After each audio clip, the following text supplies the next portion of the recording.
In the year 2077, the first ancient relic awakened in the capital. Subsequently, ancient relics began to emerge across nations like bamboo shoots after a spring rain.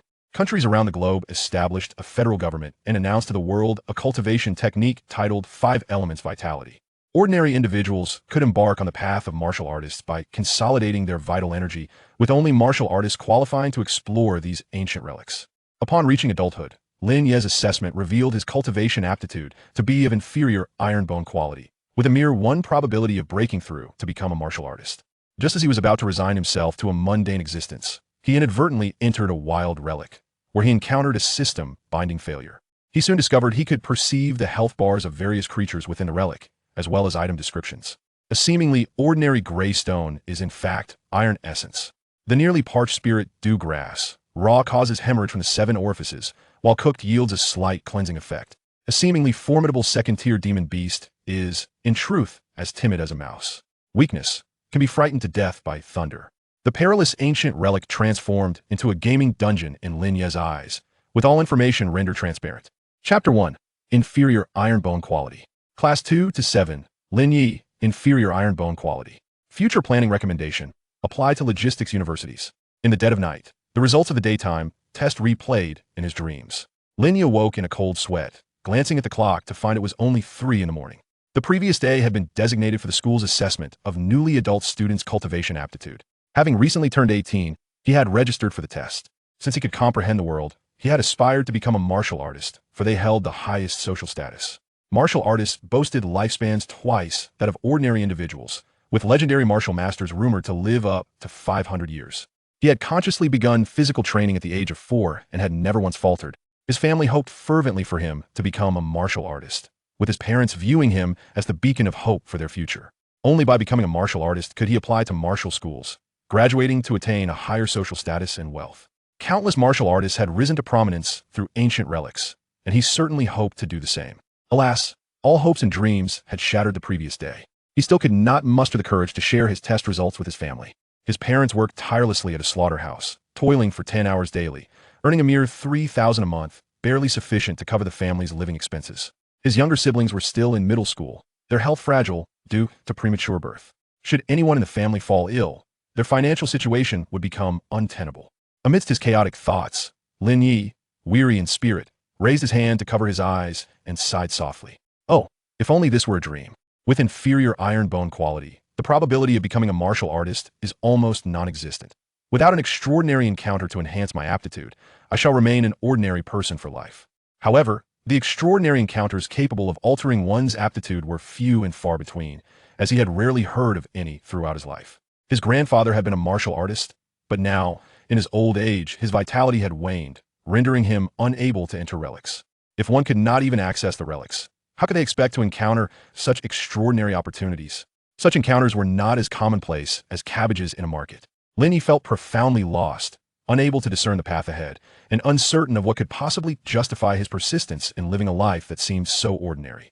Upon reflecting on his frail younger siblings and his gradually aging parents, he took a deep breath and steeled himself. There are so many ordinary people striving to live. Surely, I can too. Despite his inner despondency, he struggled to accept his mediocrity.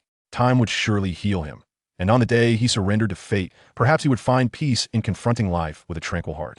A voice within Lin Ye softly inquired, "Are you truly willing to compromise with fate?" Without a moment's hesitation, Lin Ye replied, "Of course not." Lin Ye abruptly sat up in bed, declaring, "A 1% chance is not equivalent to 0. There have been instances where individuals of inferior talent have become warriors. Why should I not be the next? I am merely 18 years old. If I abandon myself, who else would extend a helping hand to me? Isn't it merely inferior talent? At least iron bones are superior to ordinary bones. Ordinary bones lack even the potential to condense vital energy, whereas iron bones still hold the possibility of becoming a warrior. Heaven still favors me." After a dose of harsh self-encouragement, Lin Ye felt a flicker of renewed spirit. The federal government has long announced that the optimal period for an individual to condense vital energy is before the age of 20. He had already memorized the 5 elements vital energy technique, comprehending the meaning of each phrase thoroughly. Now, all that was left was to procure a potion for condensing vital energy. The poorer one's bone quality, the more potions are required. The most ordinary potion for vital energy costs 30,000 yuan. Although one can apply for a free potion from the school, each individual is permitted only 1 application. With his inferior iron bone talent, successfully condensing vital energy with just one potion is more challenging than winning $1 billion with a lottery ticket. Lin Ye contemplated that he would need to prepare at least 3 potions for a reasonable chance of successfully condensing vital energy. The school could provide one for free, leaving him with a need for 2 potions, which would cost 60,000. His current balance was barely over 300. Where could he possibly acquire 60,000? Their family's total income for the year was just a little over 60,000. As dawn broke, a message popped up on his phone. Ye, there's a part-time job available. The pay is exceptionally high. The message was sent by his deskmate, Zhao Qi. Zhao Qi's aptitude test results were identical to his own, both being of inferior iron bone quality. Although Zhao Qi felt disheartened, he seemed to have anticipated his inferior talent for some time and quickly regained his vitality. He now focused on various part-time jobs and had given up on applying to university. Lin Ye's gaze fixated on the words exceptionally high pay, and he hurriedly replied, "How high?" If it was merely a few hundred yuan, there would be little point in pursuing it. Zhao Qi responded, "This time, I've struck it lucky. A cousin of mine has discovered a wild relic and has explored it several times, each time bringing back some spiritual herbs. It was only because he drunkenly overheard me that he felt compelled to take me along. After all, you were my deskmate, and yesterday after the aptitude test, you looked utterly despondent. So what if it's inferior iron bone talent? As long as one has money, there remains a possibility of becoming a warrior. My cousin has agreed to bring you along. He will take half of our gains from the relic, and the remaining half will be ours. Would you not say that's a high income?" Lin Ye, who had initially been indifferent, suddenly became serious. A wild relic, such an opportunity. Throughout history, how many have altered their fates through wild relics? Wild relics lack the protective barriers of the federal government. Ordinary individuals can enter as long as they find the entrance. Even extracting a few spiritually infused wild herbs can easily fetch several hundred yuan. No one knows what lies within the wild relics. The fact that Zhao Qi's cousin has explored it several times indicates that the danger level is low, likely categorizing it as an F-level relic. He recalled that Zhao Qi's cousin, Zhao Yong, was an ordinary person condensing vital energy, not a warrior. Lin Ye quickly made his decision and silently noted his gratitude toward Zhao Qi. "I'm in, brother, thank you." After the aptitude test, the school granted them a week off to adjust their mindset. In the afternoon, Lin Ye appeared in the square, hands adorned with bite-resistant gloves, clad in a waterproof jacket, wearing steel-toed safety shoes, carrying a waterproof backpack, and with a sharp short knife strapped to his calf. Zhao Qi's attire was similar to his own, as this was the best gear for exploring relics, curated by online experts. It was said that some individuals had acquired spatial equipment from relics, but those items were quickly purchased by the elite, leaving ordinary people without even a glimpse of them. Zhao Qi approached with a beaming smile and playfully patted Lin Ye on the shoulder. "Not bad. Yezi, your attire is quite commendable indeed." Zhao Qi first glanced around before leaning closer to Lin Ye, speaking in a conspiratorial tone. "Neither of us possesses any exploration experience, so we must heed my cousin's advice and never stray from the group. My cousin mentioned that this relic has already been revealed, and the federal government will soon dispatch personnel to establish protective barriers. Our objective this time is to gather as many spiritual herbs as possible." Lin Ye expressed his gratitude to Zhao Qi once more. Had it not been for Zhao Qi's desire to lend him a hand, he would undoubtedly lack the qualifications to enter. Chapter 2. System Binding Failure. Lin Ye waited for nearly 10 minutes before spotting Zhao Qi's cousin, Zhao Yong. Behind Zhao Yong stood a dozen or so robust young men. Noticing Lin Ye's well-defined muscles, Zhao Yong, satisfied with Lin Ye's physique, gave him a slight nod. Everyone was aware of their imminent destination, so there was no need for further elaboration. I shall only mention one crucial detail. Those wishing to enter must sign an agreement with me. The agreement had been prepared by Zhao Yong long ago, and Lin Ye quickly received a copy. A brief glance revealed that the document emphasized 2 main points. Once inside the ruins, Zhao Yong would bear no responsibility for life or death, and half of any spoils must be surrendered to him as a guiding fee. Without hesitation, Lin Ye signed the agreement and handed it back to Zhao Yong. For ordinary individuals, exploring wild ruins is a perilous gamble with their lives. Those who fear death will inevitably remain as mundane, ordinary people. Lin Ye had no desire to be ordinary, nor to tread the same path as his parents. Countless individuals yearn to risk their lives for a chance. Yet many never find the opportunity. Thus, he already counted himself among the fortunate. Seeing Lin Ye sign the agreement, Zhao Qi leaned in closer after they got into the vehicle and whispered, "No need to be nervous. My cousin and his team have ventured into the ruins several times. We will only be operating on the periphery, so there is no danger. They are equipped with tranquilizer guns, allowing them to escape even if they encounter exotic beasts. Lin Ye felt a genuine sense of anxiety, but it was not the unknown dangers of the ruins that troubled him. Rather, it was the apprehension of whether the treasures within would be worth 60,000 yuan. Zhao Qi reclined comfortably in his seat, beaming with excitement as he remarked, "If all goes smoothly, I'll buy 2 portions of qi blood soup once we're out. With a few years of diligent training, I could become a martial artist. As a martial artist, not only could I explore ruins, but even a mundane job would start at 10,000. He sighed wistfully. What a pity. This ruin has already been exposed. If we could explore a few more times, perhaps I could arm myself like my cousin." As Zhao Qi bubbled with excitement, Lin Ye occasionally chimed in, all the while gazing out as the vehicle exited the city. After 2 hours, they disembarked and followed Zhao Yong into the dense forest. An hour later, they arrived at a waterfall. Lin Ye immediately spotted the shimmering barrier hidden beside the waterfall, the entrance to the ruins he had seen online. Zhao Qi was so elated he jumped up and down. Lin Ye took a deep breath, striving to steady his racing heart. Zhao Yong reiterated the precautions for entering, summarizing them into one crucial point: do not stray from the group. Let's go, and we go. At Zhao Yong's command, everyone formed a line and entered the ruins one by one. Lin Ye recalled reading online that one might experience dizziness upon entering. Sure enough, as he crossed the threshold, not only did he feel lightheaded, but he also experienced a ringing in his ears akin to static, accompanied by fleeting auditory hallucinations. Beep. Host binding detected. Binding failure. Lin Ye turned to Zhao Qi, eager to inquire if he too had heard the strange sounds.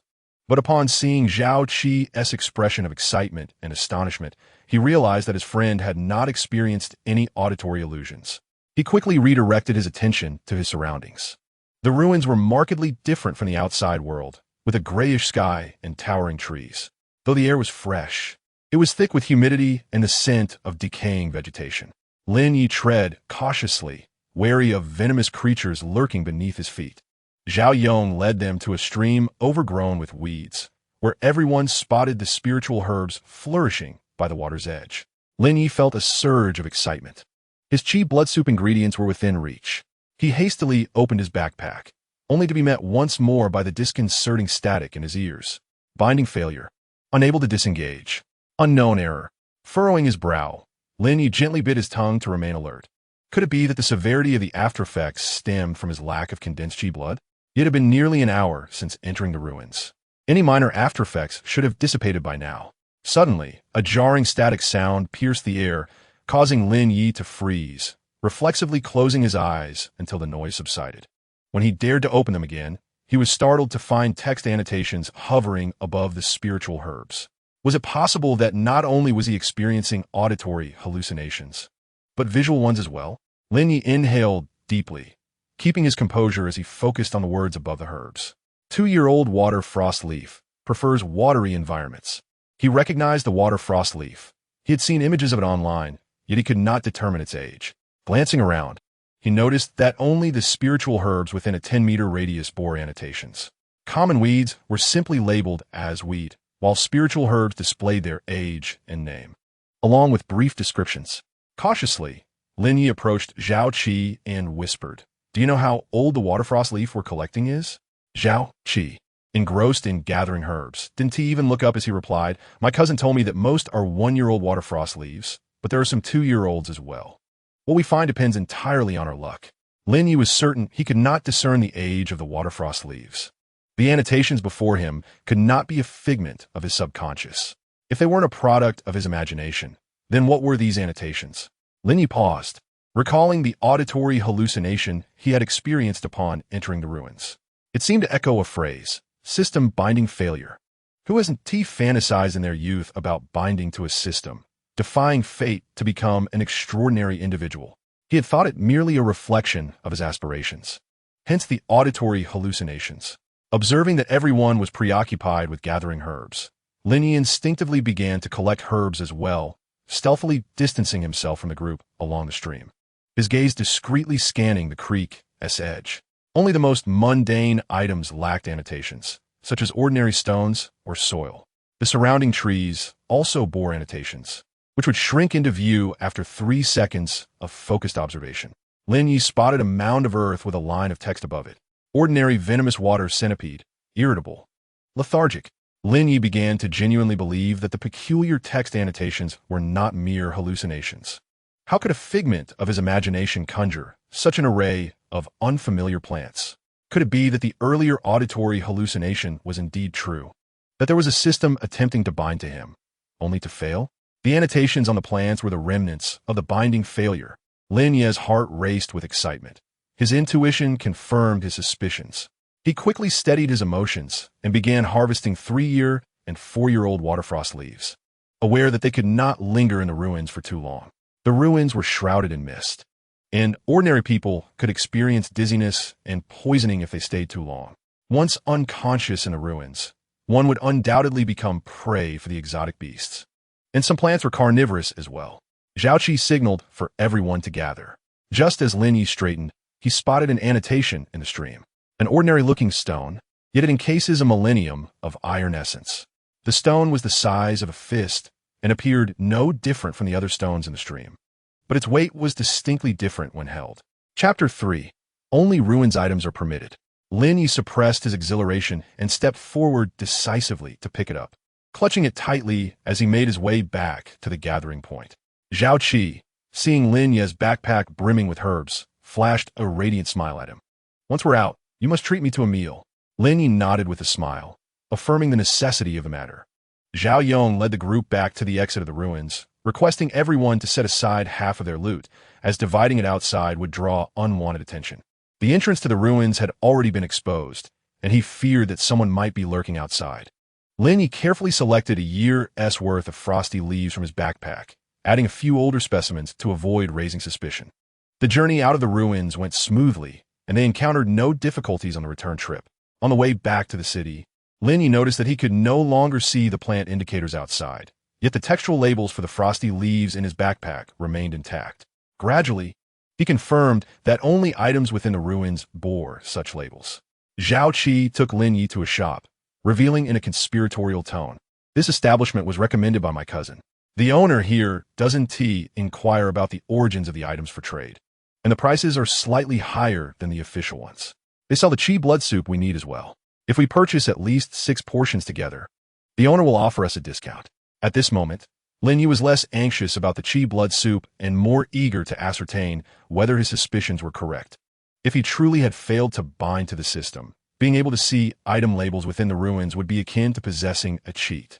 He could recognize treasures that others could not, and discern the ages of spiritual herbs that others would misjudge. He had even stumbled upon a piece of iron essence. Lin Ye tucked the iron essence at the bottom of his backpack and followed Zhao Qi into a private booth, taking out the spiritual herbs from his bag and placing them on the table. The shopkeeper, a middle-aged man with a composed demeanor, was currently using professional instruments to assess the ages of the herbs. The official price for a year-old frosty leaf is 3,000 per stalk. Here, it's 3,300. The price for 2-year-old ones is 6,000, and here it's 6,006. 3-year-olds are rarer. The official price is 10,000, but I sell them for 11,000. Just as the owner remarked on the rarity of the 3-year-old frosty leaves, the detection device emitted a beep. 3-year-old frosty leaf. Premium quality. Zhao Qi's backpack contained almost entirely 1-year-old frosty leaves, with only a few 2-year-olds and not a single 3-year-old. When the first frosty leaf from Lin Ye's collection was tested, it turned out to be 3 years old. The owner glanced at Lin Ye, saying, "You're quite lucky, kid. You've got a 3-year-old frosty leaf." No sooner had he spoken than the device chimed again, announcing 4-year-old frosty leaf, premium quality. Zhao Qi gasped in disbelief, questioning whether the detection device was functioning correctly. The shopkeeper, also dubious, fetched a new testing device. 4-year-old frosty leaf, premium quality. 3-year-old frosty leaf, premium quality. 2-year-old frosty leaf, good quality. The device continued to report without pause, and both Zhao Qi and the shopkeeper's eyes widened in astonishment. Zhao Qi, with eyes like saucers, fixed his gaze on Lin Ye. "Goodness, what extraordinary luck you have. While I only have a few 2-year-olds, you possess mostly 3- and 4-year-olds, with not a single 1-year-old among them. If we weren't working together, I'd suspect you of cheating." Lin Ye feigned surprise, hesitating before responding. "Perhaps I have a knack for identifying spiritual herbs. Their essence feels quite comfortable to me, so I prioritized picking them." The shopkeeper's eyes brightened at this remark. and he returned from outside with several spiritual herbs, neatly arranging them before Lin Ye. My dear student, your talent is indeed remarkable. Please examine these herbs and see if you can select those whose essence feels comfortable to you. Lin Ye understood the need for an explanation. Otherwise, the high quality of the herbs would inevitably attract attention. He thought it best to expose himself rather than risk being scrutinized by others. Various talents are discussed online, and his ability to discern the essence of herbs was not extraordinary. Lin Ye had his own plans. He knew the shopkeeper collaborated with warriors exploring the ruins. If his talent for identifying the essence of herbs could be of use, perhaps he would be invited to join their expeditions. The herbs presented by the shopkeeper were all sourced from within the ruins, where the difference between low and high ages was nearly imperceptible to the naked eye. Lin Ye pretended to examine the herbs, sniffing them before selecting the older specimens. The shopkeeper tested them, confirming that none were of low age. Chun and the shopkeeper looked at Lin Ye with sparkling eyes and approached him with a smile. I am the owner of this shop. You can call me Uncle Chun. You must not waste this talent of yours. Would you be interested in joining the Ruins Exploration Mercenary Group? Chunin, a former warrior who had retired due to injury and had experience as a mercenary, understood the significance of having someone in a team who could discern the ages of herbs. Given the peculiar nature of the ruins, all technological devices would malfunction within. Lin Ye, exhilarated, called out to Chun and as uncle, expressing his keen interest. But I'm just an ordinary person. Would the mercenary group even consider recruiting me? Chun-in, with an air of assurance, replied, though you may be ordinary and not meet the standard recruitment criteria, your unique talent allows for a special pathway into the group. Rest assured, I will assist you in this process. Each time you join the mercenary group, you will earn 1% of the profits. Do not underestimate that percentage. The earnings from each expedition typically start in the millions. They will ensure your safety, and you need to confront any dangers. All of this will be detailed in the agreement. Lin Ye had yet to make a decision when Zhao Qi, eager and impatient, tugged at Lin Ye's sleeve, desperately wanting to speak on his behalf. That's a mercenary group, comprised entirely of warriors. Ordinary people seldom encounter such significant figures. Now Lin Ye has the opportunity to join. Zhao Qi's face radiated joy, knowing he had led Lin Ye to the ruins, ultimately enabling him to discover his talent. He felt assured that once Lin Ye succeeded, he would not forget to lend him a hand. Entering the ruins had always been Lin Ye's goal, and he earnestly agreed to Chun-in's proposal. Chun-in, eager to delve deeper into Lin Ye's talent for identifying herbs, led both Lin Ye and Zhao Qi to the storeroom. In conclusion, Chun-in surmised, your talent seems to be limited to identifying herbs within the ruins. The herbs cultivated outside likely have a more mixed essence, making them harder to discern. Lin Ye refrained from disclosing to Chun and that he could also identify materials. He had resolved internally to maintain that his revealed talent was solely for discerning the ages of herbs from the ruins. If others were to learn that he could identify unfamiliar items, any random stone he picked up might be mistaken for a treasure. Chapter 4. Failure to consolidate Qi blood. Zhao Qi had sold items totaling 170,000, while Lin Ye had earned 390,000. Both Lin Ye and Zhao Qi purchased 2 portions of Qi blood soup from Chunin, who also added Lin Ye as contact information. Due to his inferior qualifications, the teachers at school had essentially neglected Lin Ye, and even if he skipped classes, no one would inquire. Upon returning home, Lin Ye's heart raced with excitement, his emotions still not fully settled. The Qi blood soup in his hand was made from spiritual herbs sourced from the ruins, yet lacked any textual labels.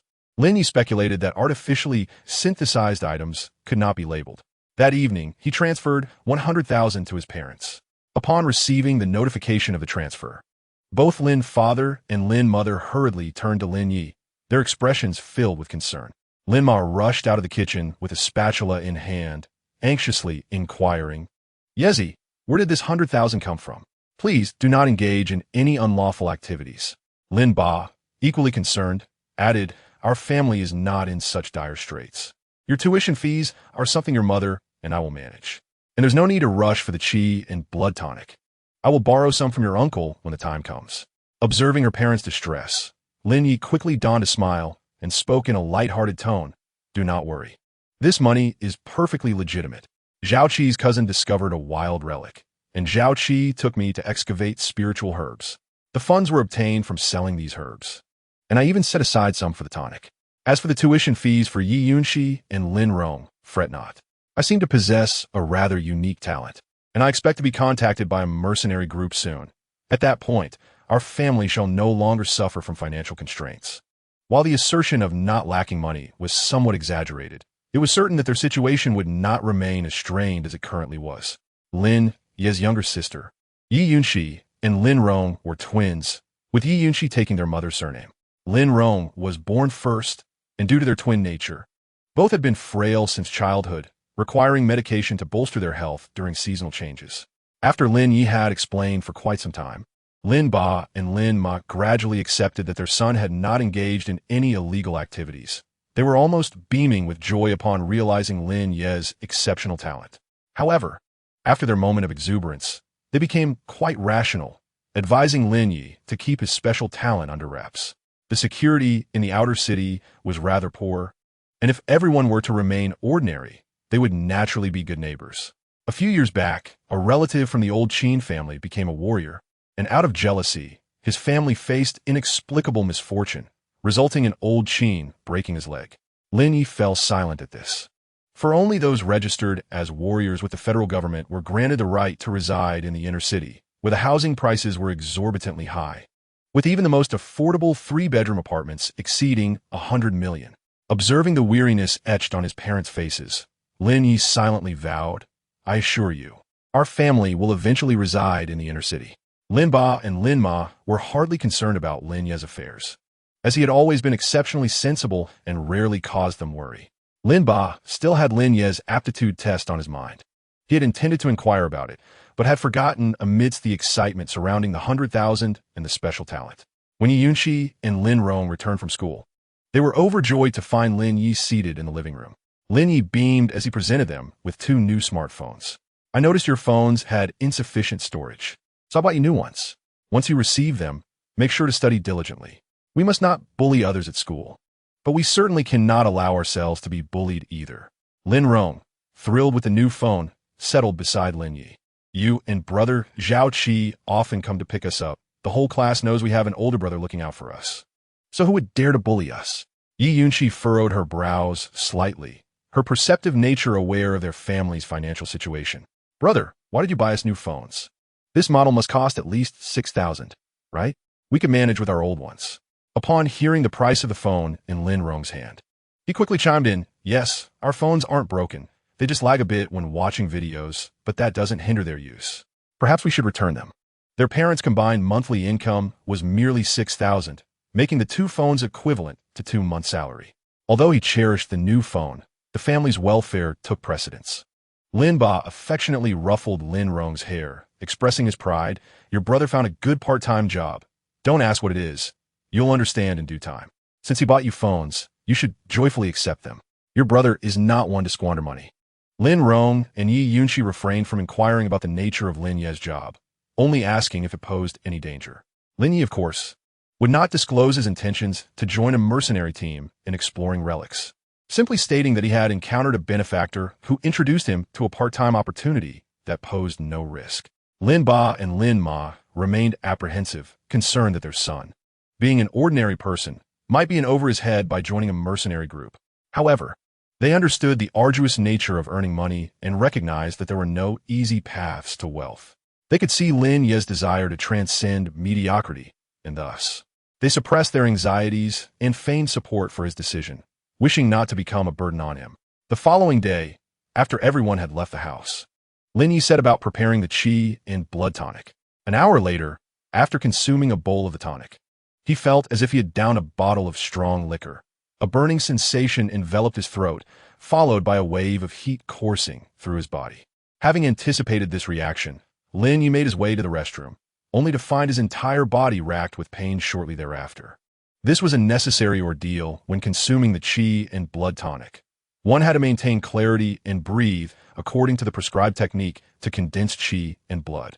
3 hours passed, and Lin Ye felt as if he had been pulled from water, his hands braced against the restroom floor. He had attempted to rise 3 times, but failed each time, though he was aware that condensing qi and blood might not succeed. The reality of failure left him feeling profoundly disheartened. He had hoped to be different from others, After all, he had encountered the legendary system. Lin Ye chose to lie on the floor and wait for his strength to return, cleaning the house after taking a shower.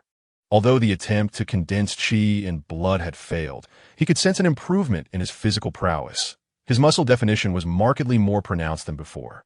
Lin Ye then tested his punching power.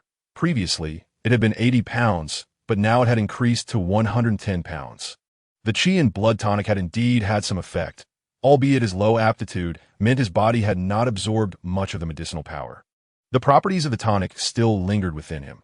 He would have to wait until the effects had fully metabolized before he could consume another dose. On his first day back at school, Lin Ye learned that Zhao Qi had also failed to condense qi and blood. Like Lin Ye, Zhao Qi did not appear disheartened. They had sufficient funds to push through using the qi and blood tonic. As Lin Ye spent the day at school, he grew increasingly uncomfortable and decided to submit a request to study independently outside of school. The teacher assumed Lin Ye had given up on the college entrance examination and readily approved his request. The admission requirements for various martial arts schools were most easily met by becoming a warrior in the third year of high school, unless one possessed special talents. Lin Ye would struggle to pass the aptitude assessment. Zhao Qi had already resolved to become a mercenary and had no desire to attend a logistics university. Chapter 5. Joining the Gongsong mercenary group. Lin Ye did not wish to limit himself to being just a mercenary. He had encountered extraordinary opportunities that others could scarcely imagine and yearned to explore the world beyond. Becoming a warrior was merely his starting point. It was certainly not his ultimate goal.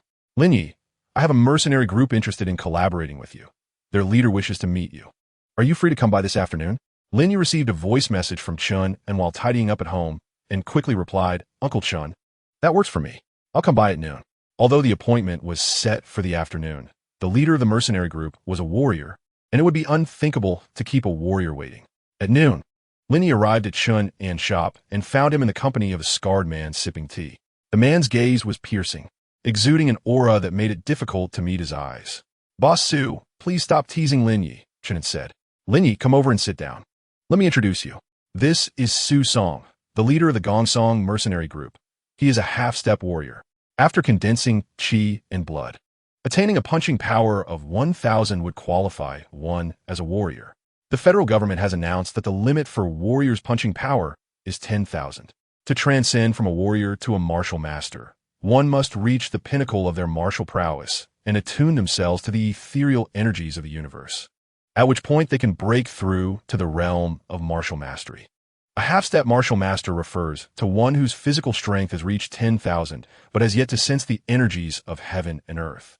Su Song, having restrained his own aura, felt a measure of satisfaction with Lin Ye's performance. If Lin Ye could not withstand even his presence, accompanying them would only serve as a burden.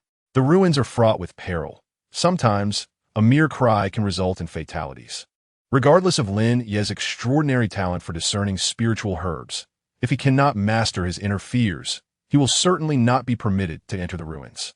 Chun An instructed Su Song to personally select the spiritual herbs. Subsequently, Lin Ye extracted all the higher-age herbs available. Su Song was acutely aware that Lin Ye's ability to identify spiritual herbs was only applicable within the ruins, as the herbs retrieved from the storeroom were exclusively those brought back from there. Su Song cast a glance at Lin Ye, acknowledging his impressive talent. The herbs within were all meticulously selected by him, and even he could not distinguish their ages. Having explored the ruins for decades, his discerning eye was famously sharp. Chun An had mentioned to you, didn't he? Your share of the spoils is merely 1% of what you find in the ruins, and that is after taxes. Lin Ye was taken aback. Did mercenary groups really have to pay taxes to enter ruins? Neither Chun An nor Su Song found this surprising. After all, Lin Ye was just an ordinary person, unable even to access the martial forum. So how could he be privy to the concept of ruin taxes? Chun An, while inviting Lin Ye for tea, explained, do you not wonder why the federal government goes to such lengths to establish barriers around the ruins? It is, of course, to collect taxes. Every time a mercenary group enters a ruin, a personal income tax of 40% must be paid. The consequences of tax evasion are severe, ranging from hefty fines to the complete obliteration of a martial artist's cultivation, reducing them to a mere shell of their former selves. Though you are an ordinary person, if you accompany the mercenary group into the ruins, you will also be subject to taxes. However, you need not concern yourself with the tax formalities, Su Song will handle it. Chunin continued to elaborate on matters pertaining to the ruins. The federal government categorizes the ancient ruins into 9 grades, with the lowest being F and the highest being SSS. The ruins that Su Song and his team explore are classified as F grade, where the survival rate for ordinary martial artists is 80%. For martial artists, the survival rate is 30%, which denotes an E-grade ruin. In D-grade ruins, the survival rate for ordinary martial artists drops to 1%.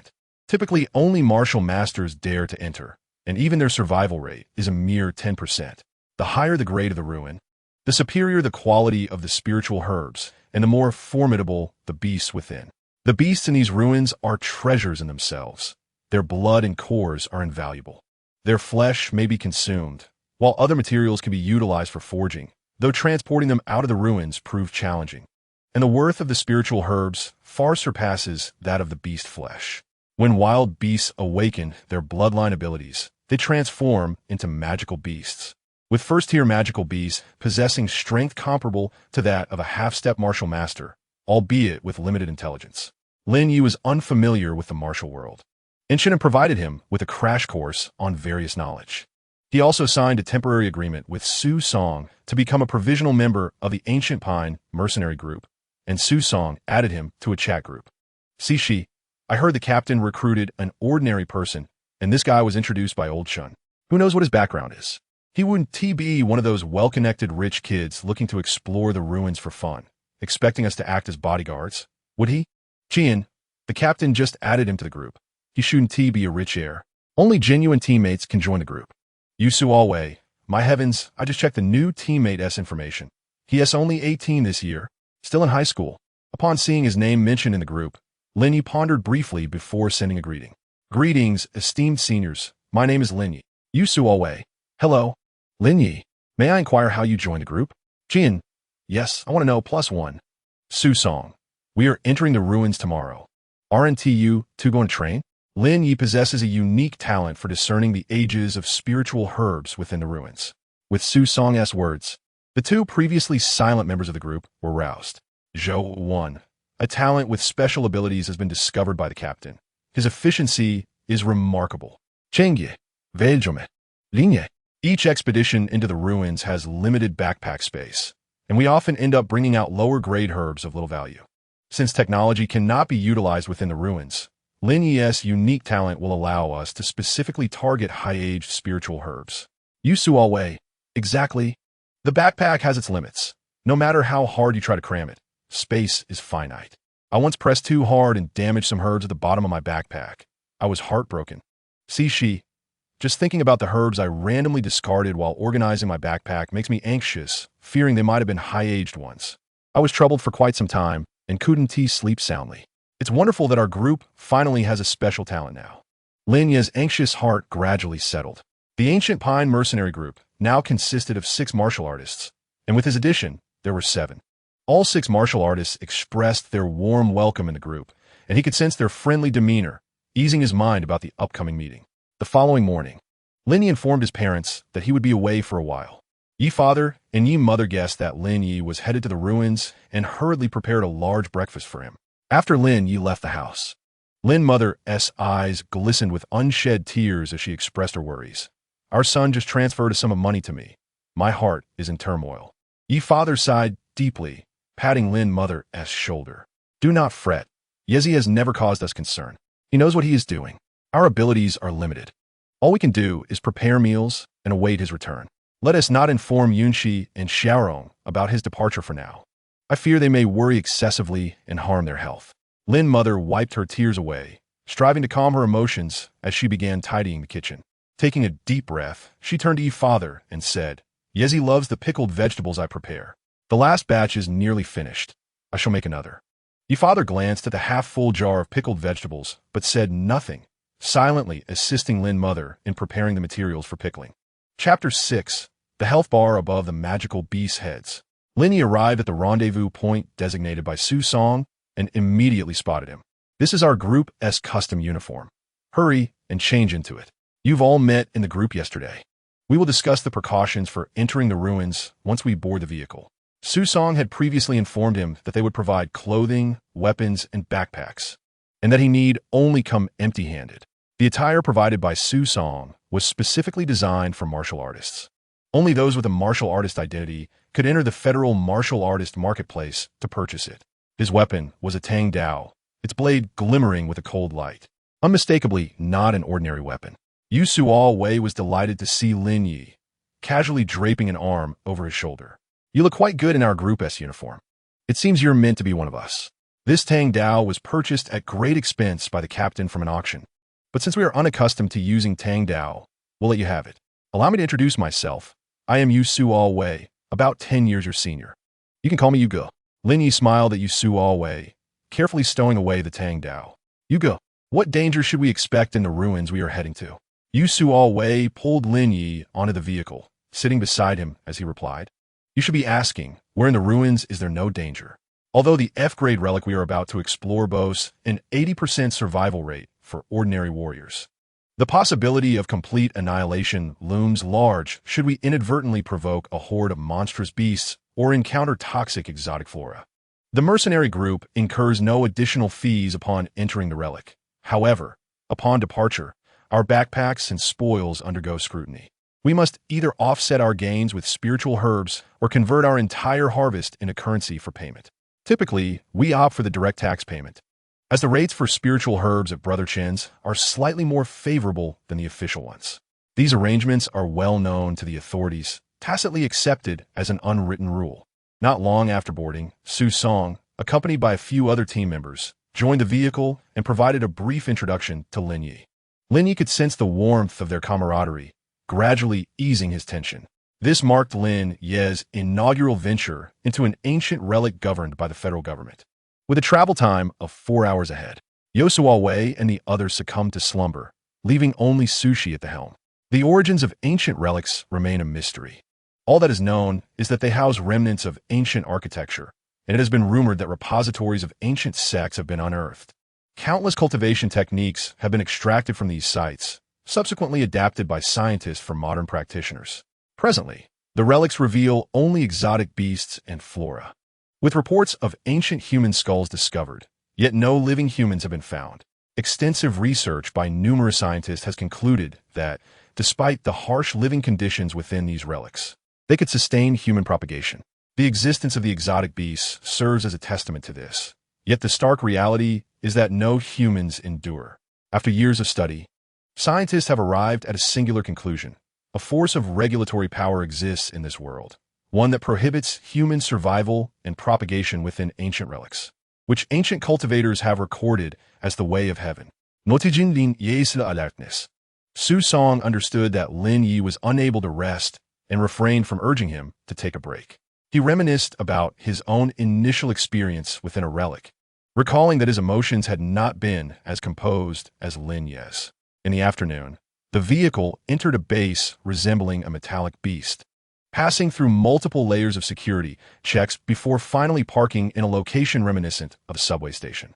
The surrounding personnel moved briskly, with no one engaging in idle chatter. Upon observing the relic base, Lin Ye's first impression was one of cold efficiency and advanced technology. Su Song escorted Lin Ye to the hall for identity registration, swiftly acquiring a temporary pass. Throughout the journey, Lin Ye silently observed, maintaining his composure even when confronted with exotic beasts the size of automobiles or wriggling flora reminiscent of octopuses, without issuing a single gasp of surprise. Yu Suo-wei approached and clasped Lin Ye's shoulder, exclaiming, "You, my friend, are a natural-born mercenary. Should you fail to gain admission to Wuda, consider formally joining our ranks. As for those lackluster vocational colleges, they are entirely unnecessary. Beyond draining your finances, you will glean nothing of value. It would be far wiser to enter the workforce early and accumulate some experience." He continued, "You possess a touch of fortune, even if Wuda eludes you. Your unique talent will ensure a prosperous life. The entrance to Wuda is fiercely competitive, with nearly 60 million high school students vying for acceptance each year. Yet the acceptance rate hovers below 10%. To mitigate student anxiety, the federal government conceals this statistic, propagating the notion that the primary criterion for admission to Wuda is the attainment of martial prowess, creating an illusion that success is within reach through diligence. They, too, had broken through to martial status in their second year, yet none gained entry to Wuda. Qianin, overhearing Yasuowe's conversation with Lin Ye, leaned in to advise him. When you sit for the college entrance examination, be sure to declare your unique talent. Unless you possess exceptional qualities, concealing your special abilities will lead to regret. Yasuowe, with a serious demeanor, concurred. Indeed, you must declare your special talent. It can provide additional points on the examination. Lin Ye, puzzled by their earnestness, knew they had his best interests at heart. He had no intention of concealing his unique ability to discern spiritual herbs from the relics. Without such a talent, given his inferior physique, he might not even pass the registration process. The boundary of the relic established by the federal government imparted to Lin Ye a sensation of temporal and spatial technology. The equipment within resembled those he had only witnessed in sci-fi films. In that moment, Lin Ye realized that the world perceived by ordinary individuals was merely a fragment of a much larger reality. Perhaps the world that the average person encounters is merely a facade orchestrated by the federal government for their viewing pleasure. Su Song, concerned that Lin Ye might struggle with the apparatus within the relic base, specifically tasked Yasuowe with guiding him. Up until their entry into the relic, Lin Ye felt as though he had traversed into a futuristic era. The advancements in technological cultivation had reached such heights that the relic base boasted a teleportation array.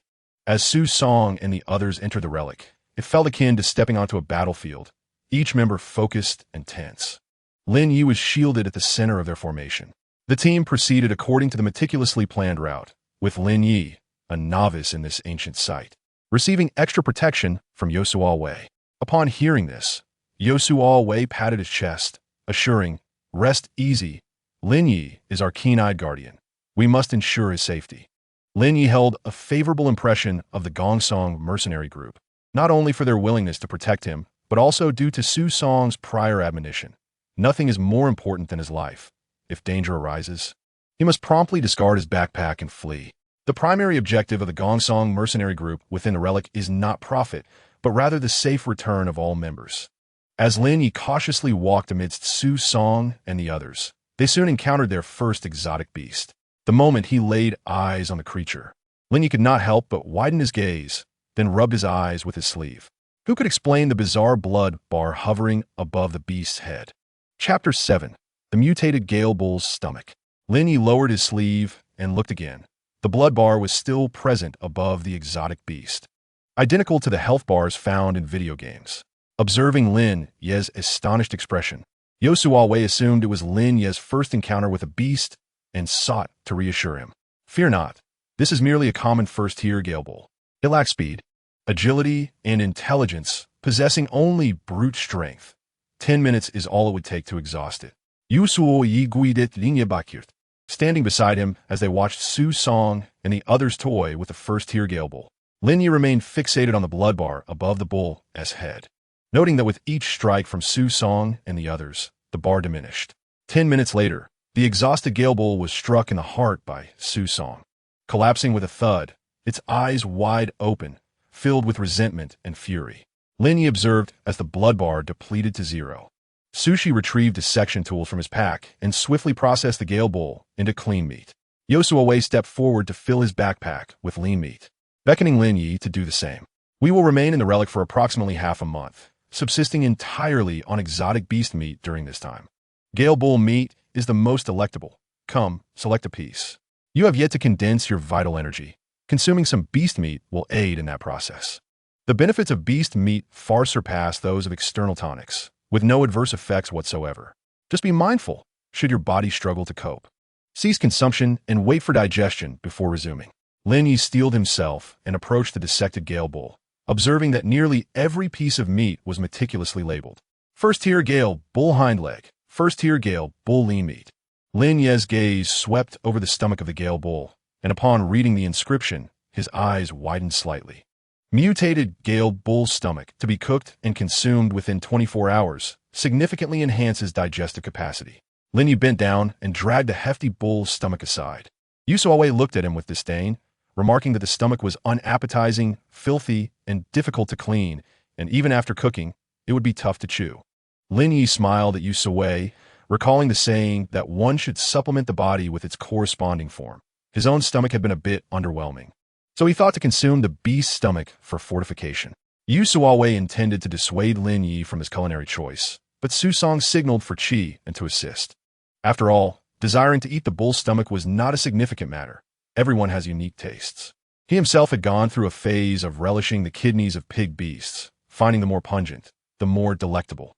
Qian helped Lin Ye wash the bull's stomach by the stream, chopping it into smaller pieces for him to store.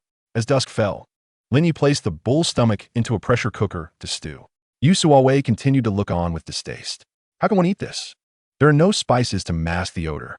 Cheng Yi shot a glare at Yu Suawei, suggesting he gather firewood instead, as he was the most talkative among them. Lin Ye's desire for the bull's stomach was not akin to seeking dragon liver or phoenix gall. There was nothing to criticize. They could roast more meat. And when Lin Ye realized the bull's stomach was unpalatable, he would surely refrain from further consumption. In their early days as mercenaries, they had been curious about everything, and Lin Ye had even dared to taste a strange plant, almost succumbing to poisoning. Once the bull's stomach was ready, Lin Ye called everyone to partake, but all refused, watching him with expressions of amusement. Aware that the unsavory stomach lacked spices, he also refrained from adding them within the ruins, as the scent could attract other beasts. Only Lin Ye understood the stomach's true value, treating it as a medicinal remedy, if it could enhance his stomach's digestive prowess. The intervals between his potion intakes will be shorter than others. Despite consuming several pounds of the bull's stomach in fits and starts, Lin Ye found himself unable to finish the remaining half. He stored away, planning to continue his consumption the next day. The Gale bull had died in the afternoon, and as long as he consumed it by the next afternoon, he would be fine. Su Song and the others could not comprehend Lin Ye, collectively believing he had a peculiar preference or was reluctant to trouble them, forcing himself to eat. Intent on increasing his physical activity, Lin Ye finally finished the entirety of the bull's stomach by midday. He noticed a change in his stomach. Having devoured such a large quantity of beef in a single day was quite remarkable. Aside from feeling somewhat full, he experienced no discomfort. Yu Suawei jokingly dubbed him the Big Eater. Su Song's mercenary group had control over a route to a valley of medicinal herbs, encountering only first-tier beasts along the way, all of which were swiftly dispatched by Su Song and his comrades. Yu Suawei was responsible for Lin Ye's safety, planning to take him to battle beasts during their rest periods, guiding him on combat techniques.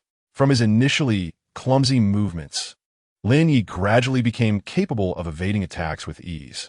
By the third day, he was able to slay ordinary tiger beasts on his own. With great precision, Lin Ye extracted his tang knife from the corpse of the tiger beast, glancing at its now empty health bar before wiping the blood from his face.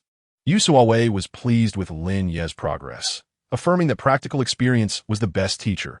Ordinary beasts were no longer a threat to him.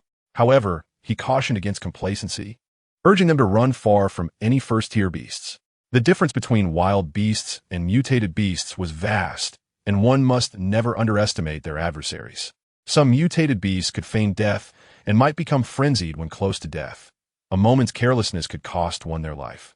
Yu Suawei, recognizing Lin Ye's eagerness to learn, never shied away from the rigors of training, his gaze reflecting genuine gratitude for Lin Ye's efforts.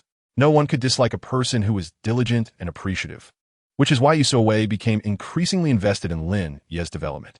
Upon reaching the medicinal herb valley, Su Song and the others went ahead to scout the local beast population. Since entering the ruins, Lin Ye had been consciously learning. Those inscriptions were the finest teachers. He had come to recognize numerous medicinal herbs and understood their characteristics. He had also familiarized himself with a plethora of materials.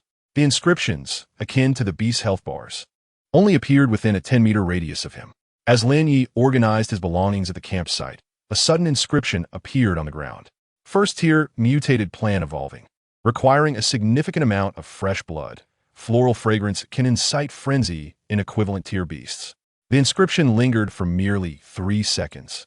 Yet it was sufficient for Lin Ye to comprehend. A cold sweat broke out on his back.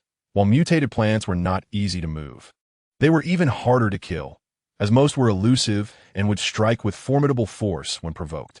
Lin Ye cautiously began to move, finding no further inscriptions of mutated plants. The body of the previously mentioned plant might be lurking underground within 10 meters of him, and its floral scent could attract beasts. Should it bloom, the entire valley would transform into a battlefield of monsters. Lin Ye's forehead was dripping with cold sweat as he spotted Su Song and the others returning.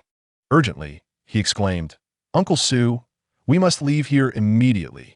Su Song, noticing Lin Ye's pale complexion and the evident panic and fear in his eyes, was taken aback. Chapter 8.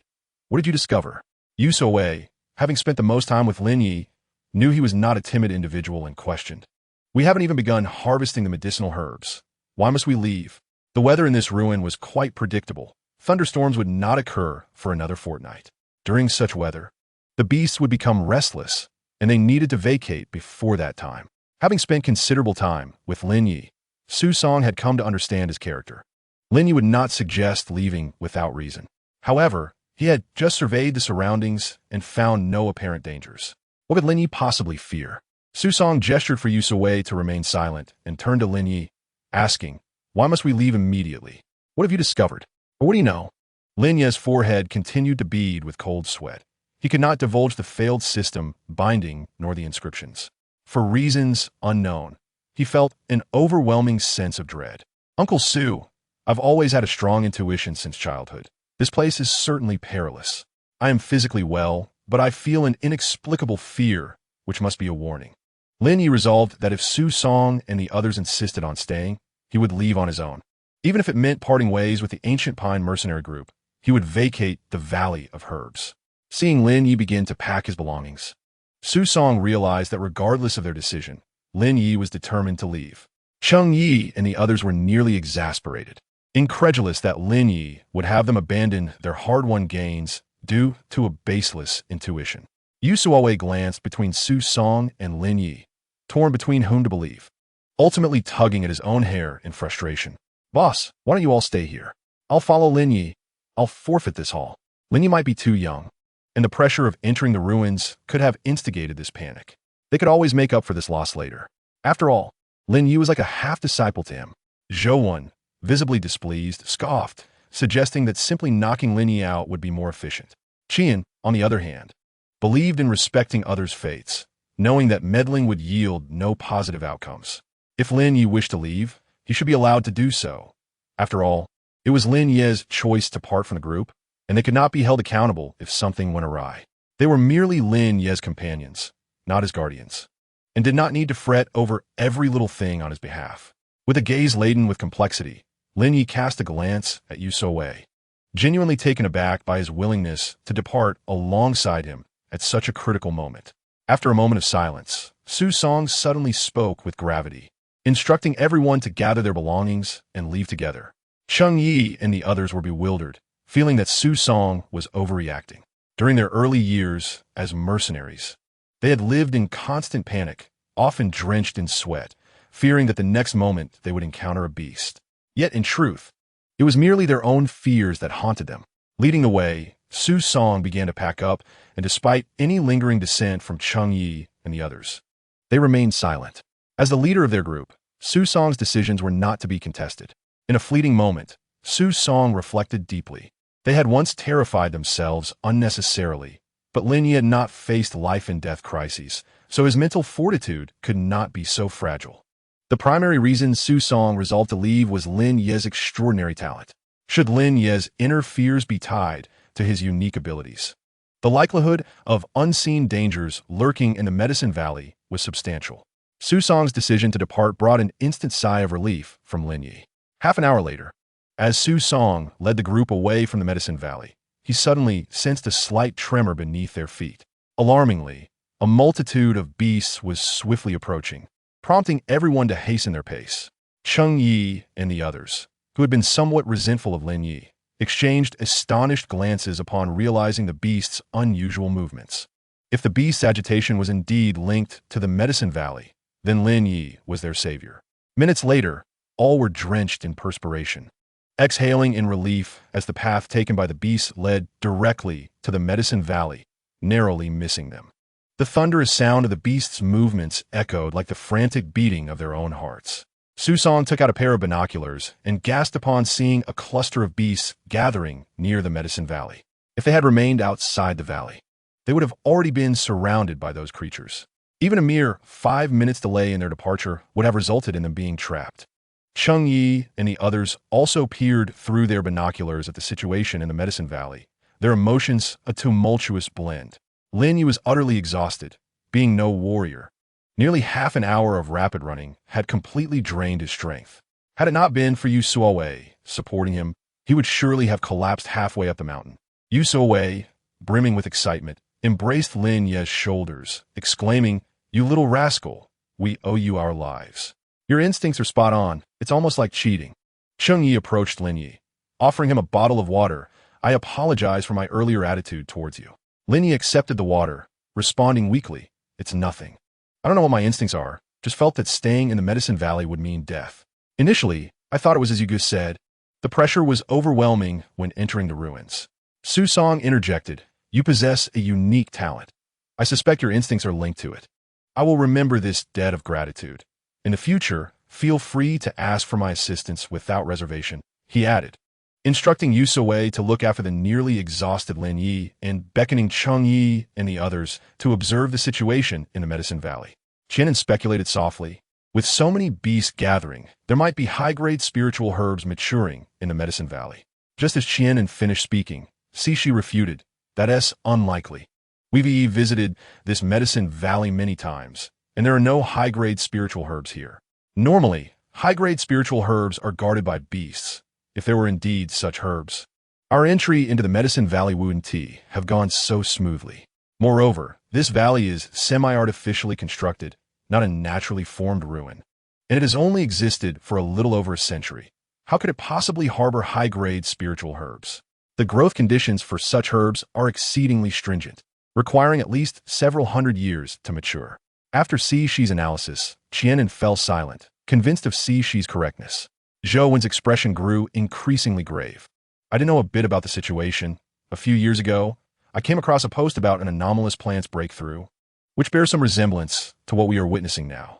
Hearing this, Su Song furrowed his brows, scrutinizing the situation in the Medicine Valley through his binoculars, growing more alarmed with each passing moment. "For now, we are at a safe distance, yet a horde of beasts has gathered, seemingly devoid of rationality, and the outer beasts have begun to clash among themselves. An anomalous plant's breakthrough requires the consumption of a substantial number of beast corpses. This should not be a miscalculation." Yu Suowei's eyes sparkled with excitement as he leaned closer to Su Song, whispering, "Boss, doesn't a successful breakthrough of an anomalous plant entail a period of weakness? Some anomalous plants even fall into a state of slumber. A second-tier anomalous plant has produced a crystal core. Need I elaborate on what a second-tier crystal core signifies? This is a fortuitous opportunity that has presented itself. If we fail to seize such a heavenly chance, what kind of mercenaries are we? We might as well go home and plant sweet potatoes." Chapter 9. The Second-Tier Crystal Core. Su Song's breath quickened at these words. He had long reached the limits of a warrior's physique, yet had been unable to sense the spiritual energy of the heavens and the earth. First-tier anomalous plants lack crystal cores. Only second-tier ones possess them. The demon cores found within second-tier beasts are volatile and primarily utilized for forging. In contrast, the energy within a crystal core is gentle and suitable for cultivation. Crystal cores are generally categorized into 5 elemental attributes: metal, wood, water, fire, and earth, with ice, thunder, wind, and other attributes being exceedingly rare. A typical 5-element crystal core is priced at 10 million on the Federation's official website, and it has been perpetually out of stock. The city they were in was impoverished, and rare cultivation materials had long been monopolized by the elite. Ordinary warriors like them had no access to purchasing channels. Su Song had already saved enough to buy a second-tier crystal core, hoping to utilize the elemental energy within to sense the spiritual energy of the heavens and the earth.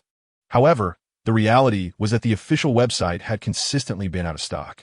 Other mercenary groups, even if they obtained a second-tier crystal core, would never sell it to him. Cheng Ye's expression grew serious. "Boss, let us take a gamble. The timing and circumstances favor us.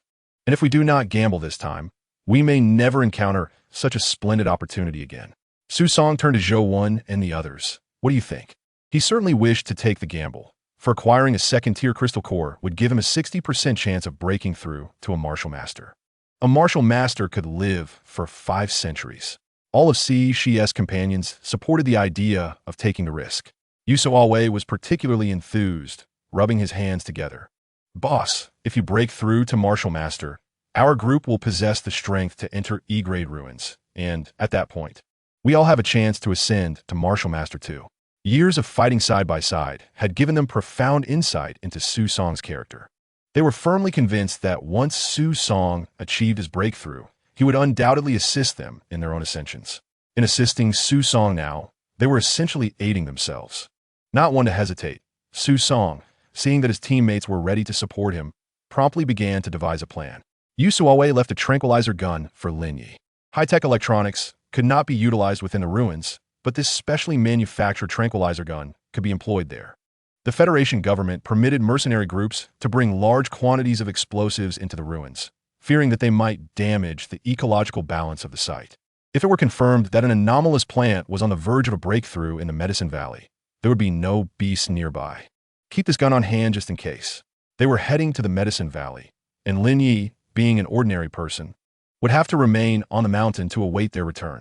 Lin Ye secured the tranquilizer gun and assured Yugo, "Rest assured, I will keep myself safe."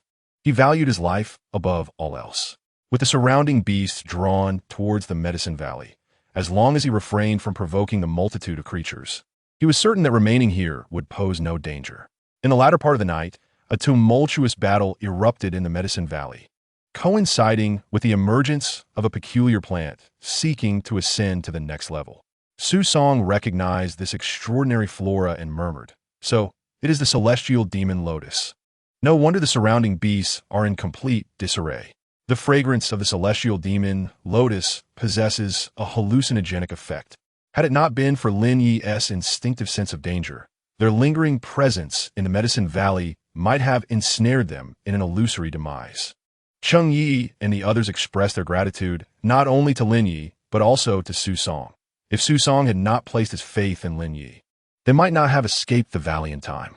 Everyone resolved to assist Su Song in acquiring a second-tier crystal core. After regaining his strength, Lin Ye took a telescope to observe the situation in the Medicine Valley.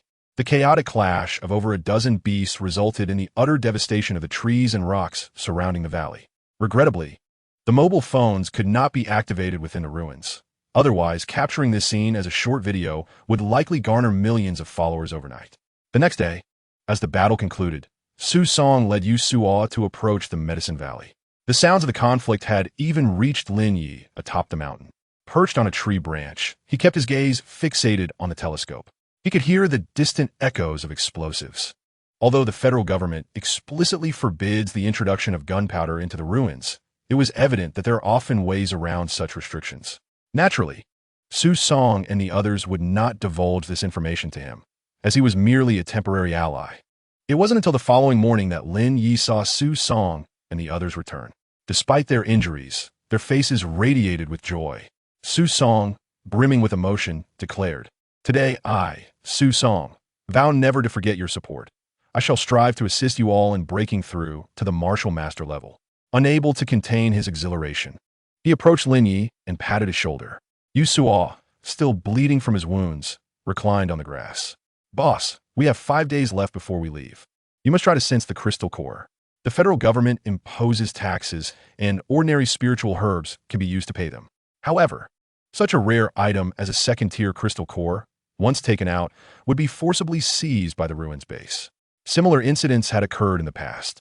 They were merely a common group among countless mercenary teams, lacking connections and background, utterly powerless to safeguard a second-tier crystal core. Su Song produced the second-tier crystal core for everyone to see. I shall not be polite. We still need to remain vigilant in the coming days." Lin Ye noticed the inscription on the crystal core. Second tier with element crystal core. Knowing the hallucinogenic properties of the celestial demon lotus, everyone donned gas masks, discreetly concealing explosive weaponry. Such weaponry could broadly eliminate first-tier beasts and exotic plants, but would have limited efficacy against second-tier flora. Seizing the celestial demon lotus's moment of vulnerability, combined with a surprise attack using explosive weapons, was the only way to defeat this plant. As Su Song retreated to the tent to advance, Lin Ye disinfected Yusuawe's wounds while listening to the accounts of their encounter with the exotic plant. Before long, Si Shi and Qian joined them, adding further details. Yuso, with a look of trepidation, recounted, "It was genuinely perilous. My gas mask was knocked off by that exotic plant. If Cixi hadn't pulled me back, I would have been ensnared in the next moment." Zhou Wen and Cheng Yi remained elsewhere, patrolling with their weapons drawn. After a day of rest, Yuso, unable to remain idle, beckoned Lin Ye to venture into the woods with him. Zhou Wen and Cheng Yi, having kept watch the previous night, took the opportunity to rest, leaving Qian and Cixi to patrol. Lin Ye followed Yusuo through the forest. "Brother Yu, we've been running for nearly 2 hours. What exactly are you searching for?" Yusuo paused to explain. "Beasts possess territories. With the nearby beasts dead, we are precisely headed to their lair to seek treasures. This is a rare opportunity. If only Qingyi and the others could join us, their experience would greatly enhance our chances of locating those beast nests." Suddenly, a thought struck Yusuo, and his eyes lit up with a smile. "Right? Your intuition is remarkably accurate. You should lead the way, and I shall follow." Upon realizing they were treasure hunting, Lin Ye's fatigue dissipated, invigorating him with newfound energy. Chapter 10. Your luck is astonishingly fortuitous. Lin Ye was uncertain of the direction to lead, yet he occasionally spotted the markings of beast droppings. Some of these droppings were exposed, while others lay buried. The path Lin Ye chose aligned with the direction of the buried droppings. If they traveled a distance without encountering any buried droppings, he would change course. Yusuo, trailing behind Lin Ye, grew increasingly skeptical as they walked. There were droppings back there. The beast's lair must be nearby. Lin Ye struggled to explain, knowing he could not disclose his awareness of the buried droppings. Though beasts possess a lower intellect, they are akin to human children aged 7 or 8. Most beasts maintain a clean living space. It is unlikely they would defecate outside their homes. The visible droppings might have been deliberately left behind as territorial markers. Healthy droppings indicate a beast in its prime, and nearby beasts can glean much information from the scent, thus avoiding unnecessary confrontations. After contemplating, Yusuo resignedly waved his hand at Lin Ye. "Fine, you choose the direction. I'll rely on my instincts, which have never proven accurate." Ultimately, Lin Ye led Yusuo to a burrow. Upon seeing the hair beside the burrow, Yusuo's eyes sparkled with excitement. This is the fur of a first-tier ground rat. They love inhabiting burrows, so this must be its nest. Goodness, I told you, your luck is truly extraordinary. You can find a beast's lair just by wandering around. Lin Ye was at a loss for words and merely smiled. He was not aimlessly wandering, but subtly deducing based on various cues. Despite its diminutive name, the ground rat is roughly the size of an ordinary wild boar. Yusuo took the lead, jumping into the burrow and reassuring Lin Ye, "Don't worry. There is no danger inside." Lin Ye nodded gently, yet he tightened his grip on his tang knife. Although Yusuo insisted there was no danger, he remained on high alert, weapon ready for action. The burrow was dimly lit, yet to Lin Ye, it was illuminated by the myriad of shimmering inscriptions surrounding him. 10-year-old dark spirit grass, iron essence, leg bone of a first-tier beast. Yusuo gasped upon seeing the iron essence. This burrow must house an iron essence mine. Quick, gather those spiritual herbs as well. They often coexist with beasts, and if the beasts die and do not return for a prolonged period, the herbs will wither. Yusuo, brimming with pride, continued, "It seems my foresight was spot on. I brought a backpack." Lin Ye, seeing Yusuo excavating the iron essence, donned his night vision goggles before advancing to harvest the spiritual herbs. Mutated blood-sucking vine can be recognized by its blood when in a daze. Lin Ye was aware of the blood-sucking vine, a notoriously vicious exotic plant. The strangulation capability of a first-tier blood-sucking vine rivals that of a car colliding at full speed. What could a mutated variant be like? A fleeting thought crossed Lin Ye's mind. Fortune favors the bold, while the timid starve. Spotting a half-exposed piece of iron essence nearby, an idea formed in his mind. Hiss! As Yusuo heard the sound of Lin Ye inhaling, he turned to glance back. "Are you all right? Be careful, the iron essence is quite sharp." Lin Ye nonchalantly waved his hand, stating, "It's nothing. I just can't see clearly and cut my hand. I'll disinfect it when I get back." Hearing this, Yusuo smacked his forehead, realizing his oversight. "I keep forgetting that you're not like me. Your vision hasn't been enhanced yet. Once you successfully condense your qi and blood, your eyesight will significantly improve and you won't need night vision goggles anymore. Don't venture further in. It's even darker inside." Despite his warning, Lin Ye approached the mutated blood-sucking vine, deliberately flicking the blood on his hand onto it. Yusuawei was well aware that the vine had recognized its master. Even if he had been oblivious, it would not escape the scrutiny of the base. It was better to reveal the blood-sucking vine from the beginning. As the blood splattered onto the mutated vine, it swiftly slithered down from the stone wall toward Lin Ye, its form shrinking until it coiled around his wrist like a wooden bracelet. "Brother Yu, something is wrapped around my wrist. It feels like a snake," Lin Ye exclaimed, feigning fear with exaggerated breaths. Yu Suawei was startled, realizing he hadn't brought an antidote for snake venom. If the venom acted swiftly, he might not be able to get Lin Ye back in time. When he finally discerned the object around Lin Ye's wrist, confusion washed over him. "What is this? It doesn't look like a snake. It resembles some kind of vine. You must have accidentally gotten entangled with it." Lin Ye's tone turned grave as he insisted, "Absolutely not. I haven't moved, and there are no vines around. This thing just appeared on my wrist like a snake." "Brother Yu, I'm not lying. It moved just now." Seeing Lin Ye's distress, Yu Suawei cautiously approached for a closer look. I can't make sense of this. Let's head back to camp. We can leave the spiritual herbs and iron essence here for now. If any other mercenaries come by and take them while we're gone, it only proves that these items are not meant for us." As Lin Ye left the cave, he brushed his hand against the mutated blood-sucking vine, which instantly became warm and soft, as if seeking to please him. On the ground, Yu Suwei stared at the object coiled around Lin Ye's wrist, bewildered. It had no head, was not a snake, and its pattern looked peculiar, with a color reminiscent of blood. "It looks like a wooden bracelet. Are you sure it just wrapped around your wrist in the cave, and isn't some accessory you brought into the ruins?" Lin Ye couldn't help but smirk at this suggestion. "Brother Yu, do you want to hear what you're saying? How could I possibly use something like this to scare you?" After saying this, he intentionally flicked the blood-sucking vine on his wrist. As the vine reacted swiftly, it struck Yu Suawei's hand. With his eyes wide open, Yu Suawei drew his knife, glaring at the vine with a murderous intent. "Don't worry, my reflexes are quick. You won't feel much pain. Your hand can be reattached." Seeing that Yu Suawei genuinely intended to sever his hand, Lin Ye quickly withdrew his arm. "Brother Yu, there can't be such a small Yidra. Let's return to the camp and show everyone what this thing is. I don't sense any danger from it." Yu Suawei instinctively wanted to refute Lin Ye. There were many bizarre items in the ruins, and a moment's inattention could cost a life. One couldn't rely solely on intuition to discern danger. However, recalling Lin Ye's unique talent, he conceded, "Fine, if you believe there's no danger, let's return to camp and see if Cheng Yi and the others recognize it. If you show any signs of poisoning on the way back, you must sever your hand immediately. A hand pales in comparison to life. What use is a hand if life is lost?" Yu Suawei's instincts told him that the object was indeed an Yizhi, and his thoughts were in disarray as he spoke more than usual. He feared that if he stopped, he might lose control and attack Lin Ye. Chapter Shi, the recognized Yizhi. Upon returning to camp, Yu Suwei's demeanor turned serious as he warned everyone to keep their distance. "Lin Ye possesses an Yizhi."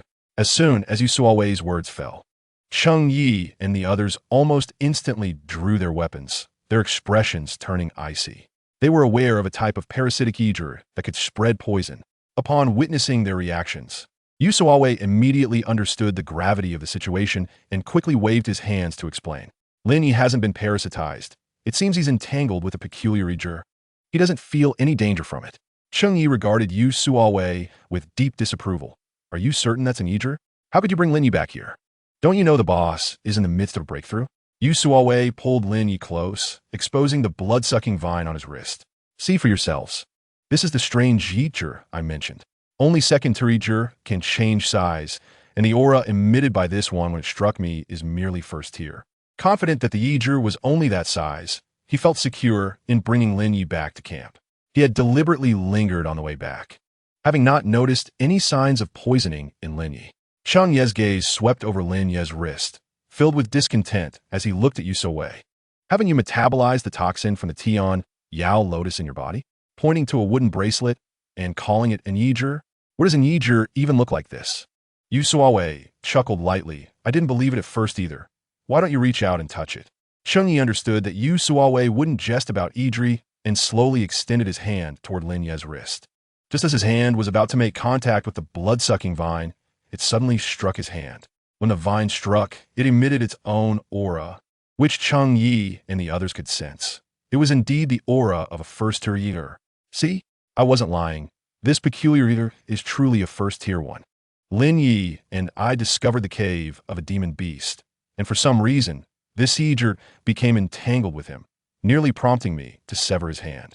Cheng Yi swiftly drew his knife, addressing Lin Ye. This eater is a ticking time bomb. We should just cut your hand off. Qian chimed in. Let us first think of a way to remove this eater. If it truly cannot be removed, we can always resort to severing the hand later. They carried a coagulant that could guarantee Lin Ye's hand could be reattached. Seeing Cheng Ye's intent to sever his hand, Lin Ye forced a smile. Brother Cheng, I don't think it's that serious. This eater feels quite gentle to me, and I sense it is happy. Just as Lin Ye finished speaking, Yu Suawei's eyes widened, and he turned abruptly. What did you just say? You can sense the emotions of this eater. It has recognized you as its master. Martial artists can form contracts with Yidri and demon beasts, enabling them to sense the emotions of the Yidri or demon beasts once the contract is successfully established. This is common knowledge in the cultivation world. Cixi approached Lin Ye with a face full of astonishment. You truly can sense the emotions of this Yidri? Can you command it? Lin Ye scratched his head. I'm not sure. I'll give it a try. Pointing to a nearby tree, he commanded the blood-sucking vine. Can you attack that tree? In the next moment, everyone watched as the blood-sucking vine suddenly thickened and elongated. One end held in Lin Ye's hand while the rest dangled like a whip. Understanding the vine's intent, Lin Ye wielded it as a whip, and in an instant, the small tree was snapped in two. The blood-sucking vine proved more effective than an ordinary whip, as it possessed a degree of telepathic connection with him, eliminating the need for practice to improve accuracy. Indeed, it appears to be a recognized figure. No wonder this first Tereger can alter its size. It has acknowledged its master. The gazes of Qian and the others towards Lin Ye were filled with envy. It is exceedingly difficult for one to have an Yidri recognize them as their master, as these plants would rather perish than yield to humanity. Only those of a significantly higher realm can impose their will upon an Yidri, and the probability of success in such a recognition is a mere 1 in 1,000. Lin Ye, an ordinary individual, has already formed a contract with a first-tier Yidri. Cheng Yi approached Lin Ye to caution him. This particular Yidri belongs to the vine category and bears a resemblance to the bloodthirsty vine, although the bloodthirsty vine is entirely crimson without the dark patterns. You must not let anyone know about your contract with the Yidri. While to my knowledge, there have been no precedents of a master being stripped from their Yidri. Researchers are capable of undertaking unspeakable actions. Lin Ye lacks background and strength. An ordinary person forming a contract with an Yidri inherently becomes a prime subject for research. Qianan gently tapped Lin Ye's chest, expressing that he was fortunate to have joined their team. Although they envied him, they bore no ill intentions. Had he joined another mercenary group, he would likely have been seized long ago. Yu Suawei stepped forward, placing a hand on Lin Ye's shoulder. Harboring a foolish notion of controlling Lin Ye through coercive means for personal gain, Lin Ye could sense danger. With even the slightest malicious intent, he could annihilate his adversaries. This is a relic, and if trust cannot be fully established among teammates, death is but a matter of time. Yu Suawei, trusting his battle-hardened companions for many years, still felt compelled to remind everyone. Lin Ye possesses a unique talent and may have the potential to enroll in a martial academy. Should Lin Ye distrust them, he would not have warned them of the dangers as he did previously. He could have easily concocted an excuse to depart, leading to their demise. Cheng Yi and the others grasped the implication. Lin Ye was indeed a talent who could not be controlled. Once Lin Ye entertained thoughts of mutual destruction, it would be challenging for them to escape his machinations. Yu Suawei refrained from further comment, redirecting the conversation towards the gopher's lair. The iron essence there revealed itself above the ground, leading me to suspect the presence of an iron essence mine. Observing the group's excitement over the hole, Cheng Yi quickly urged everyone to regain their composure. The iron essence mine is indeed significant, but the priority should be the Captain's breakthrough. We must not lose sight of our primary objective. Yu Suawei smiled at Cheng Yi, clarifying that he did not intend to explore the iron essence mine immediately. Instead, he suggested that Cixi accompany him to camouflage the hole and subsequently create a map. Their team lacked the strength to secure the iron essence mine. Thus, the map would surely be sold to a larger mercenary group. The iron essence they had managed to acquire was merely an unexpected gain. Cheng Yi considered and decided to send Qian and Shi with Yu Suawei. With Su Song absent, he was effectively the vice captain. Lin Ye noted that Yu Suawei and the others were laden with large backpacks, realizing they were off to chart the map and extract the iron essence. Cheng Yi did not wish to celebrate prematurely, as the iron essence could also have been brought back by the beastly gophers. Zhou Wen, curious about Lin Ye's bloodthirsty vine, approached for a closer look. Your luck is truly extraordinary. This eager may have just recently evolved, and while still in its nascent stage of consciousness, it absorbed your blood, developing a natural affinity towards you. I will send you some documents on nurturing eager when I return. Study how to cultivate it, and if you can elevate it to the second tier, your future will be worry-free. Chapter 12, Su Song, Sense the Spiritual Energy of Heaven and Earth. Lin Ye looked down at the inscriptions on the bloodthirsty vine. First tier, mutated bloodthirsty vine, master recognized, capable of devouring beast blood and flesh to evolve. The inscriptions are not immutable. After the recognition of a master, the inscriptions changed. Ordinary bloodthirsty vines cannot consume beast blood and flesh to evolve. They can only devour the essence blood of beasts, hence the name bloodthirsty vine. On the third day after Yu Suawei and his companions departed, a fierce wind suddenly began to blow around the campsite. Lin Ye stood up, anxious, suspecting that a thunderstorm within the relic had arrived prematurely. Anomalies in nature. The captain has sensed the spiritual energy of heaven and earth. Zhou Wen's excitement was palpable, his lips trembling slightly. Cheng Yi, equally elated, noticed Lin Ye's confusion and proceeded to explain. To advance from a martial artist to a martial master, one must sense the spiritual energy of heaven and earth. The most common manifestation of breakthrough is a climatic phenomenon. The inexplicable wind swirling only around the captain's tent indicates that the captain has indeed sensed the spiritual energy of heaven and earth. The captain has successfully transcended to the rank of martial master, although it remains uncertain which elemental energy he is cultivating. Lin Ye, intrigued, inquired, do the spiritual energies of heaven and earth possess attributes?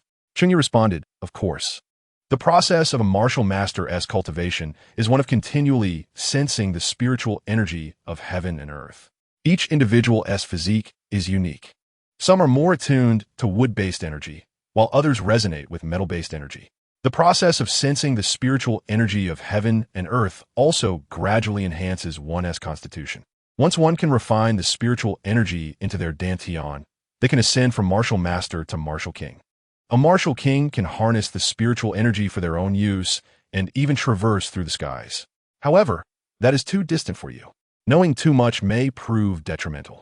Cheng Yi, overwhelmed with joy at Su Song's advancement, would ordinarily refrain from discussing martial kings with Lin Ye.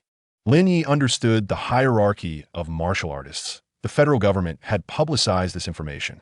An ordinary person could condense their vitality to break through to a martial artist with a power of 1,000, and upon honing their body to perfection, possessing 10,000 in power and the ability to sense the spiritual energy of heaven and earth, they could transcend to a martial master. The federal government had not disclosed information regarding martial kings, so martial kings can fly. Teachers at school had mentioned that human cultivation and breakthroughs are a form of evolution. An ordinary person has a lifespan of around 100 years, but upon advancing to martial artist, one can live up to 200 years. Martial masters can live up to 500 years.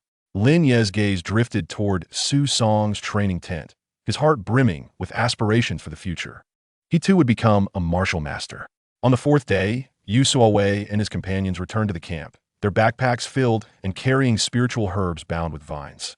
They confirmed the existence of an iron essence vein in the cave, though the yield remained uncertain.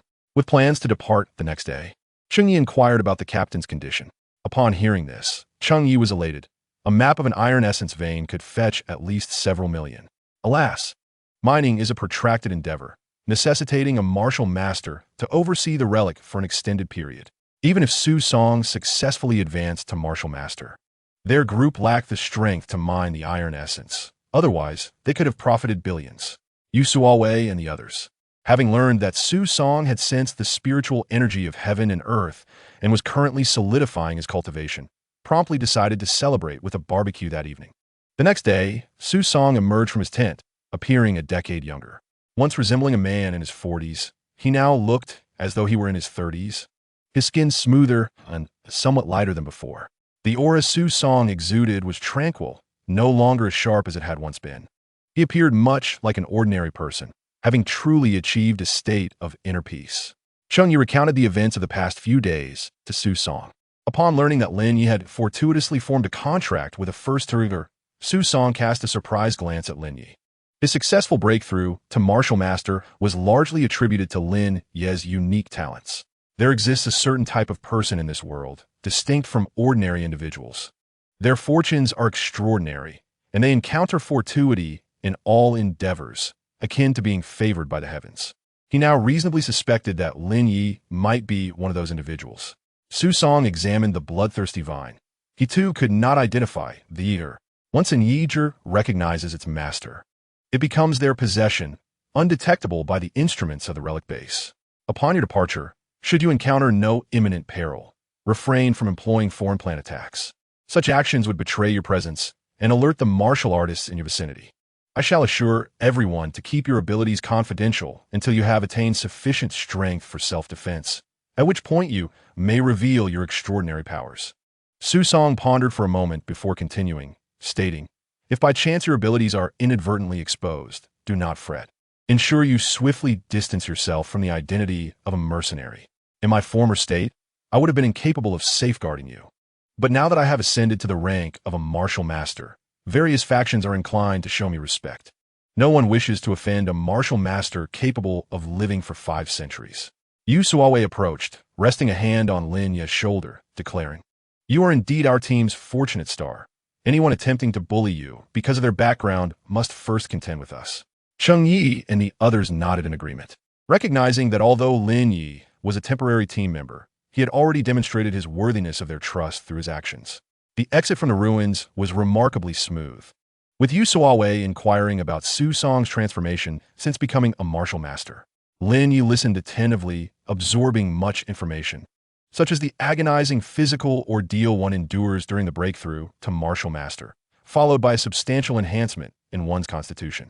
Su Song described how he sensed the natural spiritual energy through meditation.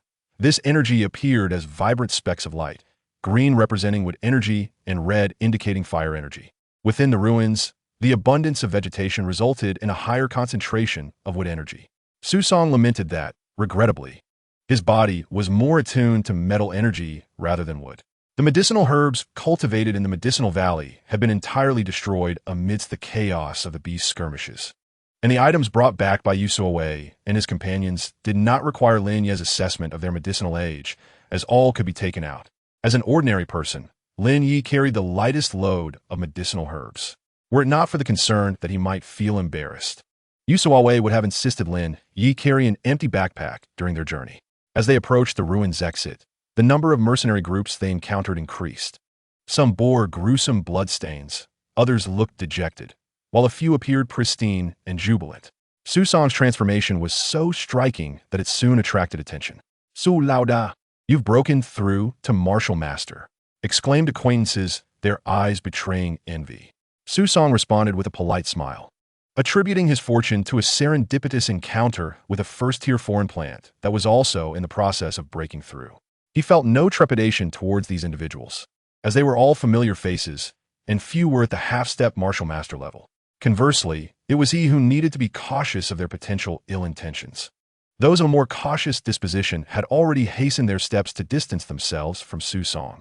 Yu Suaowei, lowering his voice, advised Lin Ye, despite the smiles exchanged. All are secretly concocting ways to seize one another's medicinal herbs. The most perilous aspect of the ruins is not the beasts or foreign plants, but rather the humans themselves. Chapter 13. The Division of Formal Team Members. Lin Ye wholeheartedly agreed with Yu Suaowei's sentiments, realizing that the apparent calm was merely a facade. After all, Su Song was a martial master who would dare to rob them. Upon exiting the ruins, Lin Ye overheard Yu Suaowei muttering in dissatisfaction. A bunch of cowards. Now that the boss has just broken through, they're already scared. If only they dare to trouble us, we could seize their gains.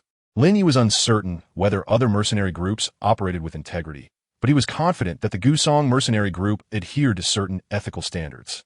They would not initiate theft, and if confronted with attempts to rob them, they would retaliate. The Gusong mercenary group was also smaller in number compared to others, consisting of merely 7 members. Those who resorted to unscrupulous means had long been expelled by Su Song. As Lin Ye passed through security upon exiting the ruins, he felt a twinge of anxiety, fearing that the base staff would discover the blood-devouring vine. After his medicinal herbs were registered, the staff instructed Lin Ye to walk through a light gate, allowing him to leave. He exhaled a quiet sigh of relief. Cheng Yi attended to tax matters while Su Song took Lin Ye and the others to the base hotel for some rest. Each person was assigned a private room, all adjacent to one another. Upon receiving his phone, Lin Ye immediately informed his family of his safety, unaware that his parents had been suffering from severe insomnia until they received his message, which prompted them to smile and finally rest. Unable to sleep, Lin Ye went to the kitchen to prepare the beast meat. Consuming beast meat is beneficial for ordinary people, and knowing that Lin Ye's younger siblings were premature, Su Song had thoughtfully brought him a full backpack of beast meat. Lin Ye marinated the meat in the kitchen, intending to take it home for his parents to make soup.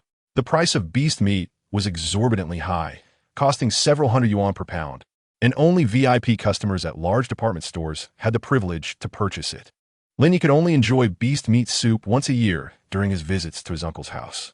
In the evening, Lin Ye received a transfer notification from Su Song totaling 70,000. The iron essence and medicinal herbs were taken by Chun Laoda.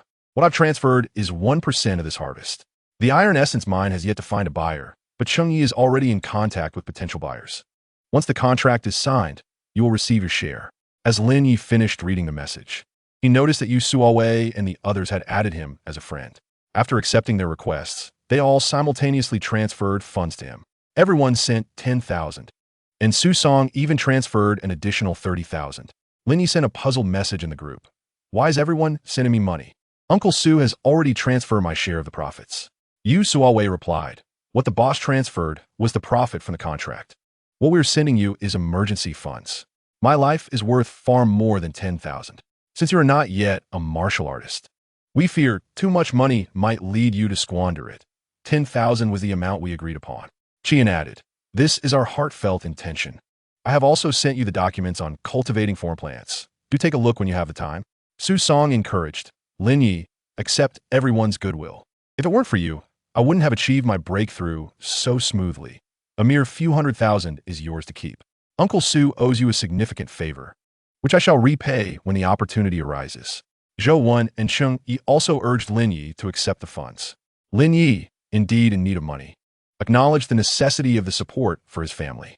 Thank you, Uncle Su, and thank you, brothers. I am truly in need of these funds right now. Yu Suawei remarked, needing money is a common state. Once you become a martial artist, you will understand. Equipment costs money, training costs money, and even the techniques require funding.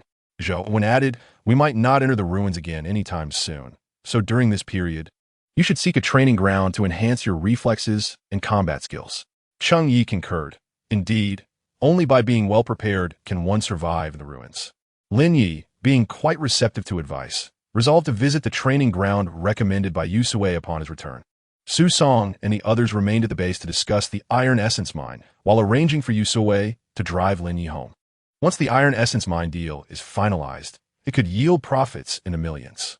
Lin Ye was astonished. Wait, isn't it true that Cheng Gu mentioned the iron essence mine could potentially earn tens of millions? Am I really entitled to $1 million? Yu Suawei chuckled as he drove. Did the boss not tell you?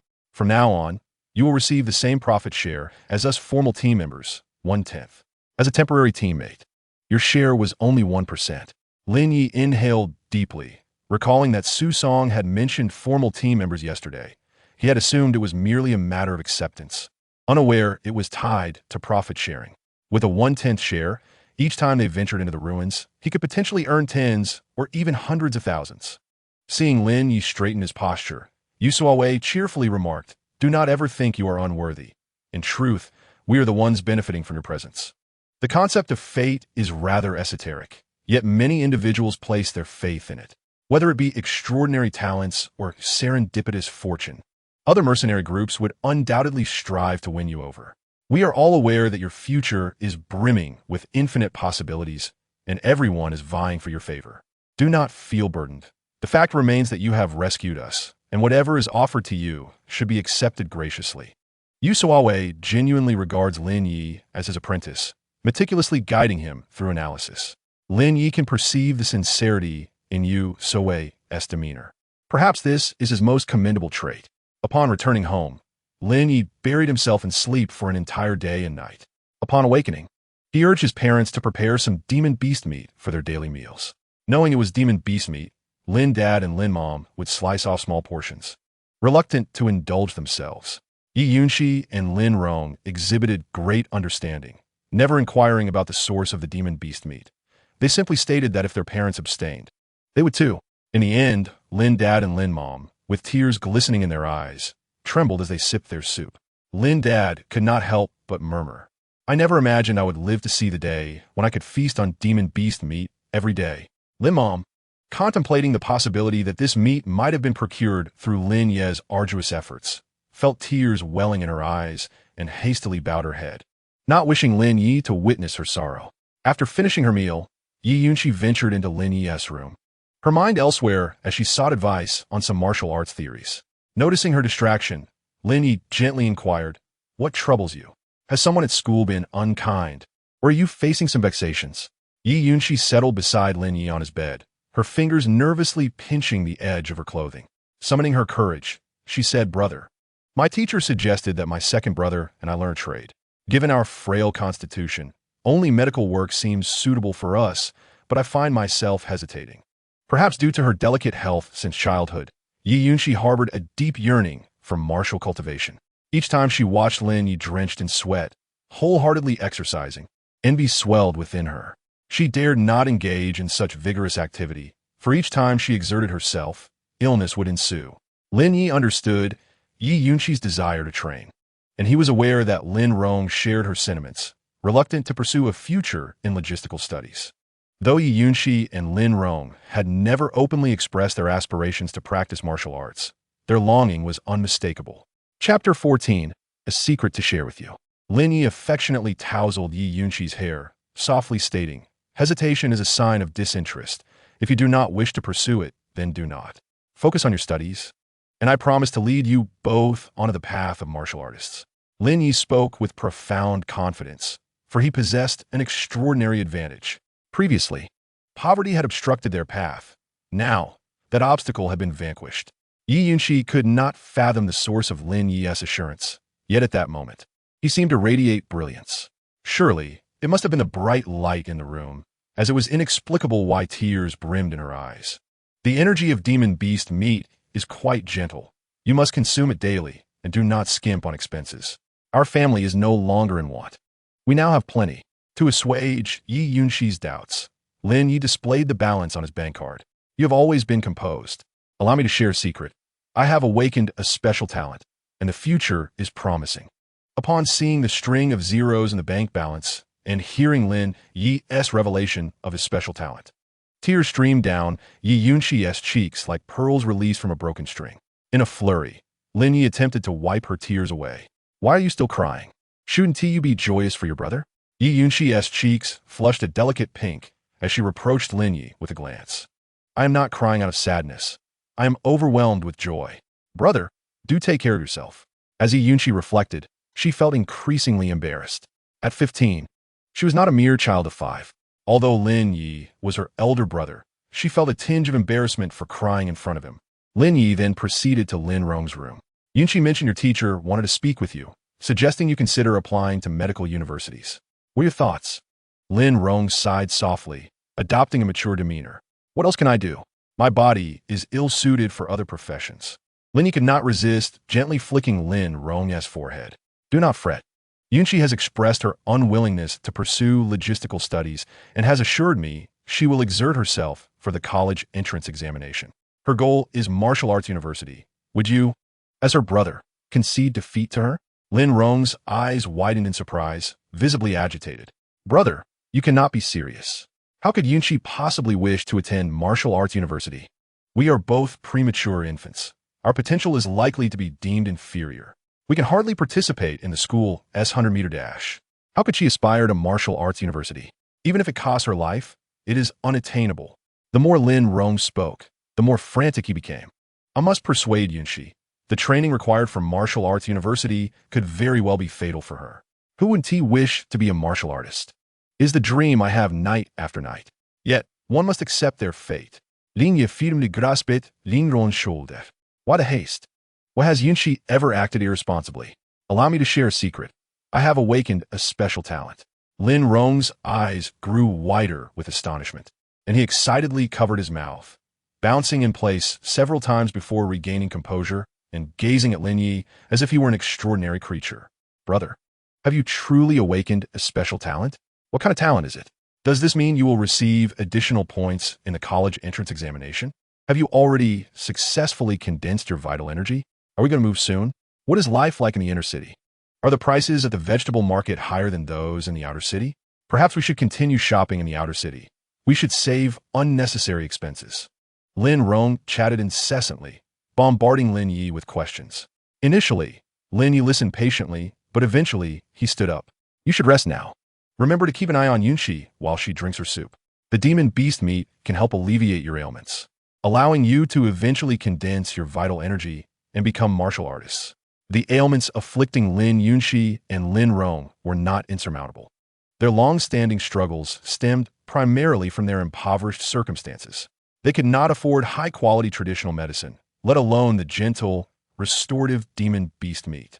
With an effective remedy that is both gentle and appropriate, it is likely that a single vial of potion could restore them to normalcy. The following day, Lin Rong awoke with dark circles under his eyes, having been too excited to sleep all night, fearing that if he fell asleep, the dream would vanish. Noticing Yunshi also appeared to have had a restless night, he leaned closer and whispered, "Did brother share a secret with you? Are you truly determined to apply to martial arts university?" Yunshi rolled her eyes in annoyance. "Of course, I intend to apply to martial arts university. Do you doubt brother's capabilities? I have always disliked the sterile scent of hospitals. The thought of working in the medical field fills me with dread." Yunshi noticed that Lin Rong was aware of brother's awakening of a special talent, yet he seemed foolishly skeptical, as if still questioning whether he was dreaming. Lin Rong's eyes brightened at her words. "I trust brother completely. He has always been my role model. If you are determined to apply to martial arts university, then so shall I." Yunshi, who was not fond of hospitals, said this as if Lin Rong enjoyed them. Lin Ye registered at the training facility recommended in the group chat, where one-on-one instruction for martial artists costs 10,000 a week. After attending a few classes, Lin Ye discovered that the training was quite similar to what Yu Suawei had taught him in the ruins, albeit more meticulous and safe. "Lin Ye, what are you doing here?" In the lounge, Qin Jiqiu, having finished his training, recognized a familiar figure. As Lin Ye turned around, he approached with curiosity. Lin Ye smiled at Qin Jiqiu, the campus belle, acknowledging her presence in the training arena. Qin Jiqiu, possessing a moderate silverbone aptitude alongside an esteemed family background and striking looks, stood as a prominent figure within the school. Sharing a class with Lin Ye, their interactions were infrequent yet cordial. Notably down-to-earth, Qin Jiqiu maintained amicable relations with her classmates, and upon learning of Lin Ye's presence in the training grounds, she was pleasantly surprised, given her awareness of his humble origins. "This training facility is run by my uncle," she thought to herself. Curiosity piqued. She contemplated inquiring why Lin Ye had not abandoned his martial arts training, recalling that he was merely of low-tier iron bone aptitude. However, the question lingered unvoiced. After all, Lin Ye's pursuits were none of her concern. Her impression of him mirrored that of most classmates, diligent and unwilling to settle for mediocrity. Perhaps it was merely her imagination, but she sensed a newfound confidence radiating from him, coupled with an indescribable aura. Previously, Lin Ye had seemed awkward when conversing with her, never daring to jestingly call her the campus belle, as he had just done. The martial artist instructing Lin Ye, upon spotting Qin Jiqiu, remarked with a hint of admiration, "Ah, Jiqiu, your classmate is quite remarkable. Do not be deceived by his ordinary appearance. He is a member of the Ancient Pine Mercenary Corps." Earlier, Chief Chun had recommended a unique talent to several mercenary groups, yet due to his ordinary status, he was overlooked, only to be fortuitously discovered by Su Song. Many mercenary factions now express regret, even speculating whether they could have been the first to break the martial artist threshold had they accepted Lin Ye into their ranks. As Chapter 15 unfolded, The successful condensation of vital energy came to light. With a glimmer of curiosity, Qin Ji Qiu cast a glance at Lin Ye. Have you awakened a special talent? Congratulations!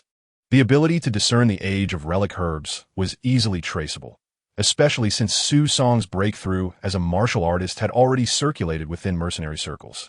Whispers suggested Lin Ye possessed a certain fortune. After all, why else would Su Song have achieved his breakthrough precisely after Lin Ye's arrival? Some even sought to offer handsome salaries to lure him away, only to be met with refusals. If Su Song had been more forthcoming about Lin Ye's potential, perhaps others would not have speculated so fervently. Yet, when large mercenary factions sought to borrow him, Su Song found excuses to decline, stating that Lin Ye was his junior, clearly indicating his intention to protect him. Numerous factions had thoroughly investigated Lin Ye's life, discovering that apart from his unique ability to identify herbs, he was simply an ordinary individual. The more Su Song valued Lin Ye, the more credence others lent to the notion of his inherent luck. Their training facility had also received directives from Su Song to minimize interactions between Lin Ye and other mercenary groups. Observing Qin Ji Qiu's choice of tea, specifically designed for martial artists to replenish their stamina, Lin Ye surmised that she might have become a martial artist herself. This is no small feat. Have you already achieved martial artist status? Such rapid progress. Is silver bone aptitude truly that extraordinary? Qin Ji Qiu had only been training for a month, yet had already crossed the threshold into martial arts, while Lin Ye had yet to consolidate his own vital energy. Lin Ye felt no envy towards Qin Ji Qiu, merely reflecting on his own training rhythm. With his unique advantages, he was confident he would not be eclipsed by her. Intrigued by Su Song's breakthrough, Qin Ji Qiu deliberately trained alongside Lin Ye, willingly serving as a sparring partner to help him hone his skills.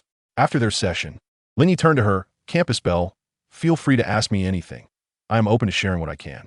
Eager for gossip, yet hesitant to seem as though she were taking advantage of his generosity, Qin Ji Qiu's eyes brightened at his words. All right, I shan't hold back. We all know about Captain Su's breakthrough. I wish to understand the intricate details.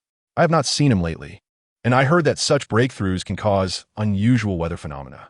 What transpired during his breakthrough?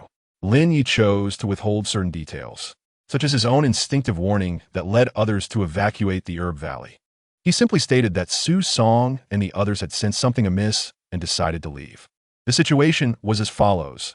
Uncle Su discovered a first-tier extraordinary plant on the verge of its breakthrough and took advantage of its weakened state to eliminate it. I was merely an ordinary person, and my unique talent was of little help, so I remained on the peak, waiting for their return. There was indeed unusual weather during Uncle Su's breakthrough. A sudden gust of wind swept through the camp, leading me to believe that the relic's stormy weather had arrived early. Lin Ye's account was truthful, albeit with certain personal details omitted.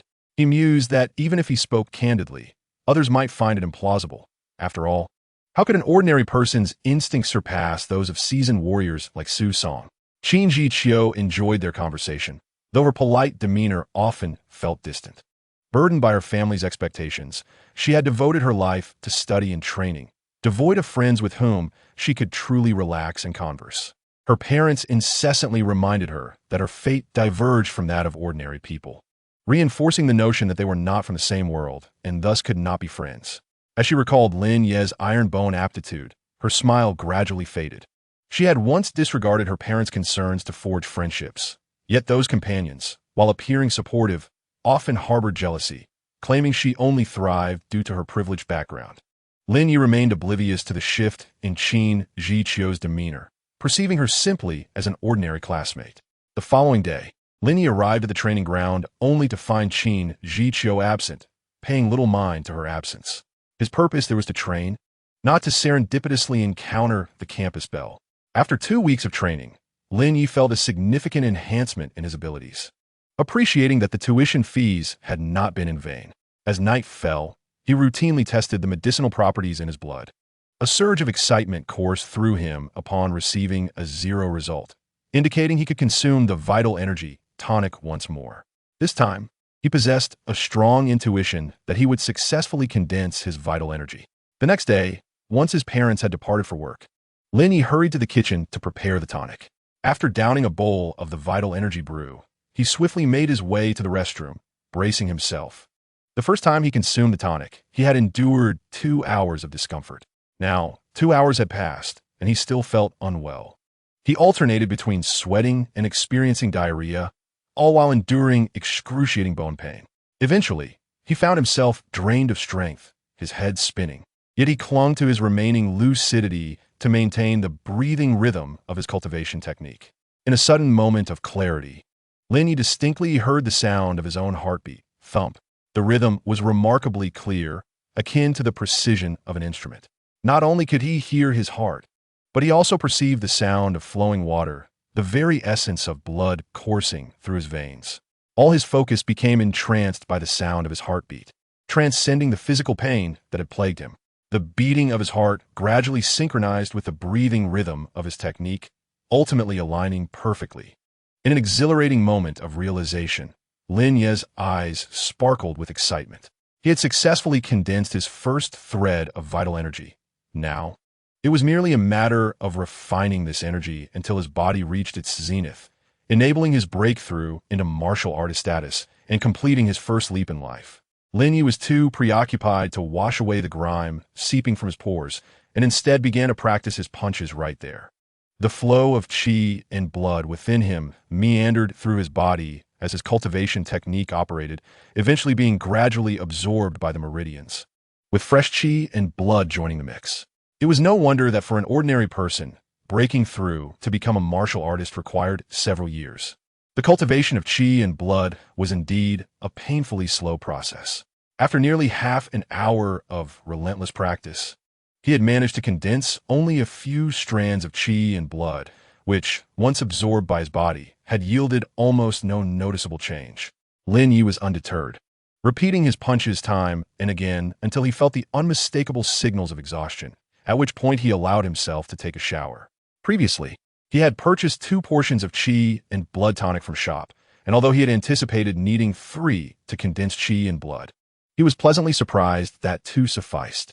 He still had the opportunity to apply for an additional portion of tonic from a school. The qi and blood tonic served to enhance one's vitality and could also be utilized in daily cultivation. However, its price was exorbitant, rendering it unaffordable for the average person. Ordinary individuals expended every ounce of effort just to maintain a semblance of normalcy in their lives, let alone afford a qi and blood tonic priced at 30,000 per portion. Chapter 16. The new training hall established by the school. Lin Ye resolved to apply for the qi and blood tonic at school, knowing that the sooner he consumed it, the quicker he could condense his qi and blood. To be eligible to apply for the martial arts university, he needed to become a martial artist before the college entrance examination registration.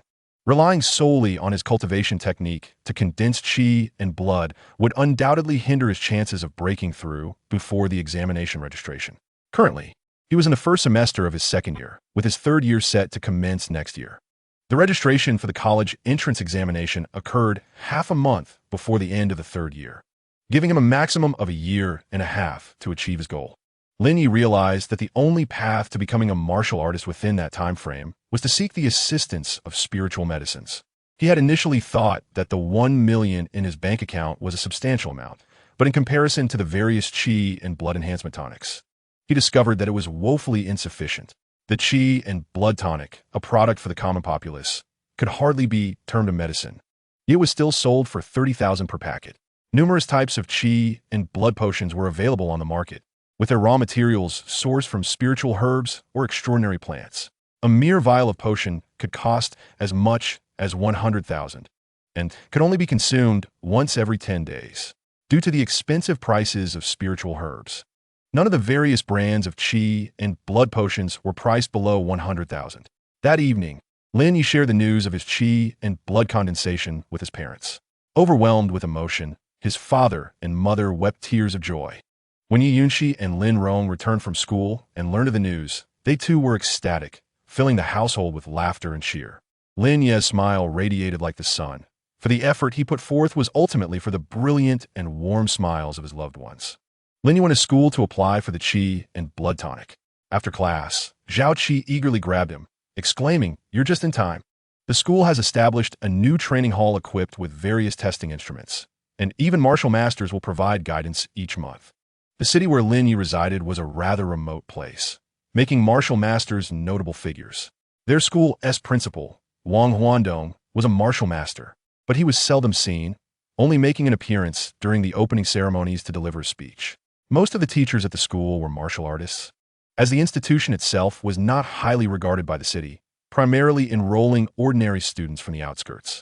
Lin Ye was puzzled as to why their school would establish a training hall and invite martial masters for instruction. The high fees of external training halls were attributable not only to the direct mentorship of martial artists, but also to the specialized instruments that could digitize even the subtlest changes occurring in the body. If any issues arose during cultivation, the data could alert the practitioner before they even felt discomfort. Zhao Qi, being an ordinary person, had limited knowledge of such matters.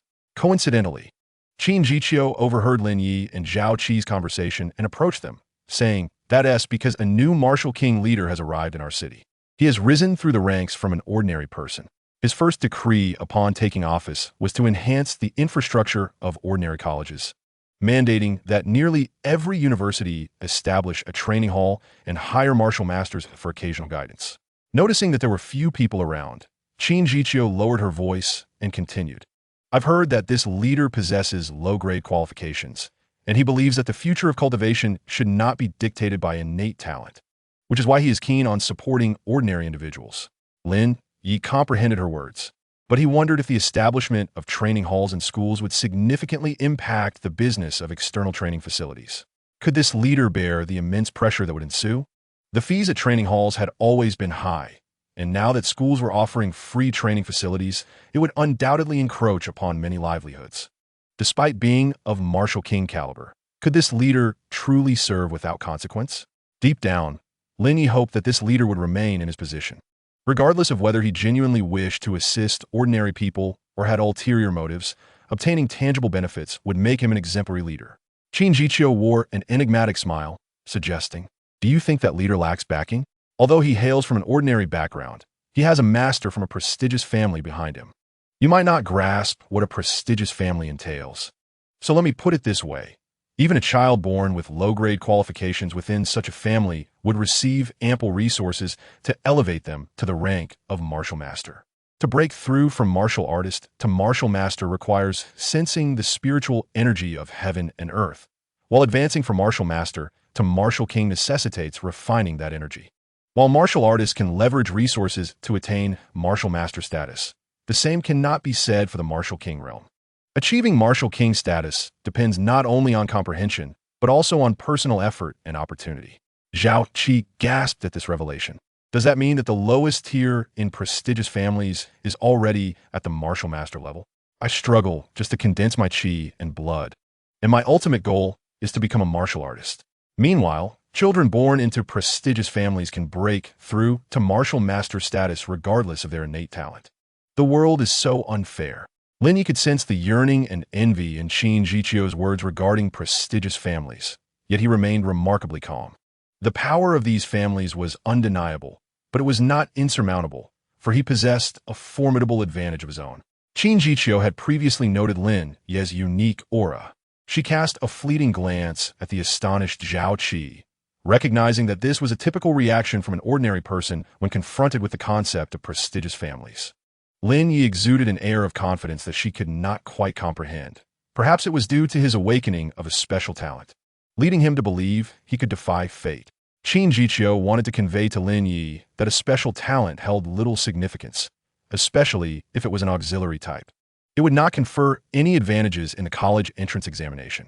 Ultimately, she said nothing, deeming it unnecessary to play the villain and shatter someone's dream, as it might lead to future resentment. Although she was unafraid of Lin Ye's potential retaliation, she preferred to avoid unnecessary trouble. After Qin Jiqiu departed, Zhao Qi smiled at Lin Ye with a sly expression. "You better come clean with me. When did you become so close with the school beauty?" "She definitely approached you because she saw you." Although Qin Jiqiu appeared approachable, few students dared to initiate conversation with her. Her every movement exuded an air of nobility that made others feel unworthy, reminding them that they belonged to different worlds. Zhao Qi soon noticed something amiss, his eyes widening in astonishment. "Have you managed to condense your qi and blood?" It struck him only then that Lin Ye's skin had grown fairer, his muscles more proportionate and explosive, and his eyes clearer and more spirited, hallmarks of having condensed qi and blood. Zhao Qi's exclamation drew the attention of everyone in the class. Realizing this, Lin Ye quickly pulled Zhao Qi towards the back exit. When Zhao Qi learned that Lin Ye had joined a mercenary group to explore a relic, his jaw dropped, large enough to accommodate an egg. I always knew you would soar to great heights eventually, but I never anticipated you would ascend so swiftly. You have already joined a mercenary group to delve into relics, and stayed there for such an extended period. My good brother, are we not destined to be lifelong companions? Please tell me, how do the warriors in the mercenary group treat one another? What is the nature of the relics governed by the federal government like? How do they differ from the relics we have explored? Is the relic base truly as magnificent as the online commentators claim? Chapter 17. The Departure of the Mercenary Group Leader. After the initial shock, Zhao Qi was overwhelmed with curiosity. Although he had ventured into a relic once, it was a wild one, and he had only explored the vicinity of the exit. The mercenary group could spend anywhere from a week to several months inside a relic for exploration.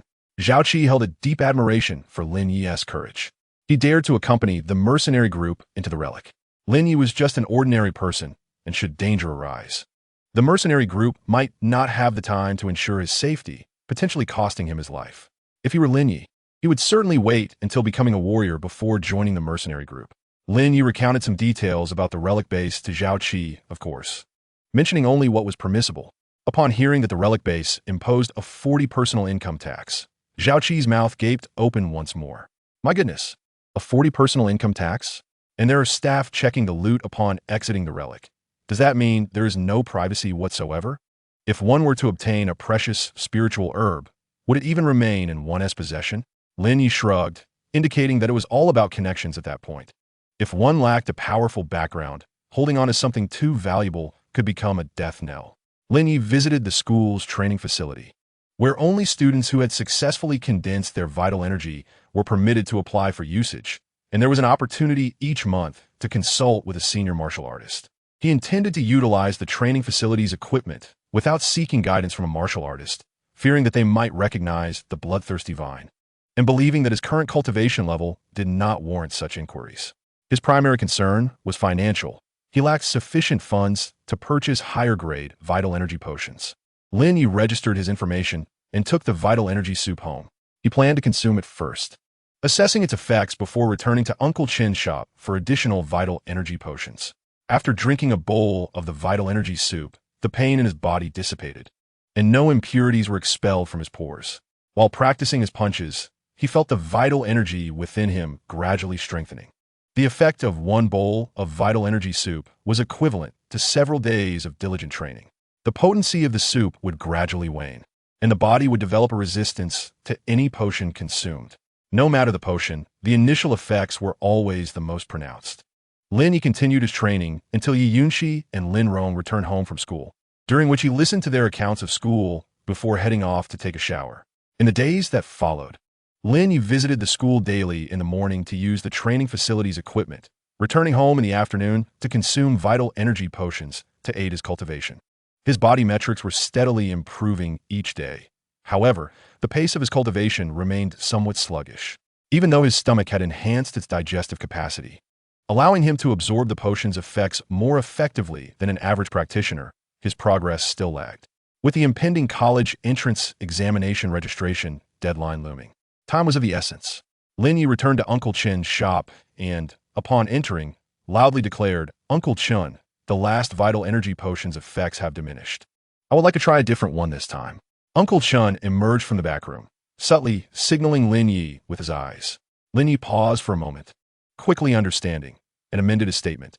"Uncle, I just remembered I have an urgent matter to attend to. I'll come back another day to collect the potion." Although he was unsure why Uncle Chun was urging him to leave, he trusted his judgment. Before Lin Ye could turn away, he noticed a smiling young man emerging from the back room, speaking slowly and with a gentle smile. "You must be Lin Ye. Indeed, heroes are often youthful, and your demeanor is quite remarkable. Boss Chun, would you be so kind as to introduce us?" Uncle Chen's smile visibly stiffened as he feigned enthusiasm while introducing Lin Ye. "Lin Ye, this is Mu Chun, the leader of the Departure Mercenary Group. Leader Mu, what a coincidence it is today. You just inquired about Lin Ye, and here he is at the shop. I don't have his contact information, just know he has been at school lately." Lin Ye grasped the situation. Mu Chun was seeking him due to his visit to Uncle Chun. Uncle Chun wished to keep Mu Chun from engaging with him, thus misleading him about their lack of contact information.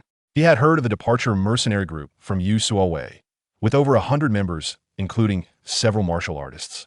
It was indeed a formidable mercenary group. It was rumored that they had purchased the map to the iron or vein. Yet the contract had never been finalized for some unknown reason. The scale of the Ancient Pine mercenary group paled in comparison to that of the departure mercenary group, akin to the disparity between a mouse and a tiger. Lin Ye felt perplexed. What could the leader of such a significant mercenary group want with him? It couldn't be that he wanted to take him into the relic to identify the age of spiritual herbs. Such a vast mercenary group would hardly rely on harvesting spiritual herbs for profit, especially with someone of such high rank as the leader making the inquiry. Mu Chun approached Lin Ye with a warm smile, gently adjusting his glasses. Lin Ye, allow me to introduce myself. I am Mu Chun, the leader of the departure mercenary group. He extended his hand, and Lin Ye, feeling somewhat anxious, shook it. Hello, Leader Mu. May I ask what brings you to me? Mu Chun's tone softened further. There was no need for formalities. I'm not much older than you. Just call me Brother Chun. I've heard that you discovered that iron or vein. Lin Ye instinctively wanted to refute this claim, but hesitated, concerned that Mu Chun might already know the truth. Chun sighed inwardly, sending multiple messages to Su Song. Lin Ye was still too young. Mu Chun's gentle probing had almost revealed the truth. Having obtained the answer he sought, Mu Chun's smile grew more genial. They had professional personnel investigate the relic site. Although much of the evidence had been washed away by heavy rains, traces remained. The seemingly erratic paths were, in fact, deliberately leading closer to the groundhog's burrow. He had investigated the Ancient Pine mercenary group and Su Song's modus operandi, and he was confident that Su Song could not possibly be aware of the extraordinary plant's impending breakthrough. The Tianyao lotus, being an extraordinary plant, would not surface until it had completed its breakthrough. If it left no trace, how could Su Song and his companions detect it? When he probed them for details, Su Song and the others became evasive, making it glaringly obvious that they were concealing something. Mu Chun possessed a keen intuition, which could be considered a special talent in its own right. At that moment, his instincts urged him to delve deeper into what Su Song and the others were hiding. If he wished, he could easily find Lin Ye at home or ambush him at school. There were countless methods to compel Lin Ye to meet him. However, as this thought crossed his mind, he broke into a cold sweat. His intuition warned him not to offend Lin Ye. Subsequently, Mu Chun confirmed that every time he harbored ill intentions toward Lin Ye, his instincts would sound an alarm, making him feel as though he were being watched by an overwhelming terror. His curiosity about Lin Ye only grew. Uncle Chun cast a strange glance at Mu Chun's back, wondering when this seemingly affable, smiling tiger had become so approachable. Was he perhaps trying to recruit Lin Ye, this promising talent? Chapter 18. What is the attribute root bone? Chun had found himself engulfed in self-doubt. What manner of prodigy was Lin Ye? Wasn't he merely gifted in discerning the age of relic spiritual herbs? Su Song had delayed the signing of the iron or vein contract due to Lin Ye. To Chun Mu's astonishment, he abandoned his esteemed status to personally confront Lin Ye at the shop. What was it about Lin Ye that piqued his curiosity to such an extent? Chun Mu was not one to be trifled with, nor was he one to adhere to convention. Yet, in matters concerning Lin Ye, he maintained strict adherence to the established protocols of their circle. It was said that Chun Mu had issued a warning. Anyone who dared to trouble Lin Ye's family would be in direct opposition to him. Had it not been for this proclamation, there would have been those eager to curry favor with Chun Mu, who might have resorted to abducting Lin Ye to join the mercenary group. Lin Ye, unfamiliar with Chun Mu, was surprised by the approachable demeanor of such a high-ranking leader. But he did not dwell on it. The talents he had revealed were hardly remarkable. The golden opportunity he obtained after the failure of system binding was known only to him, regardless of Chun Mu's intentions. There was nothing on Lin Ye that could be of interest to him. Perhaps due to his youth or his audacity, he felt no fear. Chun Mu engaged Lin Ye in light conversation, meandering from academics to iron or veins, and then to martial arts training methods. As a figure of high standing, Chun Mu adeptly found topics that intrigued Lin Ye, elucidating the rules of the martial artist world and sharing amusing anecdotes from the relics. Most assumed that the purpose of the relic base was taxation, when in truth, it was to safeguard humanity. The spatial stability of relics was precarious. Should a collapse occur, the monstrous beasts and exotic flora within could invade our world, making the relic base the first line of defense. Once you enroll in the Martial University, you will grasp the dire threats posed by collapsing relic spaces. Chunmu then inquired if Lin Ye had a preferred university. Ordinary individuals faced limitations in their channels of information. The only Martial University that Lin Ye was aware of was merely an average one. The truly prestigious academies were beyond his knowledge. A hint of confusion crossed Lin Ye's face. Wasn't the college admission process predicated on exam results being released before selecting preferred institutions? With his inferior iron bone aptitude, even if he possessed some exceptional talent that could offer him an edge, the likelihood of qualifying for the Martial University seemed slim. The term Martial University referred to a category of martial academies rather than a specific institution. Although he harbored aspirations of attending the Martial University, he understood the necessity of humility in life. Chunmu was fully aware of Lin Ye's subpar iron bone aptitude. Candidly, he did not believe Lin Ye could gain admission to the Martial University. Nevertheless, in pursuit of winning Lin Ye's favor, he elaborated on the challenges associated with applying to the institution. When Lin Ye learned that becoming a martial artist was the most basic expectation, he couldn't help but inhale sharply. Fortunately, he possessed a golden opportunity. Even if he failed to gain entry to the Martial University, he could still grow stronger gradually through the relics. Chunmu continued, explaining that martial universities were categorized into key and ordinary institutions, with the former often referred to as academies, each excelling in different areas of study. In Huaxia, there were 4 premier academies: Qinglong Academy, Baihu Academy, Zhuke Academy, and Xuanwu Academy, each corresponding to the elemental attributes of water, metal, fire, and earth, collectively known as combat academies. The top-ranked ordinary martial university was the Huaxia Pharmacy University, which primarily admitted students with attribute root bones. Applications for the 4 elite academies could be submitted freely from across the nation, yet in their city, no student had ever been admitted since its establishment. Upon hearing an unfamiliar term, Lin Ye eagerly inquired, "Brother Mu, what is an attribute root bone? Does it, like the natural spiritual energy, also possess elemental properties?" Chunmu, unfazed, nodded with a smile. Indeed, each individual's root bone attribute is predetermined from birth, with only a rare few extraordinary materials capable of altering it. The root bone grade tested at your school upon reaching adulthood is merely a basic evaluation. We possess advanced instruments for a detailed analysis of root bone attributes at our base. If you're interested, you may come and observe. He was genuinely intrigued by Lin Ye's root bone attributes. Chunin quietly cautioned Lin Ye that the instruments for testing root bone attributes were exceedingly costly, reliant on demon cores as an energy source, often charging millions for a single test. Chunmu, fully aware of Lin Ye's financial constraints, still encouraged him to undergo the root bone attribute test. Was he attempting to entice Lin Ye into debt in order to exert control over him? It was no wonder Chun An's mind wandered. Chunmu's actions were indeed perplexing. Their respective statuses were worlds apart.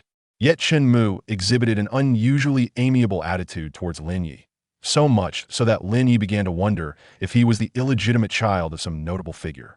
Initially, Lin Ye had been quite curious about the root bone attributes, but upon hearing the price quoted by Chun, his curiosity was swiftly extinguished. Poverty rendered him unworthy of such wonder. Noticing Lin Ye's expression of destitution, Chunmu couldn't help but smile genuinely. It had been a long time since he had seen such a vivid and authentic expression, evoking a sense of nostalgia within him.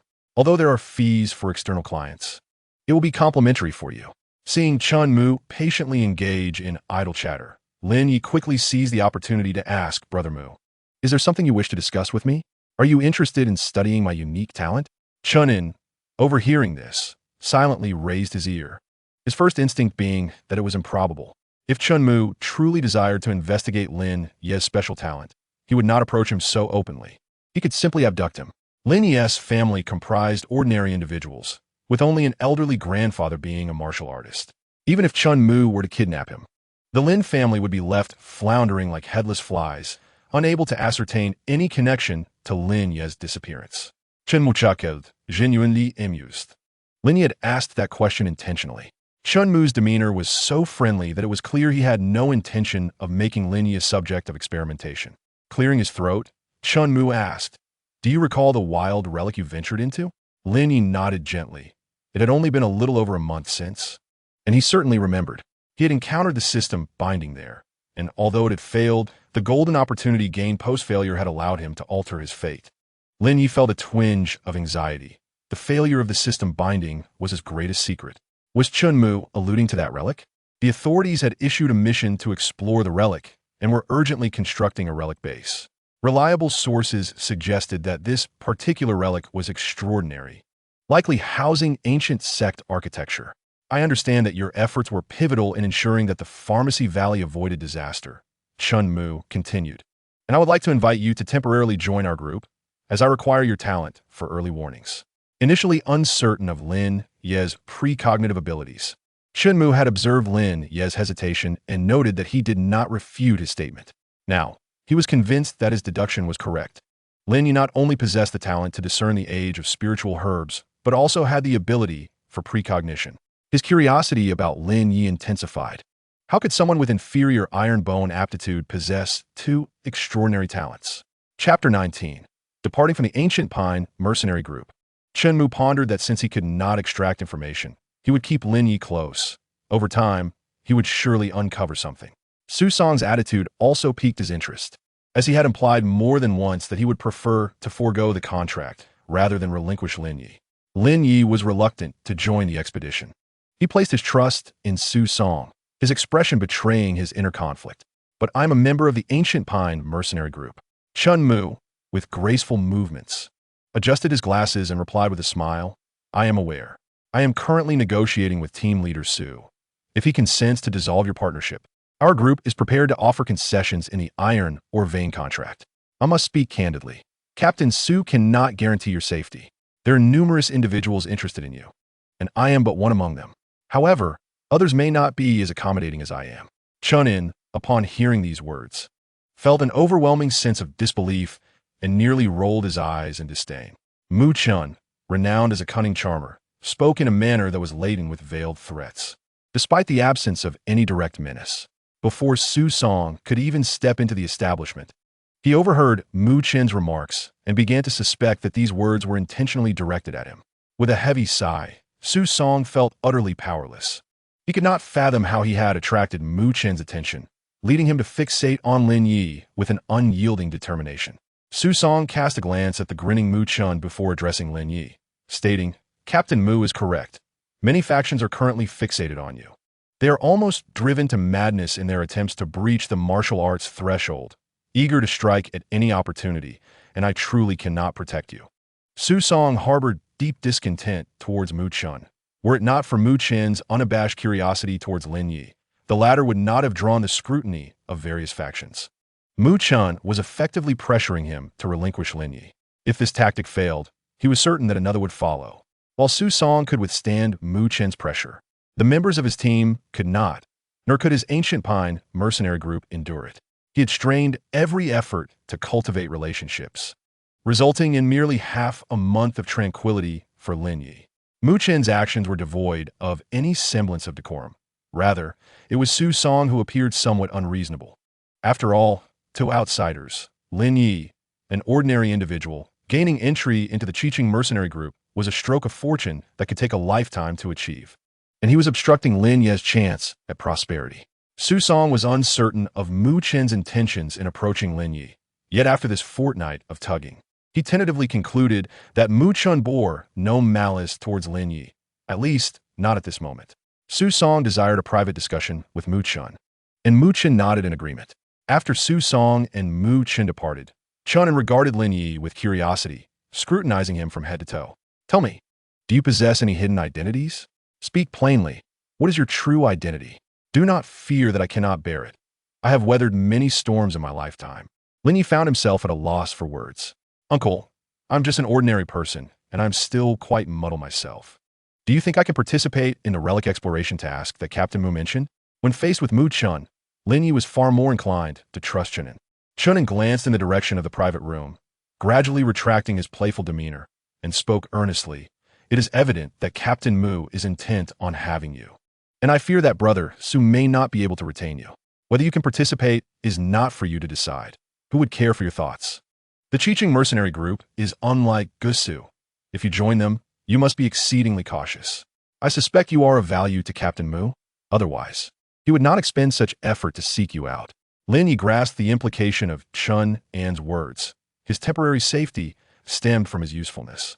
Inside the private room, Mu Chan smiled at the solemn Su Song. Speaking lightly, Captain Su, as far as I know, your acquaintance with Lin Ye is limited, and your relationship is not particularly close. It seems rather irrational to forfeit the benefits of the iron or vein for his sake. The iron or vein is the bounty of your entire team. Though you are the captain, you cannot sacrifice the interests of the group to satisfy your own desires. Su Song sighed heavily. Captain Mu, I know you have discovered certain things, so I will not conceal anything from you.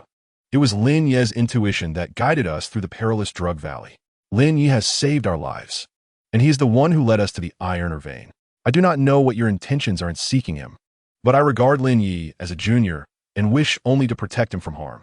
Ujan relinquish Lin Ye, and I can forego the benefits from the iron or vein. All I seek is a promise from you, Captain Mu, a promise that you will not persecute Lin Ye.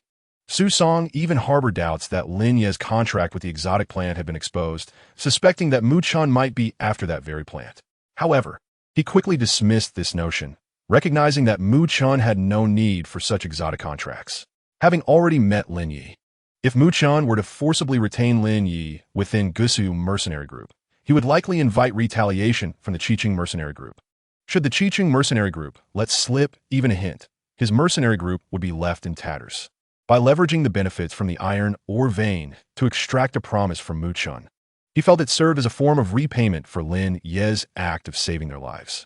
Mu Chan had previously been unfamiliar with Su Song and held no particular impression of him. However, this encounter led him to appreciate Su Song's character. He had a favorable impression of the entire Gusu mercenary group, which was not one driven solely by cold profit. In this frigid society, those who are too sincere often face exclusion. Perhaps due to his own darker inclinations, he found himself quite fond of Su Song's straightforwardness and integrity. I can offer you a promise. My interest in Lin Ye is purely curiosity. The term persecution carries a heavy weight. As long as Lin Ye harbors no ill will towards me, I, in turn, will harbor none towards him. Su Song breathed a sigh of relief upon receiving Mu Chen's promise, though he recognized that this assurance was merely verbal and held little weight. Lin Ye remained oblivious to the content of the discussion between Su Song and Mu Chan. In any case, he had withdrawn from the Gusu mercenary group and joined the Cheeching mercenary group. Mu Chan had also added Lin Ye as a friend, stating, in Cheeching, you will heed only my words and disregard the demands of others. Su Song, with a look of apology, patted Lin Ye's shoulder and sighed gently. Xiao Yi. It is true that I have no connections or background. The Cheeching mercenary group is a challenging place. In all matters, yield when you can, and avoid vying for power and profit. The most important thing in life is simply to survive. Mu Chan chuckled at this, remarking, Captain Su, I am still present here. It is somewhat inappropriate for you to speak ill of Cheeching in my presence. Wherever there are people, there will be intrigue and rivalry. It is not that Cheeching is difficult to navigate. Rather, it is this society that is unforgiving. Su Song regarded Mu Chan with a stony expression, asserting, I say this in front of Captain Mu as well. Cheeching is indeed more challenging to navigate than Gusu. Mu Chen's lips curled into a slight smile, and he sighed lightly. Let it be as Captain Su says. The Cheeching mercenary group boasts a multitude of members, while Gusu mercenary group has but a handful. Chapter 20. The 5 Elemental Attributes of Root Bones. Lin Ye signed a contract to join the group with Mu Chan, his desire to grow stronger burning fervently within him. His current power was woefully inadequate, and even if he were reluctant to join Cheeching, he had no means to resist. Su Song compiled all the information he possessed regarding Cheeching and sent it to Lin Ye. Lin Ye also proactively exited the chat group of the Gusu mercenary group. He was no longer one of them, and thus could not remain in the group. Yu Suawe messaged him, inquiring about his status. Lin Ye replied that he had joined the Cheeching mercenary group, and that was the end of the conversation. Lin Ye procured blood-boosting potions from Chun Un and boarded Mu Chen's vehicle. Mu Chan glanced at Su Song and remarked, Captain Su has treated you quite well. He has sacrificed the benefits of the iron or vein for the sake of a mere promise from me that I will not harm you.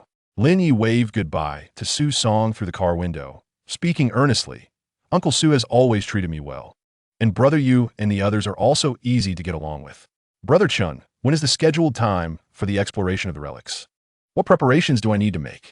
Seeing that Lin Ye wished to change the subject, Mu Chun complied, saying, we still have some preparations to finalize. It will be next month. You need not worry about preparations. The group has everything you require. Today, you will accompany me to familiarize yourself with the surroundings and, in the process, test your root bone attributes. We also have a professional training facility in Qiqing, with all amenities available for your free use. The internal sale of blood and qi potions is priced at half of the official rate. Su Song meticulously documented each member of the Qiqing mercenary group for Lin Ye, complete with photographs and detailed accounts of their cultivation realms. Mu Chun cast a fleeting glance at Lin Ye's phone interface and remarked that most of this information was fabricated, intentionally disseminated by them. With me safeguarding you in Qiqing, no one would dare to cause you trouble. There is no need for you to feel anxious. Mu Chun spoke with profound confidence, as he held significant influence within Qiqing.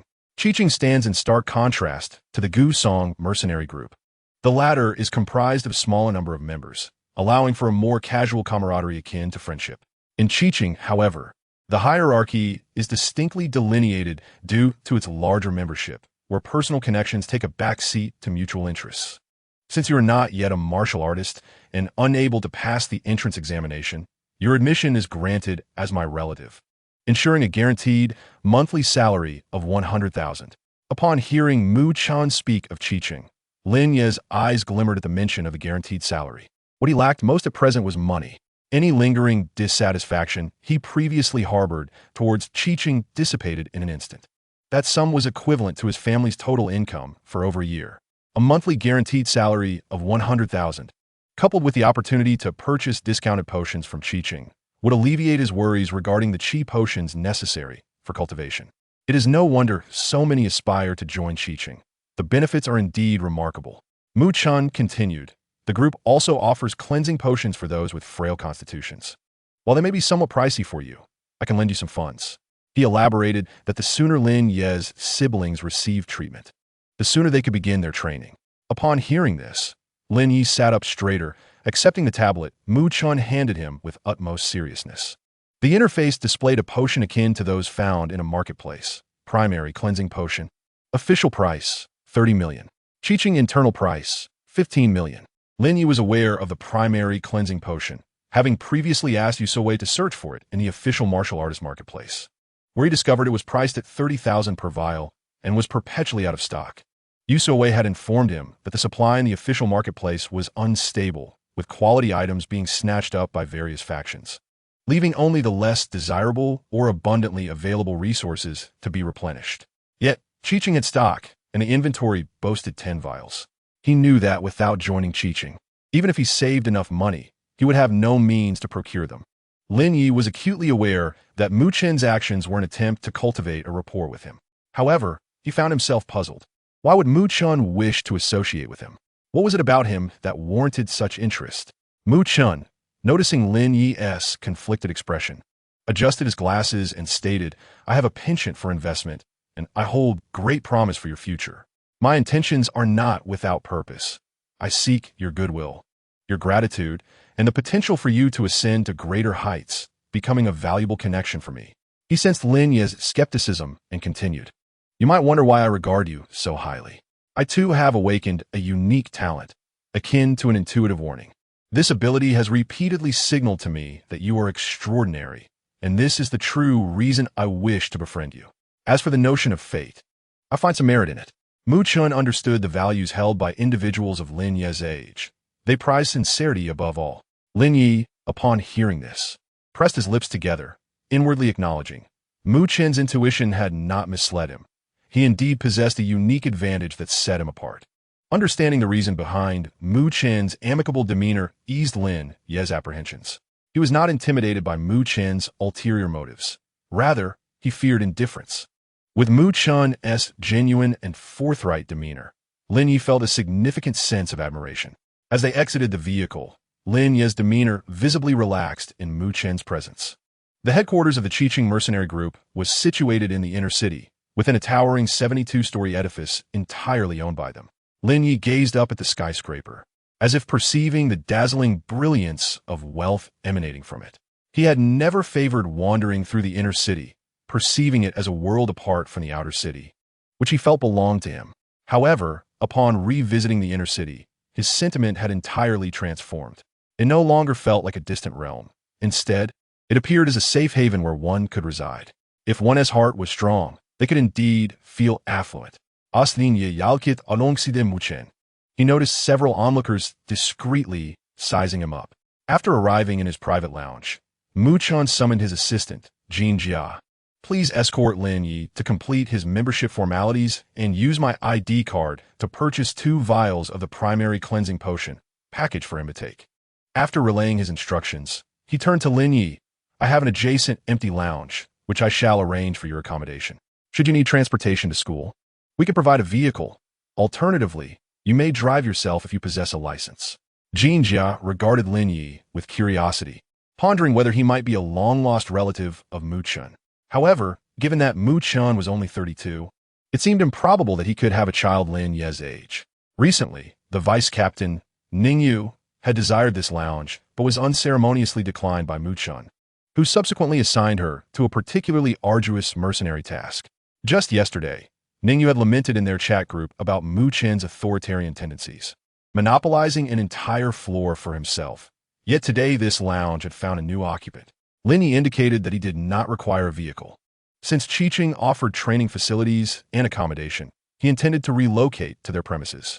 Chapter 21, The Only One in the World. Mu Chen then took Lin Ye to assess his bone attributes, discovering that Lin Ye possessed an all-elemental attribute, with each type of spiritual energy showing a proximity value of 20%. Even Mu Chen, who had witnessed countless peculiarities, could not suppress his frown upon reading the test results. An all-elemental attribute indicated that Lin Ye could sense the 5 types of spiritual energies: metal, wood, water, fire, and earth. Yet a proximity value of 20% suggested that he did not favor any particular type. Had Mu Chen not trusted his unique intuition, he would have found it hard to believe that Lin Ye would achieve any significant success. After handing the test results to Lin Ye, Mu Chen remarked, "Once you receive your ID card, you can allow Jin Jia to show you around Qiqing. I have some matters to attend to, so I must be off." Lin Ye examined his test results, puzzled over the implications of having all elemental attributes. Once Mu Chen departed, Jin Jia shed her previously aloof demeanor, leaning closer to Lin Ye with an excited whisper. "Wow, you have an all-elemental attribute, and your proximity values are equal across the board. How balanced."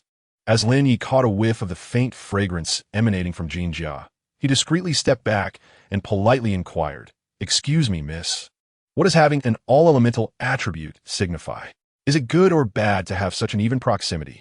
Jin Jia blinked in surprise, her eyes wide with astonishment at Lin Ye's apparent ignorance. "Do you truly know nothing? How is it that you, not being the captain's relative, are unaware of such basic knowledge?" Lin Ye took a moment to explain his background and the circumstances surrounding his entry into Qiqing. He surmised that Mu Chen must have recognized his unique talent as particularly suited for exploratory tasks, and perhaps out of curiosity regarding the auspiciousness attributed to him, allowed him to join Qiqing as a relative. Lin Ye did not mention that Mu Chen was investing in him.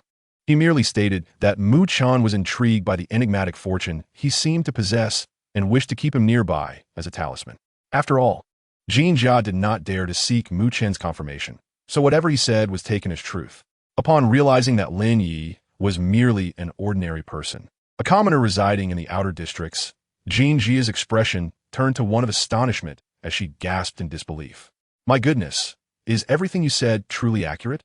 If it is, you have set a precedent for embarking on this journey. You are the only ordinary person in the Qiqing mercenary corps. Even those of us in administrative roles require martial prowess." Once Jin Jia had finished her astonishment, Lin Ye continued discussing the topic of his comprehensive aptitude. Jin Jia's gaze toward Lin Ye shifted from shock to sympathy. The notion of possessing an all-attribute aptitude implies an abundance of opportunities. One can sense 5 types of elemental energies, thus having a greater chance of sensing opportunities than others. If the wood-type energy is unattainable, one can still resonate with the metal-type energy. Jin Jia endeavored to phrase her observations in a manner that would not offend Lin Ye.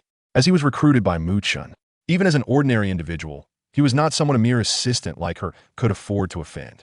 A 20% affinity for elemental energies rendered it virtually impossible to sense any type of celestial energy. Heaven, in its fairness, bestowed upon Lin Ye an extraordinary fortune but took away his cultivation talent. If given the choice, she would certainly decline such a fate. Lin Ye soon received his identification card, accompanied by a mobile phone. Within the device lay the already downloaded official federal martial artist forum. Although the phone he had been using lacked the qualifications to connect to the federal network, the one provided by Chi Chong had successfully completed user registration. Jin Jia went to retrieve a basic cleansing elixir while Lin Ye searched for knowledge regarding aptitude attributes on the forum. He discovered that possessing too many attributes rendered one rather mundane.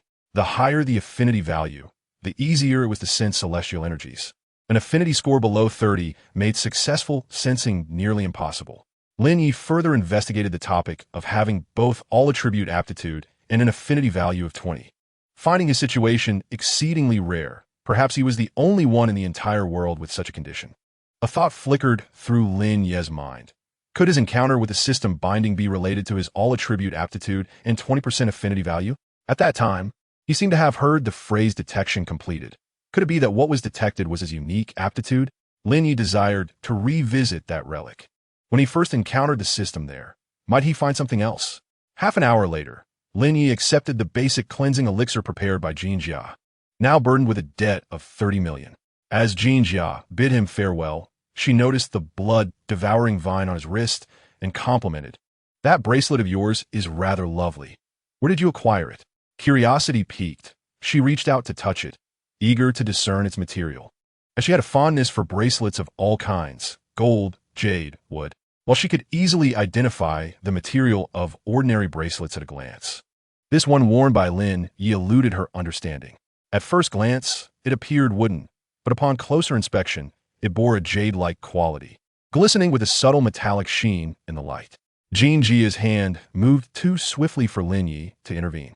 Although she was not a combat-oriented individual, she was, after all, a genuine martial artist, possessing reflexes far superior to Lin Ye's. "Do not touch," Lin Ye exclaimed just as Jin Jia's hand made contact with the blood-devouring vine, which then lashed out, striking her hand. Jin Jia's face paled in terror as she recoiled, clutching her chest, staring at the vine that had reverted to its bracelet form. An anomalous plant. Seeing Jin Jia's face drain of color, Lin Ye hurriedly clarified, "This is a contracted anomalous plant. It poses no danger." "Sister Jin Jia, please do not be afraid." As Mu Chen's assistant, Jin Jia had witnessed her fair share of extraordinary events, though she typically managed minor tasks. Her earlier panic stemmed from a lack of mental preparation. Having dealt with numerous incidents involving lethal anomalous plants, she harbored a psychological aversion to them.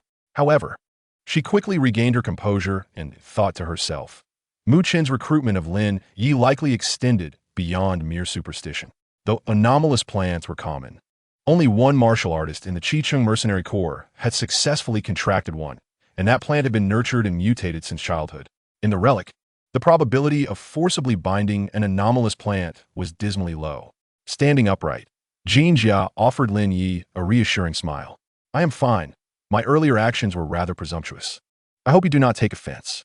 Noticing Jin Jia's friendly demeanor, Lin Ye cautiously ventured, "Sister Jin Jia, could you possibly keep the matter of the anomalous plant a secret? I would prefer not to have too many people aware of it." Jin Jia winked at Lin Ye and gestured with her hand as if zipping her lips. "Rest assured, the matter of the anomalous plant bracelet will not escape my lips. You can trust in my professional integrity. If I were unable to keep a secret, I would not have been assigned to work alongside Mu Chun." Chapter 22. Lin Ye's debt of 30 million Lin Ye was uncertain whether Jin Jia could keep this secret, so he resolved to take things one step at a time. He intended to accompany Mu Chun to the relic, knowing the blood-devouring vine would eventually be revealed. Although the process of contracting the vine had been somewhat fortuitous, it remained largely logical. Even if Mu Chun learned of its existence, there was no need for excessive concern. He needed to hurry home and catch up on cultivation knowledge through the official martial arts forum. By the time Lin Ye returned home, it was already 9 in the evening, and his parents were asleep. Due to it being Saturday, Yi Yunxi and Lin Rong were still in the living room watching television. Upon seeing Lin Ye arrive, their faces lit up with joy. Lin Ye strode over and placed a box containing the basic cleansing elixir on the coffee table. Guess what is inside this box? Yi Yunxi glanced at the wooden box, snuggled a nearby pillow in her arms, and lazily remarked, I guess it's a blood-boosting elixir for Big Brother's training. Lin Rong scratched his head, echoing her sentiment. Yeah, I think Yunxi is right. Bro, with a blood-boosting elixir, you must be able to become a martial artist soon. Lin Ye smiled as he ruffled the hair of Yi Yunxi and Lin Rong. What's in here is a basic cleansing elixir. Yi Yunxi and Lin Rong, unaware of what a basic cleansing elixir entailed, looked at Lin Ye with blank expressions, awaiting clarification. Suddenly, Lin Ye burst into laughter, prompting Lin Dad and Lin Mom to emerge from their bedroom upon hearing the commotion. As Lin Ye laughed, tears began to well in his eyes as he struggled to contain his excitement. Mom and Dad, do you know? Starting tomorrow, Yunxi and Xiao Rong will be able to run and jump just like normal people. They can freely race against the wind and bask in the summer sun. At first, Lin Mom did not grasp the meaning behind Lin Ye's words. However, upon seeing his eyes glistening with tears of joy, she stumbled, nearly losing her balance. Lin Dad quickly steadied her. Lin Mom, trembling as she clutched Lin Dad's arm, asked, Xiao Yi, is it truly what I understand? Have you found a way to treat Yunxi and Xiao Rong? Her tears flowed uncontrollably. She felt an immense sense of guilt toward Lin Yunxi and Lin Rong. If it hadn't been for her accidental fall, would the two children have been born weak? Although everyone assured her it was not her fault, deep down, she believed it was her error.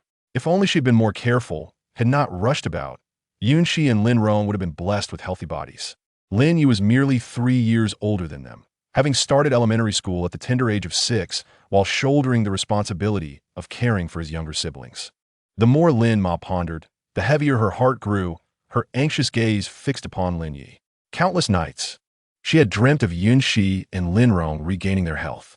The satisfaction she felt in those dreams was always met with profound disappointment upon waking. Lin Ye rose and enveloped Lin Ma in a tight embrace, whispering softly, Mom, I have procured the cleansing elixir that can heal Yunxi and the others. They will be healthy from now on. They will apply to Wu University, and our family will thrive. Upon hearing this, Lin Ma's heart swelled with gratitude, her smile radiating as she gently patted Lin Ye's back. Good, that's wonderful. Overcome with emotion, she struggled to articulate her thoughts, while Lin Ba's eyes glistened with unshed tears. As the head of the family, he bore the heaviest burdens. While Lin Ma could freely express her emotions, he had to remain steadfast, for he was the pillar of their household. If he faltered, the entire family would crumble. Watching Lin Ye, Lin Ba couldn't help but reflect on how swiftly time had passed. His once babbling eldest son had now taken his place as the family support. Once the emotions settled, Lin Ye first administered the elixir to Lin Rong. You are the elder brother. I'm uncertain how this elixir will affect you. So set an example for your sister. Lin Rong eagerly drank the potion, a radiant smile illuminating his face. This elixir has the power to alter my destiny. Even if it burns like fire within me, I will endure in silence, for a true man does not whimper. Yunxi followed suit, exclaiming, Brother, the opportunity to change our fate lies before us. I cannot afford to wait another second. Though she refrained from inquiring about the elixir's origins, she surmised its acquisition had not been easy. Their parents, waiting in the living room, observed as Yunxi and Lin Rong began to sweat profusely, dabbing at their foreheads with white tissues that quickly turned gray. Jinjia had mentioned that the effects of the primary cleansing elixir were quite gentle and suitable for those over the age of 7. As they constantly replenished their hydration, their bodies exhibited no other symptoms apart from perspiration. Lin Rong, unable to contain his excitement, clenched his fists and declared, Brother, I can feel a change in my body. My fists feel stronger than ever, and my breathing is no longer labored. I feel so light. After his declaration, he leapt joyfully, his spirits soaring higher with each bound. Yunxi, though less overt in her expression, mirrored his excitement. Approximately 2 hours later, both Yunxi and Lin Rong ceased to sweat. After a refreshing shower, they emerged with rosy, healthy complexions, entirely devoid of their previous frailty, aware that sleep might elude them that night. Lin Ye informed his family of his intention to stay at the mercenary guild. since they were unaware of the guild's nuances. He refrained from mentioning his withdrawal from the Gongsong Mercenary Corps to join the Qiqing Mercenary Corps. Lin Ye expressed her admiration for the guild's benefits, particularly its provision of accommodation within the inner city. Upon learning that the guild offered a professional training facility free of charge, Lin Ye could hardly contain his eagerness to pack Lin Ye's belongings and send him off immediately. Yun Shi and Lin Rong felt a pang of reluctance at Lin Ye's departure, but offered no words to dissuade him. Living within the inner city would afford him greater convenience for training, as the family home was small and even the slightest disturbance might provoke their neighbors. Lin Ye urged everyone to rest, assuring them that the guild had ample provisions, including complimentary supplies of beast meat. Once I settle in, we must consume the beast meat at home. If left too long, it will spoil. Lin Ye, upon hearing this, was filled with trepidation, realizing that she could no longer be stingy with the meat. The thought of wasting a precious cut due to reluctance would break her heart. Indeed, as the internet often proclaimed, only what one consumes truly belongs to them. Noticing a hint of fatigue in Lin Ye's features, Yun Shi promptly took Lin Rong by the hand, suggesting they retire. Once assured of their children's improved health, Lin Ba and Lin Ma returned to their room to message relatives and friends. The following morning, Lin Ye departed with a change of clothes and the breakfast prepared by his parents, leaving home amidst the wistful gazes of his siblings. Upon arriving at Qiqing, he used his identity card to access the building and rode the elevator to Mu Chen's floor. At Qiqing, every action required the identity card, opening doors, using the elevator, and even accessing the training facility. With a guaranteed monthly salary of 100,000 deposited promptly into his account, he felt the weight of his 30 million debts pressing on him, leaving no room for complacency. After a day of rigorous training, Lin Ye lay on his bed, feeling somewhat disheartened. Chapter 23. Special Admissions to Top Universities. Lin Ye diligently studied various cultivation fundamentals. The more he learned, the more he grasped the harsh realities of this world. The hope of being accepted into Wu University with a low-tier ironbone aptitude was nearly non-existent. The unique talents he exhibited amounted to little more than trivialities. Martial masters could sense the aura of spiritual energy, allowing them to gauge the potency of medicinal herbs within ruins. The special abilities he had revealed were of minimal utility before a martial master. Moreover, his premonitory talents could not be concealed, as the range indicated by his bloodline was merely 10 meters. Danger had to be within that proximity for him to perceive it. Within 10 meters, even an ordinary person could easily detect threats. No need for martial artist's heightened awareness. Lin Ye felt a sense of confusion about his future. If he could not attend Wu University, would he have to become a mercenary exploring ruins? While the resources in those ruins were indeed abundant, and he could potentially acquire treasures through his unique abilities, he lacked the identity, background, and strength necessary to safeguard those treasures. If his abilities were discovered, he might even find himself under restraint. Clenching his fists tightly, Lin Ye resolved with unwavering determination. He must apply to Wu University. Only by entering a martial academy could he access superior cultivation techniques and ensure a measure of safety. If he attempted to sell a high-grade rare medicinal herb in Qingcheng, word would spread throughout the entire circle in less than 10 minutes. After careful consideration, Lin Ye concluded that Wu University represented the most suitable path for him. Gaining admission to a prestigious institution would also secure his family's safety. Students enrolled in top universities were protected by the authorities until graduation, and even the most formidable forces would hesitate to harm them. Consequently, he dedicated his days to training and his nights to scouring forums for strategies to gain admission to a top university. Thus, Lin Ye settled into life at Qiqing, spending his days at the training facility and his nights reviewing forums. As weeks flew by, he noticed a comment during dinner. "I'm so envious. A classmate of mine has only average aptitude, but he obtained an ancient talisman inheritance in a ruin and was exceptionally admitted by Zhuke Academy this year." Lin Ye hastily set down his chopsticks and began searching for posts related to ancient inheritances. He discovered that there were indeed multiple cases of individuals receiving special admissions based on their ancient inheritances. Once the completeness of such inheritances was verified, anyone, regardless of aptitude, could gain admission. While others might remain ignorant of the significance of ancient inheritances, he was aware of their value. Suddenly, Lin Ye stood up, his gaze fixed intently on his phone screen. He recalled Mu Chan mentioning that the ruins they were about to explore contained ancient architecture. The Qiqing Mercenary Corps was ranked among the top 10 factions. If even Mu Chun could not access the ancient structures, the other mercenary groups stood little chance. Occasionally, Mu Chun would observe Lin Ye, noting how he seemed to be perpetually immersed in training. After glancing at Lin Ye's progress, he felt a pang of sympathy for the young man's relentless efforts.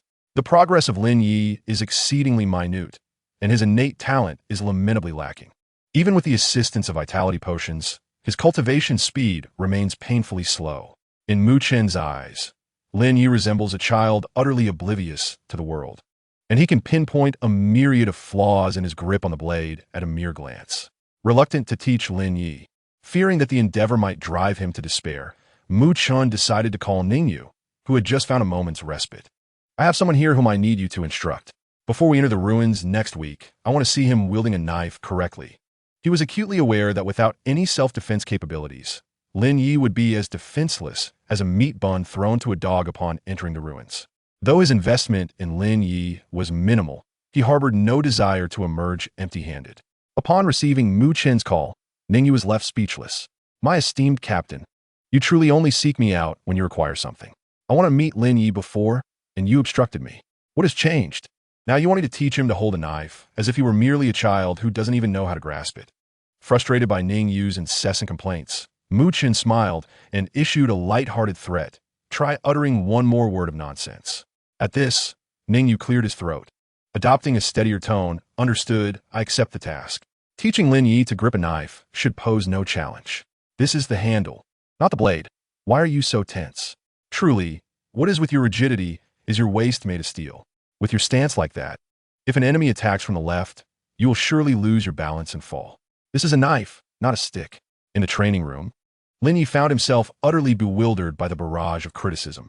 Mu Chun had promised to find him a teacher, and it just so happened that the individual was none other than the deputy captain of Qiqing, a martial artist. Initially, Ningyu's demeanor towards Lin Ye was somewhat amicable, but this friendly facade crumbled within 3 minutes. As time passed, Ningyu's patience waned, culminating in a frustrating outburst that saw him grasping his own hair in exasperation. Ningyu glared at the training room door, well aware of Mu Chen's vengeful nature. After he had previously vented about Mu Chun in their group chat, he suspected that Mu Chun had orchestrated the situation to make Lin Ye a means of torment for him. Lin Ye had spent his entire life practicing the most rudimentary boxing techniques, devoid of any understanding of combat skills or martial arts. While he could regurgitate the theoretical knowledge taught in school, executing it felt like an entirely different endeavor. Helplessly, Lin Ye struggled to grasp the fundamentals that Ningyu deemed basic, perceiving them instead as complex techniques. Mimicking Ning, you would only result in further scolding. Observing Lin Ye's crestfallen expression, Ningyu sighed deeply. I brought someone to teach you. I refuse to believe you cannot learn. No wonder Mu Chun designated the time for next week before entering the ruins. He is aware of the challenges involved in teaching you and has deliberately allowed time for it. If Mu Chun had instructed me to teach you tomorrow, I would have certainly contested it. The person Ningyu summoned was a girl of similar age to Lin Ye. Lu Shiqing had long harbored curiosity about Lin Ye, as the entire Qiqing had been abuzz with discussions about the person residing next to the captain. With the deputy captain, Ningyu, personally teaching, her intrigue only deepened.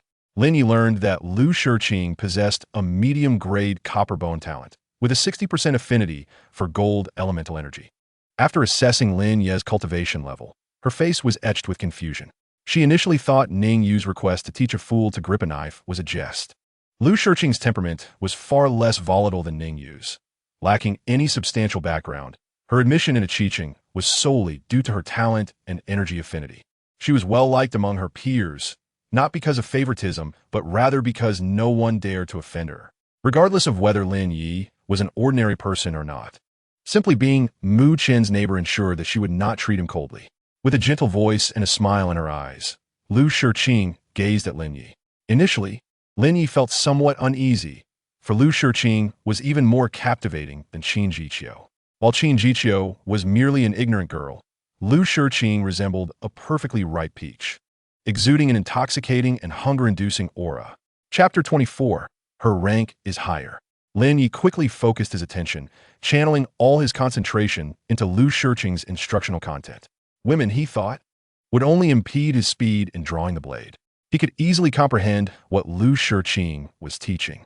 Ningyu cast a glance before entrusting Lin Ye to Lu Shiqing, insisting that she must teach him the correct grip on the knife before their impending venture into the ruins, lest the petty-minded captain seek to trouble him. Lu Shiqing's eyes curved into crescents as she sweetly replied, "Captain Ning, you truly are something else. Knowing the captain's temperament, you still enjoy provoking him." Ningyu waved at Lu Shiqing, his face adorned with a perpetual smile. "I merely wish to see what he looks like when he is angry or anxious. You proceed with the teaching.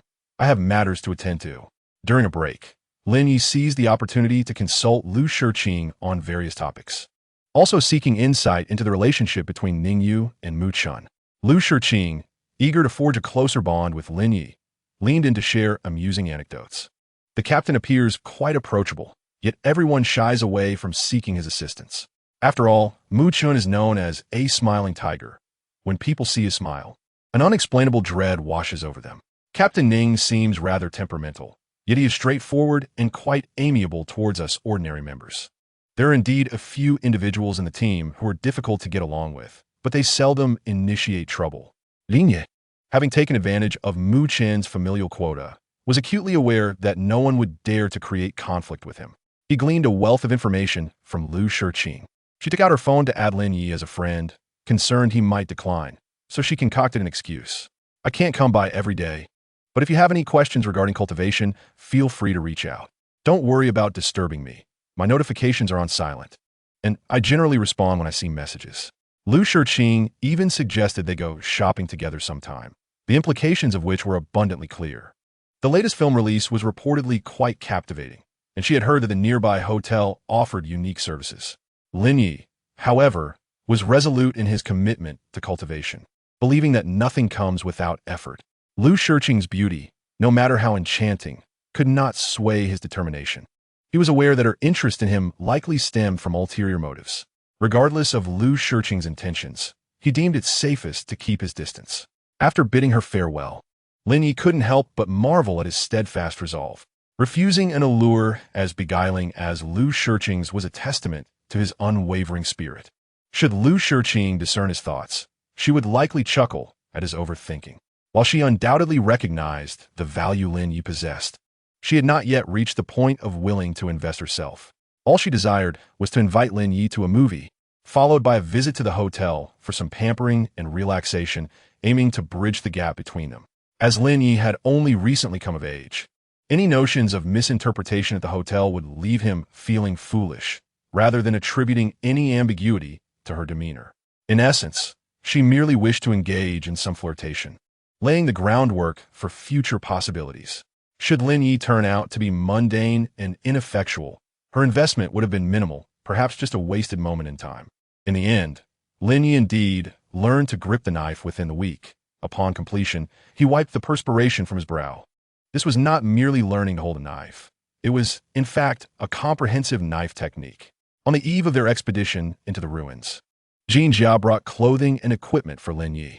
As it was Lin Ye's inaugural mission with the team, he had yet to fill out the emergency contact form. Although the following words may be rather disconcerting, our group has long upheld a specific regulation. Should a team member tragically perish within the ruins, the balance on their identity card will be transferred in its entirety to the bank account of their emergency contact. The expedition is conducted under a reputable mercenary group, ensuring that the possessions of its members are not exploited, unlike those disreputable mercenary bands that reclaim funds from the identity cards of fallen comrades. After some contemplation, Lin Ye decided to list Ye Yunxi as his emergency contact, as his parents were prone to agitation in times of crisis. While Ye Yunxi had always exhibited a calm demeanor capable of handling such situations, upon receiving the completed document from Lin Ye, Jin Jia, having hesitated momentarily, turned back to lean closer to Lin Ye and whispered a warning. "I've heard that Lu Shiqing has invited you to watch a movie. Let me share something with you in confidence. Just listen." Lu Shiqing has had ambiguous associations with several members of the team in the past, but she claims it was all a misunderstanding on their part. She holds a higher rank, so it would be wise for you to remain cautious. Just as with certain exotic plants, the more beautiful they are, the more venomous they can become. Jin Jia harbored a grudge against Lu Shiqing, as someone she fancied had been lured away by her. Although she outwardly swallowed her pride, she kept a mental tally of the slight. She was not a magnanimous individual. Lin Ye, being a naive youth yet favored by Wuxian, would be at a loss should Lu Shiqing attempt to ensnare him. It would be far more distressing than inadvertently swallowing a fly while dining. Lin Ye regarded Jin Jia with surprise, unable to comprehend why she had suddenly taken an interest in gossiping with him and offered such a kind-hearted warning regarding Lu Shiqing's character. Had their rapport developed to the extent where they could discuss others in a disparaging light? Shaking off his astonishment, Lin Ye expressed his gratitude to Jin Jia, who left feeling quite satisfied that her words had been taken to heart. The following morning, Lin Ye donned his gear and made his way to the assembly room, where he was assigned to share a vehicle with Wuxian and Ningyu. Ningyu sat in the back seat, arms crossed, and wearing an expression of displeasure. Completely ignoring Lin Ye as she directed her comments towards Wuxian, is there truly no spare vehicle available? If you're concerned about Lin Ye's comfort, you could easily arrange a private car for him. Wuxian turned to Ningyu with a smile, offering her a warning glance. Ningyu promptly cleared her throat and turned to gaze out the window, conceding a small amount of space to Lin Ye. Lin Ye cautiously climbed into the car and settled beside Ningyu. "Good day, esteemed leaders," he greeted. Wuxian smiled and nodded gently. "Once we enter the ruins, you will remain by my side." Ningyu could not help but glance at Lin Ye, biting her lip in silence. Regardless of Wuxian's intentions, she believed that once they were within the ruins, his true motives would inevitably reveal themselves. As Lin Ye sat in the vehicle, he felt a sense of surrealism wash over him. Even in his wildest dreams, he could not have imagined sharing a car with two martial masters. Throughout the journey, Ningyu pored over the map, her frustration mounting with each glance, until she tossed the map into Lin Ye's lap, exclaiming, "What kind of ruins are these? There's no clarity on anything, the area, the weather, or the hazardous terrain. This map, provided by the authorities, resembles a simplistic drawing by a primary school student, devoid of any useful information." Wuxian, having thoroughly studied the map, interjected, "The authorities have only taken charge of this ruin for less than 3 months.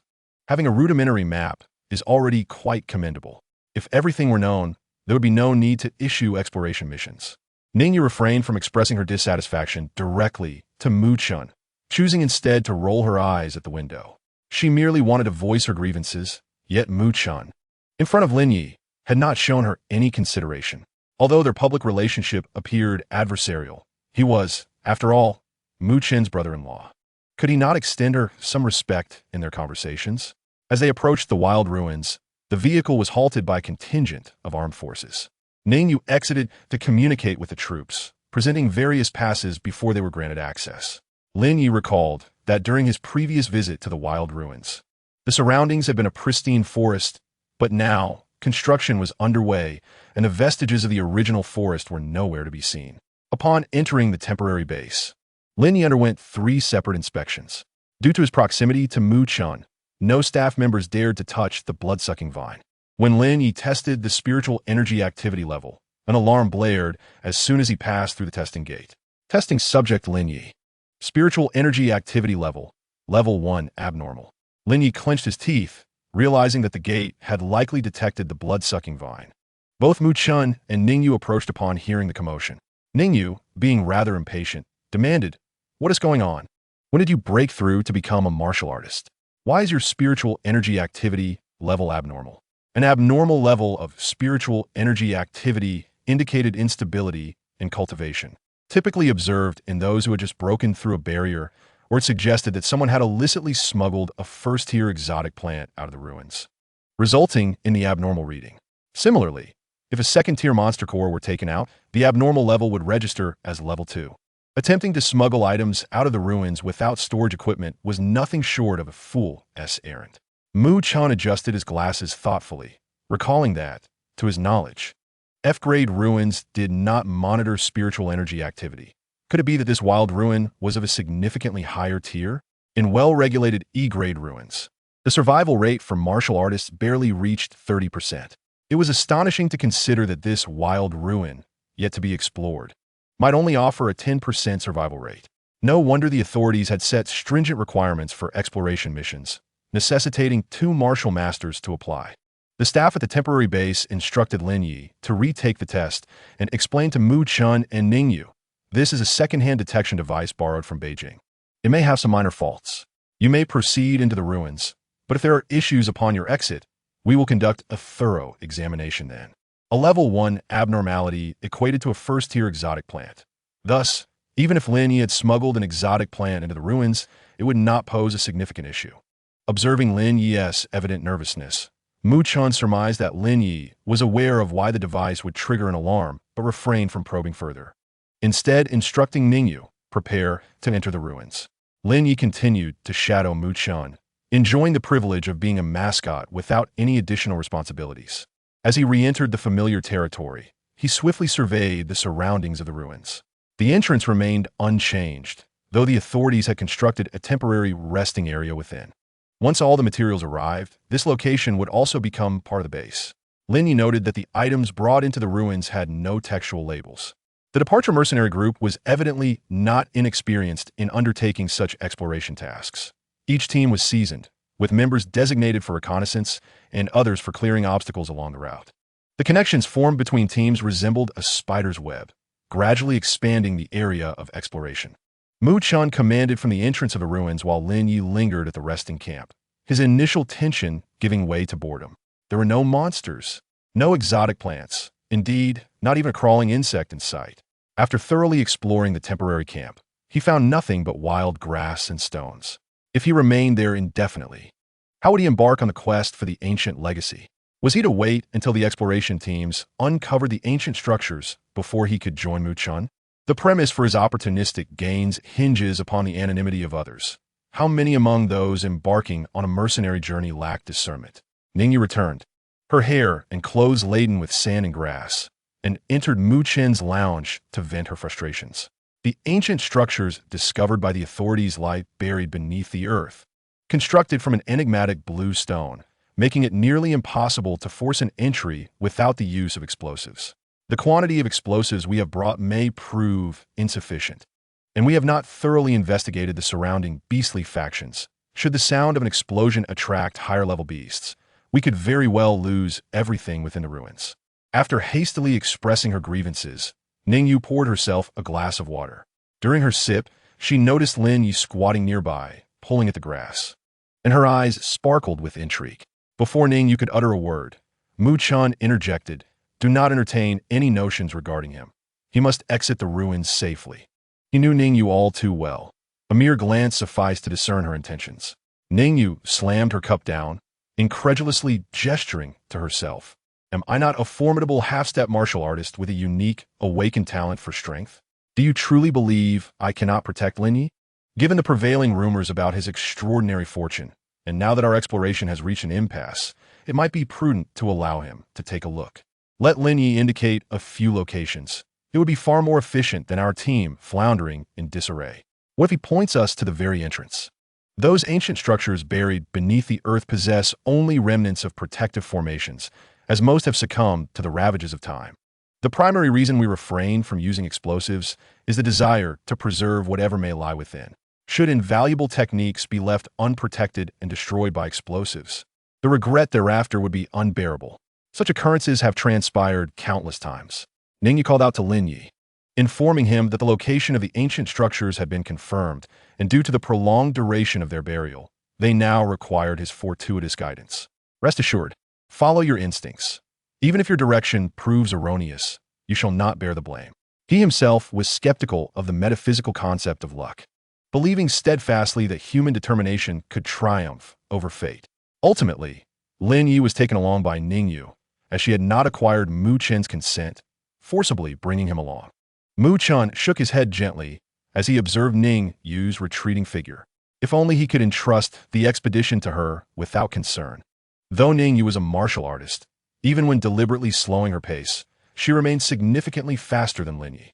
Along the way, Lin Ye diligently examined the inscriptions around him, the most valuable of which were low-grade spiritual herbs. Ning Yu pointed to a towering mountain, stating, "The ancient structures lie buried within this mountain. Preliminary survey results have emerged. The center of this mountain may be hollow, and martial artists can sense the unusual spiritual energy fluctuations emanating from it. The ancient structures of the mountain's core may still harbor remnants of ancient formations. If we could document even one complete formation, this expedition into the ruins would not be in vain. Lin Ye gazed at the immense mountain before him, sensing that the buried ancient structures could be the remnants of a sect. He could hardly contain his excitement, eager to embark immediately. Ningyu led Lin Ye to the site where the ancient structures had been unearthed, gesturing to the brick-like stones that resembled metal. These ancient bricks are of unknown origin, yet their hardness surpasses that of metal. Lin Ye, however, found himself entranced by an inscription before him.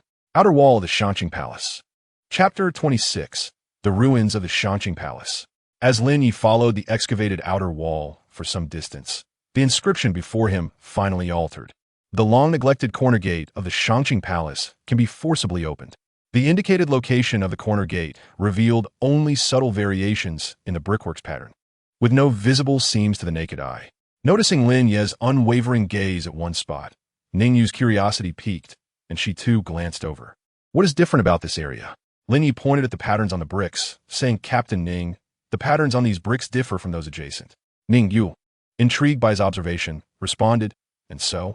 What can the patterns of the bricks indicate? Perhaps they were constructed from differing materials by ancient cultivators." Lin Ye took a step back and struck the corner gate with his fist. The wall remained unchanged, yet his knuckles were left bloodied. Ningyu, witnessing Lin Ye's foolish actions, internally questioned his sanity. He had just reiterated that these bricks were as hard as metal. Even with explosives, he had little confidence in breaching the wall. Yet Lin Ye had whimsically attempted to break it with his bare hands. Recognizing the lack of personnel around and his own inability to open the corner gate, Lin Ye resolved to leverage Ningyu's strength. He assessed his position, ensuring that should the gate open, he would be the first to enter. As for how to exit, he had not contemplated that. His singular thought was to seize the opportunity to uncover the ancient legacy. Lin Ye pointed to the corner gate, looking at Ningyu. "Captain Ning, could you unleash your full strength and strike here?"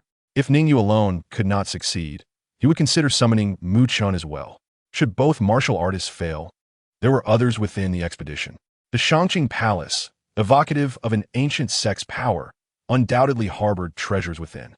His hopes for entering a prestigious academy hinged upon the Shanqing Palace. Ningyu deemed Lin Ye's request unreasonable, yet she complied, swinging her fist towards the indicated spot.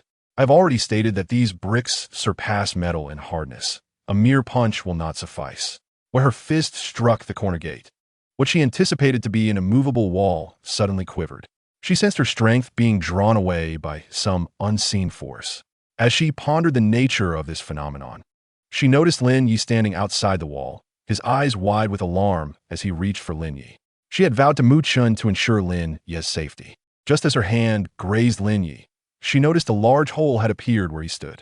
In an instant, she made a decision, retracting her hand and retreating to a safe distance. Lin Ye had anticipated the fall. The expedition's uniforms were specially designed with professional shock absorption features. Unless he fell several hundred meters deep, he could not be fatally harmed. He also had an oxygen tank in his backpack, alleviating any concerns about suffocation. Ningyu stared at the gaping hole in disbelief. There was indeed something mystical about Lin Ye, for how else could he have located the entrance?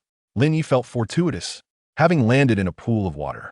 He cast a casual glance around before spotting shimmering inscriptions beneath the surface, nearly causing his heart to leap from his chest. A slumbering third-tier beast, irritable in temperament. Lin Ye had never realized his swimming speed could be so swift, scrambling onto the shore using all his limbs, stumbling as he ran. The previously pitch-black environment brightened with the inscriptions, guiding him to alter his course in the face of danger. His heart raced as he traversed a short distance, encountering 3 third-tier slumbering beasts and 6 second-tier beasts. The bloodthirsty vine on his wrist stirred, elongating in an attempt to draw Lin Ye toward the beasts. The vine was nearly exasperated enough to speak, lamenting the missed opportunity for evolution. Lin Ye, with a firm grip on the blood-devouring vine, lowered his voice in a state of urgency, imploring, "Do not approach. There are ferocious beasts over there. These creatures may have infiltrated from the depths of the outside world." Along the way, he observed that several structures of the Shanqing Palace were in ruins, and he even spotted a gaping hole leading to the outside. Although he could not fathom why these beasts were in slumber, an instinctive desire to distance himself from them surged within him. The blood-devouring vine, however, was resolutely engaged in a tug-of-war with Lin Ye, exhibiting an unwavering determination to strangle the slumbering beasts. As an ordinary human, Lin Ye found himself no match for the first tier of barren plant, and he was soon dragged perilously close to one of the dormant beasts.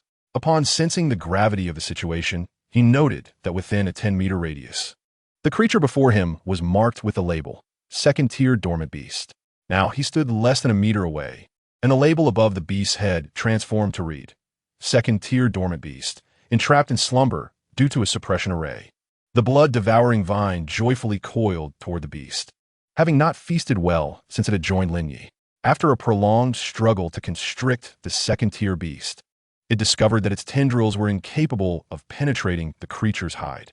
Lin Ye could sense the vine's feelings of grievance, akin to a feast of delectable spicy crayfish laid before him.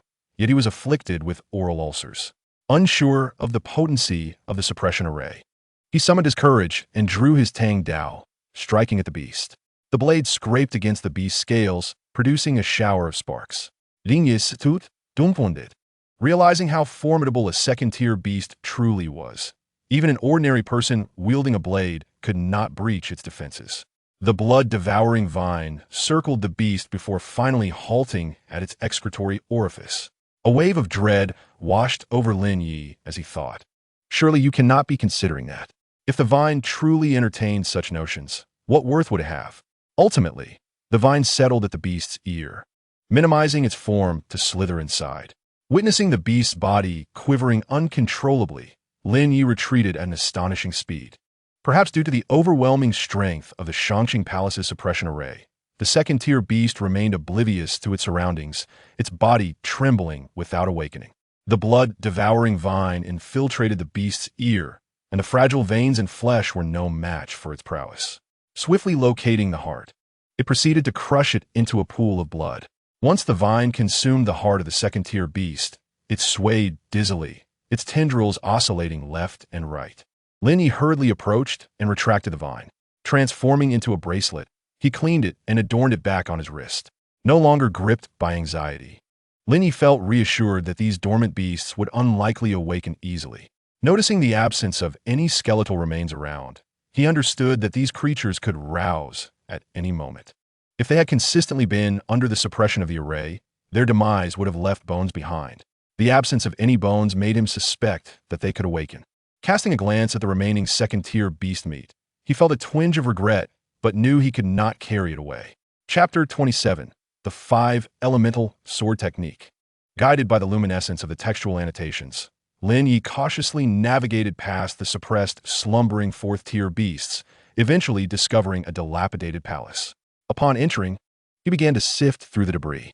Expired clear spirit pill, expired mutated toxic restoration pill, a fragment of a largely useless magical artifact.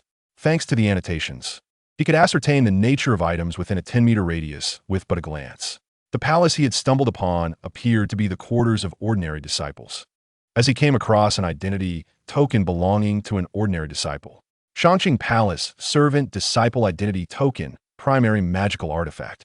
Having delved into the lore of the ancient world, Lin Ye understood that weapons were categorized into several tiers, with the lowest being mundane artifacts, followed by magical treasures, spirit treasures, semi-immortal artifacts, immortal artifacts, and divine artifacts.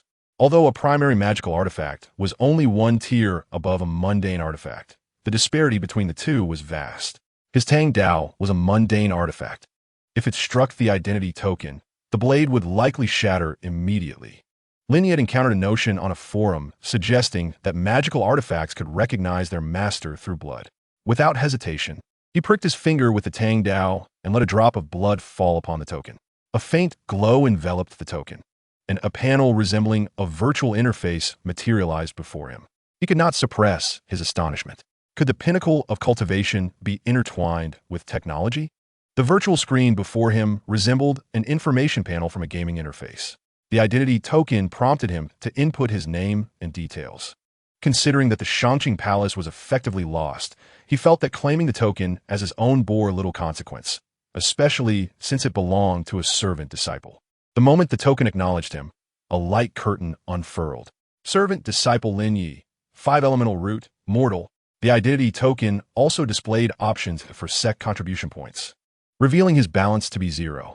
Lin Ye was uncertain how long Ning Ye would take to descend with others, and he hoped to uncover the ancient legacy before her arrival. As he exited the crumbling palace, the light screen of the identity token reappeared, revealing a complete map of the Shanqing Palace. Lin Ye's eyes widened in delight at the sight of the marked treasure vault. The identity token had not disappointed him. It even contained a map of the sect. Following the map, he made his way toward the location of the scripture repository. If he encountered any obstacles along the way, he could navigate around them while still maintaining the correct direction. Without the guiding map, locating the scripture repository amidst the ruins would have proven exceedingly difficult. Lin Ye pondered whether the identity token's interface was indicative of advanced technology, and if the system he encountered bore any connection to the Shanqing Palace. Throughout his journey, Lin Ye remained vigilant, noting the textual annotations.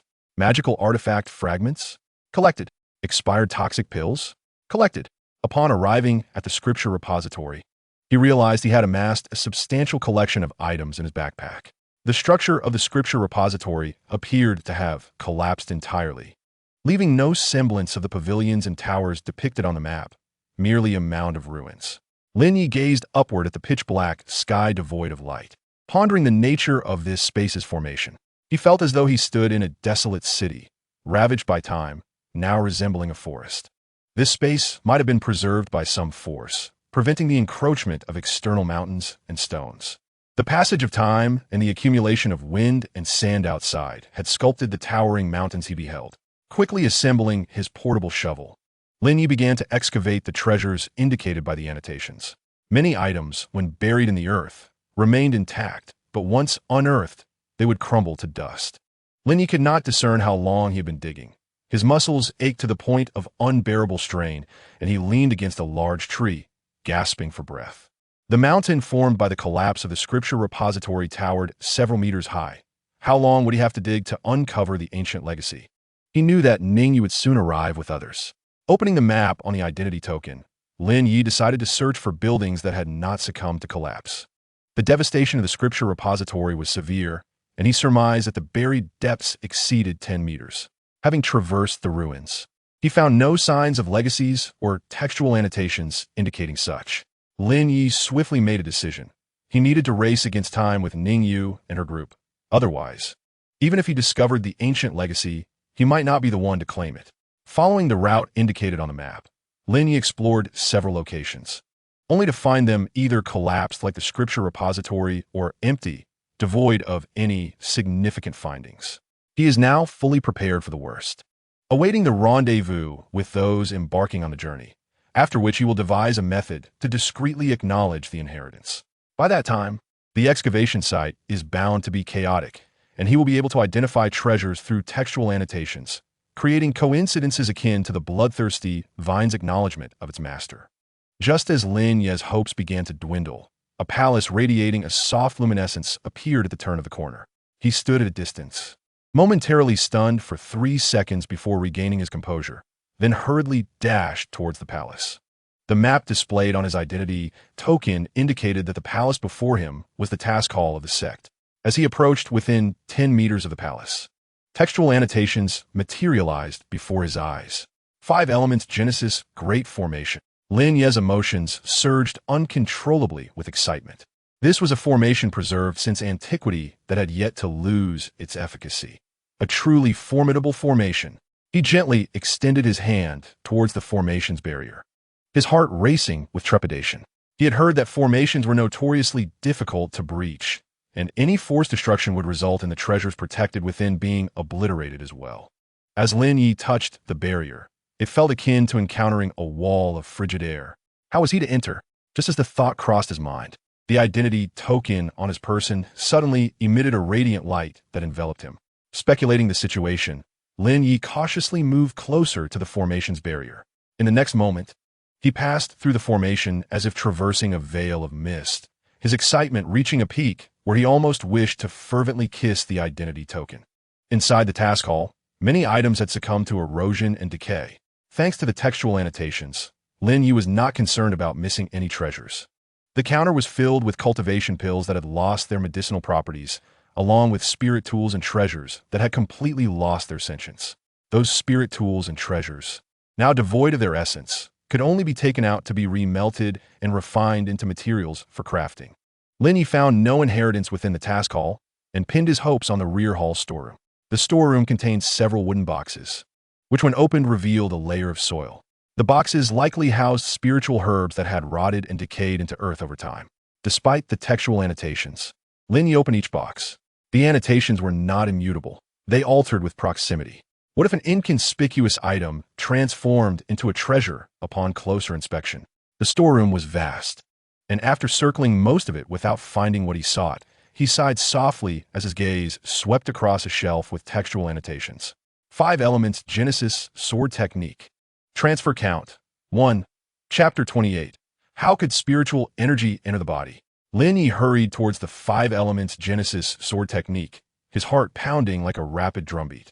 The jade tablet before him could not be opened. It resembled a miniature model of a book. Were it not for the textual annotation, he would not have recognized it as the Inheritance Jade Tablet. He had only heard the name of the Inheritance Jade Tablet on the official forum, never having seen its image. Some described the Inheritance Jade Tablet as resembling a book, while others claimed it resembled a statue of a figure. The official sources stated that each ancient sect's Inheritance Jade Tablet was unique, with the most common form being that of a book. Lin Ye was aware of how to use the Inheritance Jade Tablet. One must first use blood to acknowledge it, then press it against the forehead to read the recorded information. Every individual is born with a soul, which grows stronger with the advancement of one's cultivation realm. There is a theory on the forum regarding the soul. The stronger the soul, the greater the capacity to absorb knowledge. The Inheritance Jade Tablet effectively inundates the mind with a vast reservoir of knowledge. The retention of this knowledge is limited, and the stronger the soul, the longer one can remember it. If the soul is weak, one might only retain it for a brief period, lacking the capacity to fully comprehend the inheritance. Lin Ye understood that his soul was undoubtedly weak at present, and there existed a possibility that even after using this Inheritance Jade Tablet, he might not master the 5 elements Genesis sword technique. Ultimately, Lin Ye gritted his teeth and let his blood drip onto the Inheritance Jade Tablet. He was well aware that his soul was not as strong as that of Mu Chun and the others. Even the soul of an ordinary warrior surpassed his. But so what? Should he relinquish the Inheritance Jade Tablet simply because his soul was not strong enough, handing the opportunity to others? He bore no surname of the holy, nor was he called Mother. The Inheritance Jade Tablet was his possession. Even if his weak soul resulted in a wasted opportunity, it would be wasted on him. Lin Ye established a connection with the Inheritance Jade Tablet, realizing that only those with 5 spiritual roots could embark on the path of the 5 elements Genesis sword technique. His root attribute, detected during the initiation, was of all attributes, while the identity tokens panel displayed 5 spiritual roots. The modern root attributes should correspond to what the ancients referred to as spiritual roots.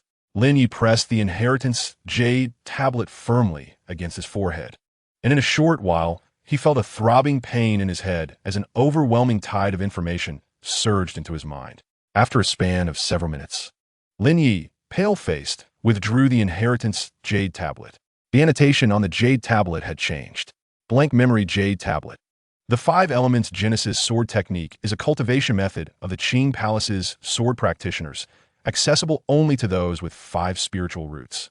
The more balanced the 5 elemental spiritual roots within one's body, the easier it is to cultivate the 5 elements Genesis sword technique. Lin Ye's root attribute values were evenly distributed at 20% each, with every type of spiritual root being equal within him. He merely attempted to operate the technique and was unexpectedly successful on the first try. Upon successful operation of the technique, a myriad of colorful light points penetrated into his body.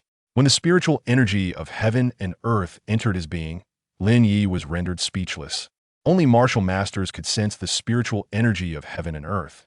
Yet here he was, an ordinary person, experiencing the influx of spiritual energy into his body. Lin Ye suddenly recalled something. Did the officials not claim that ancient techniques discovered in ruins were unsuitable for modern practitioners? Then what was his current situation? A strong intuition surged within Lin Ye. The reason he could cultivate the 5 elements Genesis sword technique might be linked to his evenly distributed 5 spiritual roots. A thought flashed in Lin Ye's mind. Perhaps it was not that modern individuals were incapable of cultivating ancient techniques, but rather that the threshold for entering these techniques was too high, and many cultivation methods required specific special spiritual roots. The information released by the officials may not necessarily be truthful, potentially concealing significant details. The matter of the college entrance examination was riddled with suppressed information. If ordinary people were aware of the extreme difficulty of martial schools, it was likely that the vast majority would choose to give up. After all, if hard work led to no visible hope, why exert oneself? Effort does not guarantee success, but lying flat is certainly much easier. Lin Ye diligently practiced the technique again and again, reviewing the information in his mind repeatedly. His soul was too weak. Perhaps any moment now, the information in his mind would begin to fade. Lin Ye remained in the storeroom to cultivate, faintly hearing the distant roars of beastly creatures. Why had the beasts awakened? Had the suppression of the formation outside dissipated? If he could discern the pattern of the formation's suppression disappearing, might he not be able to act freely? With a mix of tension and curiosity, Lin Ye left the storeroom and ventured outside the task hall to assess the situation. Indeed, there were clear roars of beasts echoing from outside, and not just one. At that moment, the once sleeping desolate city appeared to be awakened, with beasts stirring about everywhere. Lin Ye recalled the levels of the beasts he had encountered on the way, and his scalp tingled uncontrollably. Second-tier beasts were considered the weakest within this realm. Third-tier beasts could be found at intervals, and even fourth-tier beasts were present. In certain regions, there may still be concealed fifth-tier beasts that he has yet to discover. The most formidable individual in Qinsheng is the Martial King, who is merely equivalent to a third-tier demon beast. Indeed, ruins are the most perilous of places. Lin Ye was straining to widen his eyes and observe the situation in the distance when, all of a sudden, a dark shadow lunged towards him. In that fleeting moment, Lin Ye felt as if past memories were flashing before his eyes. The array of the mission hall suddenly emitted a burst of light, causing the shadow cat that had ambushed Lin Ye to let out a shriek and flee, dragging away its injured leg severed by the array shockwave. Once Lin Ye regained his composure, he found his back drenched in cold sweat, and his legs felt weak, making it difficult for him to stand. This was the first time he had been so close to death. Had it not been for the protective array of the mission hall, the second-tier shadow cat would have successfully ambushed him, and his head would have surely been severed from his neck. The reaction speed of an ordinary person is simply too slow. He barely noticed the shadow cat until it was within 10 meters of him, only realizing its presence when he saw its health bar. After waiting for his emotions to stabilize, Lin Ye resolutely turned and entered the mission hall. The disturbances caused by the demon beasts outside were of no concern to him, nor did he care about the dangers faced by those who ventured forth. The only guarantee he could provide was his own safety. He could not afford to disregard his well-being to warn Mu-chun about the high-ranking demon beasts lurking within. Lin Ye resolved to return to his cultivation, intending to absorb more of the spiritual energy from the heavens and earth. The ambient spiritual energy outside was far less abundant than that found in the ruins, and thus the difficulty of cultivating the 5-element sword technique would undoubtedly increase dramatically. The cultivation methods of ancient techniques differ from modern practices. Discussions on forums refer to it as qi training and foundation building. He planned to delve deeper into these concepts upon his return. Upon Lin Ye's fall into the cavern below, Ningyu promptly called for someone to summon Mu-chun. He remained by the cavern's edge, forbidding anyone from approaching. After observing the pit for quite some time, Ningyu could not discern the situation below. Tossing a stone into the abyss elicited no sound. When he finally encountered Mu-chun, he remarked, "Lin Ye's fortune is indeed extraordinary." He circled the excavated outer wall, seemingly agitated, as if he wished to strike it with his fists. He battered his own hands until they bled, insisting that Mu-chun join him in striking. Chapter 29. The Blood-Devouring Vine's Innate Space. Noticing Mu-chun's lack of overt displeasure, Ningyu continued, "At that moment, I suspected there might be something amiss with his mind, and I questioned whether his unique talent allowed him to sense the danger. Thus I hesitantly struck the wall here. As you can see, what was initially thought to be a long-lost passage has now been uncovered." Mu-chun gazed into the dark cavern, a frown creasing his brow. "Lin Ye has fallen?" I knew Ning Ye was unreliable, promising me he would safeguard Lin Ye, only to have him go missing. Ning Ye averted his gaze from Mu Chen's piercing eyes. Feeling a wave of guilt wash over him as he nervously rubbed his nose, his voice considerably diminished. I was positioned incorrectly. I couldn't reach him in time. As he began to fall, I couldn't possibly follow him down. Who knows what lies beneath? What if there are demon beasts or toxic gas? While every life is precious, the fate of others held no significance to him. At a critical moment, one must prioritize their own survival. Ning Ye added, the notion of Lin Ye's fortune is quite mystical. Perhaps he might gain an opportunity down there. Mu Chen rolled his eyes at Ning Ye before formulating an exploration plan for descending into the depths. Lin Ye cultivated in the mission hall's main chamber until he felt a searing heat coursing through his meridians, prompting him to cease his practice. His daily cultivation time was limited. Prolonged training would inevitably harm his meridians. If his meridians were damaged, his cultivation speed would drastically diminish, and he might even suffer internal injuries.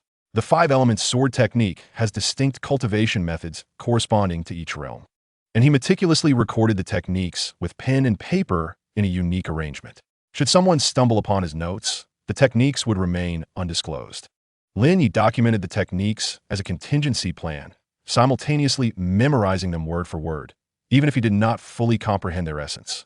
Upon awakening, the blood-devouring vine extended its body, attempting to drag Lin Ye away.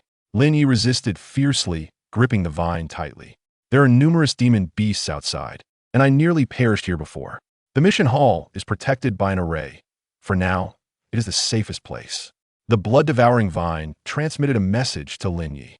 Upon receiving it, Lin Ye looked at the vine with skepticism in his eyes. You say you can sense the suppression of the array outside, causing those demon beasts to fall back into slumber? After some hesitation, Lin Ye decided to venture out with the blood-devouring vine.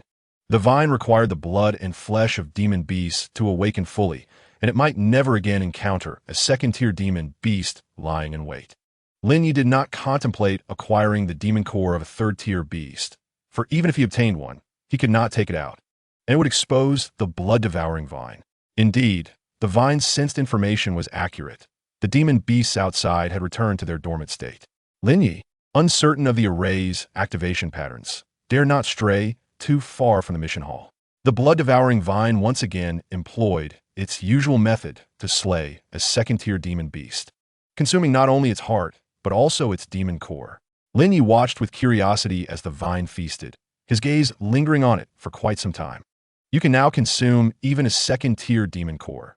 Could it be that you are on the brink of evolving into a second-tier exotic plant? The notion of an ordinary person contracting a second-tier exotic plant would undoubtedly disrupt any semblance of peace he might hope to maintain.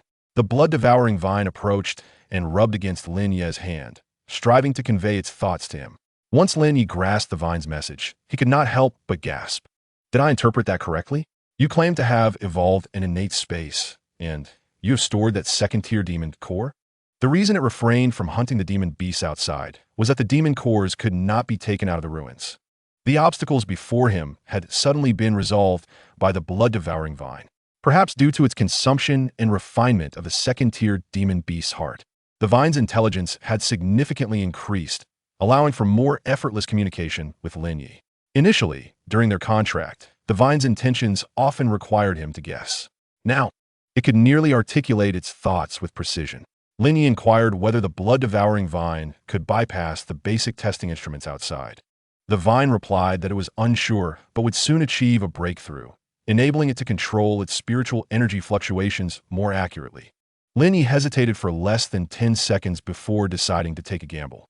If he succeeded, he could utilize the blood-devouring vine's innate space to smuggle the demon core outside. The demon core held immense value. In the black market, it was always in demand, yet rare. Even if he chose not to sell it, reserving the core for the blood-devouring vine to digest gradually would only make it stronger. The blood-devouring vine was his contracted exotic plant, and having recognized him as its master almost immediately upon gaining sentience, it would never betray him. After making his decision, Lin Ye set off with the blood-devouring vine to hunt the slumbering demon beasts. The vine dared only to target second-tier beasts. Should it encounter a third-tier beast, it would not even dare to approach. The blood-devouring vine informed Lin Ye that third-tier demon beasts emitted a mental pressure, rendering it incapable of moving freely under such duress, making it impossible to approach the beasts. Noticing the vine's despondency, Lin Ye quickly reassured it. "It's all right. You are already incredibly formidable. You are merely a first-tier exotic plant.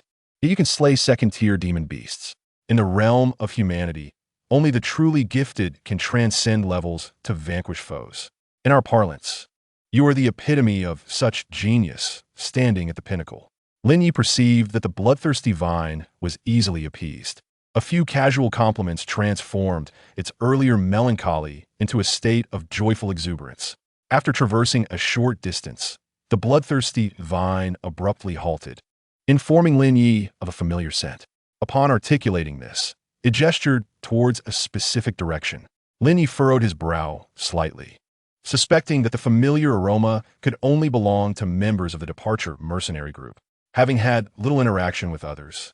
The bloodthirsty vine could hardly recall the scent of those individuals, most likely identifying them as Mu-chun and Ning Ye. After a moment's hesitation, Lin Ye resolved to follow the direction indicated by the bloodthirsty vine, gently admonishing it to remain concealed. "Your personal space is limited.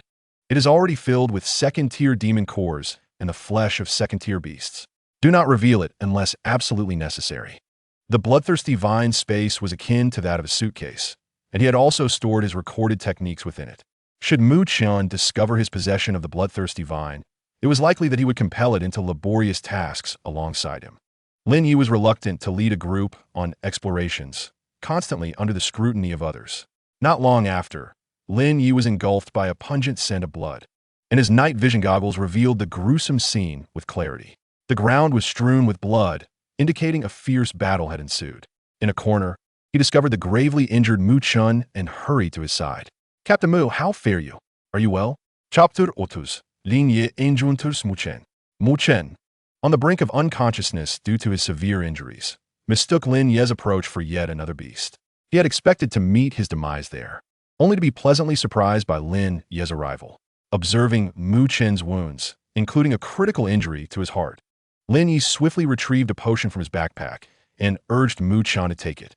Mu-chun, not one to stand on ceremony, accepted the potion from Lin Ye's hand, then remarked with a wry smile, "Fortuitously, the benefits within our group are commendable. Otherwise, a typical potion would not suffice to heal my injuries." As a martial artist, the efficacy of ordinary potions was halved on him. The potions he had brought had long been depleted during prior skirmishes. Otherwise, he would not have endured the onslaught of 3 second-tier beasts until now. The potion rapidly took effect, prompting Mu-chun to exclaim in relief, "At last, I have snatched back a life." Had Lin Ye arrived 10 minutes later, even a deity could not have saved him. Lin Ye stepped forward, assisting Mu-chun to his feet, and inquired, "Captain, how did you sustain such grievous wounds?" The mere recollection of events that transpired caused Mu-chun's ever-present smile to falter. "The situation here is peculiar. We encountered numerous slumbering beasts along our journey, and I even dispatched a second-tier beast. For reasons unknown, the beasts lay motionless as if dead. Initially, our exploration proceeded smoothly, yet suddenly, those dormant beasts awoke. Ning Ye and I were tasked with covering the rear, leading to the scene you now witness." As Mu-chun spoke, he regarded Lin Ye with a curious gaze, asking, "What befell you when you fell? Did you encounter any beasts?" He had narrowly escaped death, and Ning Ye remained unaccounted for. Of the 10 martial practitioners he had brought, their fates were likely grim. Lin Ye, appearing vibrant and unscathed, stood in stark contrast to Mu-chun's dire condition. Lin Ye shook his head, recounting, "I fell into a lake, and upon surfacing, I stumbled upon a dilapidated palace, where I discovered a token of identity." Lin Ye had no intention of concealing the existence of the Shangqing Palace token from Mu-chun, as he also planned to lead him to the task hall. Unsure how to articulate his findings, he produced the token and activated the map. The interface displayed was visible to outsiders, and Mu-chun momentarily froze upon seeing it. This artifact is an identity token from an ancient sect. If one were to claim it was a modern device, I might be inclined to believe it. Does such technological prowess truly belong to ancient sects? Both Mu-chun and Lin Ye, at that moment, felt a profound disconnect between the token and its ancient origins. Mu-chun directed Lin Ye to assist him in moving forward. Ning Ye is likely in that direction, regardless of whether he be alive or dead. I must ascertain his condition. Though Lin Ye was anxious about when the formation suppression would falter, he nonetheless supported Wuxian as they proceeded. After several minutes, they discovered Ningyu amidst the ruins. The good news was that Ningyu was still alive. The bad news was that both of his legs were broken. When Wuxian detected Ningyu's faint breaths, a sigh of relief escaped him. Ning Shui had perished in an attempt to save him, and he had promised to look after Ningyu. Observing Mu Chen's anxious demeanor, Lin Ye secretly speculated about the nature of their relationship, suspecting it to be far more complex than the rumor suggested.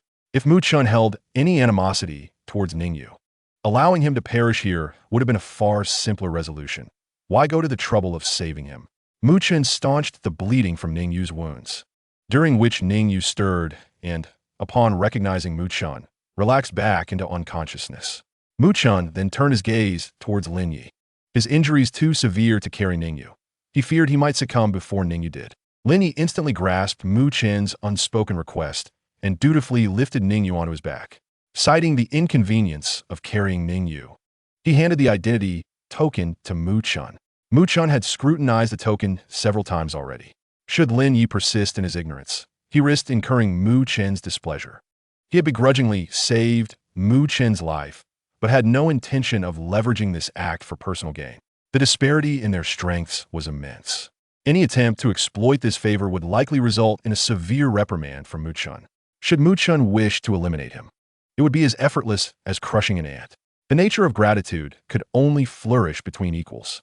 Along the way, Lin Ye stumbled upon a bloodstained backpack. The bloodied remnants and surrounding tattered clothing spoke volumes of the tragedy that had transpired. After examining the identity token for a while, Mu Chen realized that only the token's owner could manipulate the panel. If it strayed too far from Lin Ye, it would malfunction. He returned the token to Lin Ye.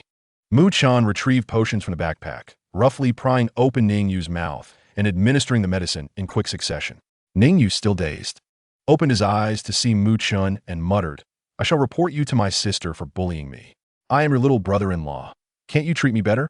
After this incoherent complaint, Ningyu succumbed to unconsciousness again, leaving Lin Ye wide-eyed in astonishment. It turned out that Ningyu was Mu Chen's brother-in-law, a fact unbeknownst to anyone.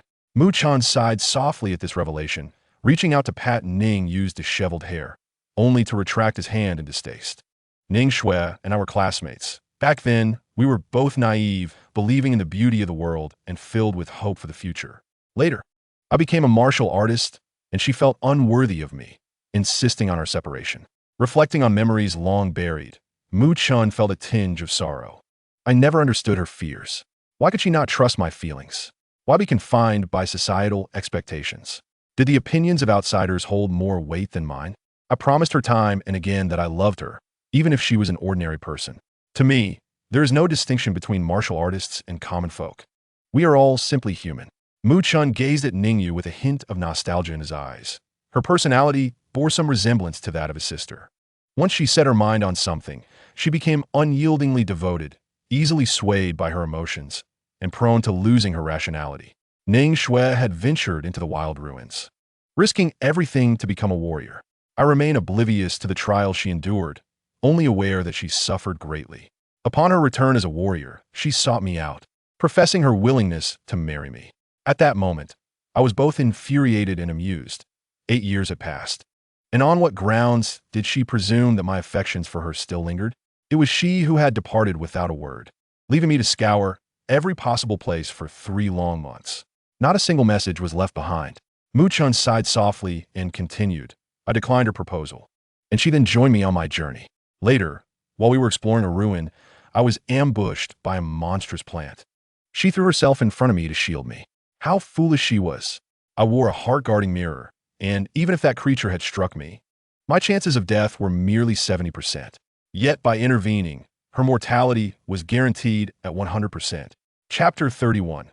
Mu Chen discovers the patterns of the beasts. His tone grew increasingly tranquil, and a familiar smile graced his face once more. Ning Shui had perished, dying in my embrace. She had uttered 2 phrases to me. One was an apology, and the other was a request to look after Ningyu. Lin Ye recalled the words of Jin Jia. Mu Chen had always been single. Everyone believed his heart was solely devoted to cultivation. Lin Ye sensed that Mu Chun loved Ning Shui. Otherwise, he would not have accepted the title of brother-in-law from Ning Yu with such an air of acquiescence. Though Mu Chun and Ning Shui had not wed, in his heart, she was undoubtedly his wife. Lin Ye, despite his lack of understanding of romantic matters, could discern the nostalgia and sorrow hidden beneath Mu Chen's seemingly calm words. Emotions are not inherently benevolent. Women, even less so. A heart devoid of a woman and a sword drawn naturally becomes divine. Mu Chen turned to Lin Ye and spoke softly. Have I spoken too much? Having just faced life and death, my thoughts are somewhat uncontrollable, and I find myself reminiscing about the past. Lin Ye understood that Mu Chun confiding in him indicated a desire for camaraderie. After all, sharing personal matters can forge stronger bonds. Captain, those times are behind us. Life necessitates forward movement. He was uncertain if Mu Chun had truly let go of Ning Shui, but he felt that he had not. Unbeknownst to them, Ning Yu, who had slumped against Lin Ye's shoulder and fallen unconscious, shed silent tears.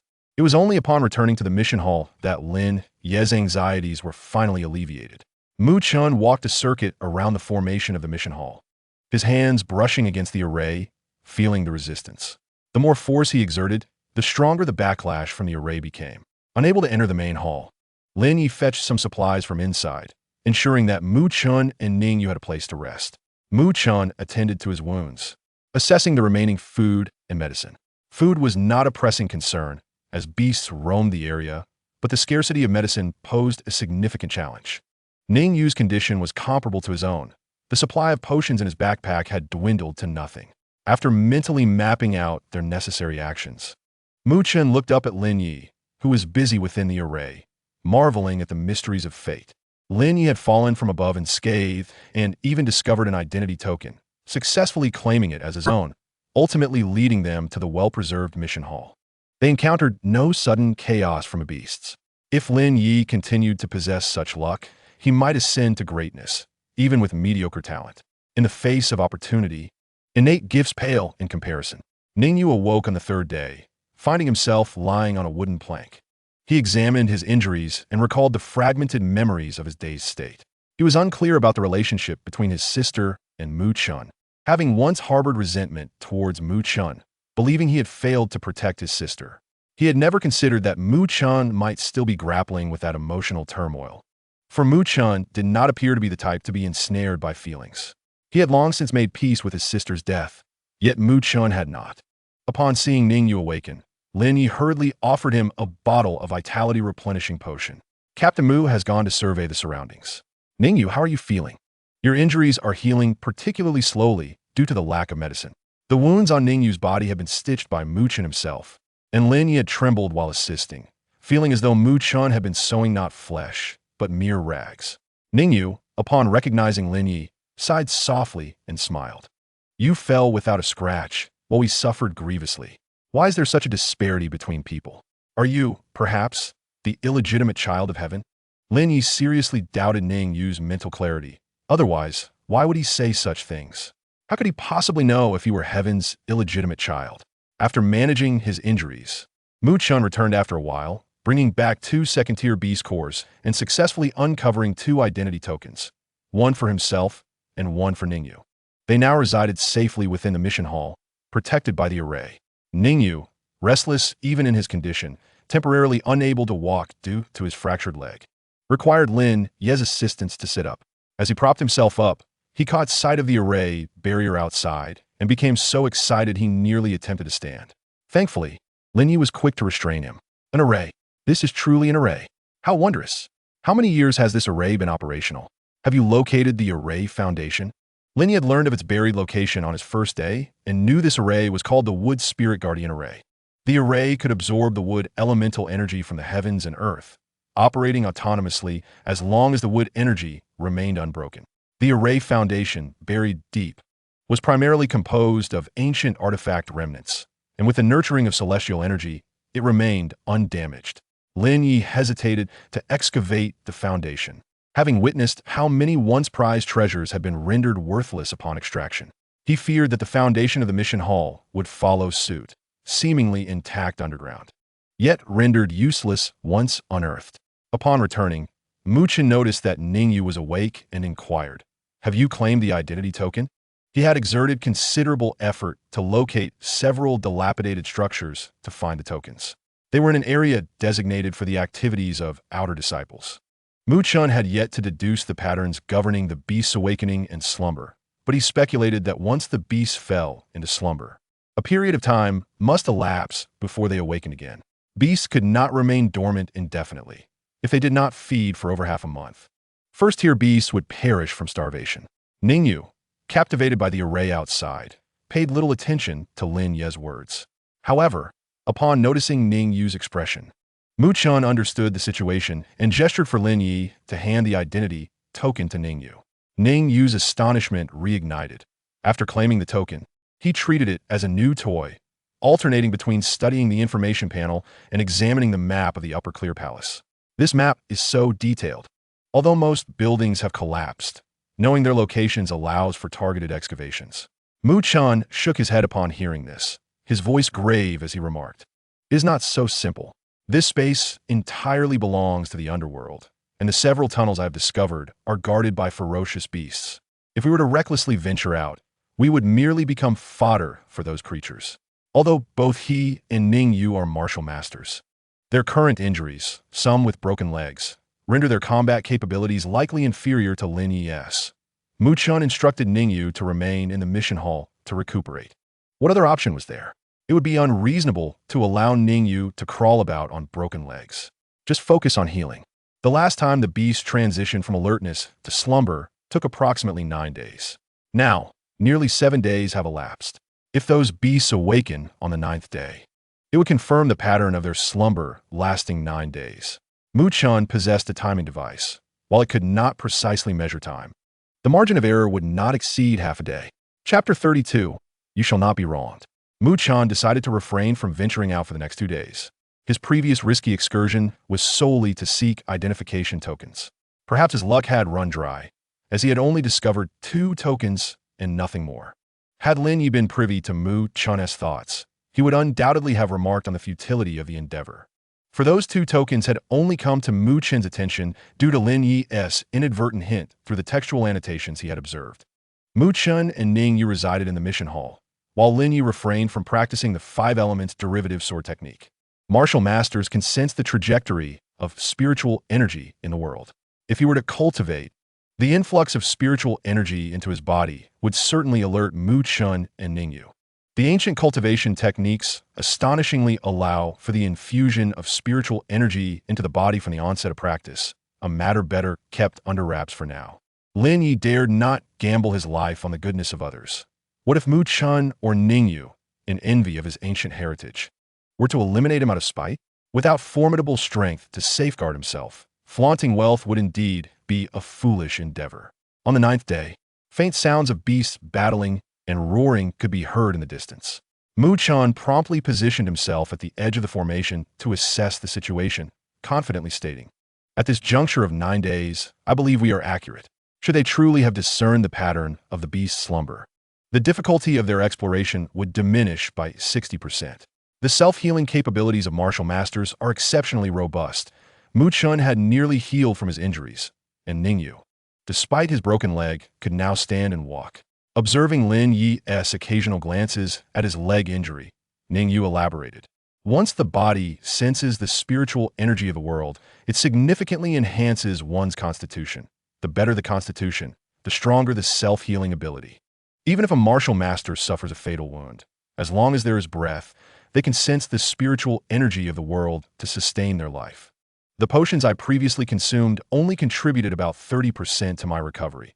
My survival thus far is primarily due to the abundant spiritual energy in this relic. Ningyu further informed Lin Ye that spiritual energy is a tremendous boon, essential for both beasts and extraordinary plants in their cultivation. I have heard that students from elite academies receive spiritual stones monthly. A single spiritual stone can support an ordinary martial master's training for 3 months.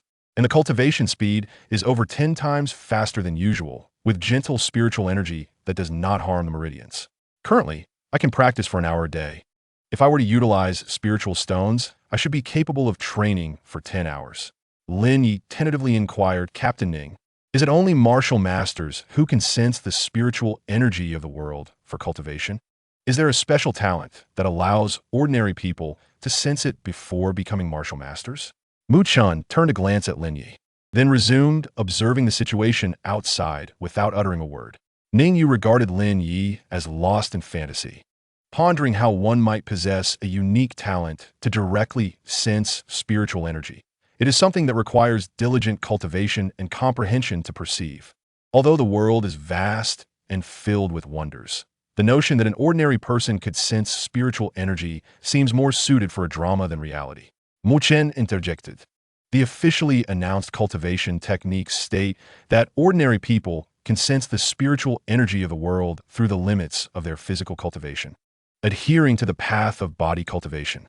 However, in ancient times, it was different.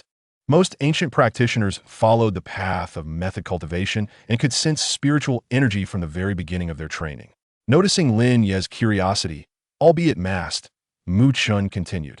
Although the official stance is that ancient techniques are unsuited for modern practitioners, this is primarily due to the lack of complete ancient technique transmissions. Most ancient inheritances discovered in relics pertain to the four arts of cultivation: alchemy, talismans, formations, and weapon forging. If someone were to obtain a complete ancient technique inheritance, they could indeed achieve what you just mentioned, sensing spiritual energy from the onset of their training, or even utilizing spiritual energy directly for cultivation. However, no one would be foolish enough to disclose the techniques they have acquired. Such practitioners undoubtedly exist in this world. We are merely disconnected from that realm. Ning Yu showed little interest in ancient techniques, sarcastically remarking on Mu Chun's apparent idleness. The fragments of ancient jade slips shared on the official forum contained nothing but piecemeal information. He wondered how Mu Chun could be so intrigued by those details, expending considerable effort to study them. We are merely the most basic martial practitioners. What use is it to comprehend ancient knowledge? It is not as though we can cultivate ancient techniques. Ancient inheritances are elusive and rare. The chances of encountering them are nearly zero. After saying this, Ning Yu suddenly turned to Lin Ye, contemplating, "You are perhaps the most fortunate individual I have encountered. While I cannot fathom the prospects of others, you might have the chance to discover an ancient inheritance. When the beasts outside fall into slumber once more, you should lead a small team to explore and excavate. I will not dictate your route or set a target. You may follow your instincts. Rest assured, if you truly uncover an ancient inheritance, I shall ensure you are duly rewarded." Lin Ye felt no stirrings of excitement at Ning Yu's grand proposal, even suppressing a laugh. Was it because of his youth that Ning Yu believed he would naively accept such an extravagant offer?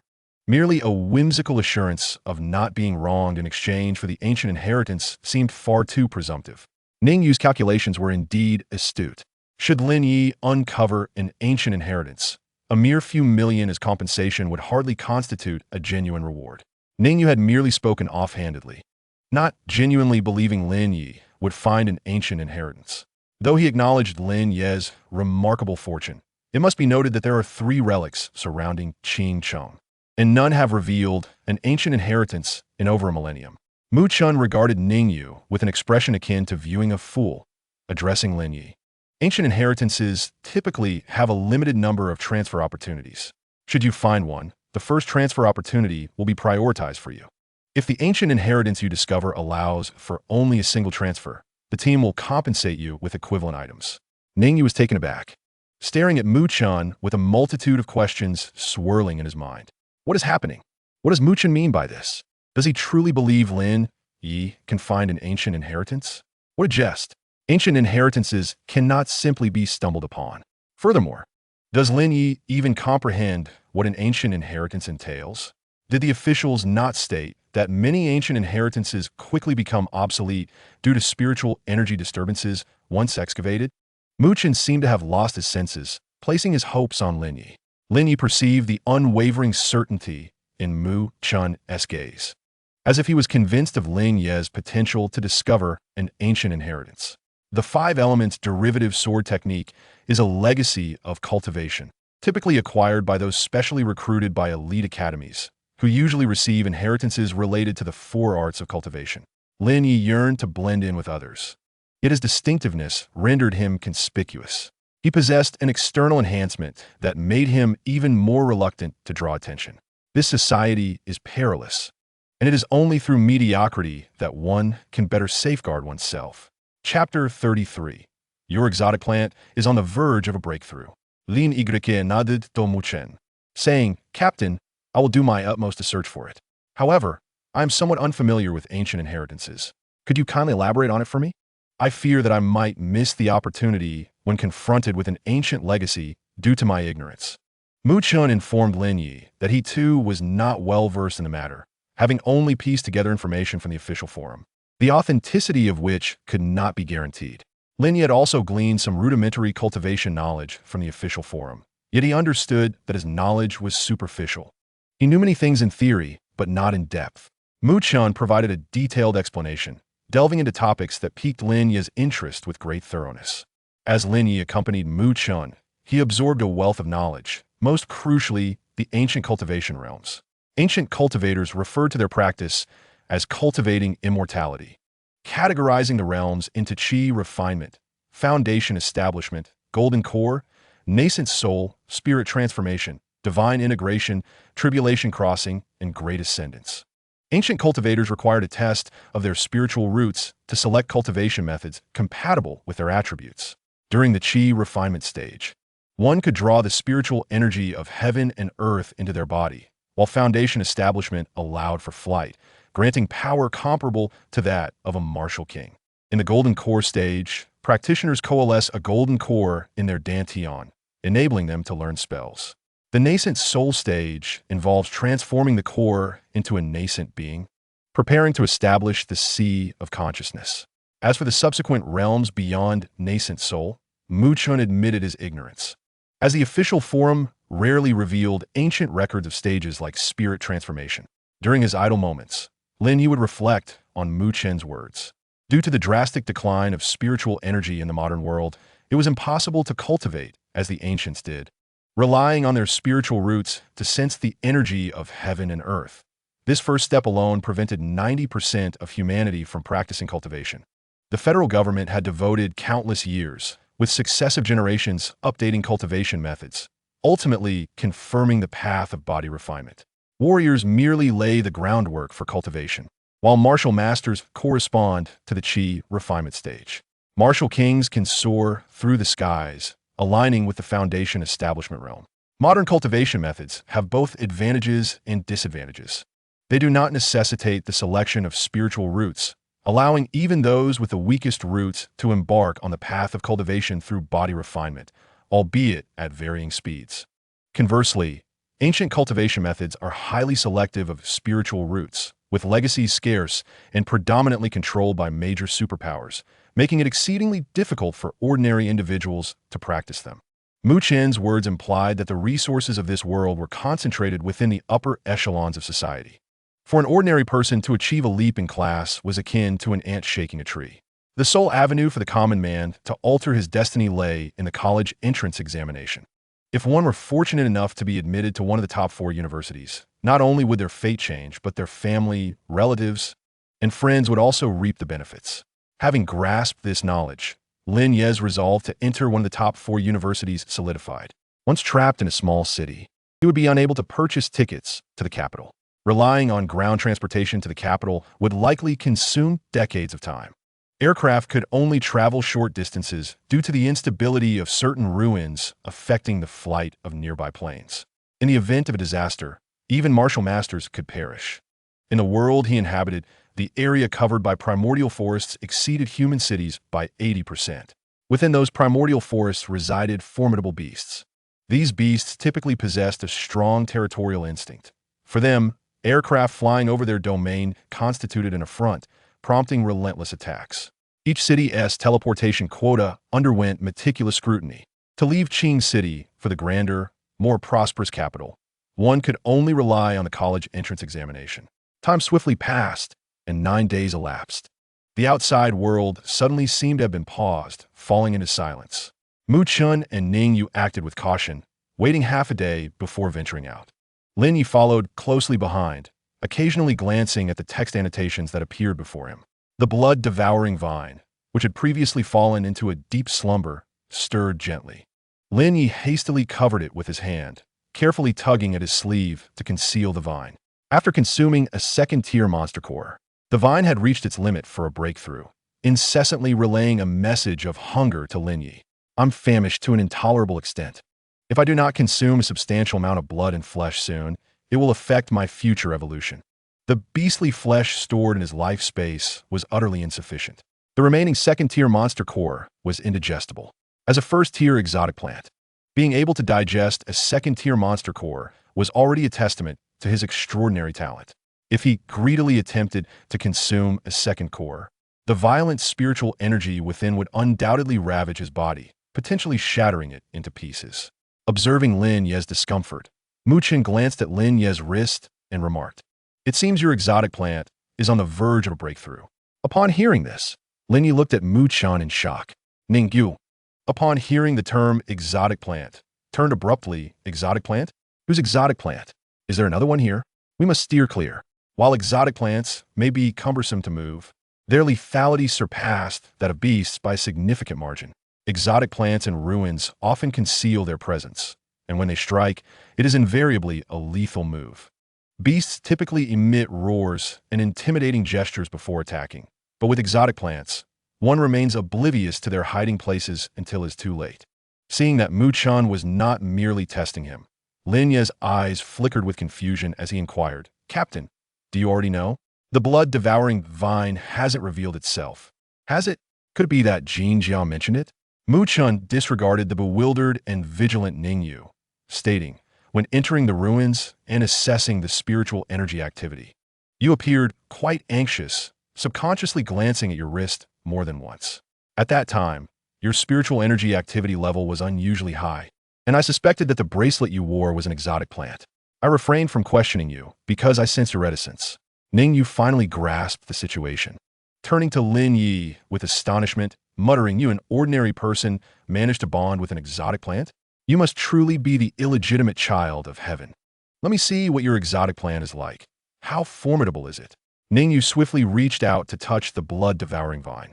It reacted almost instinctively, retreating, leaving her grasping at air. Observing the vine's speed, Ningyu exclaimed in admiration, "Oh, that speed is impressive, and it's a vine-type exotic plant. Its attack power is quite remarkable. However, why can't I identify what kind of exotic plant this is? It resembles a blood-devouring vine, yet not quite. The vine bore markings unlike those of a typical blood-devouring vine, appearing far more advanced." Lin Ye recounted the explanation he had previously given to Husong and others. Both Muchen and Ning Yu had witnessed Lin Ye's extraordinary luck firsthand, and while they found his tale of coincidences hard to believe, the evidence was irrefutable. Ningyu, realizing that the blood-devouring vine required a substantial amount of monster flesh to break through to the second tier, eagerly pursued the hunting of second-tier beasts. The second-tier monsters that Lin Ye struggled to slay with his Tang Dao were effortlessly dispatched by Muchen and Ningyu as if they were merely chopping vegetables. Chapter 34. The blood-devouring vine breaks through to the second tier. Ningyu watched as second-tier beasts fell easily before them, beasts that usually demanded a fierce struggle to defeat, her tone filled with trepidation regarding the unknown. These monsters, once they succumb to slumber, seem as good as dead, allowing us to slaughter them without waking. What on earth has controlled them? If we linger here too long, will we too fall into a slumber like these beasts? If we succumb to sleep, would we be entrusting our lives to mere chance? They cannot endure a 9-day fast like the demonic beasts. At most, they can survive 3 days without water before succumbing to death. Upon hearing this, Muchen furrowed his brow tightly, this time not dismissing Ning Yu's verbosity. He pondered, once Lin Ye's extraordinary plant completes its breakthrough, we shall depart from this place at once. This subterranean realm is fraught with unknown dangers. Exercising caution is of utmost importance. The treasures within will not flee. But life is singular. Lin Ye understood that the demonic beasts were in slumber due to the suppression of the formation. Yet he could not disclose this information to Muchen, as he could not reveal the source of his knowledge. With Muchen and Ning Yu's assistance, the blood-sucking vine successfully ascended to the second tier.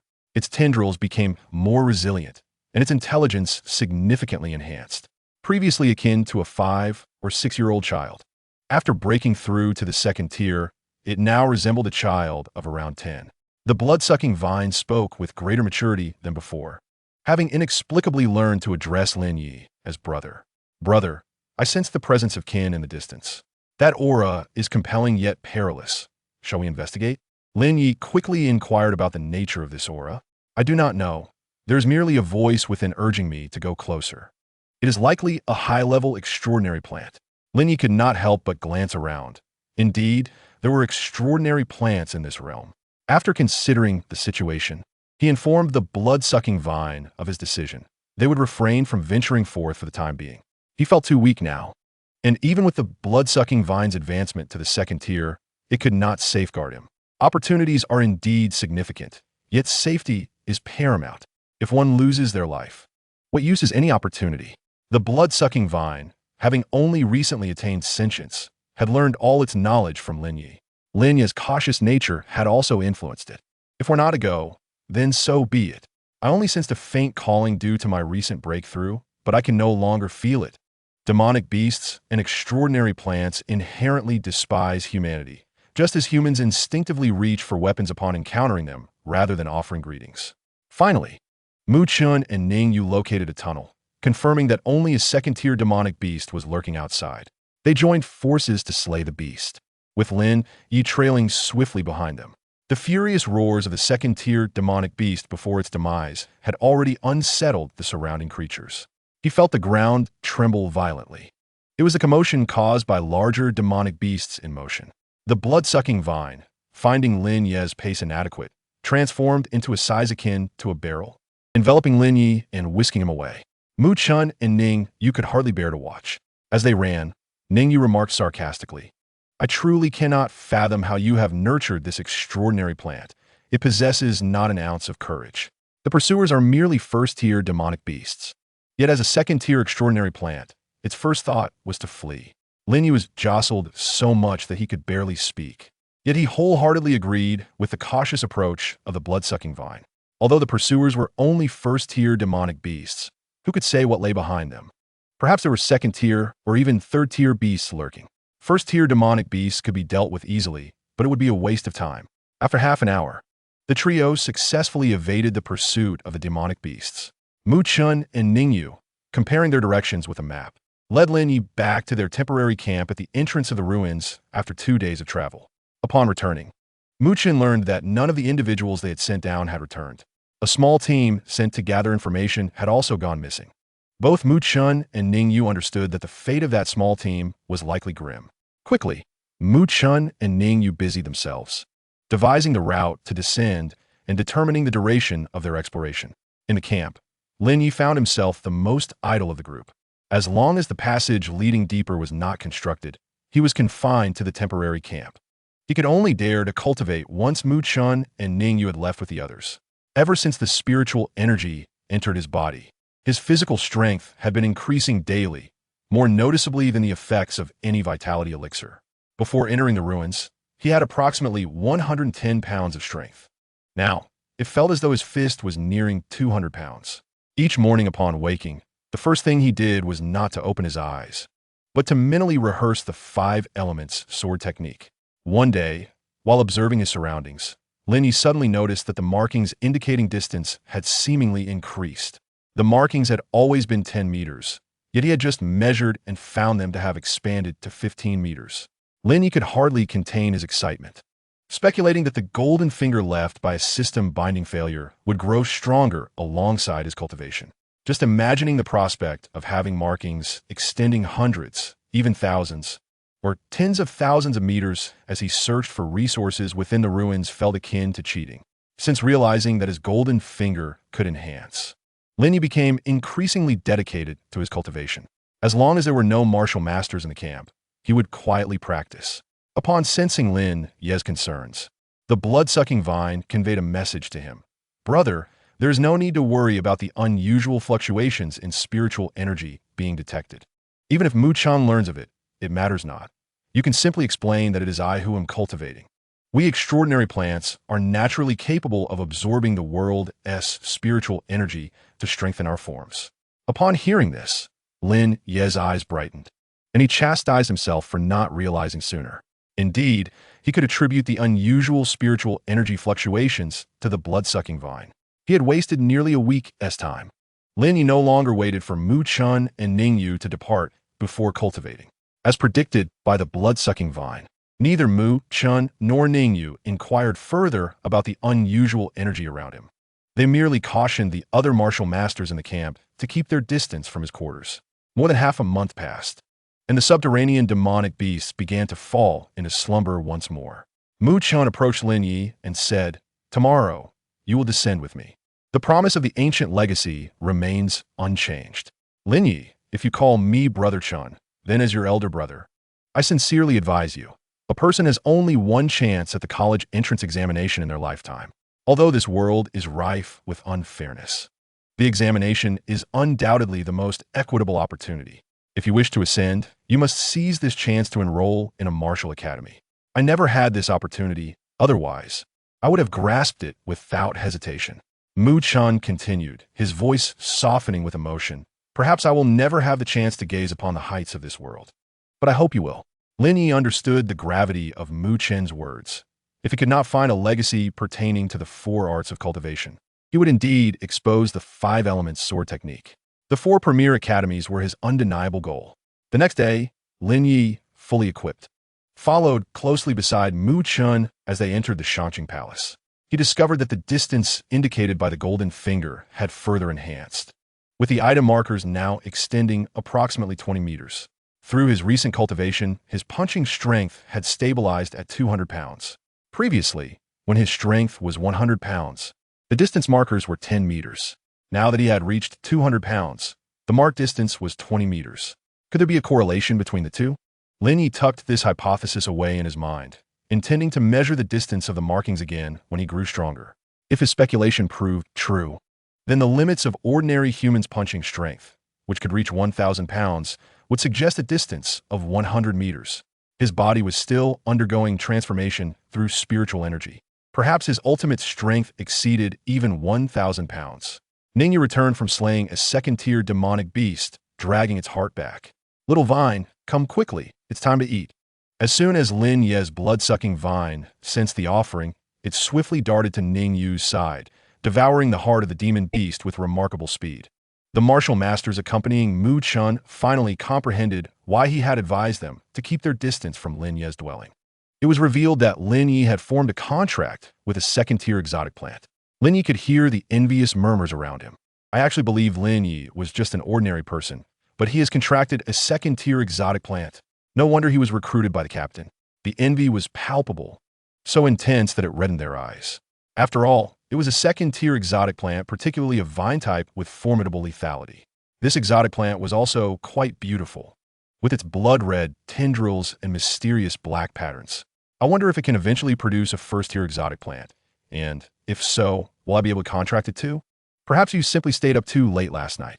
You haven't fully woken up today. Do you think exotic plants can reproduce? Why couldn't they? Humanity's understanding of exotic plants is still minimal, barely 1%. If demon beasts can reproduce, why not exotic plants? Surely, given time, they can produce seeds. Do you know what Lin Ye likes? I plan to bring him a gift. If that exotic plant produces seeds in the future, could you possibly sell me one? Initially, Lin Ye maintained his composure amidst the discussions, but as the conversations grew increasingly absurd, he began to feel uneasy. There were even strangers approaching him, inquiring about his ideal type of girl, claiming he had 3 sisters at home, each possessing admirable figures, charming personalities, and striking looks. What is so great about your 3 sisters? They're as plain as cucumbers. I have an aunt who is simply exceptional. What is so special about your aunt?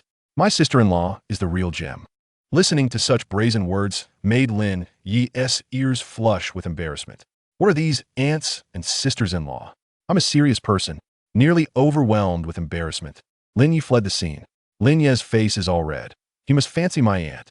She's fair-skinned, beautiful, and has long legs. How could any young man escape her charms? Come off it. Lin Ye is clearly smitten with my sister-in-law. Everyone knows that nothing's better than dumplings, and nothing's more enjoyable than, well, you know, Mu Chen. Noticing Lin Ye's flushed face, chuckled, "They mean no harm." The pressures of mercenary tasks can be heavy, and they enjoy light-hearted banter from time to time. Now that you've chosen the path of cultivation, You must learn to interact with all sorts of people. If you remain so bashful, it won't do. People have a penchant for teasing. The more shy you are, the more they will jest. I had no idea they had an aunt and a sister-in-law. Lin Ye endeavored to calm himself, recognizing his lack of experience. He had turned crimson at mere teasing. Mu Chun designated several composed individuals for Lin Ye to accompany while exploring the surroundings. The identity token of the Shangqing Palace never ceased to astonish. Even for those who had seen it multiple times, its virtual game-like aesthetics could easily be mistaken for the latest product of official research. The information panel was truly remarkable, and the sect route map served as a flawless navigation tool. Ningyu was in charge of the scripture pavilion, while Lin Ye led the group to explore areas inhabited by cultivators.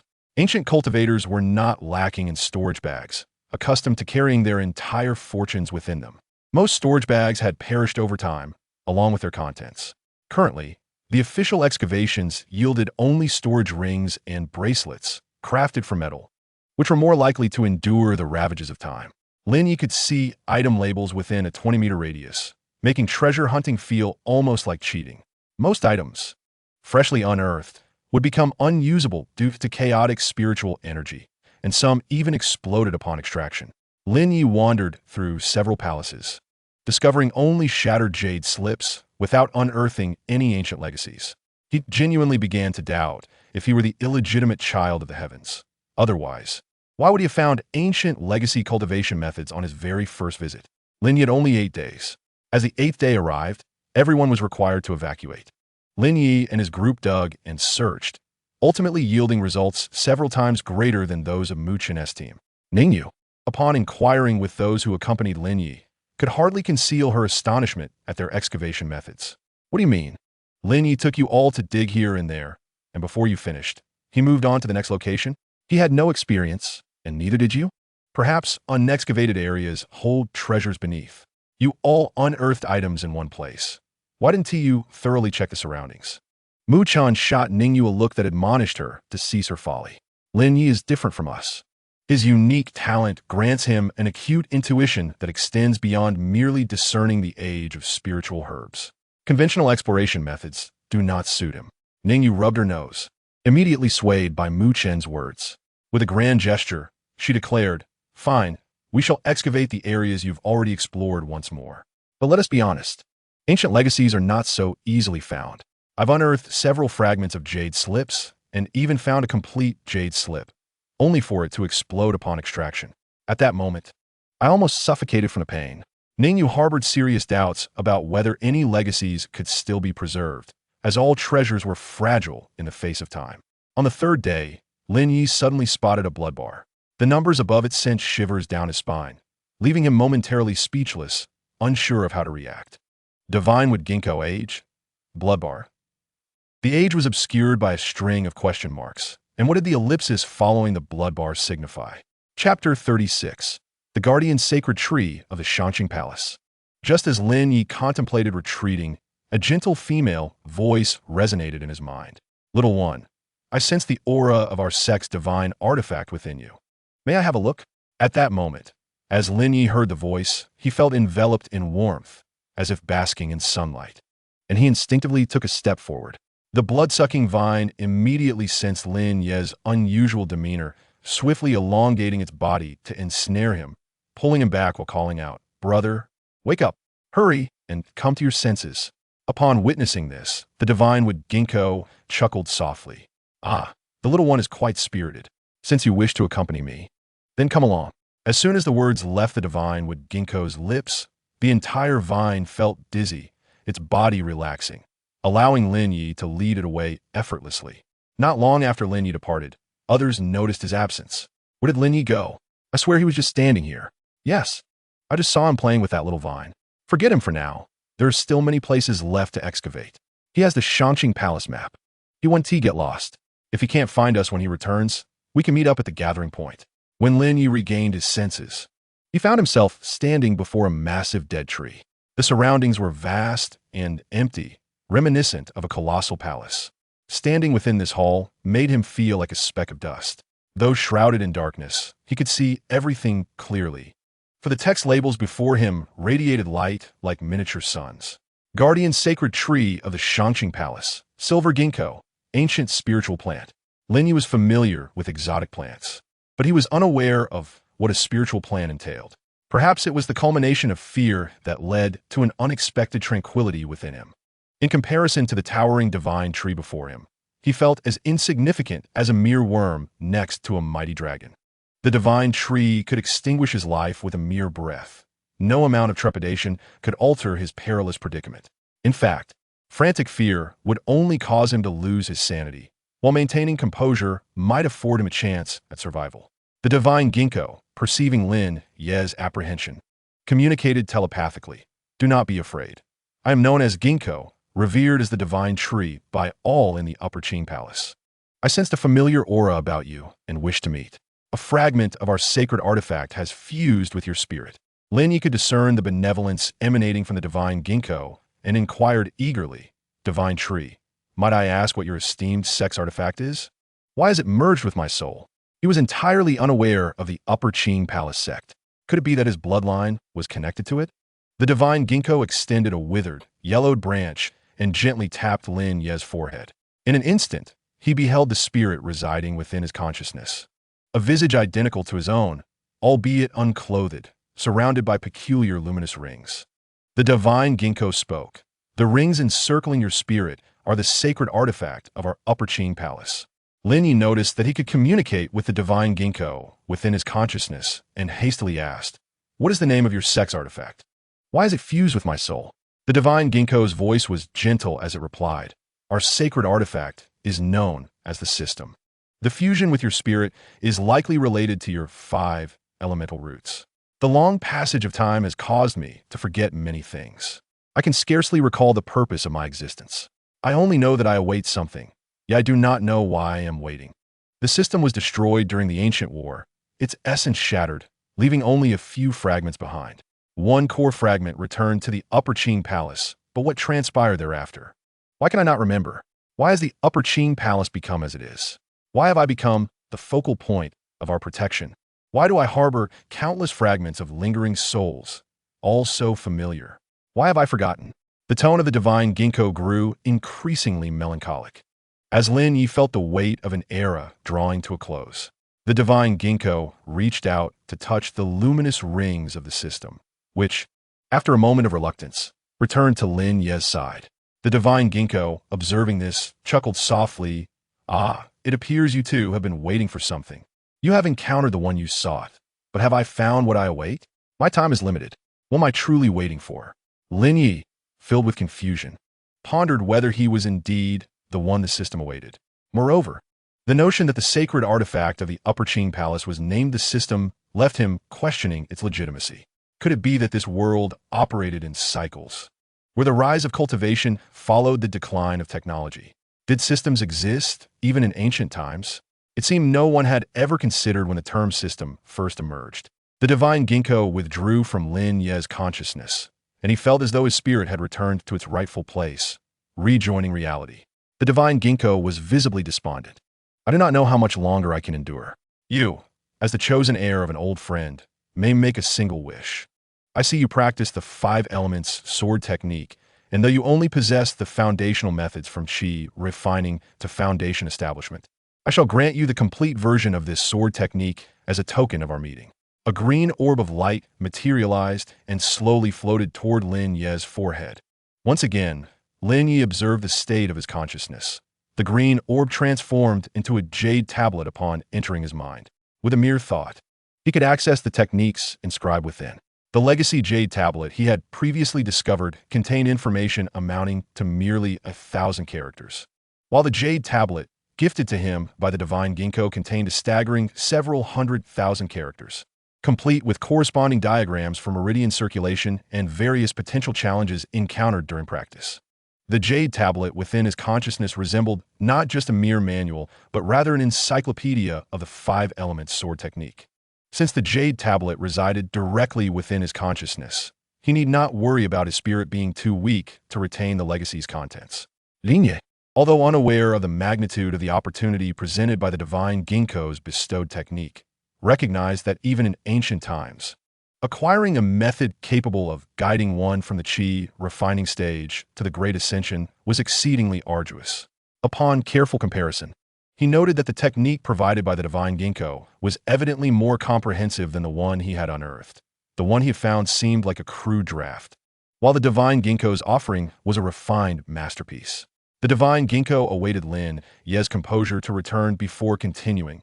What is your wish? Lin Ye se gaze gradually firmit. The divine ginkgo had already bestowed upon him a complete cultivation method, and he ought not to further impose upon her. However, he found himself confronting a dilemma, yearning for an ancient legacy related to the four arts of cultivation. The divine ginkgo chuckled lightly upon hearing his request and gently inquired, "Are you certain you seek only a legacy of the four arts? Though my energy is nearly depleted and I am on the brink of demise, I could still cleanse your marrow and bones." The notion of cleansing one's marrow and bones was not lost on Lin Ye. He understood the profound implications it carried, signifying that he could gain entry to the four esteemed academies without relying on ancient legacies, signifying a complete reversal of his fate. The act of cleansing marrow and bones was undoubtedly the most extraordinary opportunity in existence. Yet, he could not voice his desire for such a transformation, as doing so would squander the divine ginkgo's dwindling energy. If she were to exhaust her essence on him, would she not perish prematurely? Sensing the profound sorrow and solitude buried deep within the divine ginkgo, Lin Ye felt compelled to prevent her from fading away. "Divine tree, I have made my decision. I wish for a legacy associated with the four arts of cultivation." The divine ginkgo smiled softly at his declaration. While inquiring about Lin Ye's wishes, she had been subtly influencing him with her powerful spirit. The answer he provided came from the depths of his heart. The divine ginkgo had anticipated that Lin Ye might change his mind, for those she encountered were often selfish and avaricious. Having witnessed such behavior frequently, she had grown accustomed to it, believing it to be the nature of humanity. Cultivators contend with both men and heaven, and those harboring goodwill often become the stepping stones for others' ascension. However, Lin Ye's deep-seated emotions touched her, despite knowing that cleansing marrow and bones represented an extraordinary chance. He was willing to forego it simply out of concern for her impending demise. Yet, she had long been destined to fade, remaining in this world only as a wisp of obsession. The long passage of time had caused her to forget even her own fixation. She was born of obsession and would perish due to her forgetfulness, with the remnants of her essence. The divine ginkgo conjured a divine seed and quietly bestowed it into Lin Ye's consciousness. Upon entering, the divine seed sprouted a small root, seeking to take hold and grow.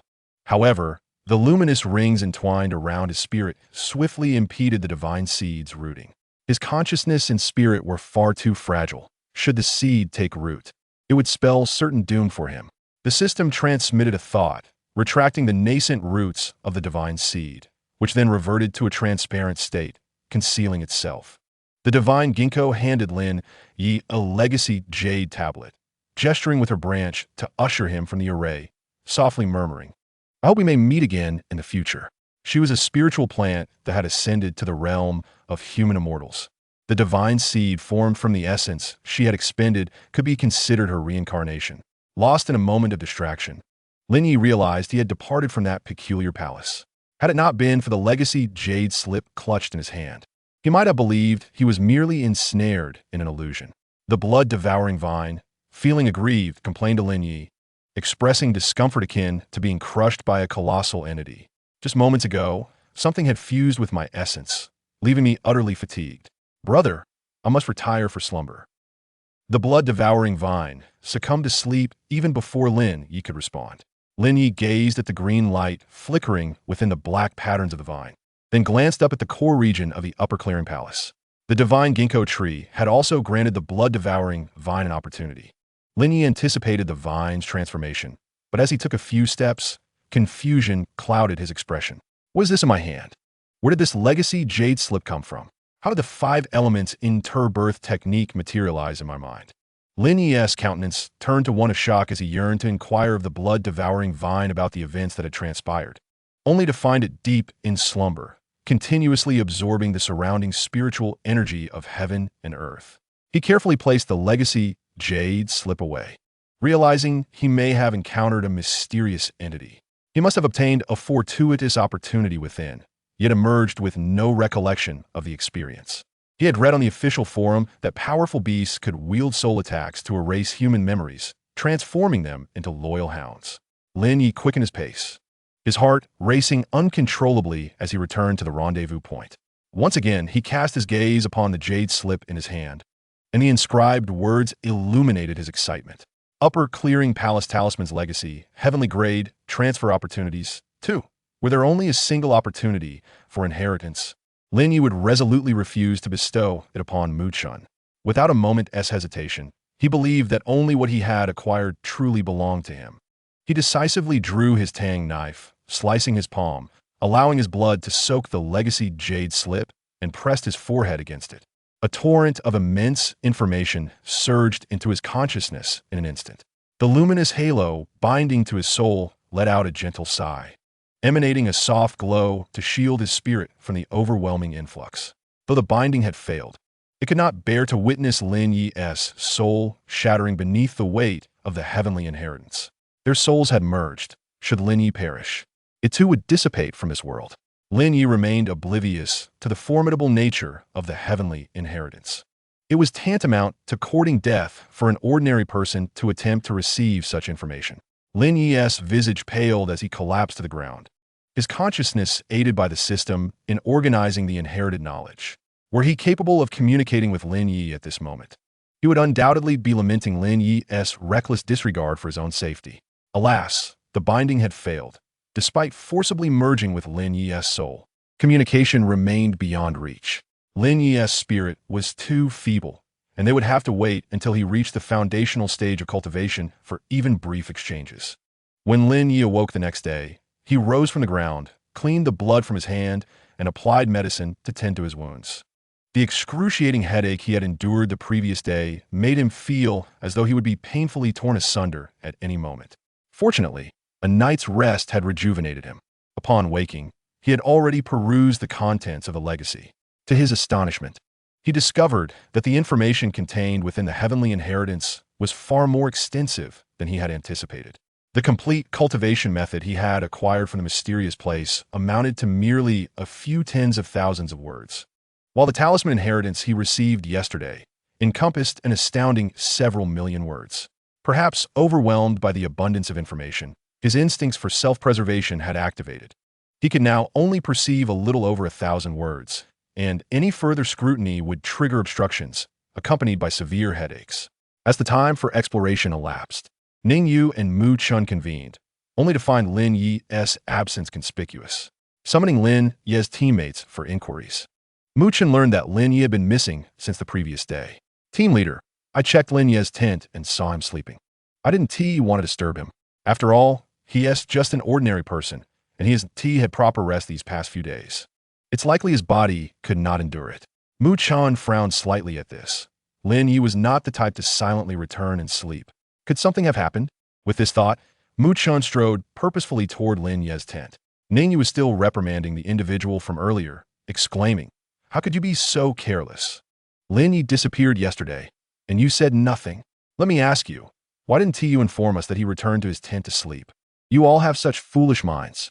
Upon hearing Ning Yu's admonishment, the man smacked his forehead in regret, exclaiming, "Oh dear, we're so used to sleeping on the ground. I didn't think much of it yesterday.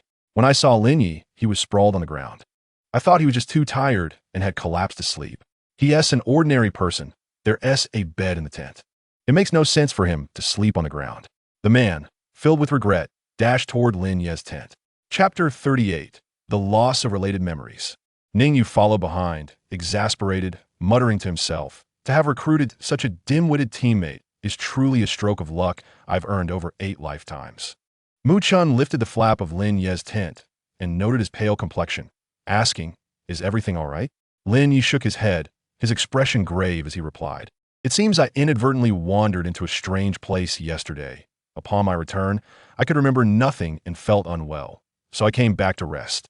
By the way, team leader, I held a jade slip when I returned, but I have no idea how it came into my possession." No sooner had Lin Ye finished speaking than the impatient Ning Yu strode in. "What jade slip? What does it look like? Show me. Oh my heavens. Is this a legacy jade slip?" Mu Chun, upon catching sight of the jade slip Lin Ye mentioned, stepped forward to examine it. It is highly likely to be a legacy jade slip, but its grade remains uncertain. We must not recklessly accept the inheritance contained within until it can be tested for its rank and transfer opportunities. Notigen Lin Ye se confusion, muchen quid elaboratit. Ancient inheritances are classified into 4 grades: heaven, earth, profound, and yellow. The yellow grade inheritance is the lowest, containing roughly 1,000 words and never exceeding 10,000. The profound grade inheritance spans 10,000 to 100,000 words, with a maximum limit being 100,000. Earth grade inheritances range from 100,000 to 1,000,000, while the heavenly grade encompasses anything above 1,000,000, even extending to inheritances of 10 million words. Although classifications may have been more detailed in ancient times, the number of legacy jade slips obtained from modern ruins is limited. Heavenly grade inheritances exist only in recorded accounts. Thus, official channels have not disclosed information about ranks beyond this level. After obtaining Lin Ye's consent, Mu Chun stored the jade slip within his space ring. He wrote Lin Ye a handwritten promise, assuring him that if the jade slip's inheritance opportunities exceeded 2, Lin Ye would be given precedence for one of them. Should there only be a single opportunity, he would compensate Lin Ye with corresponding cultivation resources. Lin Ye secured the promise, feeling fortunate for having decisively accepted the inheritance first. If the heavenly inheritance were to be identified, it would certainly not fall to him, and even Mu Chun would have no authority over it. Lin Ye further comprehended the perils of receiving a heavenly inheritance, causing a cold sweat to break out along his back. It appeared he had narrowly escaped death the previous day. Ningyu approached and patted Lin Ye on the shoulder, saying, "You're quite calm.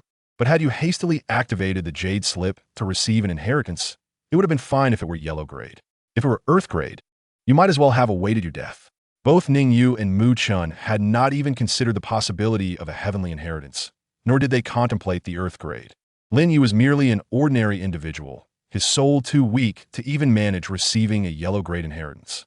Lin Ye had already resolved that after this departure, he would refrain from entering the ruins for a considerable time, choosing instead to focus on cultivation and the impending college entrance examination.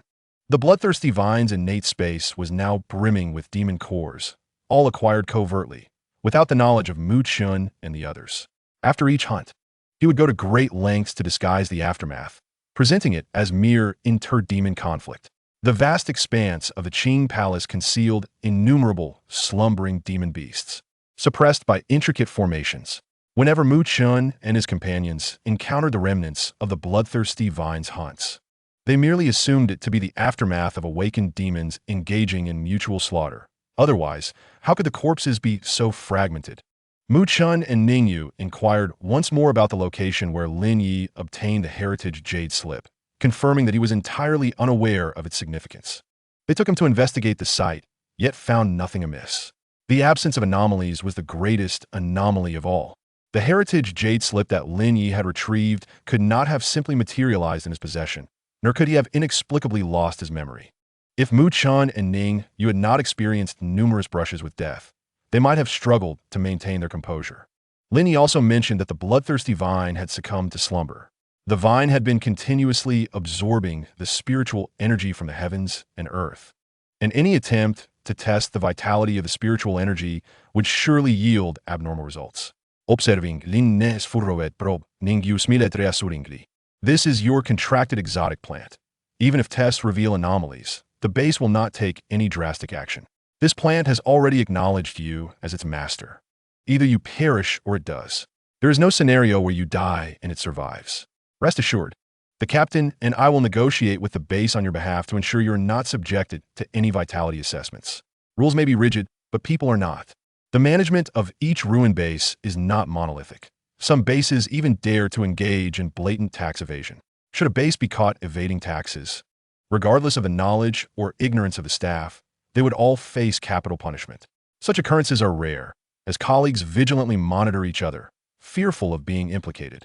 As Lin Ye departed, he cast a lingering glance back at the ruins, a wave of indescribable melancholy washing over him. After the inspection of his storage space, he was relieved to find everything in order. The bloodthirsty vine's innate space had not been detected.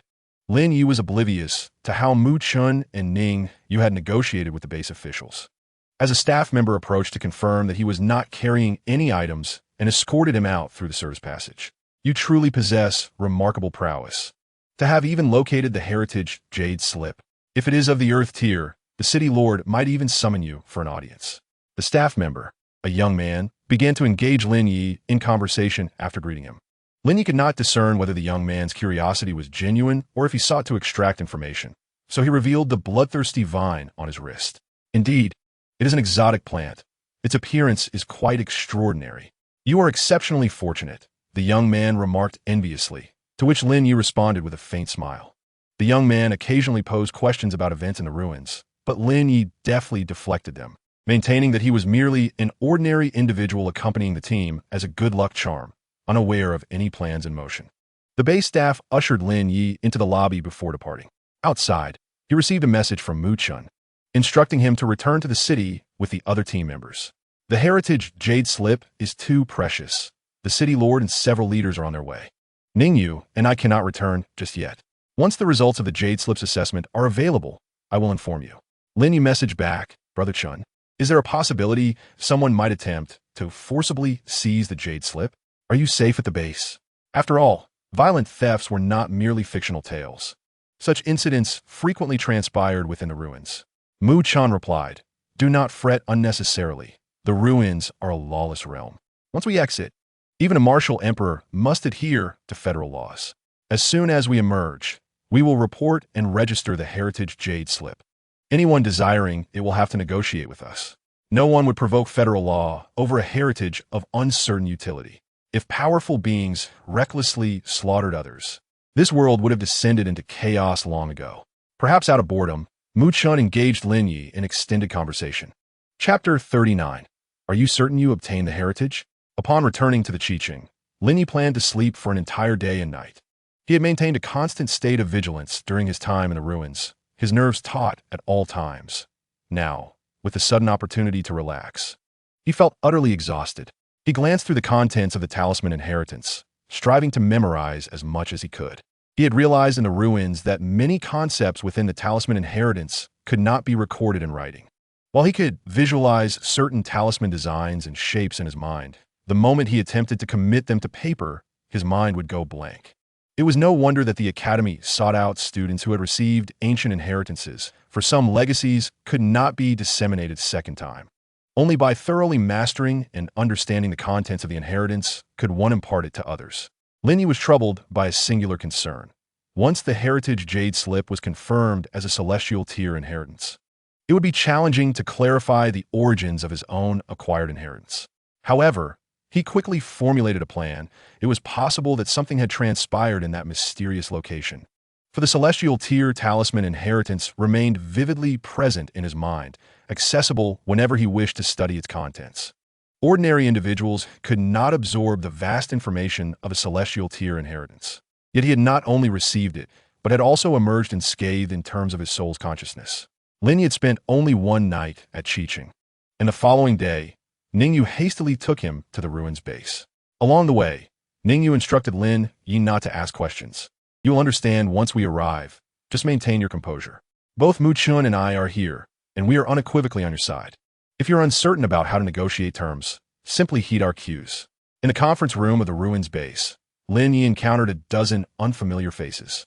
They were a mix of men and women, each exuding an extraordinary aura. Their commanding presence was evident without the need for anyone to speak. Upon seeing Lin Ye, Mu-chun rose and addressed the assembly. Respected seniors, the heritage jade slip was discovered by Lin Ye. I have previously briefed you on his situation. He has no recollection of the events. Throughout the journey, Ningyu had refrained from discussing any details with Lin Ye, her excitement now palpable as she eagerly explained. Do you realize the tier of the heritage jade slip you found? Celestial tier. That is indeed a celestial tier inheritance. Currently, the entire Qing city is on high alert, and the base has activated its highest defenses. Important figures from the capital will also be dispatched. This jade slip is crucial for the advancement of our humanity. Your fortune is simply extraordinary. You have accomplished something monumental. Beyond the 4 major academies, you can choose any martial university, and they will undoubtedly accommodate you. Ningyu reminded Lin Ye to be assertive in claiming his due rewards. ideally leveraging this achievement to gain admission into a martial school. The city lord of Qing City, Junyu, scrutinized Lin Ye with a gentle gaze and inquired, "Lin Ye, please recount the events that transpired within the ruins, leaving nothing concealed from us." Lin Ye glanced at Muchen. Muchen gently nodded at him, casting a glance at Lin Ye's wrist, subtly indicating that the lord of the city was already aware of his contract with the second terror. Lin Ye meticulously recounted the events leading to his entrance into the ruins, speaking entirely the truth while omitting some crucial details. Upon hearing that Lin Ye had inexplicably appeared in an unfamiliar location, unable to recall how he had arrived there, clutching only a jade slip of inheritance, the breaths of all present quickened. If an ordinary person like Lin Ye could extract a heavenly inheritance from within, what treasures might they uncover if they were to locate that place? Junyu's gaze was fixed intently on Lin Ye's face, ensuring he missed not a single micro-expression. You returned from the upper clear palace with the jade slip and collapsed onto the ground upon your arrival. The next day, when Muchen saw you, your complexion was pale. Were you unwell? Lin Ye furrowed his brow tightly, his eyes betraying a hint of hesitation. Observing this, Junyu Lin Ye. Feel free to share any troubles you may have. No matter the difficulty, we can assist you. We have decided to reward you with a villa in the inner city, waiving 100 years of property and utility fees, along with a cash reward of 1 billion. Lin Ye understood. These rewards were more for his family than for him. Ningyu had made it abundantly clear that everyone knew he intended to attend a martial academy and would eventually leave Qingsheng. Lin Ye's eyes gradually grew resolute. My discomfort stems from an influx of information in my mind.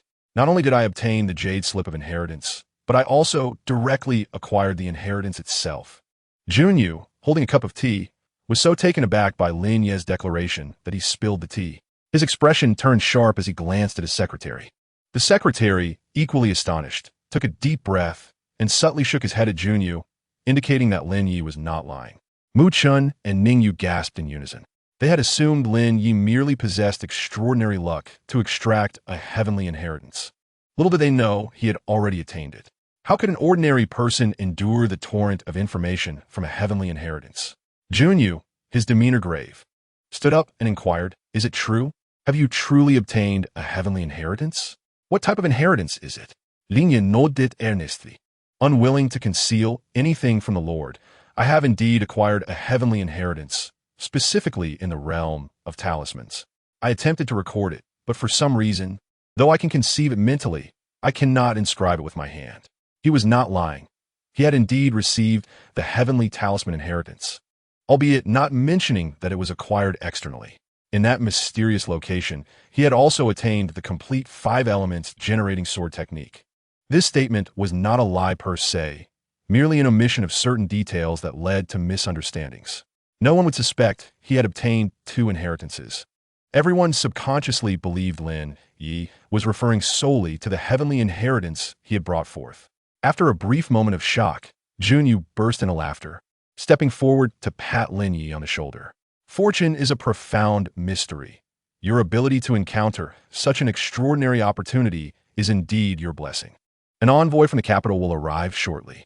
For the time being, stay by my side. You need not worry about your family.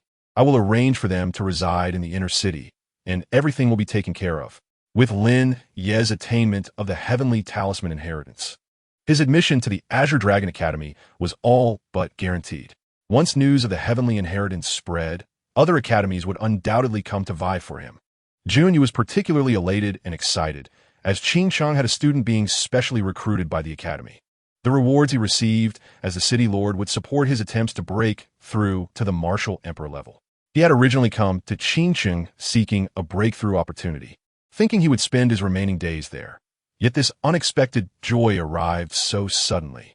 After searching for over 300 years for a chance to break through, he found in Lin Ye an ordinary person. Chapter 40, Visitors from the Capital. The other attendees in the conference room also wished to vie for Lin Ye. Yet in the end, none dared to speak up. Junyu was the lord of Qingsheng, representing the official authority. Although they too were martial kings, they were merely backed by the forces of Qingsheng. Their families and mercenary groups were but insignificant existences in the face of the official powers. Furthermore, they all understood they lacked the strength to retain Lin Ye. With Lin Ye's acquisition of the heavenly talisman inheritance, it was certain he would attend the academy. How could he possibly remain in Qingcheng to join their ranks? The people present were astute, recognizing that their best course of action was to cultivate a good relationship with Lin Ye. He was the dragon poised to soar to great heights, while the small Qingcheng resembled but a puddle, insufficient to retain the great dragon.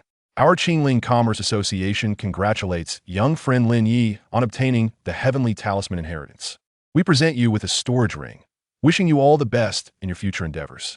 Our Wanji mercenary group also extends congratulations, offering you some materials for studying talismans, hoping you swiftly embark on the path of talisman mastery. The conference room erupted into a lively atmosphere as various factions presented their gifts to Lin Ye. Instinctively, Lin Ye glanced toward Mu Chun, who smiled and nodded, encouraging him to accept the offerings. Upon noticing Lin Ye's instinctive consultation with Mu Chun, Junyu chuckled and nodded toward Mu Chun, recognizing the significance of their relationship. He might look down upon a mere mercenary leader, but he could not afford to underestimate Lin Ye's friend.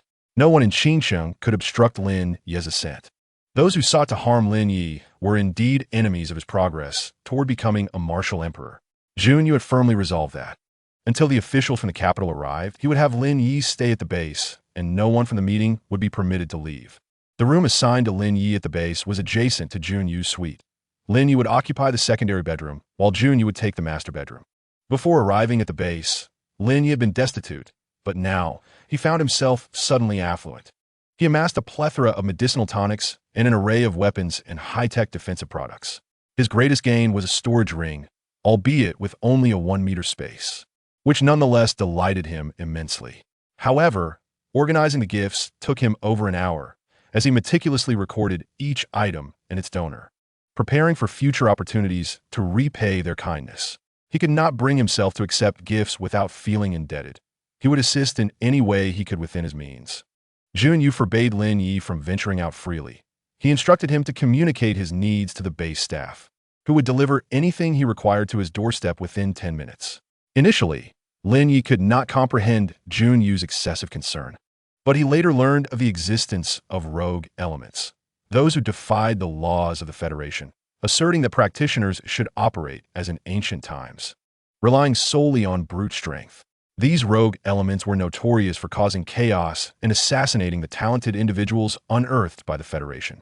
Though he was not a genius, with the heavenly talisman inheritance in his possession, it was only a matter of time before the rogue elements sought to seize him. Their modus operandi had never changed. If they could not obtain something, they would destroy it. Lin Ye, naturally cautious by nature, upon hearing of these rogue elements, resolved not to venture outside, even if others urged him to do so. Junyu issued a command throughout the entire ruins base. Anyone who approached Lin Ye without permission, regardless of their status, will be treated as a rogue element and dealt with lethally. Lin Ye remained indifferent to external matters, making video calls with his family daily. His parents and siblings had been brought to the inner city, and Junyu had dispatched martial masters to protect them in secret. The Lin family remained oblivious to the particulars, only aware that Lin Ye had captured the attention of the city lord, thus embarking on an extraordinary journey to alter his destiny. A fortnight later, Lin Ye finally awaited the arrival of officials from the capital.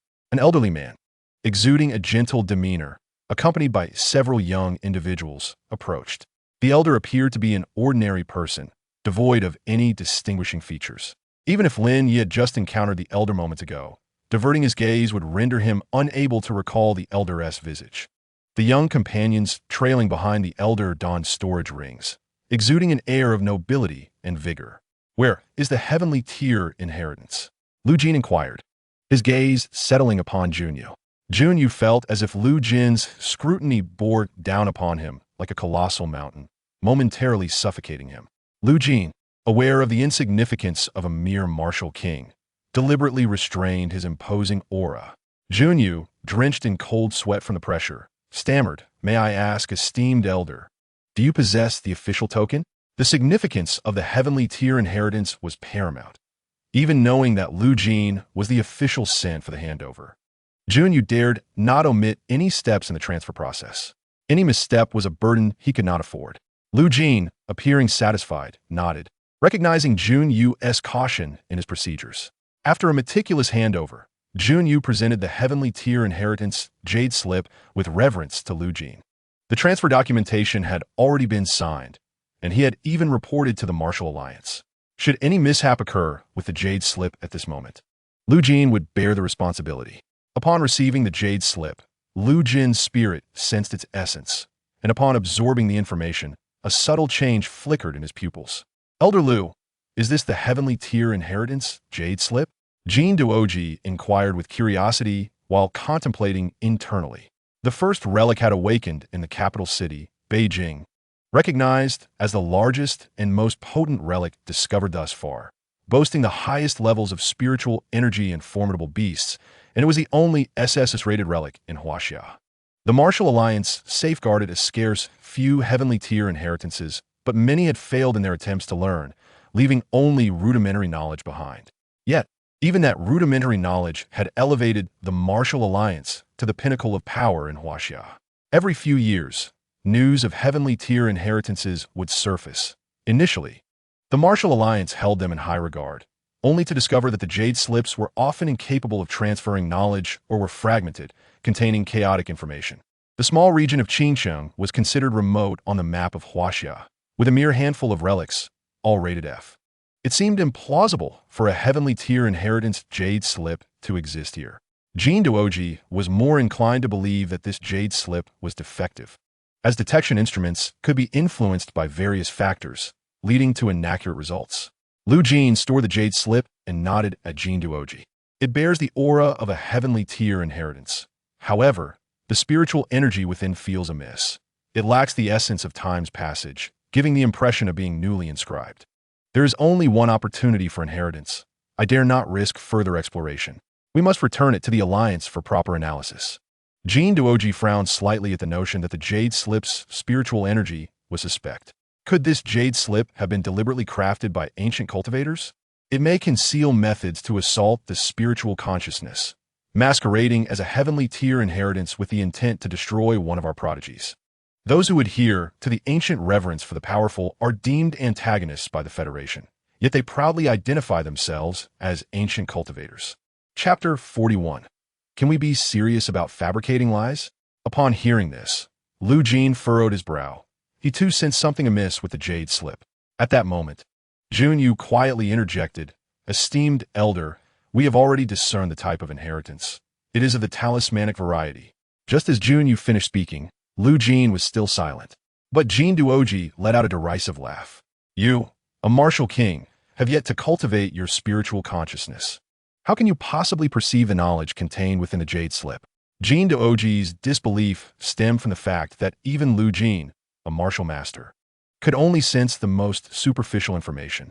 If Lu Jin could not identify the Jade Slip's type, what merit did Junyu possess? In a brief moment, Junyu deduced that Jin Duoji likely held a prestigious background, as even Lu Jin treated him with deference. The other young individuals appeared to be surrounding Jin Duoji with a semblance of camaraderie. Lu Jin, regarding Junyu with a tone still moderate, inquired, "What do you mean by that?" He was genuinely intrigued. If he could not ascertain the Jade Slip's type, how could someone else? Was it a special talent? Such talents were typically associated with particular spiritual roots, which kind could allow a martial king to develop spiritual consciousness.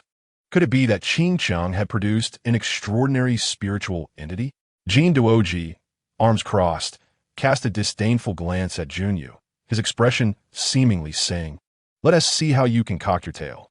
Junyu succinctly recounted Lin Ye's acquisition of the Jade Slip. Upon hearing that Lin Ye was merely an ordinary individual who had lost his memories related to the Jade Slip, Lu Jin scrutinized Lin Ye from head to toe. It was no wonder an ordinary person stood here. He was the fortunate one who had obtained the Jade Slip. Lu Jin shot a glance at Junyu, surprised that he had not claimed Lin Ye's achievements for himself. Junyu's introduction of Lin Ye to him necessitated a portion of the rewards be allocated to Lin Ye. It was essential to note that those rewards were originally intended for Junyu. Lu Jin suspected Lin Ye held some hidden status that compelled Junyu to refrain from monopolizing credit. Or perhaps he planned to reclaim the rewards from Lin Ye once they departed. After all, he was merely an ordinary person. Junyu inhaled deeply, his tone gravely serious. Our knowledge of this inheritance being talismanic stems entirely from the fact that Lin Ye has already received it. Jun Yu was unconcerned that Lin Ye might be deceiving him. If Lin Ye were indeed fabricating lies, once proven by Lu Jin, the consequence would be dire. Conversely, he would face no repercussions, as he had adhered strictly to the regulations. His only fault might be failing to recognize Lin Ye's deception. Lu Jin's brows knitted deeply upon hearing this, while Jin Duoji sneered. Lord Jun, have you aged and lost your wits? You claim Lin Ye, an ordinary person, has not only acquired the heavenly tier inheritance jade slip, but has also successfully grasped the knowledge within. As a martial king, you should be aware that the heavenly tier inheritance can shatter a warrior's spiritual consciousness. Can you not take your fabrications seriously? Jin Duoji cast a look of disdain at Lin Ye, asserting, I care not what your intentions may be. If you seek to deceive us, you shall bear the consequences. Lin Ye, subjected to ridicule, frowned slightly but chose to disregard Jin Duoji. He turned to Lu Jin, saying, Esteemed elder, though this situation is indeed extraordinary, it is the truth that has transpired. I trust you possess the means to verify my acquisition of the heavenly tier inheritance. I would not lie. I have only just come of age, and I have no desire to meet an early demise. Jin Duoji scoffed at Lin Ye's earnestness, shooting him a contemptuous glare. Lu Jin's demeanor shifted from earlier. His spiritual consciousness informed him that Lin Ye was not lying. An ordinary person receiving the heavenly tier inheritance without harm, particularly one as intricate as the talismanic type, was a direct challenge to his understanding of cultivation. The Martial Alliance certainly had means to verify whether Lin Ye had genuinely obtained the inheritance. Without such instruments, anyone could claim to have received ancient legacies.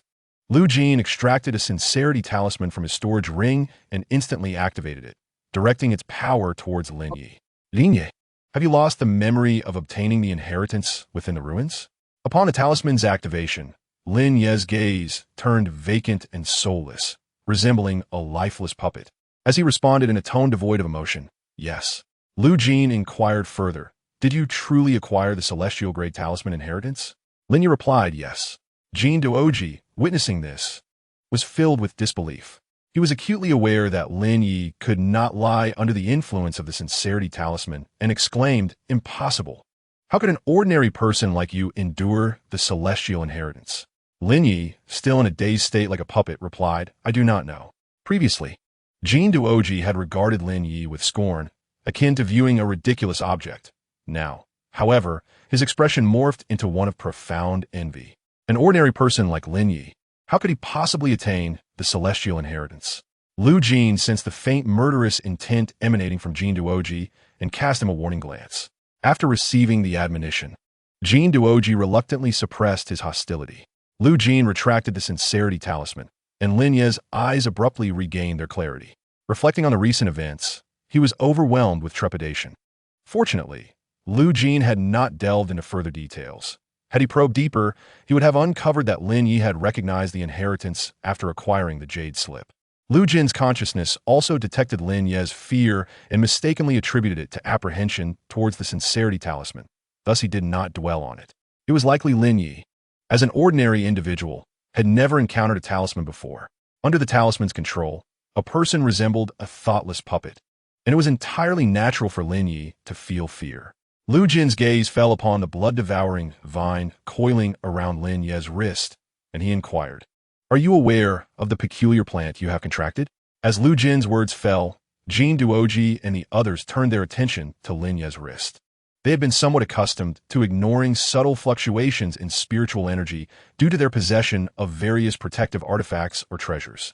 At that moment, Jin Duoji was consumed by fury. An ordinary person like Lin Ye had actually contracted a peculiar plant. Lin Ye initially intended to shake his head in ignorance, but recalling Lu Jin's profound abilities, he opted for honesty, nodding gently. I know, it is the blood-devouring vine. Lu Jin smiled upon hearing this. It must have communicated that to you. Once it breaks through to the second tier, a peculiar plant can engage in communication with its master. Indeed, he was the blood-devouring vine, yet not just any ordinary type, but a mutated variety. The specifics of its mutation remained indiscernible to Lu Jin. Once we return to the capital, I shall take you to the Warriors Alliance for testing. The directions of mutation for peculiar plants are incredibly diverse. Most tend towards stronger and more formidable traits, while only a few mutate into failures. Chapter 42. We will all wait for brother. Lu Jin further inquired about Lin Ye from Junyu, discovering that Lin Ye possessed an extraordinary talent, which came as no surprise. When Junyu mentioned Lin Ye's exceptionally fortuitous fate, Lu Jin cast a thoughtful glance at Lin Ye. The notion of fate is shrouded in mystery. Ancient records speak of children of fate, beings who are essentially favored by the heavens, finding success in every endeavor and mastering skills with ease. Upon learning that Lin Ye possessed an all-elemental spirit root, with equal spiritual values in each attribute, Lu Jin's expression revealed his understanding of the situation. The five elements heavenly spirit root is indeed a rare and special root in ancient times. Certain unique roots may give rise to extraordinary spirit bodies, and Lin Ye's exceptional talent is likely connected to his spirit root. His ability to obtain the inheritance within the ruins should also relate to his five elements heavenly spirit root. Lu Jin pointed out a person and commanded, Su Sheng, I entrust you with a task. I need to investigate the situation in the ruins. During my absence, you are responsible for ensuring Lin Ye's safety. From now on, Lin Ye's security level is elevated to special grade. If anyone dares to harbor ill intentions towards him, they may act without concern for life or death. I will bear any consequences. After speaking, Lu Jin's gaze lingered on Jin Duoji for a brief moment. Jin Duoji understood that Lu Jin's words were a warning and clenched his teeth in anger, his jaw muscles taut. Su Sheng raised an eyebrow at Lu Jin's words, then approached Lin Ye with a smile, casually draping an arm over Lin Ye's shoulder. Buddy, you might not grasp the meaning of special protection. Essentially, during this period of safeguarding you, should you encounter danger, I will ensure my demise precedes yours. Lin Ye was momentarily at a loss for how to respond, muttering, Thank you, Senior. Suseng Chakil, Senor. I'm only 25 this year. Just call me Sugo. Celestial grade, talisman inheritance. He had yet to witness what it entailed. Jin Duoji, that foolish individual. Lin Ye was without power, influence, or background, and yet he had obtained the celestial inheritance. How could he not have sought to ally with him immediately? Instead, driven by jealousy, he bore murderous intent towards Lin Ye. He must have been a fool in his past life. Junyu and the others dared not speak, instinctively holding their breath at Lu Jin's self-reference as this lord. Only a martial sovereign would dare to claim such a title, standing two great realms above a martial king. A martial king could live for 1,000 years, a martial emperor for 3,000, and a martial sovereign for at least 8,000 years. 8,000 years of history. Seeing Su Sheng engaging in light-hearted conversation with Lin Ye, Jin Duoji could no longer contain his temper, letting out a cold laugh before leading his group away. Su Sheng reminded Lin Ye, once old Lu wraps things up here, you will return to the capital with us. Make sure to arrange matters at home first. Jin Duoji is just that temperamental. Ignore him.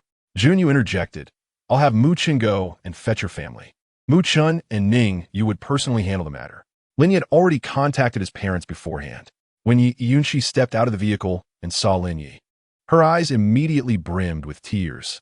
She was unaware of what had transpired in Lin Ye's life, only knowing that Mu Chen had mentioned Lin Ye would leave Qing City for the capital. Lin Ye sighed softly and approached, embracing Yi Yunshi. Do not be saddened. I will surely bring you all to the capital. Yi Yunshi struggled to contain her sorrow, refraining from tearful pleas for Lin Ye not to leave, and forced a smile, saying, We will all wait for brother. I and Ergo will take good care of mom and dad. We will also strive to cultivate diligently and become warriors as soon as possible. That is the capital, a place ordinary people can never tread. Lin Ba and Lin Ma, gazing at Lin Ye, could not help but wipe away their tears. Lin Ba stepped forward, patting Lin Ye's shoulder, his voice trembling. Good son, you have brought honor to our family. You are the best among us. I am proud of you. Do not worry about home while you are in the capital. We are doing better than ever. You must cultivate diligently and never slack off. We have now moved to the inner city, residing in a large villa, and can enjoy beast meat daily. The community even has a free training hall where Yunshi and Xiao Rong train. Lin Rong felt no sadness, only happiness for Lin Ye. Brother is going to the capital. It doesn't mean we can't stay in touch. Although calls are expensive from the capital, our family is now prosperous. Making a call once a week is still feasible. Lin Ye did not leave behind any precious items for his family. As they were ordinary people, Possessing treasures that did not align with their status would only invite calamity. He was departing for the capital, which meant he could only extend his reach so far in their affairs. Lin Ye had privately discussed with Muchan he would not withdraw from the mercenary group, and Muchan would help look after his family. Muchan readily agreed at that time, for he had already forged a connection with Junyu. His ability to associate with the city lord was entirely due to Lin Ye, and thus he was keen to deepen his ties with him.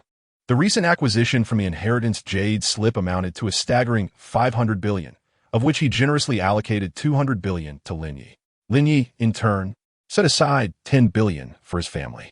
Should Yi Yunxi and Lin Rong possess any aptitude for cultivation, he intended for the remaining funds to be used for their training. If they lacked such talent, he would ensure their lives were free from financial worries. After bidding farewell to his family, Lin Ye felt a certain coldness within himself. His heart was remarkably tranquil, and he felt no sorrow regarding the impending separation.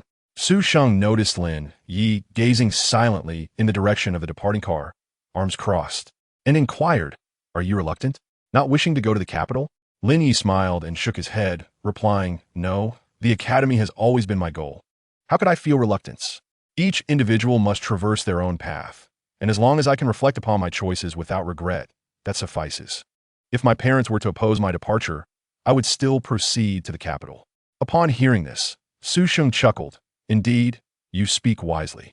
Everyone has their own journey to undertake, and the life one wishes to lead should be determined by oneself. Should you forsake the opportunity to go to the capital out of familial ties, you would undoubtedly regret it in the future. You may not be aware of the challenges faced by most in reaching the capital. A martial king can only apply to the authorities for a maximum stay of 1 month, let alone the aspiration to explore the capital's relics. All of China's top-tier academies are located in the capital, along with the headquarters of the Martial Alliance, the Alchemy Guild, and the Weaponry Guild. It is indeed a place of true prosperity. Each year, many graduates from the academies aspire to settle in the capital, yet only a handful of residency slots are available. Su Sheng refrained from disclosing the brutal competition within the academy to Lin Ye. With Lin Ye's cultivation talent being rather mediocre, and having obtained a heavenly level inheritance through mere fortune, he would inevitably attract numerous hungry wolves eager to devour him unless he secured a powerful backing in a short span of time. The wolves' satisfaction was uncertain, but the pie would certainly be torn to shreds. Chapter 43. The Martial Emperor must condense the golden pill. Su Sheng, well aware of the perils of superficial friendships, sought to assist Lin Ye. "Do you know of any methods to swiftly establish yourself in the capital?" Lin Ye pondered initially, considering diligent cultivation or making significant contributions. He held no obsession with settling in the capital. His desires stemmed from the presence of the 4 major academies there. These institutions gather the nation's finest educational resources, and those fortunate enough to enter them were undoubtedly prodigies, better equipped to conceal their unique advantages. A crane amidst a flock of chickens would easily draw attention, whereas among cranes, it would remain unnoticed. Su Sheng raised an eyebrow with a smile. This world is never lacking in individuals who strive hard in their cultivation, nor in those who contribute greatly to humanity. Your discovery of the heavenly level inheritance is indeed a contribution. Those with greater talents work even harder. Where would you find justification for that? Teasing Lin Ye's curiosity, Su Sheng continued, "The quickest method, of course, is to marry into a family. I have a younger sister. Would you like me to introduce you?" If Lin Ye passed the Martial Alliance's assessment and confirmed his acquisition of the heavenly level talisman inheritance, all 4 academies would surely extend an invitation for him to enroll.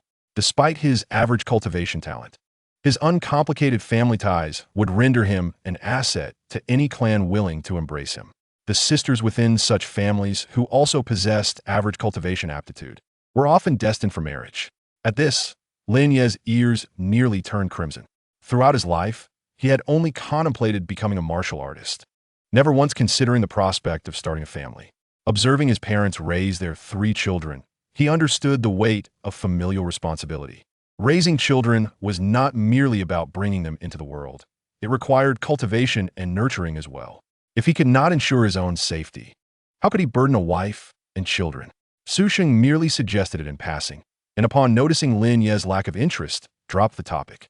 He then pulled out his phone to exchange contact information with Lin Ye, reminding him, having an abundance of money is merely a numerical value. It only serves to purchase mundane items. True treasures must be acquired with spirit stones. The phone you possess will be of little use in the capital. Should you be specially recruited by the Academy, they will provide you with a new phone and assist in obtaining a capital residency ID, which is essential for shopping in the various guild marketplaces. The phones issued by the Academy are not for sale. The one I possess is a treasure, and even if someone were to steal it, they would find it unusable. Lin Ye, aware that Su Sheng was also a student of the Academy, inquired with great curiosity about the 4 major academies. Su Sheng was more than willing to sing Lin Ye's praises, as his principle was to take a shot in the dark when uncertain. Each of the 4 major academies excels in different fields. My spirit root is of the wood attribute, and I am currently majoring in formations at the Xuanwu Academy. The Qinglong Academy specializes in talismans, the Baihu Academy in weapon forging, and the Zhuke Academy in alchemy. If the Martial Alliance is the largest force in the Federation, then the Alchemy Guild, Weaponry Guild, Talisman Guild, and Formation Guild behind the 4 academies represent the second largest force. Although it is commonly stated that there are only 4 major academies, no one dares to underestimate Huaxia's Pharmacy University, which is recognized as the 5th academy. Its academic culture differs from the other 4. Securing resources from other academies requires immense effort and competition. The 4 major academies maintain various rankings, and the currency circulating within the academies is known as academic credits. 1 academic credit can be exchanged for a low-grade spirit stone, with no limits on the amount one can exchange. As long as you accumulate enough credits, you can exchange for as many spirit stones as you desire. Su Sheng bitterly smiled at the thought of his meager credits, which barely reached double digits. Academic credits are notoriously difficult to obtain, and graduating from the academy is equally challenging. If one does not break through to the martial emperor rank by the age of 50, the academy will expel them. You may find it amusing, but I am currently 25 years old and broke through to the martial king realm 3 years ago, yet I still see no hope of advancing to the martial emperor. Achieving that breakthrough requires either the accumulation of time or a substantial investment of resources. With many siblings in my family, the resources allocated to me are limited, and a martial emperor who relies solely on resource investment has little hope of ever reaching the martial venerable rank. Lin Ye listened intently, absorbing every word, as the insights Su Sheng shared were precisely what he needed. He understood the hierarchy of cultivation: martial artist, martial master, martial king, martial emperor, martial venerable, and martial saint. Mu Chun was a martial master, while Junyu and Su Sheng were martial kings. Among the people brought by Lu Jin, none were martial emperors, with Lu Jin himself being a martial venerable. Lin Ye then inquired about some fundamental aspects of cultivation. Su Gu, I understand that sensing the spiritual energy of heaven and earth enables one to break through to martial master. What are the conditions for advancing to martial king? Su Sheng shifted to a more comfortable position and lazily responded. The conditions for breaking through to martial king involve refining the spiritual energy of heaven and earth, which is not particularly difficult. Of course, when I say not difficult, I refer to individuals like us. For ordinary people, the challenge of acquiring spirit stones can obstruct their path to breaking through to martial king. The Federation and various guilds maintain strict control over spirit stones. If any relic were to attempt unauthorized mining of spirit stone deposits, it would lead to catastrophic consequences, often resulting in the deaths of thousands. As for the conditions for breaking through to martial emperor, I cannot provide a definitive answer. If breaking through to martial king establishes a foundation for cultivation, then breaking through to martial emperor involves condensing the golden pill. I cannot discern any hope of breaking through to the martial emperor level, primarily because I am uncertain about how to condense the golden dan, as each individual possesses a unique method for its formation. Some rely on consuming medicinal pills, while others attain it through comprehending martial arts techniques. There are even those who, after a single night of troubled dreams, can achieve the golden dan. Lin Ye's eyes widened in astonishment upon hearing about the golden dan. Was it not a term reserved for the ancient practitioners? Su Sheng felt a sense of amusement, akin to teaching kindergartners, as he imparted this knowledge to Lin Ye. What is so extraordinary about this? Our contemporary cultivation methods have evolved from those ancient practices. And of course, the golden dan and nascent soul still exist. To condense the golden dan is the aspiration of the martial emperor. While the martial venerable seeks to form the nascent soul, Lin Ye pondered a troubling thought. Since he practiced ancient techniques, would his identity be revealed upon reaching the capital? Suga, do the Martial Alliance sell martial arts techniques? If I am unable to enter the academy, I wish to procure a formidable technique to ensure it can be passed down through generations. Lin Ye's anxious demeanor perfectly aligned with Su Sheng's perception of ordinary individuals. He perceived Lin Ye as rather composed. Had he been of a more unstable temperament, he would likely be daydreaming about the blissful life awaiting him at the academy, disregarding the possibility of not being admitted. Su Sheng admired Lin Ye's demeanor. Excessive hope often leads to greater despair when shattered. The academy is not a sanctuary. The competition can be life-threatening. A moment of arrogance could result in fatal consequences. Chapter 44. This sect is quite peculiar. Lin Ye's demise would bear no consequence for him, yet offending those true prodigies could result in collateral repercussions. Su Sheng sighed quietly. Although others viewed him with envy, only he understood the lowly status he held within the academy. If his talent were truly remarkable, he would not have to settle for tasks worth a mere few credits, nor would he traverse multiple teleportation arrays to reach the remote Qingshan. Becoming increasingly disinclined to speak, Su Sheng languidly remarked, I know you harbor many questions. All will be answered once you arrive in the capital. The academy possesses a plethora of cultivation techniques. You can exchange your credits for them. Provided your credits are sufficient, even ancient cultivation methods can be obtained. You may be unaware of the distinctions between ancient and modern cultivation methods. Let me enlighten you. The true prodigies within the academy practice only ancient techniques. The Su family also possesses an ancient method, yet regrettably, he lacks the special constitution required for its cultivation. Noticing Su Sheng's lack of enthusiasm, Lin Ye refrained from disturbing his rest. Lu Jin's directive for Su Sheng to protect him was solely for safeguarding the heavenly great inheritance he had obtained. Lin Ye was not even a martial artist, while Su Sheng was a martial king. They were not equals. While waiting for Lu Jin at the relic base, Lin Ye remained oblivious to the stir he had caused throughout Qingshan. Everyone was aware that a fortunate individual from the outer city had acquired an ancient inheritance from a newly discovered ruins and was soon to be transported to the capital. Have you heard? That fortunate soul has moved his entire family to the inner city, and the city lord has reportedly bestowed a reward of several billion. Good heavens! Several billion. I could never spend that much in 10 lifetimes. I know that lucky fellow. He is my classmate and a good buddy of mine. At first, Zhao Qi thought Lin Ye was merely a namesake. However, upon hearing Lin Ye's address in the outer city, he was utterly astounded. His close friend had acquired an ancient inheritance within the ruins, and not only had his family relocated to the inner city, but they had also received a staggering cash reward, soon to head to the capital. He had even heard that Lin Ye would be specially recruited by a martial school, such an esteemed institution. Zhao Qi had long envied those who were specially recruited due to ancient inheritances, never expecting a miracle to unfold right before him. After much hesitation, Zhao Qi decided to send a message to Lin Ye. I heard you were going to the capital. Congratulations. He was uncertain if Lin Ye would still recognize him as a brother after achieving such success, and he felt a wave of anxiety while awaiting a response. Upon receiving Zhao Qi's message, Lin Ye smiled and quickly replied, Are you trying to sever ties with me? I'm heading to the capital, but I'll return. My family is still in Qingshan. You should focus on your cultivation and strive to become a martial artist so you can join the expedition mercenary group. I'll transfer some money to you, and please don't refuse. Just hear me out. Money is of little use in the capital.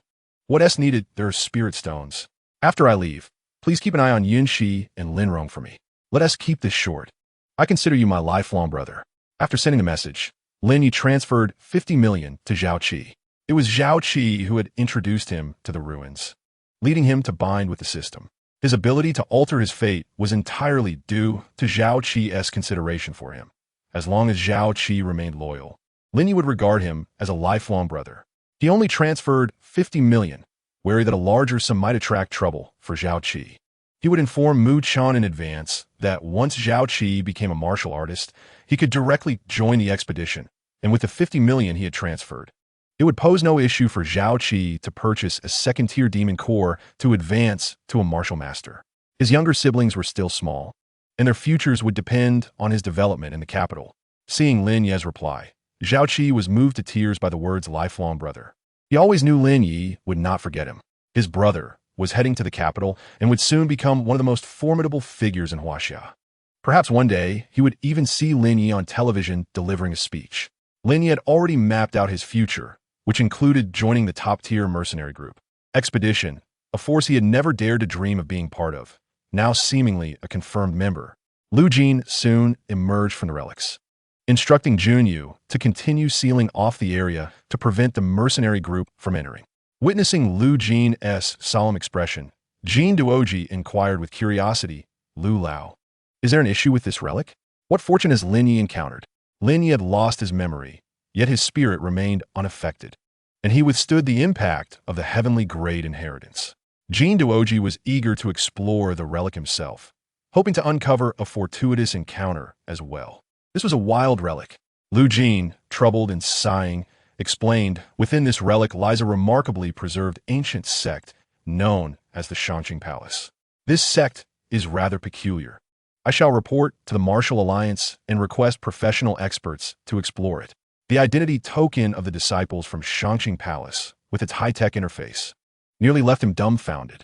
He had traversed countless relics and witnessed numerous ancient sects, some imposing, others bizarre, and some utterly ferocious, but he had never encountered one as technologically advanced as Shangqing Palace. Were it not for his own eyes witnessing it, he would scarcely believe that Shangqing Palace was an ancient sect. He also sensed that within Shangqing Palace lay a formation, located precisely where Lin Ye had attained his fortune.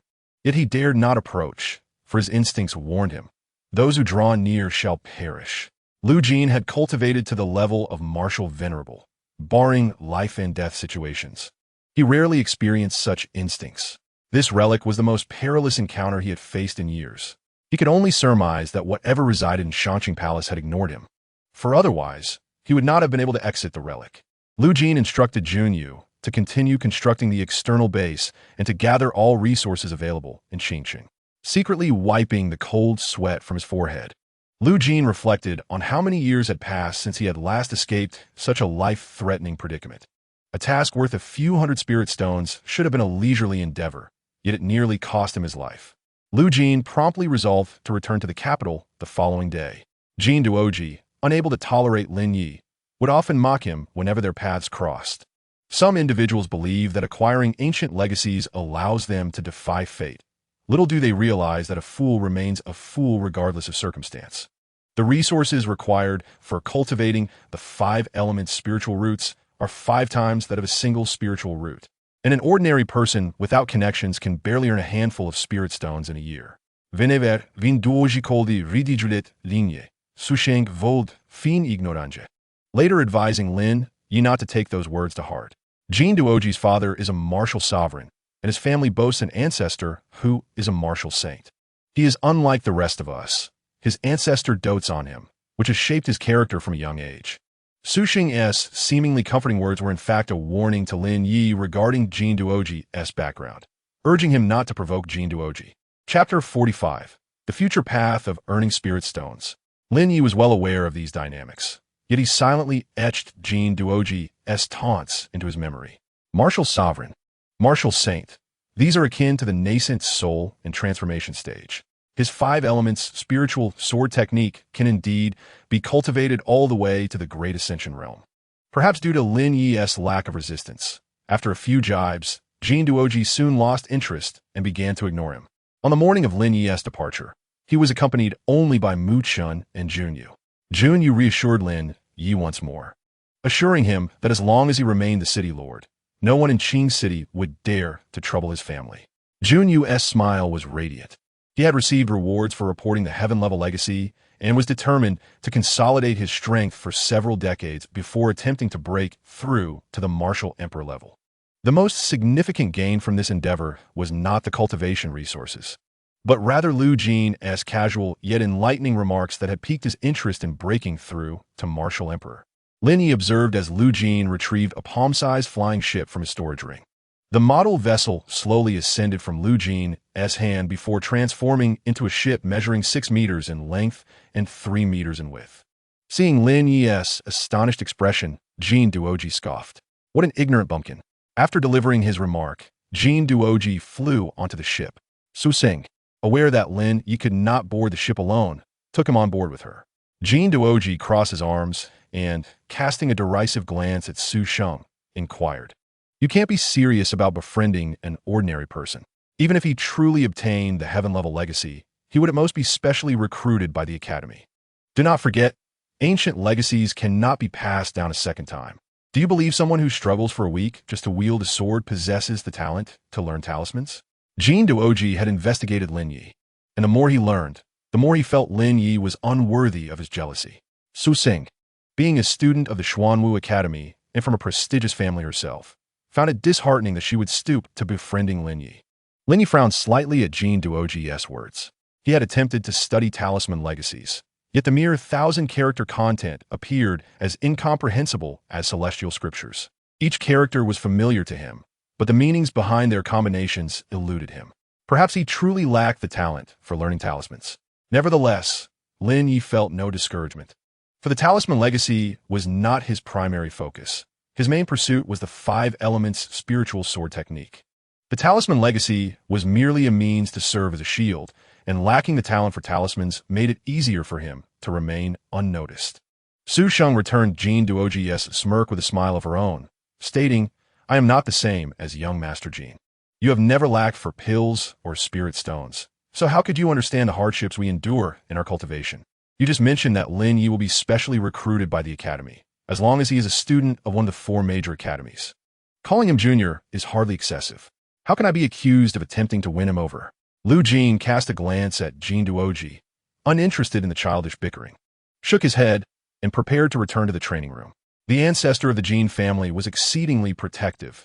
Initially, he had no intention of bringing Jin Duoji along, but upon hearing of the heaven-level legacy, Jin Duoji insisted on coming to see it for himself. Before returning to the training room, Lu Jin retrieved a book from his storage ring and handed it to Lin Ye.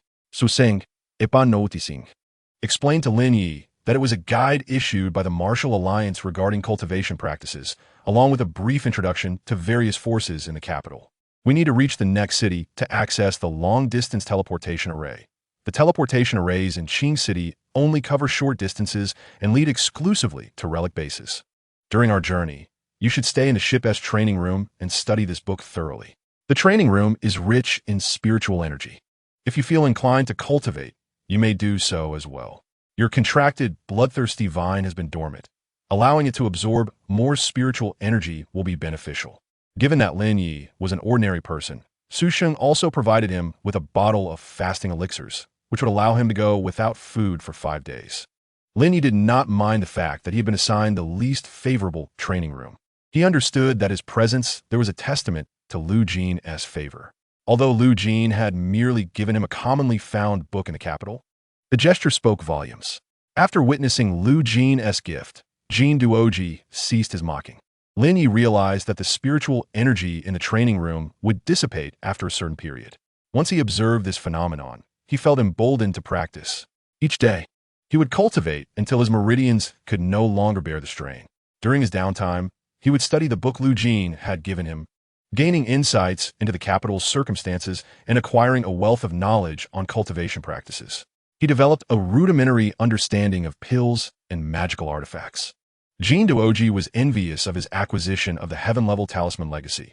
This was due to the fact that Jin Duoji was a student of the Qinglong Academy, where the most prestigious discipline was talisman studies. Talisman levels are classified into 7 grades: yellow, profound, earth, heaven, spirit, immortal, and divine. Talisman masters are also designated titles according to these levels. Su Sheng stated that Jin Duoji was a profound grade talisman master, indicating that he could proficiently draw at least 3 types of profound grade talismans. Each talisman legacy is highly valued within the academy. Yellow grade talismans can harm martial masters. Profound grade talismans can injure martial kings, and earth grade talismans can wound martial emperors. If the timing of an ambush is impeccable, a single heaven grade talisman could even claim the life of a martial sovereign. Talisman prices vary within the talisman guild, depending on their type, and all require spirit stones for purchase. A standard yellow grade attack talisman is priced at 5 spirit stones. Students from the 4 major academies receive the same monthly benefits. Each month, only 5 credits are distributed, which is merely sufficient to buy the cheapest talisman. The more Lin Ye learned about talismans, the more serious his expression became. From what he gleaned from Su Sheng and the book, he understood that entering the academy was not a smooth journey. The academy's management of students was quite lax, and everything depended on the students' own efforts. The competition in the academy revolves around credits, which directly represent spirit stones. From the thick book in his hands, he distilled the most crucial insight. Without spirit stones, one would find themselves at a standstill. The methods for drawing talismans can be exchanged for credits. If he could master the talismans within the heaven-level legacy, even if he did not engage in talisman trading, he could redeem the drawing methods with the academy. With so many types of talismans in the heaven-level legacy, there are bound to be some not included in the academy's collection. Lin Ye seemed to envision a path before him, one laid with an abundance of spirit stones, promising countless rewards should he dare to tread upon it. His inaugural experience with the teleportation array filled him with trepidation.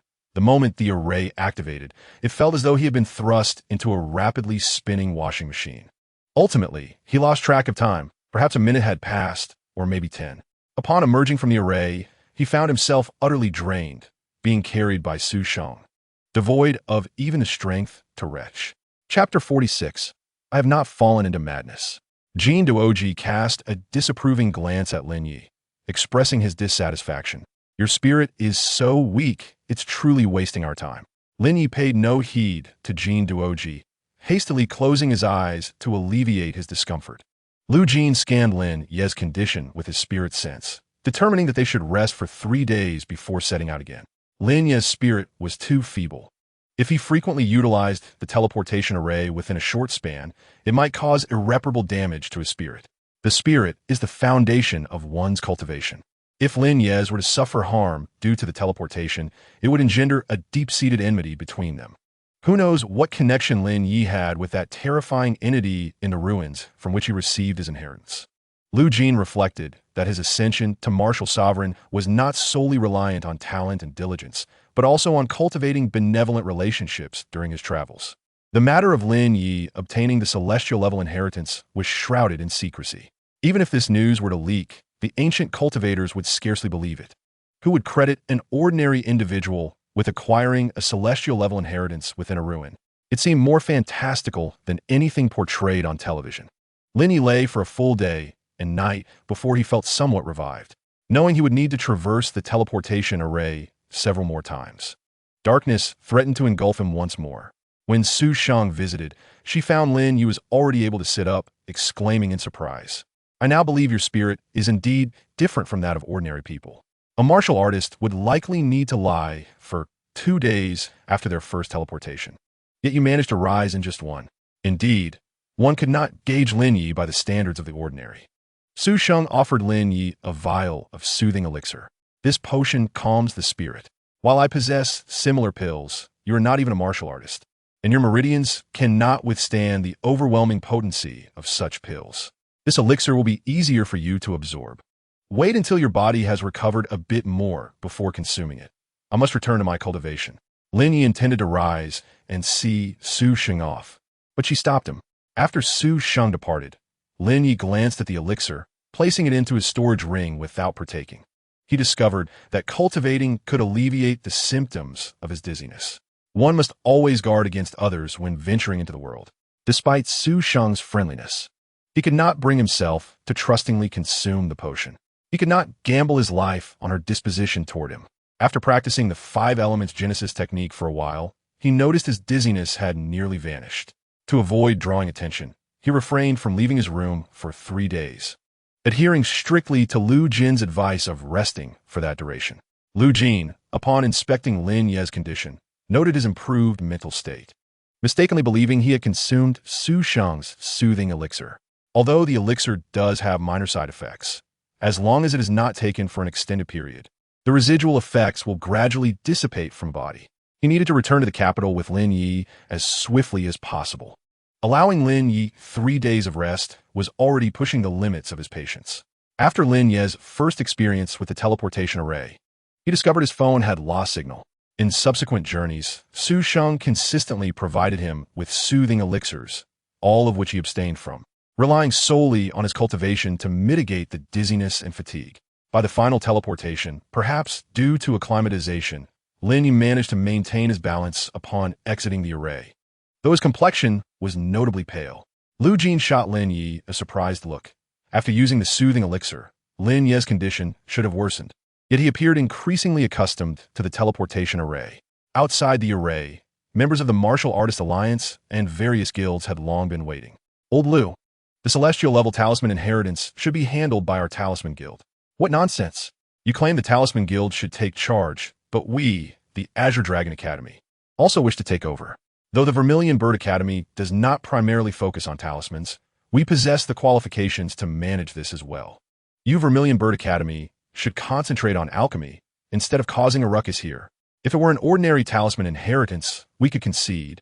But this is a celestial level talisman inheritance. This inheritance was brought back by our Martial Artist Alliance with Old Lu's assistance. The decision regarding its destination should rest with us. You Martial Artist Alliance are nothing but battle maniacs from top to bottom. What purpose would a celestial level talisman inheritance serve you? Tell me, do you even have anyone in your alliance who studies talismans? After Lu Jin relayed the information about the celestial level talisman inheritance, the already tumultuous capital became even more chaotic. The various guilds and the 4 main academies had been stationed outside the teleportation array for several days, fearful that the celestial inheritance might be seized by another party. With a smile, Lu Jin suggested, "This inheritance has yet to undergo thorough examination, and we do not yet know what information it contains. Let us return to the Martial Artist Alliance together to review the findings." After some hesitation, the Azure Dragon Academy members nodded in agreement. I concur. Regardless of whether this inheritance can be learned, as long as it is confirmed to be a talisman inheritance, it belongs to our Azure Dragon Academy. If you do not wish for our old principal to personally come and reason with you, then please grant our Azure Dragon Academy some consideration. Upon hearing this, the Talisman Guild members rolled up their sleeves. You Azure Dragon Academy are excessively domineering.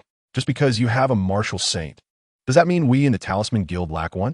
I shall also send several of our esteemed ancestors to speak with your principal about this matter. The situation escalated, with voices of contention growing louder.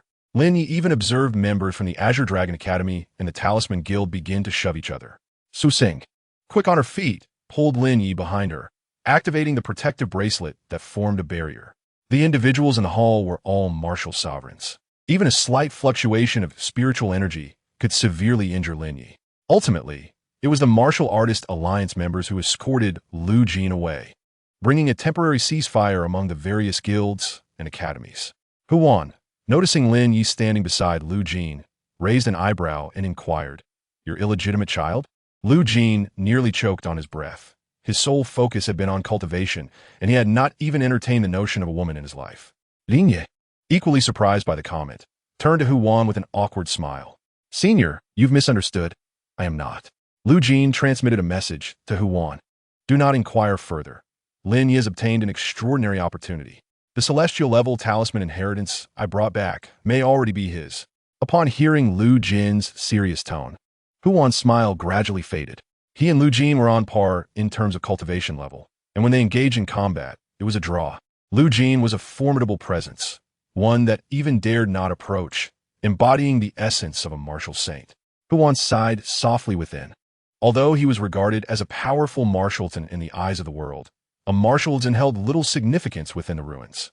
Those beasts and exotic plants that had cultivated to the levels of spirit separation and unity within the ruins could dispatch martialton with the same ease as slaughtering pigs or sheep. These creatures, nourished by the profoundness of heaven and earth, required neither exceptional talent nor sophisticated cultivation methods. They relied on the inheritance of their bloodlines and the accumulation of extensive time. Living in the ruins, they boasted an abundance of time. Huan approached Lin Ye discreetly, aware that the surrounding martialton were not fools. The martialton of the Qinglong Academy, upon hearing the news, brought Jin Duoji forward and inquired, "Who is that ordinary person standing beside Lu Jin and Huan?" The other martialton in the hall perked up their ears, eager to listen. Jin Duoji, with a hint of disdain in his expression, replied, "His name is Lin Ye. He obtained a heavenly grade talisman inheritance in the wild ruins of Qingcheng, and it was Elder Lu who brought him back. However, he possesses a 5 elements spiritual root, and his comprehension is rather mediocre. Hearing this, when Fengqing's eyes lit up, and he addressed the other marshal, saying, "Since this individual has inherited a heavenly grade legacy, if you snatch him away, the inheritance jade slip will undoubtedly belong to our Qinglong Academy." Yin Mingyang, a marshal from the Zhuke Academy, was well aware that the likelihood of him obtaining the inheritance jade slip was nearly non-existent. Although the Talisman Association and Qinglong Academy often had their frictions, it could not be denied that they shared the same ancestral lineage. When external threats emerged, internal conflicts would cease, uniting against the common foe. 90% of the graduates from Qinglong Academy would join the Talisman Association, while the strength of the Talisman Association surpassed that of Qinglong Academy. It was unlikely they would genuinely compete for it, as Qinglong Academy also nurtured talents for the Talisman Association. Yin Mingyang, deep in thought as he gazed at Lin Ye, pondered whether it would be feasible to seize Lin Ye for himself amidst the scramble for the inheritance jade slip. He was indifferent to Lin Ye's talent. Even if he couldn't master the heavenly grade legacy, he could be kept as a good luck charm, for their academy certainly had the resources for that. Looking across the myriad powers in the world, which could rival the wealth of their Zhuke Academy and the Alchemy Association, Yin Mingyang suddenly comprehended his academy's advantage over others. After Lin Ye arrived at the Martial Alliance, he was first taken by Huan to a formation. "Do not be afraid. This is the formation spirit of our Martial Alliance. It will not harm you." Huan resurfaces Lin Ye, explaining that the formation spirit merely assessed whether he had obtained the inheritance and would not intrude upon his consciousness. Lin Ye did not even perceive the spirit's inspection. It felt as though he was simply standing in the sunlight for a moment. The spirit detected the fluctuations of the heavenly grade inheritance, confirming the stability of his soul and consciousness. Upon hearing the results of the spirit's inspection, Lu Jin felt a wave of relief wash over him. Not only had he brought back a heavenly grade inheritance jade slip, but he also returned with an individual who had acquired the inheritance. The alliance would surely reward him. Additionally, there was that terrifying presence from the Qingsheng ruins. Once its research value was confirmed, Lu Jin would undoubtedly receive further accolades. Huan presented Lin Ye with the certificate from the formations assessment. "Keep this certificate safe. You will need it to enter the academy. Are you willing to join our Martial Alliance?" Lin Ye raised an eyebrow at this. "Can I really join the Martial Alliance? Isn't it only open to mercenaries? I'm not even a martial artist." Before Huan could respond, Yin Mingyang, who had rushed over from behind, stepped in front of Lin Ye. Lin Ye was unfamiliar with the capital and could not casually join the Martial Alliance. What if he had a talent for alchemy? He should join the Alchemy Association instead. Huan scoffed. "Elder Yin, do you truly wish to hear what you're saying? Lin Ye has obtained the inheritance of the heavenly grade talisman. Even if he does not join our alliance, he must join the Talisman Association. Besides, our alliance's requirements are not stringent. Joining us does not preclude him from joining other associations." Yin Mingyang silently scoffed. The first power to join was incomparable in importance to those that followed. Lin Ye understood that while the Martial Alliance boasted the most powerful members, it also had the weakest cohesion. The members were a mixed bag, filled with countless smaller factions, each pursuing their own interests. Yin Mingyang turned to introduce himself to Lin Ye. "I am a teacher at Zhuke Academy. Allow me to introduce our esteemed institution. Our academy is recognized for its wealth. The spirit stones our students earn from completing tasks exceed those of other academies by several folds. While Qinglong Academy is acknowledged as the best in talisman studies, we must consider the practicalities. Unless something unforeseen occurs, the heavenly grade inheritance jade slip will likely be taken by Qinglong Academy. They already possess the inheritance jade slip and thus will not value you as the inheritor. However, we at Zhuke Academy are different. We're nearly depleted of spirit stones and in recent years have been actively supporting other disciplines. If you come to Zhuke Academy, we will allocate resources to you preferentially. Moreover, I can assure you that if you join our academy, a marshal will undoubtedly take you as a personal disciple." Yin Mingyang could sense Lin Ye's greatest concern, arriving alone in an unfamiliar place, and as an ordinary person, what he desired most was a place to belong. Lin Ye had no intention of attending Qinglong Academy. He felt Zhuke Academy was sincere and immediately nodded in agreement with Yin Mingyang. "Senior, I am willing to join Zhuke Academy." Yin Mingyang was quite pleased with Lin Ye's lack of bargaining, responding cheerfully, "Rest assured, you are specially recruited by me. You will enjoy all the benefits afforded to ordinary students. and I will personally grant you an additional 100 credits each month. Shortly, you will accompany me back to the academy, and any matters concerning the alliance will no longer pertain to you."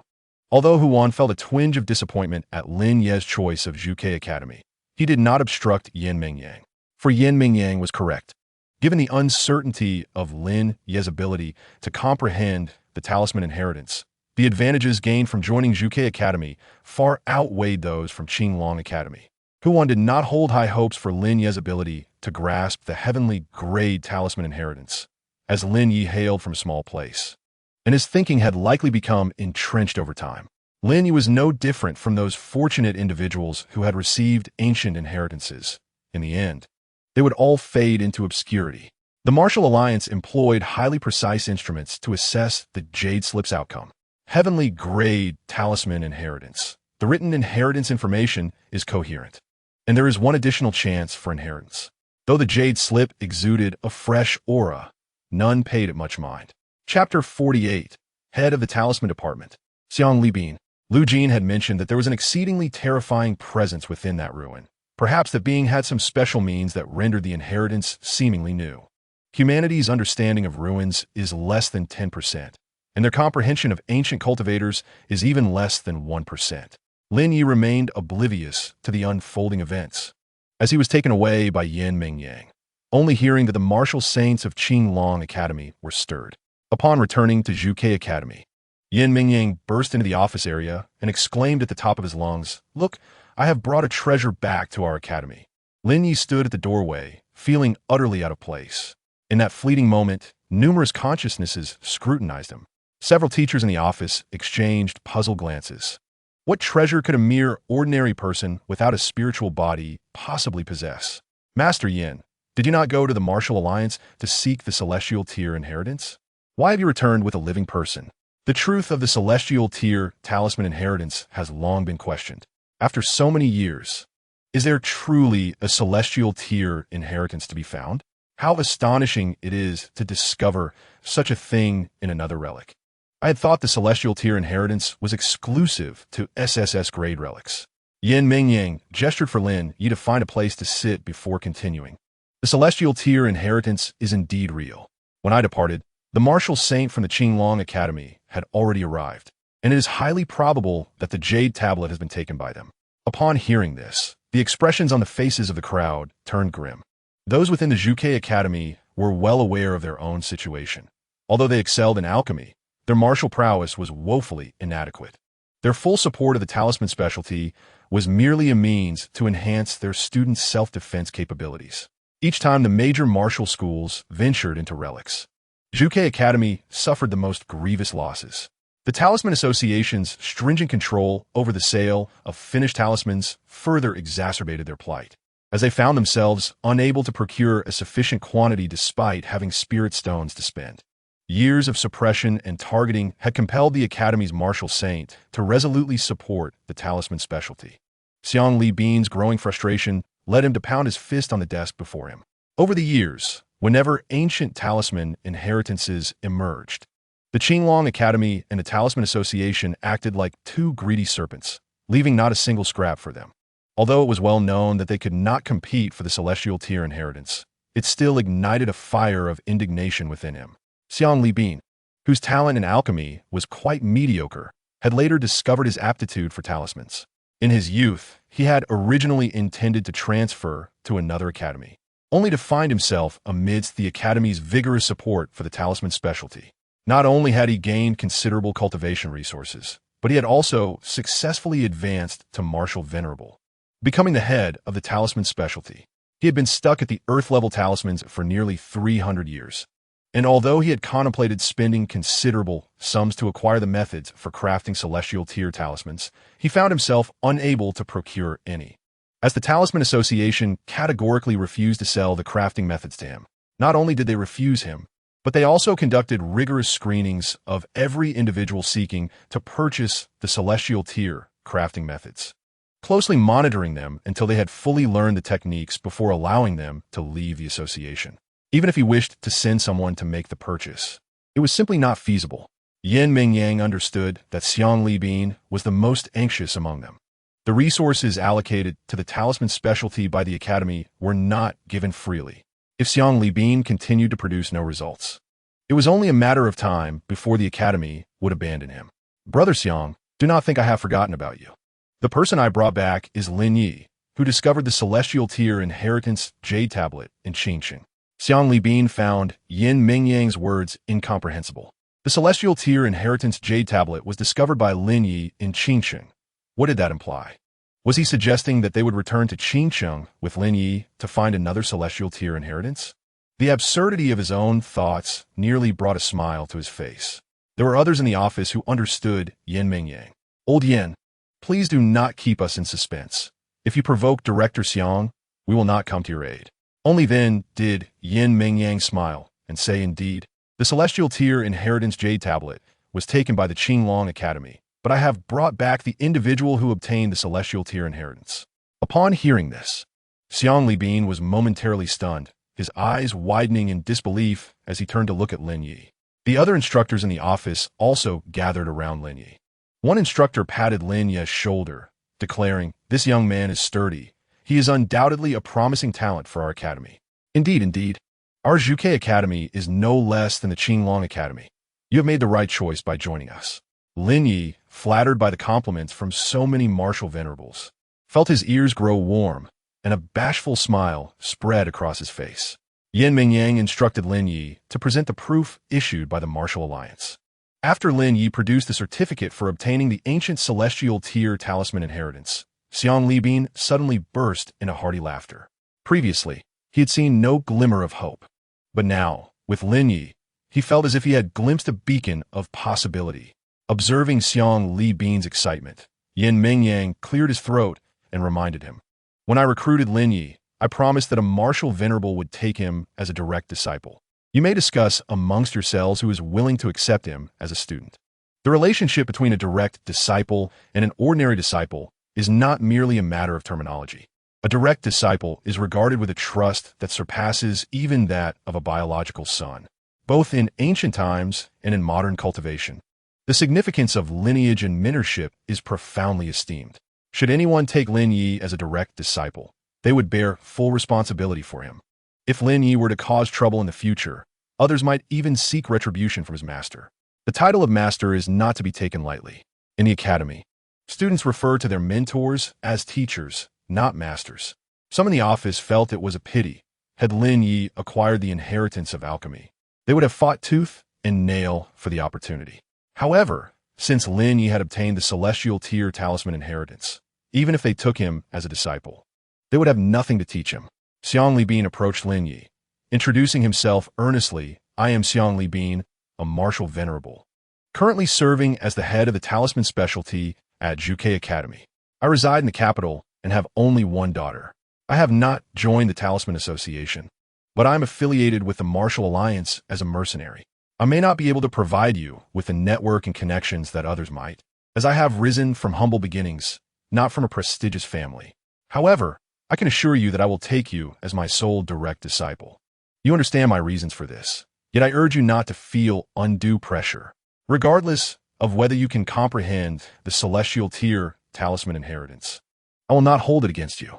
Xiang Libin had a strong intuition that Lin Ye might be his only opportunity.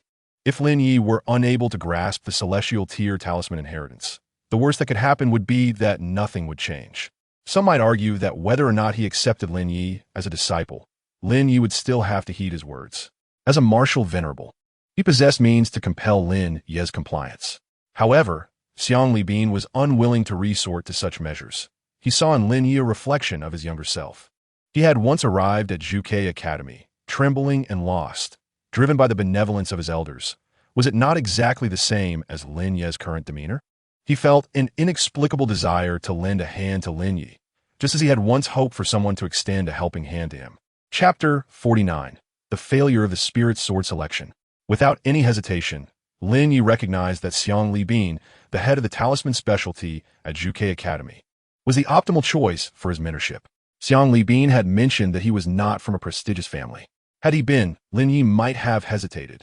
The connections of those from noble families often resembled intricate webs, rendering ordinary individuals transparent and devoid of any secrets in their eyes. with such extraordinary potential. It was preferable for his master to have a simpler background. In the presence of the esteemed martial venerables in the office, Lin Ye formally bowed to Xiang Li Bin, respectfully presenting tea and addressing him as master for the first time. After Xiang Li Bin finished the tea offered during the initiation ceremony, he wore a broad smile that seemed uncontainable.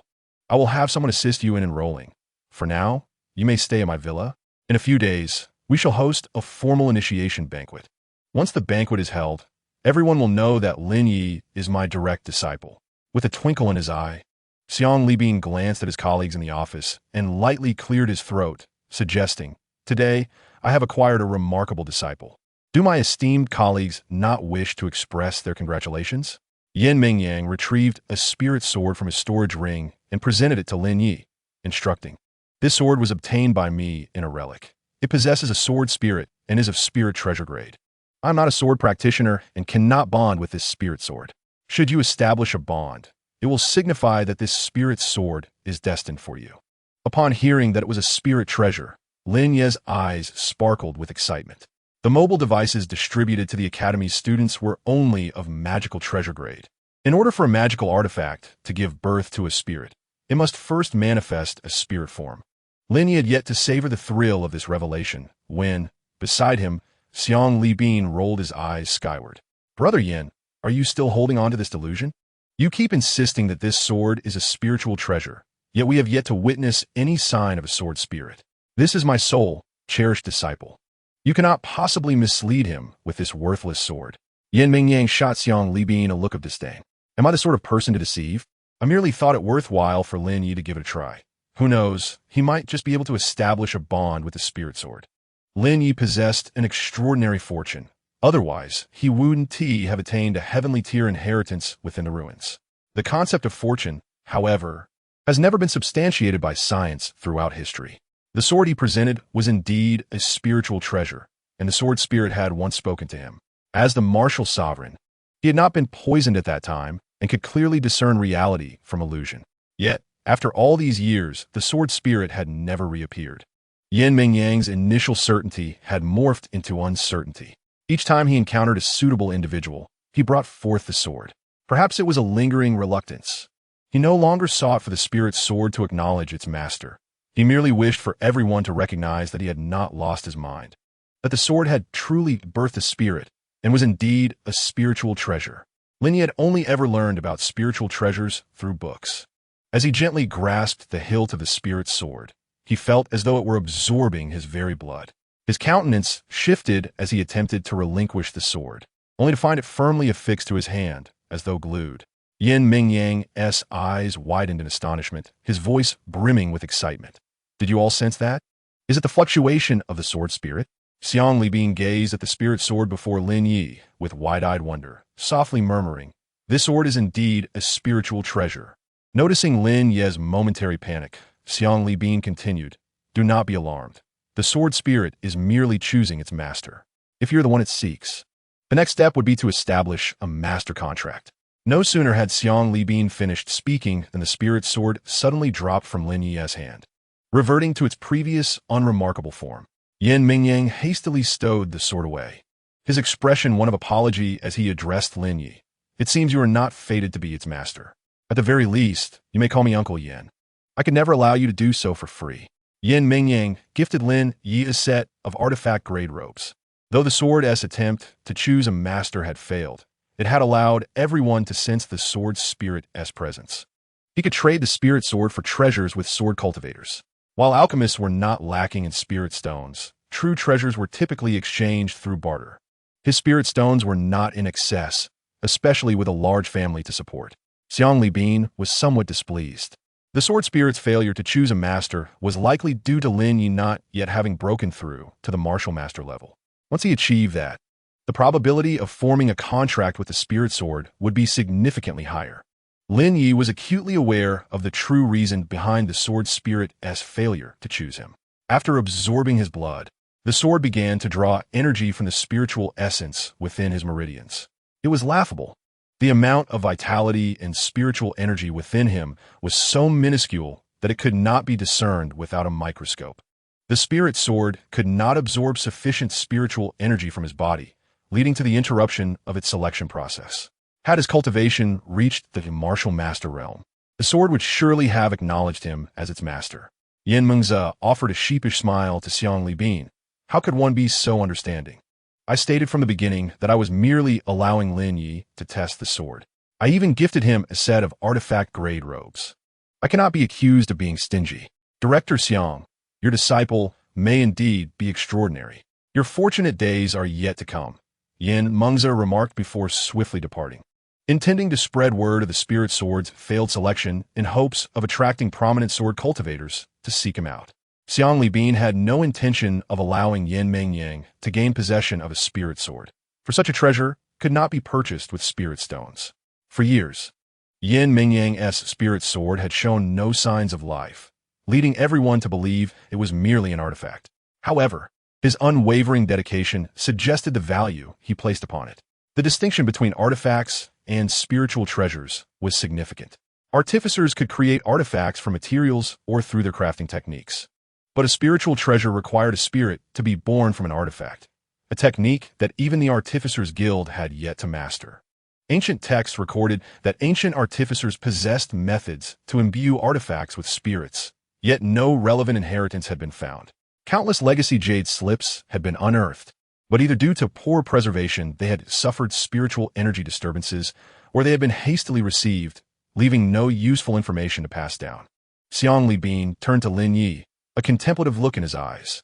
Come, I will take you to test your innate attributes. In a small place like Qingsheng, what could possibly be discerned? The five-element celestial spiritual root? He found it hard to believe. Yin Mengyang's spirit sword had failed to acknowledge even those born with a natural sword heart. Yet today, it had awakened in Lin Ye's presence. He suspected Lin Ye might possess a unique spiritual body related to the sword path. Xiang Li Bin was reluctant to admit this, but did not wish to deceive Lin Ye. I suspect you have a unique spiritual body related to the sword path. Even if you do not, you may still be well suited to become a sword cultivator. He had just taken on a fresh disciple. He hoped that Lin Ye would not be unable to inherit his lifelong teachings. Yet he had already proclaimed that Lin Ye was his sole direct disciple. Lin Ye understood clearly that the sword's reaction to him was not due to any special spiritual body, but rather because he practiced the five-element sword technique. Chapter 50. Xiang Li Bin's daughter, Xiang Shuishan. Not only was Xiang Li Bin intrigued, but two other martial sovereigns in the office were also curious and followed to observe Lin Ye's aptitude test. Upon receiving Lin Ye's test results, Xiang Li Bin furrowed his brow in confusion. This is impossible. The results indicate a rather ordinary five-element celestial spiritual root with no special spiritual body. The activity level of the spiritual energy within is quite high, yet it is not a natural spiritual body. Could it be a second Teriyger assisting in the absorption of heaven and earth spiritual energy? After reviewing the testing report, Xiang Li Bin's eyes were filled with bewilderment. Ultimately suspecting Lin Ye had contracted a second Teriyger. He had little knowledge of Eger and could only discern that this particular plant had quite the appetite. A second Teriyger could absorb and refine a limited amount of heaven and earth spiritual energy, yet Lin Ye's second Teriyger seemed insatiable, albeit at a slow pace, continuously absorbing spiritual energy. The other martial sovereigns gathered to examine the testing report, as well as the blood-sucking vine on Lin Ye's wrist. This is a variant blood-sucking vine. What direction has it mutated in? It can even influence the host's spiritual energy activity. This Eger would certainly hold research value if it fell into the hands of the Alchemy Academy. Just as one of the martial sovereigns finished speaking, he was met with a look of exasperation from Xiang Li Bin. Lin Ye is my direct disciple. If the Alchemy Academy wishes to study his contracted Eger, they must first consult me.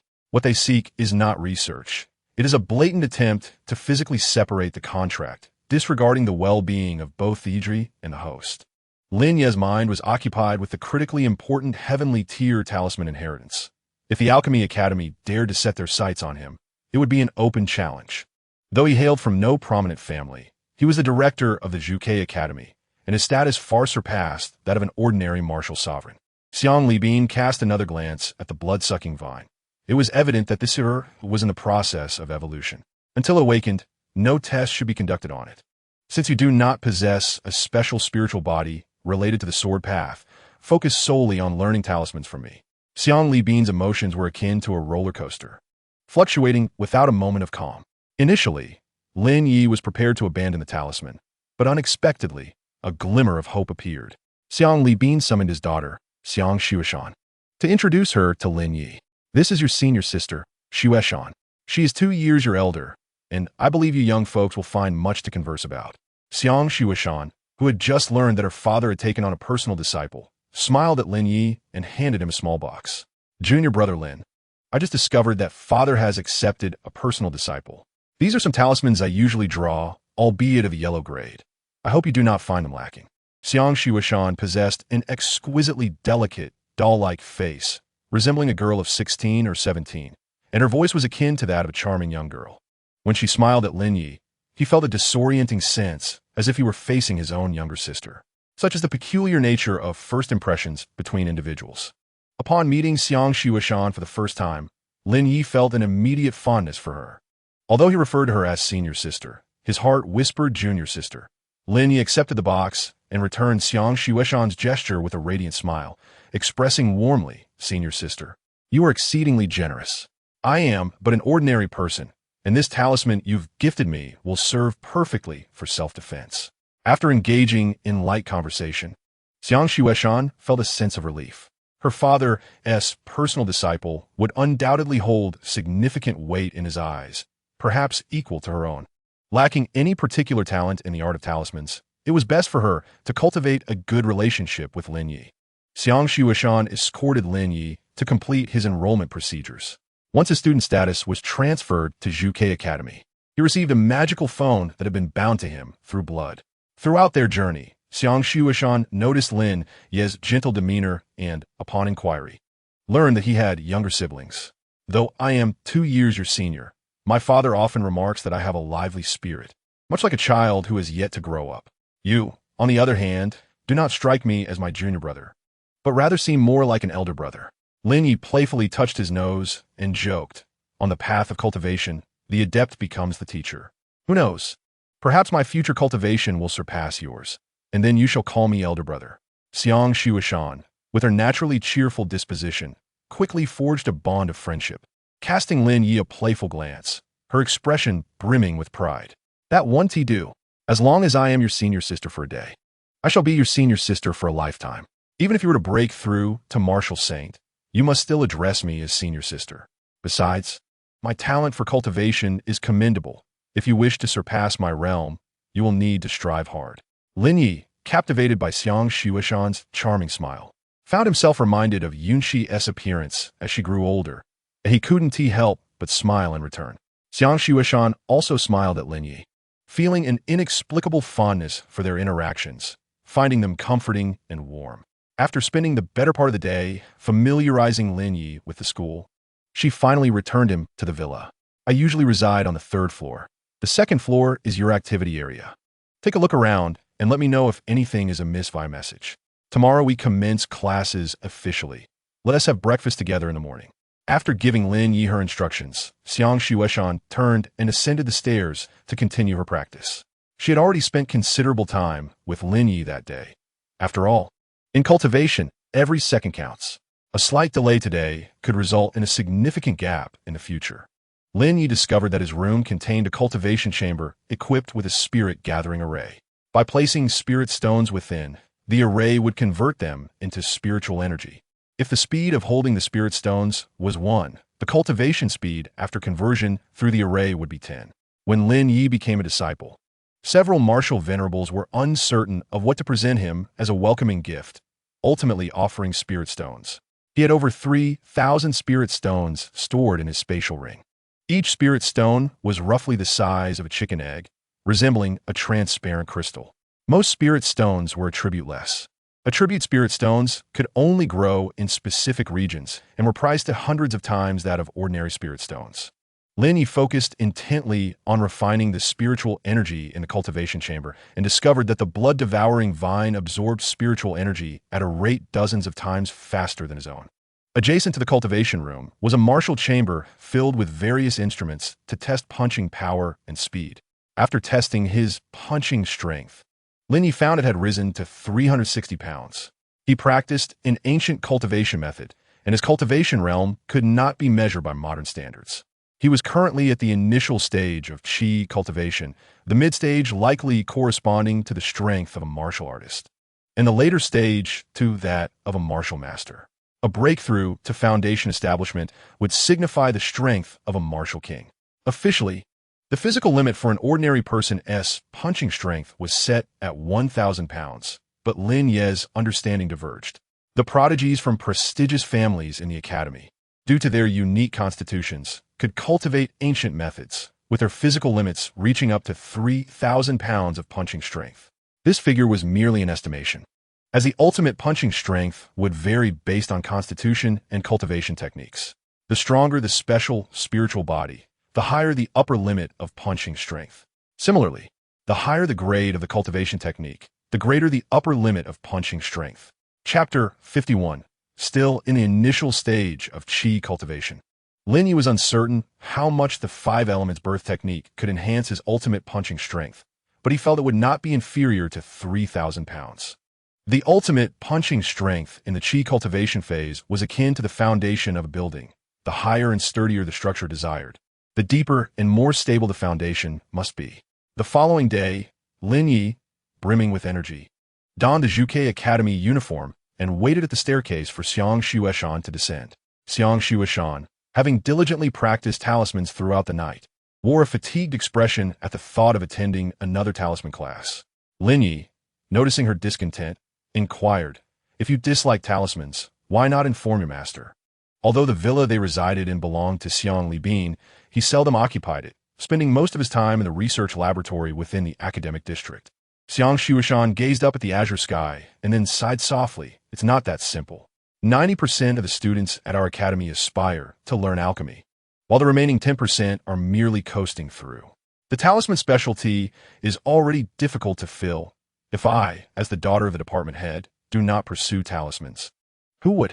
Isn't it better to study alchemy?"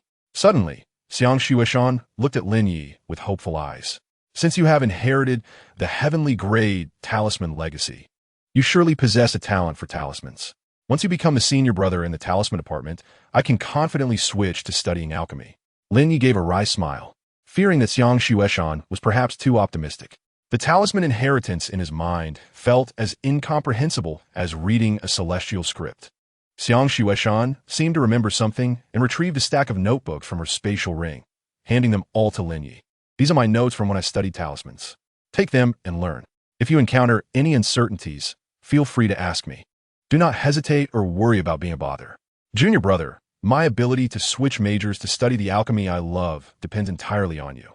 Lin Ye, bewildered as he accepted the sizable stack of notebooks, felt as if he were not merely receiving notes, but rather Xiang Shueshan's aspirations for the future. Upon entering the classroom, Lin Ye discovered that the spacious room housed only about 10 students, half of whom were engrossed in mobile games, clearly there to waste time. "Oh, look who has arrived. Is this not the fortunate one who has caused quite a stir in our academy?" Having acquired the heavenly grade talisman inheritance, Lin Ye, on his first day at the academy, has already become a disciple of a martial venerable. His future seems promising. Too bad our junior is of the 5 elements spiritual root. One must wonder if, with teacher Xiang's resources, he could sustain you until you reach martial emperor. Before Lin Ye could find a seat, the group playing games began to speak in a mocking tone. Upon hearing those words, Xiang Shueshan's expression darkened. Her temper ignited like a firecracker. "Xia Liyuan, my junior disciple has not wronged you. Why must you speak in such a sarcastic manner?" Xia Liyuan, noticing Xiang Shueshan immediately shielding Lin Ye behind her, coldly tossed his phone onto the table, then audaciously propped his leg on a chair, letting out a dismissive snort. "Oh, so you're already protecting your new junior disciple? It seems the talisman department will soon bear the surname Lin. Shall we address him as Brother Lin?" After Xia Liyuan's remark, his underlings nodded in agreement. "How could that be? Lin Ye is merely an ordinary person. What right does he have to be the senior brother of the talisman department? Everyone in the academy knows the reason he was accepted as a disciple. Without the heavenly tier talisman inheritance, who would even know his name? Brother Xia, you are simply too kind and easy to get along with. Otherwise, how could all sorts of strays dare to flock around you?" Lin Ye couldn't help but chuckle inwardly, realizing that without strength, he would always be trampled upon. Observing Xiang Shueshan trembling with anger, yet refraining from retaliating, Lin Ye understood that Xia Liyuan must come from a prestigious family background. He stepped forward to grasp Xiang Shueshan's wrist, leading her to a spot in the classroom farther from Xia Liyuan. Once seated, Xiang Shueshan remained incensed, casting a fierce glare at Xia Liyuan. This Xia Liyuan, relying on his noble lineage, is truly insufferable. He possesses no talent for talismans, yet insists on being in this class to annoy me. It's utterly vexing.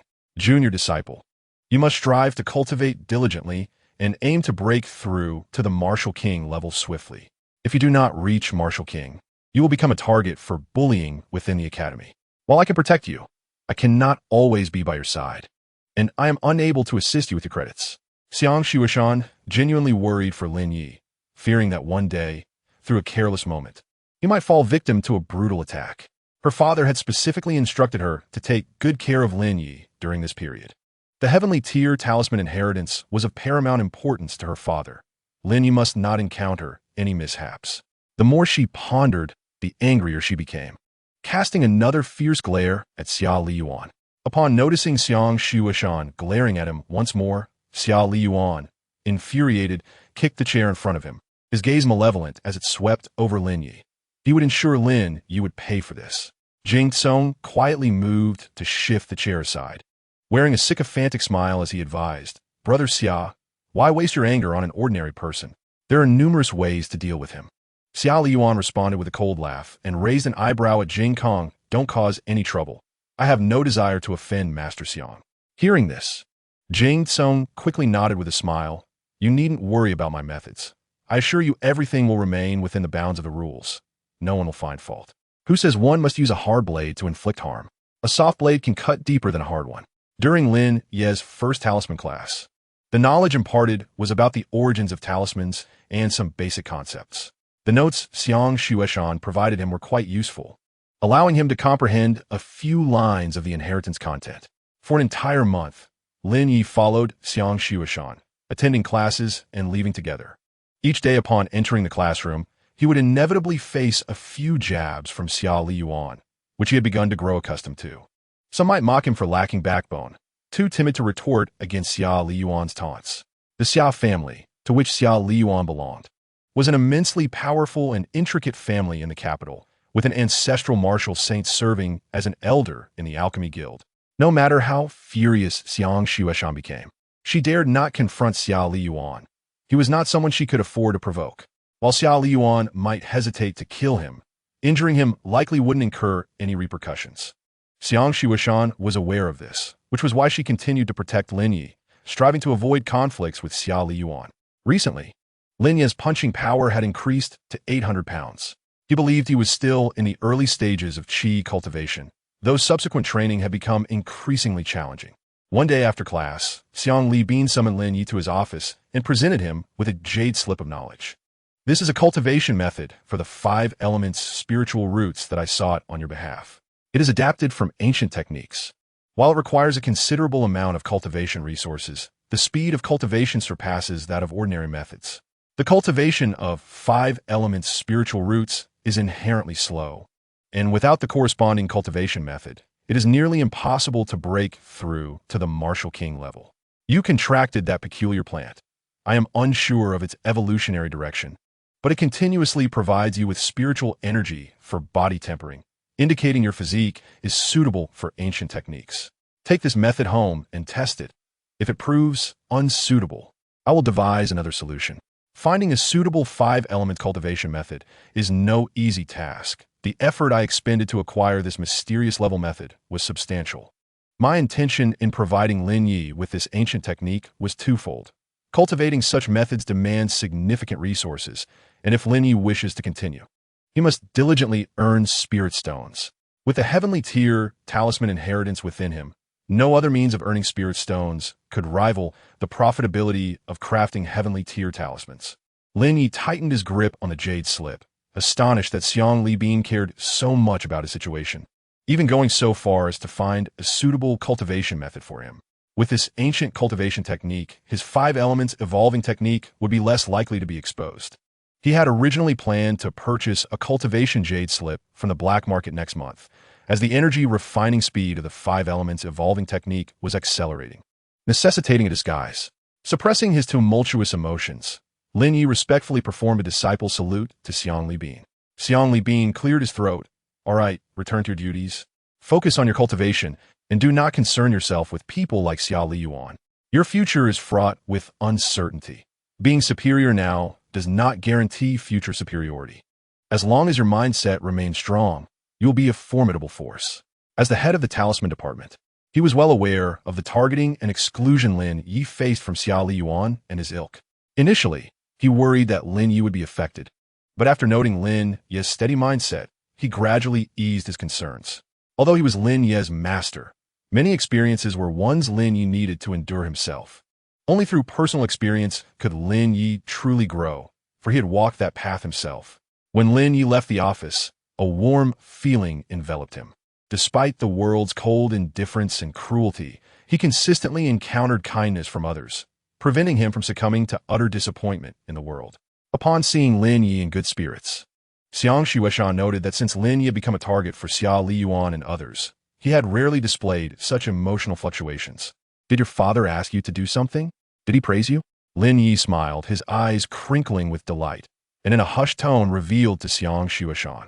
My master found me an ancient cultivation method suitable for me. Xiang Shueshan, upon hearing this, felt a twinge of jealousy. I don't even have an ancient cultivation method. How biased can my father be?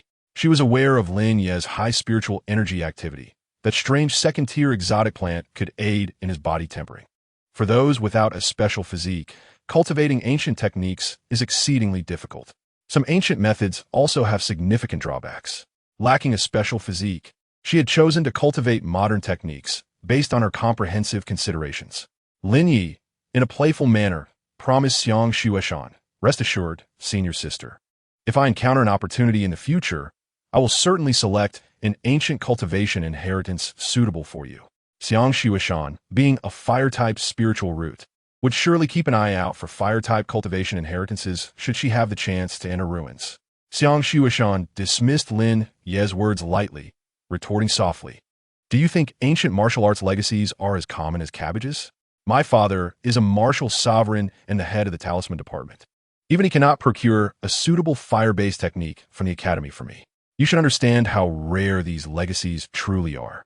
The Xiang family does not hail from a prestigious lineage, lacking an extensive background or numerous factions to seek treasures on their behalf in the ruins. The seemingly illustrious martial sovereign is, in truth, a pauper. Xiang Libin often resorts to selling his crafted earth-level talismans in the black market, barely earning enough spirit stones for his own cultivation, leaving him unable to assist Xiang Shueshan. Upon returning to the classroom, Lin Ye discovered that his usual seat had been doused with a foul-smelling black liquid. Xiang Shueshan immediately erupted in anger, disregarding Lin Ye's attempts to restrain her, and marched up to Xia Liyuan. Xia Liyuan, how long do you intend to carry on like this? Targeting my junior brother during regular times, and now pouring such disgusting substances on his seat. My junior brother has not yet broken through to become a warrior. If he accidentally comes into contact with this waste elixir, it could block his meridians. Do you realize that hindering someone's cultivation is akin to killing their parents? Xia Liyuan regarded Xiang Shueshan, his irritation seemingly stemming from Lin Ye's defense of her. A cold smirk appearing on his face as his gaze shifted past her to Lin Ye. If you were a man, you wouldn't hide behind a woman without speaking. In response, Lin Ye pulled Xiang Shueshan behind him, his expression impassive as he addressed Xia Liyuan. I wonder what advice you might have, Senior Xia? Xiang Shueshan, sensing the urgency of the situation, interjected, what advice could he possibly give? He's merely envious of your heavenly tier legacy, with a mind as narrow as a pinhole, and finds fault with you at every turn. Don't engage with him. We shall skip this class. I'll teach you privately later, and if I cannot, my father will. She was determined to prevent Lin Ye from confronting Xia Liyuan, as Lin Ye was merely an ordinary person. Upon hearing that Xiang Shueshan intended to personally instruct Lin Ye, Xia Liyuan's brows furrowed, realizing that it would mean prolonged interaction between them. With a cold stare directed at Lin Ye, he said, do not think I am making things difficult for you. In 3 months, if you have not advanced to a warrior, you must withdraw from the talisman department and marry into the Xia family. Should you dare to agree, I will not trouble you for the next 3 months. However, if you accept and fail to achieve it, you will regret it in 3 months. Noticing Xiang Shueshan's temper about to flare again, Lin Ye quickly grasped her wrist, gently shaking his head. Xiang Shueshan took a deep breath to calm herself, turning away from Xia Liyuan's infuriating face, fearful that she might lose control. Her father already faced immense challenges within the academy. She could not afford to bring him any trouble. Lin Ye then addressed Xia Liyuan. It is impossible for me to marry into your family. If I am unable to break through to a warrior in 3 months, I shall transfer departments of my own accord. Xiang Shueshan whispered to Lin Ye not to be afraid, explaining that Xia Liyuan was merely jealous and wanted to drive him away. But you're my junior brother. Regardless of whether you are a student in the talisman department, my father and I can teach you. Her quiet words, however, were overheard by those around them. Xia Liyuan frowned slightly. Do you wish to reconsider for a few more days before providing me with an answer?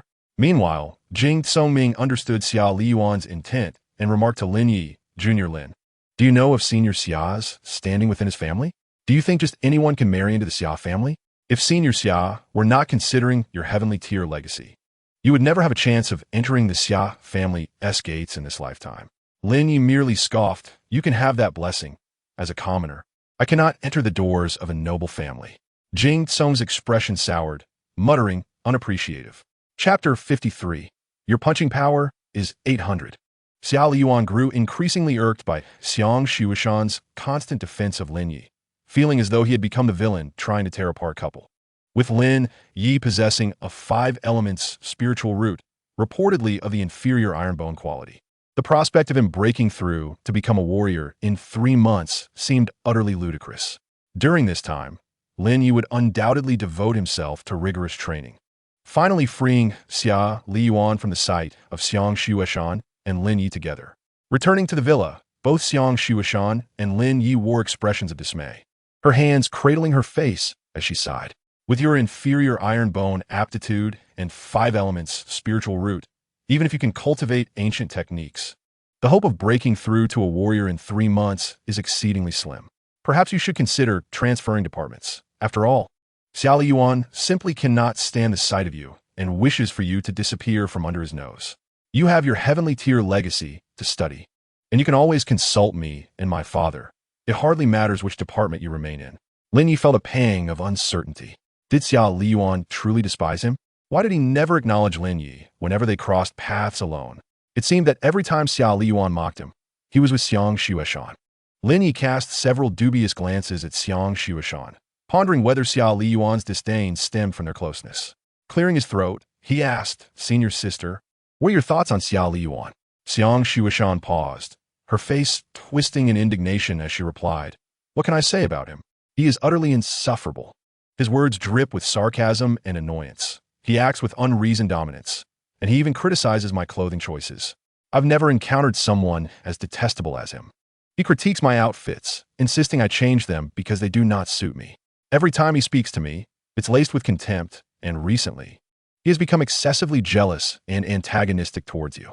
As Xiang Shueshan vented about Xia Liyuan, her words flowed like bullets from a machine gun, relentless and unceasing. Lin Ye, listening intently, could barely suppress his laughter, becoming increasingly convinced that Xia Liyuan harbored feelings for Xiang Shueshan, yet his clumsy attempts at courtship were resulting in misunderstandings.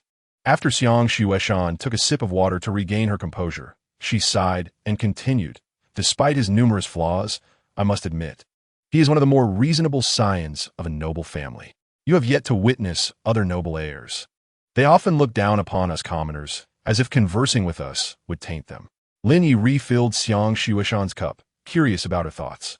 Senior Sister, does Xia Liyuan possess strong talent in talismans? What brings him to the talisman department? He now suspected that Xia Liyuan's presence in this department was due to Xiang Shueshan. Xiang Shueshan frowned slightly, her tone uncertain as she replied, I cannot quite recall. I didn't know him well at the time. He transferred to the talisman department the 2nd week after I arrived, immediately criticizing me for various reasons. Once he claimed that my speaking too loudly while conversing with others disturbed his sleep. And another time, he complained that the colors of my clothing were too bright for his eyes. His cultivation talent is comparable to mine. We both possess golden bone aptitude. He is not a prodigy of the family destined for martial saint status. His greatest achievement in this lifetime will likely be becoming a martial sovereign. and perhaps even breaking through to martial emperor will prove challenging. After transferring to the talisman department, he spends most of his time sleeping in class. He has no interest in talismans. He merely chose this department for the quietness conducive to his napping. He's simply passing the time. With each word, Lin Ye's conviction in his theory solidified further. Xia Liyuan undoubtedly had feelings for Xiang Shuishan, and his pursuit of her had led him to the talisman department. Unfortunately, Xiang Shuishan remained oblivious, interpreting Xia Liyuan's attempts at engagement as mere disdain. Xia Liyuan's own low emotional intelligence did him no favors in approaching the woman he admired, and thus he earned her ire instead. As Xiang Shuishan continued to fret, her frustration only deepened. In just 3 months, how could he not allow you to become a master? Lin Ye urged Xiang Shuishan not to be upset and gestured for her to accompany him to the training room. Xiang Shuishan assumed that Lin Ye wanted her assistance in formulating a training plan, and with a sigh, she remarked, "Junior brother, your innate talent is somewhat lacking, and having practiced an ancient martial art, to become a martial artist, you must break through to the mid-stage of chi refinement. The cultivation levels of ancient martial arts are notoriously difficult to surpass. You are likely only just entering the initial stage of chi refinement and cannot hope to advance to the mid-stage in a mere 3 months. I believe we should prepare for a contingency plan and consider switching to the alchemy department. During the day, you can take notes on alchemy, and in the evening, return to teach me while I assist you with talisman notes." As she spoke, her eyes sparkled with increasing excitement. If Lin Ye were to enter the alchemy specialty, would she not then have the opportunity to learn alchemy? Lin Ye did not respond to Xiang Shuishan's comments, but instead focused his energy into a powerful punch against the testing apparatus. The cold, mechanical voice of the device gradually echoed. Right fist strength, 837 pounds. Xiang Shuishan's eyes widened in astonishment, her expression rife with uncertainty as she looked at Lin Ye. Your punch strength has reached 800 pounds. The limit for an ordinary person is 1,000 pounds. Once you reach this threshold, you will swiftly become a martial artist. She approached Lin Ye, her curiosity piqued, circling around him. You've been in the capital for just a month and a half. I recall your test at the academy showed a punch strength of just over 300 pounds, certainly less than 400. To have increased your strength by over 400 pounds in such a short time is astonishing. Are you truly of inferior iron bone talent? Under normal circumstances, a person with inferior iron bone talent would require several months of arduous training, along with various auxiliary elixirs, to enhance their physique by just 100 pounds of punch strength. Lin Ye had already devised a strategy and showed Xiang Shuishan the blood-devouring vine on his wrist. Perhaps it is due to this contracted exotic plant that I can absorb the spiritual energy of heaven and earth to refine my body, which explains my rapid progress in practicing the ancient martial arts. Xiang Shuishan, not doubting his words, looked at the blood-devouring vine with envious eyes. She too longed for a contracted plant that could aid her in refining her spiritual energy, but such fortune eluded her. Knowing that Lin Ye's punch strength had surpassed 800 pounds, Xiang Shuishan felt reassured and urged him to train diligently, encouraging him to confront Xia Liyuan in 3 months. Currently, we are merely covering the foundational courses on talismans. The knowledge I can impart to you at home is of equal value. You should seize every moment to cultivate and not squander time commuting to and from classes. Lin Ye nodded gently in agreement. Xiang Shuishan hummed a cheerful tune as she bounded upstairs, already envisioning the displeased expression on Xia Liyuan's face 3 months hence. Having not seen Lin Ye and Xiang Shuishan entering and exiting together, Xia Liyuan's mood lightened considerably. One day, Jing Song approached Xia Liyuan with some gossip. "Young Master Xia, do you know who the chosen heir of the heavenly stage inheritance from the Azure Dragon Academy is?" Xia Liyuan furrowed his brow, subtly diverting his gaze from Xiang Shuishan. Who is it? If it were not someone pertinent to him, Jing Song would not have taken the trouble to mention it. Jing Song cautiously glanced at Xia Liyuan before whispering, "Young Master Xia, is Xia Tianyu." Upon hearing this name, Xia Liyuan felt a visceral disdain twist his features. His enmity with Xia Tianyu dated back to their childhood.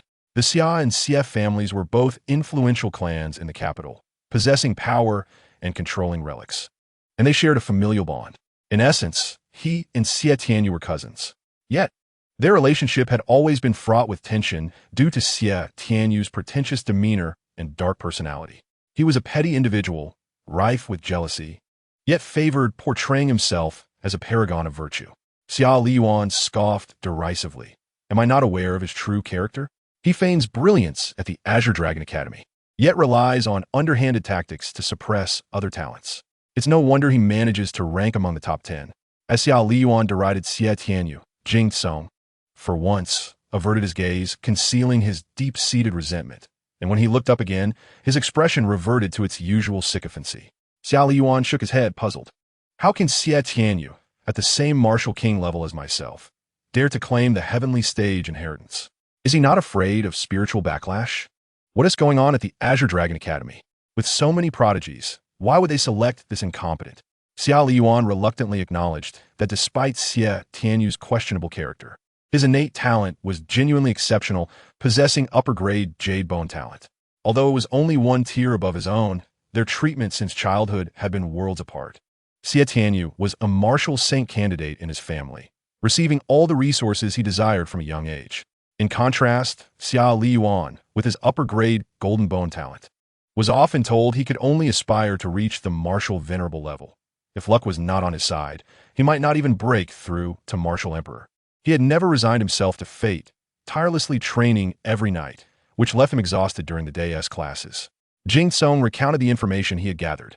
I've heard that the Azure Dragon Academy lowered the requirements for recognizing the heavenly stage inheritance after Lin Ye, an ordinary person, managed to attain it. As you know, higher-level talisman masters typically have their own established paths, and claiming the heavenly stage inheritance would be a waste for them, which is why the Academy chose Xie Tianyu.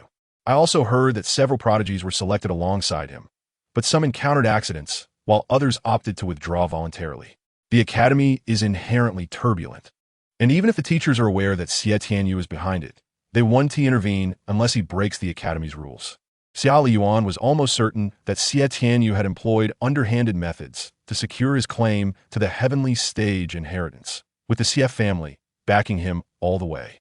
Without the Xie family support, how could Xie Tianyu maintain his status among the top 10 prodigies?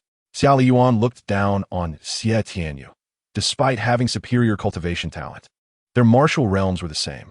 Had he possessed Xie Tianyu's training aptitude, he would have already reached the martial emperor level by now. Keep a close watch on Xie Tianyu's movements, Xia Liyuan instructed Jing Song softly. Given what I know of Xie Tianyu, he will undoubtedly target Lin Ye, who also possesses the heavenly stage inheritance.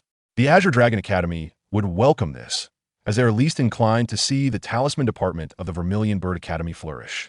Xia Liyuan began to suspect that the Azure Dragon Academy's decision to select Xie Tianyu for the heavenly stage inheritance was predicated on his despicable character. Confident that Xie Tianyu would not tolerate Lin Ye's existence. As Xia Liyuan dozed off at his desk, Jing Song gazed tenderly at a photograph of a girl on his phone, silently vowing, "Ayun, I will soon avenge you." Lin Ye embarked on a rigorous training regimen in the villa, awakening each day to the dual pursuits of cultivation and study. He procured numerous auxiliary elixirs from the Academy's internal market, significantly alleviating the discomfort in his meridians caused by training. Lin Ye discovered that enduring the discomfort of his meridians for just a bit longer each day would lead to increased resilience once they recovered. Although the added minutes of training might only amount to a few extra minutes each day, it represented progress nonetheless. Lin Ye remained optimistic, contemplating. 5 more minutes each day means 50 minutes over 10 days. Why do people categorize innate talents into upper, middle, and lower tiers? It is precisely because each type of talent can sustain different durations of training. Inferior mortal and iron bones are capable of cultivating merely 1/10 of the time that their moderate copper and silver counterparts can. Meanwhile, the time allocated for cultivation by those of moderate copper and silver bones is but 1% of that afforded to superior root bones, such as gold and jade bones. Given that the distinction between mortal and iron bones is negligible, they're both categorized as inferior root bones. Although the disparity between copper and silver bones is somewhat pronounced, they still fall under the classification of moderate root bones. Above the superior root bones lie the celestial root bones, which he has yet to encounter. The Zhuke Academy also harbors students with celestial root bones. However, upon entering the academy, they are personally taken under the wing of a martial saint and seldom make appearances within the institution. For those with celestial root bones, Their very essence is regarded as a rare and formidable treasure in the eyes of malevolent forces. There have been instances where individuals unearthed forbidden techniques for changing root bones from ancient ruins, but these can only be employed on those with celestial root bones. Subsequently, many of these individuals mysteriously vanished. The Federation, witnessing the unsettling development of these events, promptly penalized several noble families involved in the exchange of root bones, restoring a facade of tranquility to the capital situation. Presently, upon the discovery of celestial root bones, either the forces behind them ensure their concealment, or, as seen with the Academy, the individuals are taken under the tutelage of a martial saint, rarely revealing themselves. No one would foolishly declare themselves to possess celestial root bones, as anyone could sell such information on the black market for a considerable sum of spirit stones. One day, while Lin Ye was engrossed in his cultivation, he was abruptly interrupted by a languorous voice. "Ah, that was a truly refreshing slumber. I feel entirely transformed."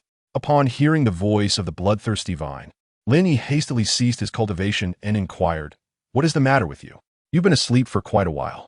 Had it not been for your continuous absorption of spiritual energy, I would have thought you were in some sort of predicament." The bloodthirsty vine slowly roused from its slumber, startled upon sensing the vastness of its own innate space. "Brother, why has my innate space expanded so considerably? Previously, its innate space was barely the size of a suitcase. Yet now it seemed to encompass an entire room, approximately 50 square meters." The bloodthirsty vine soon discovered other transformations within its essence and became increasingly agitated. "What is happening? Why can't I recall the reason for my slumber? And how did I evolve inexplicably?" Chapter 55. A Feast of 9 Spirit Stones. The bloodthirsty vine quickly examined its other bodily changes. "I remain a second-tier exotic plant. Yet my crystal core is larger than that of a third tier." Not only had its innate space expanded, but it had also acquired the ability to heal. "My crystal core has transformed into a healing type, as has my spiritual energy."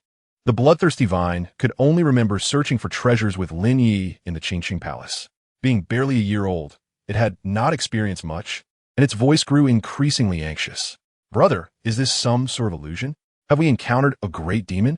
Lin Ye waited for the bloodthirsty vine to calm down before rising and cutting off the power to all technological devices in the cultivation chamber.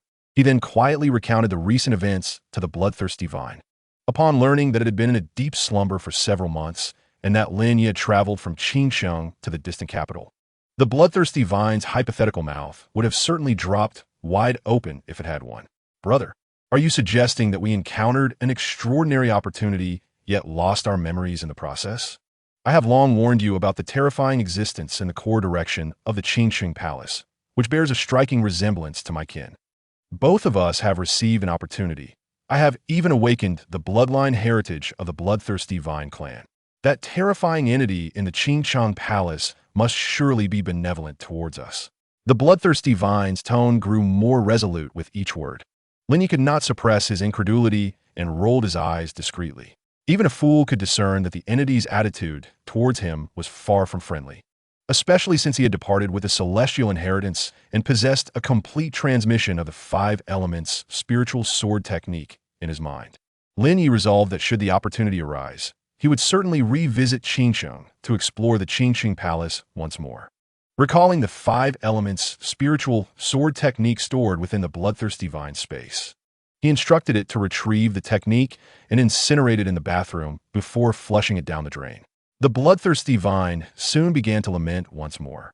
Lin Ye, curious about the source of its distress, asked why it appeared so morose, questioning whether the expansion of its space was not a positive development.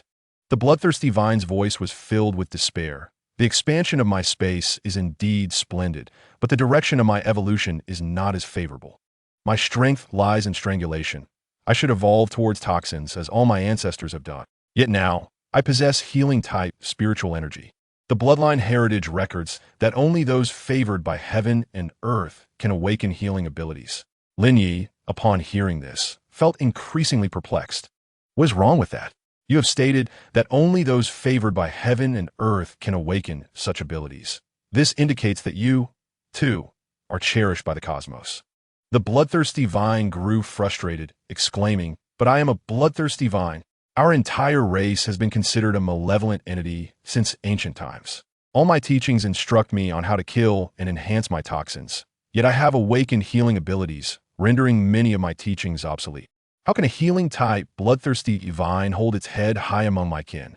The bloodthirsty vine envisioned a future in which it would be mocked by its own kind, becoming increasingly unwilling to accept the reality of its healing abilities. Lin Ye attempted to console the bloodthirsty vine for quite some time, but it remained despondent. He noticed that the bloodthirsty vine, having awakened its lineage memory, had significantly increased its intelligence and was no longer as easily deceived as before. After a period of gloom, the bloodthirsty vine regained its vitality. It had awakened healing abilities, and unless it abandoned its crystal core to undergo a complete reconstruction, it would have to focus on mastering healing. Reconstructing an exotic plant's essence was akin to gambling with one's life. It dared not risk shattering its crystal core, as its existence was at stake. The bloodthirsty vine retrieved a second-tier demon core from its innate space, preparing to refine it, but upon contact, it recoiled as if struck by lightning, nearly in tears as it spoke to Lin Ye. "Brother, I cannot refine the second-tier demon core. The spiritual energy within is too chaotic. How am I to cultivate without the demon core? Am I destined to remain a mere second-tier exotic plant for all eternity?" The bloodthirsty vine was genuinely heartbroken, as its bloodline memory had taught it that the path to evolution lay in incessantly devouring demon cores and the flesh of demon beasts. Yet now, unable to refine demon cores, it knew it would also be unable to consume the flesh of demon beasts. Furthermore, the heritage offered no guidance on how to cultivate as a healing type. Thankfully, the racial techniques within the heritage could still be practiced smoothly. Otherwise, it would have seriously contemplated venturing to Qingsheng to vociferously condemn the terrifying entity within the Qingsheng Palace. This is a hindrance to my path of cultivation. What is this nonsense about being treated kindly? It is evidently an attempt to drive me to my demise. Seeing the bloodthirsty vine so disconsolate, Lin Ye retrieved a spirit stone from his storage ring and offered it to the bloodthirsty vine.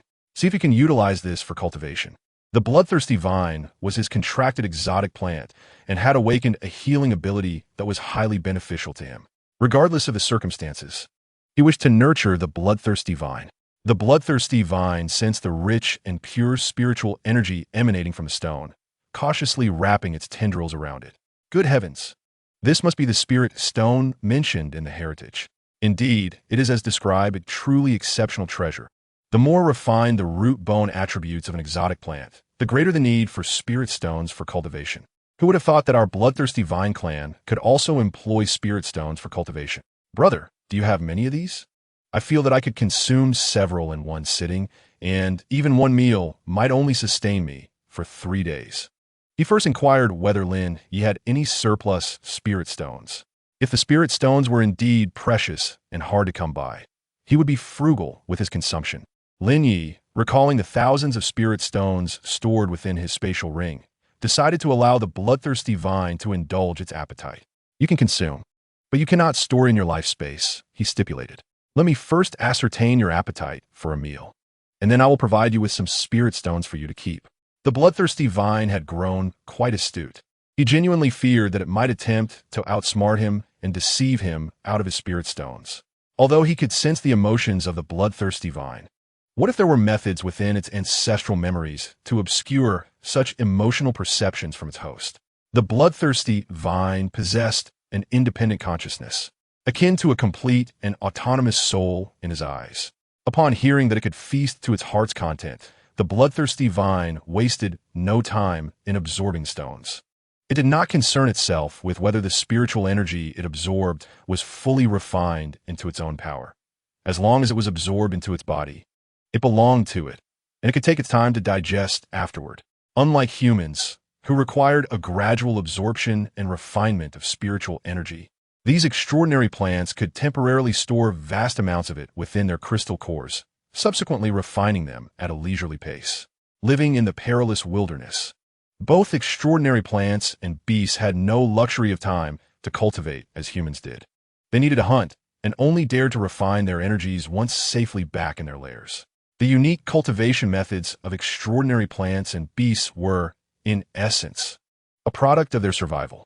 As the bloodthirsty vine indulged its appetite, it only stopped consuming when it felt its crystal core was nearing its limit, reluctantly retracting its tendrils while still coiling around the spirit stones before finally setting them down. It resolved in its heart that spirit stones would henceforth be its favorite treasure. Chapter 56. The Bloodthirsty Vine Assists in Cultivation. Lin Ye counted, discovering that the bloodthirsty vine had consumed 9 spirit stones in one sitting.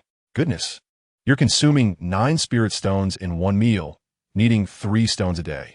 My monthly credits amount to only 100 points, equating to merely 100 spirit stones. Lin Ye's greatest concern was the future. The bloodthirsty vine was only at the 2nd tier now. Once it advanced to tier 3, its daily consumption would surely exceed 3 stones. From every angle, Lin Ye perceived the bloodthirsty vine to be a bottomless pit, akin to a voracious beast. The bloodthirsty vine sensed Lin Ye's reluctance to part with his spirit stones and cautiously said, "Brother, please don't hold back on my account. I can manage with less. I want to mind going hungry. I can just sleep more. I can't cultivate using demon cores, but I should be able to use crystal cores. Just take me to the ruins, and I can sense my kind and find crystal cores to consume myself." Its adeptness at strangulation remained intact, and after awakening its healing ability, its main body had become remarkably resilient. If its tendrils were severed, they could instantly regenerate. As long as its crystal core was sufficiently powered, it could continue to regenerate indefinitely. By merely outlasting ordinary 2nd-tier extraordinary plants, it could overpower them. Sensing the bloodthirsty vine's anxiety, Lin Ye immediately reassured, "I will not neglect your care. Feel free to eat. I will find a way regarding the spirit stones. Just focus on cultivating diligently, and you will become my right-hand companion. Once we traverse the ruins, we will never lack for spirit stones." After all, he possessed a golden finger of sorts. If he could not even provide enough for his contracted extraordinary plant, he would be of little use. The bloodthirsty vine chuckled internally upon hearing Lin Ye's words. The ancestral memories indeed proved advantageous. Feigning vulnerability garnered more affection from the host than mere obstinacy. The bloodthirsty vine began to digest the spirit stones it had consumed. As Lin Ye commenced his cultivation, experiencing a surge of pain in his meridians, a sudden thought struck him. "Little vine, use your healing energy to circulate through my meridians. If auxiliary potions could repair meridians and extend cultivation time, then directly using healing energy to treat his meridians would be a more efficient solution. Auxiliary potions, to some extent, carried side effects, whereas healing energy had none. The bloodthirsty vine, upon hearing Lin Ye's request, cautiously transferred its healing energy into Lin Ye's body, discovering that he completely accepted its spiritual power. It was quite peculiar.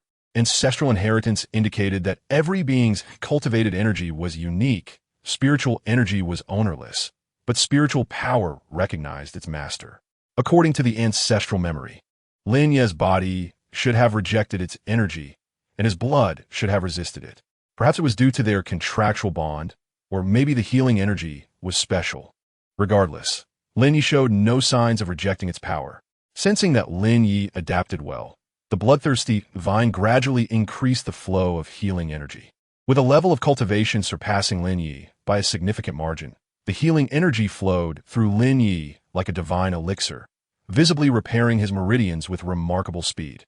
Half an hour later, after traversing Lin Ye's meridians with its healing energy, the bloodthirsty vine softly remarked, "The speed at which healing energy consumes crystal core power surpasses my own digestion rate. Of the 9 spirit stones consumed earlier, about 5 remain now."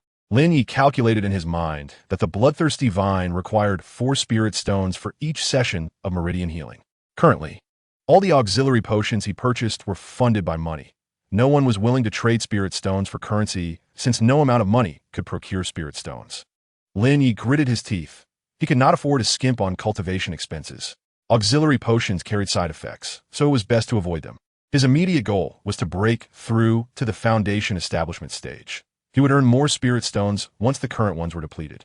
Ever since the bloodthirsty vine had become his secret weapon, Lin Ye had been cultivating day and night, only resting when utterly exhausted. Each time Xiang Xueshan sought him out, she found him immersed in cultivation.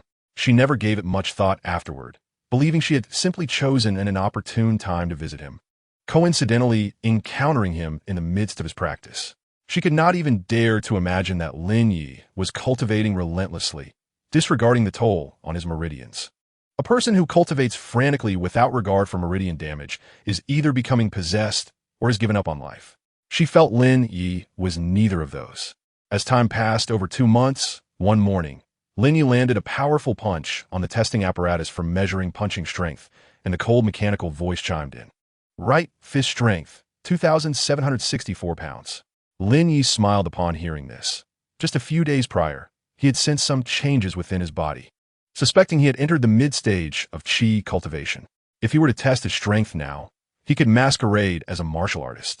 Modern martial artists typically possess a punching strength of 10,000 pounds, but he practiced ancient techniques, so once he advanced to the late stage of qi cultivation, his strength would undoubtedly exceed 10,000 pounds. Lin Ye was unaware of the extent to which his golden finger had enhanced him, as only those at the martial king level could apply for exploration of the ruins.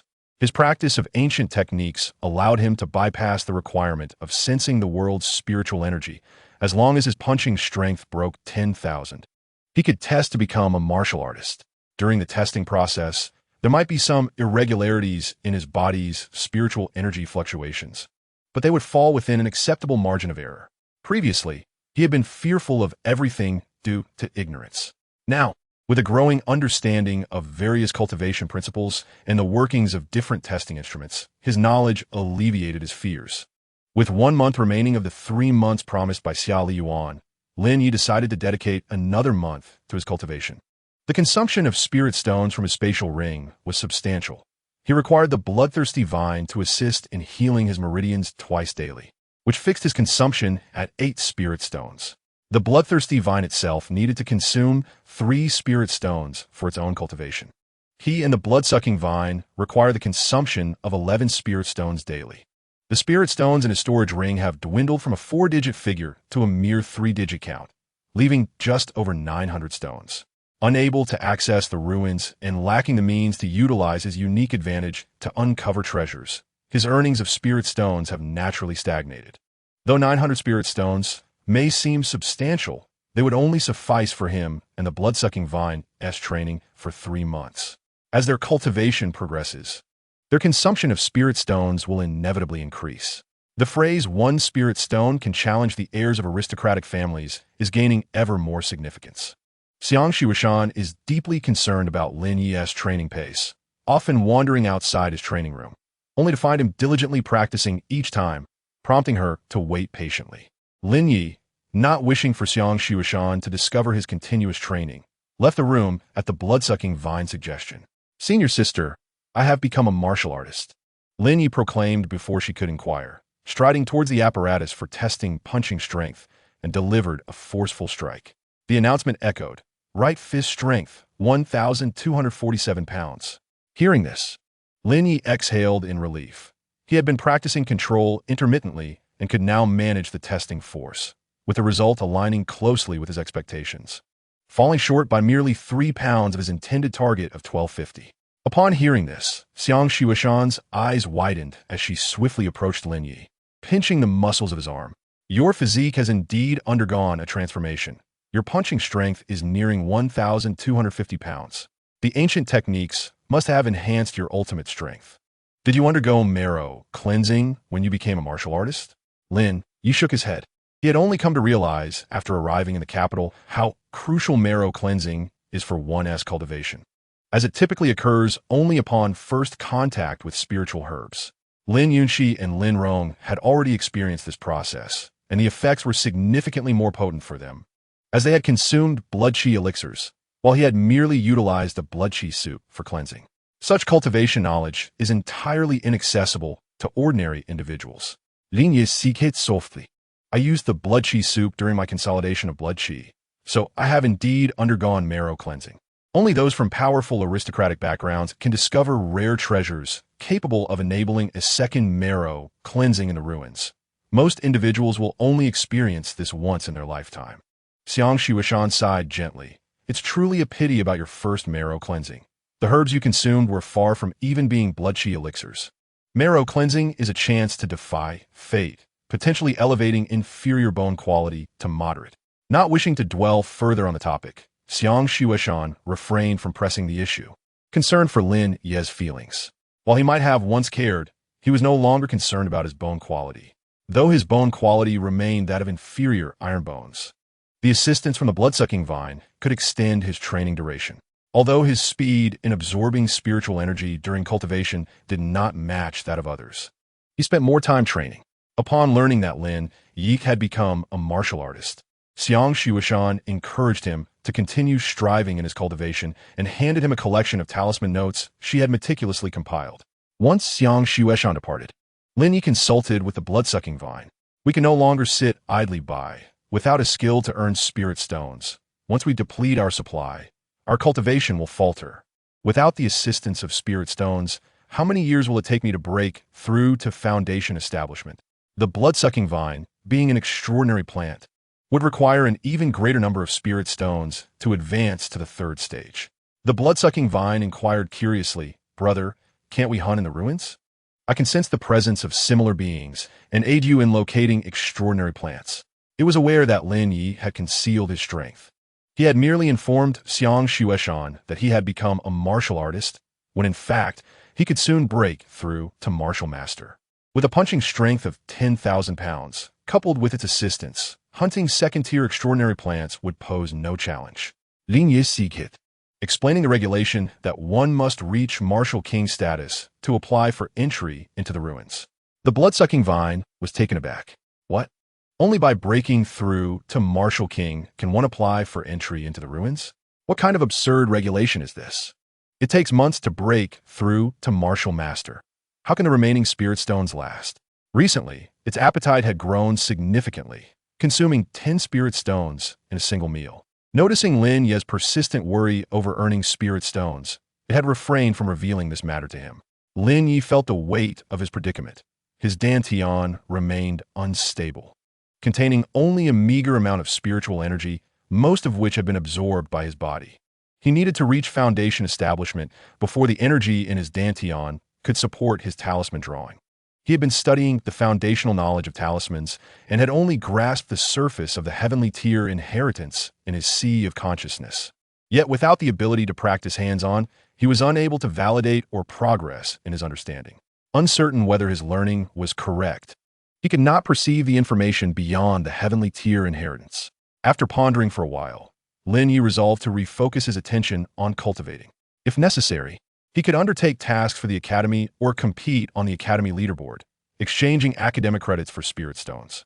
Xia Liyuan was quite attuned to Xiang Shueshan's emotions, easily discerning whether she was elated or troubled by the furrowing of her brow. Just yesterday, she bore a frown, yet today her expression was remarkably relaxed. When she had brushed past him earlier, she had even let out a cold snort. Xiang Shueshan's exuberance could only signify one thing. Lin Ye had indeed become a martial artist. Xia Liyuan initially found this implausible. After all, Lin Ye possessed inferior iron bone quality. How could he possibly achieve martial artist status in just over 2 months? The only explanation was that Lin Ye had deliberately concealed his strength during the entrance examination. No wonder Lin Ye appeared so composed. He was on the cusp of becoming a martial artist. Xia Liyuan's targeting of Lin Ye stemmed not from any other reason but his irritation at how Xiang Shueshan consistently shielded Lin Ye. He found it bothersome. However, he soon realized that the more he targeted and excluded Lin Ye, the more concerned Xiang Shueshan became about him, her gaze growing increasingly impatient. Over the past 2 months, Xiang Shueshan had never spoken to him calmly, as if they were enemies. Xia Liyuan recognized that he could not continue down this path. Further antagonizing Lin Ye would only result in Xiang Shueshan developing a deeper aversion towards him. When Xiang Shueshan noticed Xia Liyuan staring at her in a daze again, she could not help but roll her eyes. Xia Liyuan was certainly contemplating ways to trouble Lin Ye. As a man, his jealousy was excessive, and his mind was as narrow as a pinhole. After class, Xia Liyuan intercepted Xiang Shueshan. Upon seeing this, she furrowed her brow tightly, letting out a cold snort before speaking. "What is it, young Master Xia? Are you unable to trouble my junior brother and now wish to shift your focus to me?" Hearing Xiang Shueshan's sharp retort, Xia Liyuan's brow furrowed tightly, his already cool demeanor becoming even more aloof and unapproachable. Must you speak so harshly? A girl should be more modest. Constantly mentioning a man is rather shameless. You call him junior brother all day, as though you're afraid others don't know about your close relationship. Xiao Liyuan had initially intended to have a sincere conversation with Xiang Xueshan, but now he found himself growing increasingly agitated. The more he felt this way, the colder and more distant his expression became. Xiang Xueshan, incredulous, pointed at her own face. You accuse me of being harsh? How could I ever be as harsh as you? You, a martial king, are making things difficult for Lin Ye, an ordinary person, and you still have the audacity to call me harsh. Lin Ye is my junior brother. Do you even realize he is my father's direct disciple? I will keep mentioning him. He is my only junior brother, the one who will carry me out when I marry. And he will be my support in my husband's family. I do not hang around him. Am I supposed to linger with you? You insufferable wretch? With that, Xiang Xueshan abruptly shoved her shoulder against Xiao Liyuan's, departing with an air of utmost arrogance. Were it someone else, she would never dare to exhibit such insolence. Although Xiao Liyuan appeared formidable, he was merely a paper tiger. Jing Tsong, witnessing Xiao Liyuan's stony demeanor after the encounter, cautiously inquired, Young Master Xia, are you unscathed? Xiang Xueshan's temper seemed to be escalating, and he pondered if it was perhaps due to an impending menstrual cycle. Typically, Xiang Xueshan was not prone to anger. Her most frequent target of ire was Xiao Liyuan. Chapter 58, A Rival Becomes a Little Brother-in-Law. Jing Tsong found it utterly perplexing that Xiao Liyuan, despite his disdain for Xiang Xueshan, would still approach her to bear her wrath. Although Xiang Xueshan did not hail from an esteemed family, her father held the prestigious position of director of the Talismans Department. The role of a department head at the Zhuke Academy was undeniably significant. Xiao Liyuan regarded Jing Tsong with a hint of confusion, contemplating Xiang Xueshan's earlier words. She claimed that when she married, Lin Ye would carry her out of the door? Did this imply she would not marry Lin Ye after all? Jing Tsong, taken aback, scrutinized Xiao Liyuan several times, ensuring that Xiao Liyuan was genuinely puzzled before cautiously replying.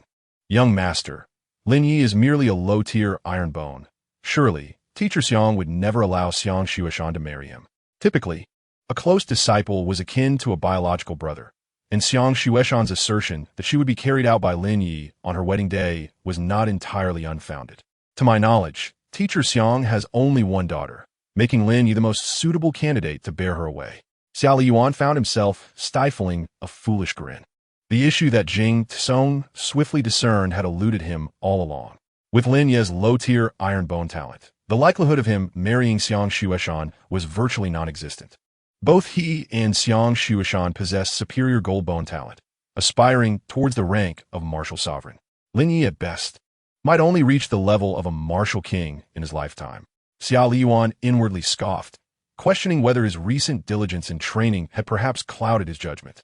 The rival he perceived was, in truth, nothing more than a harmless little brother-in-law. Not only had he grievously offended this little brother-in-law from the outset, but he had also incited Xiang Xueshan's growing animosity towards him.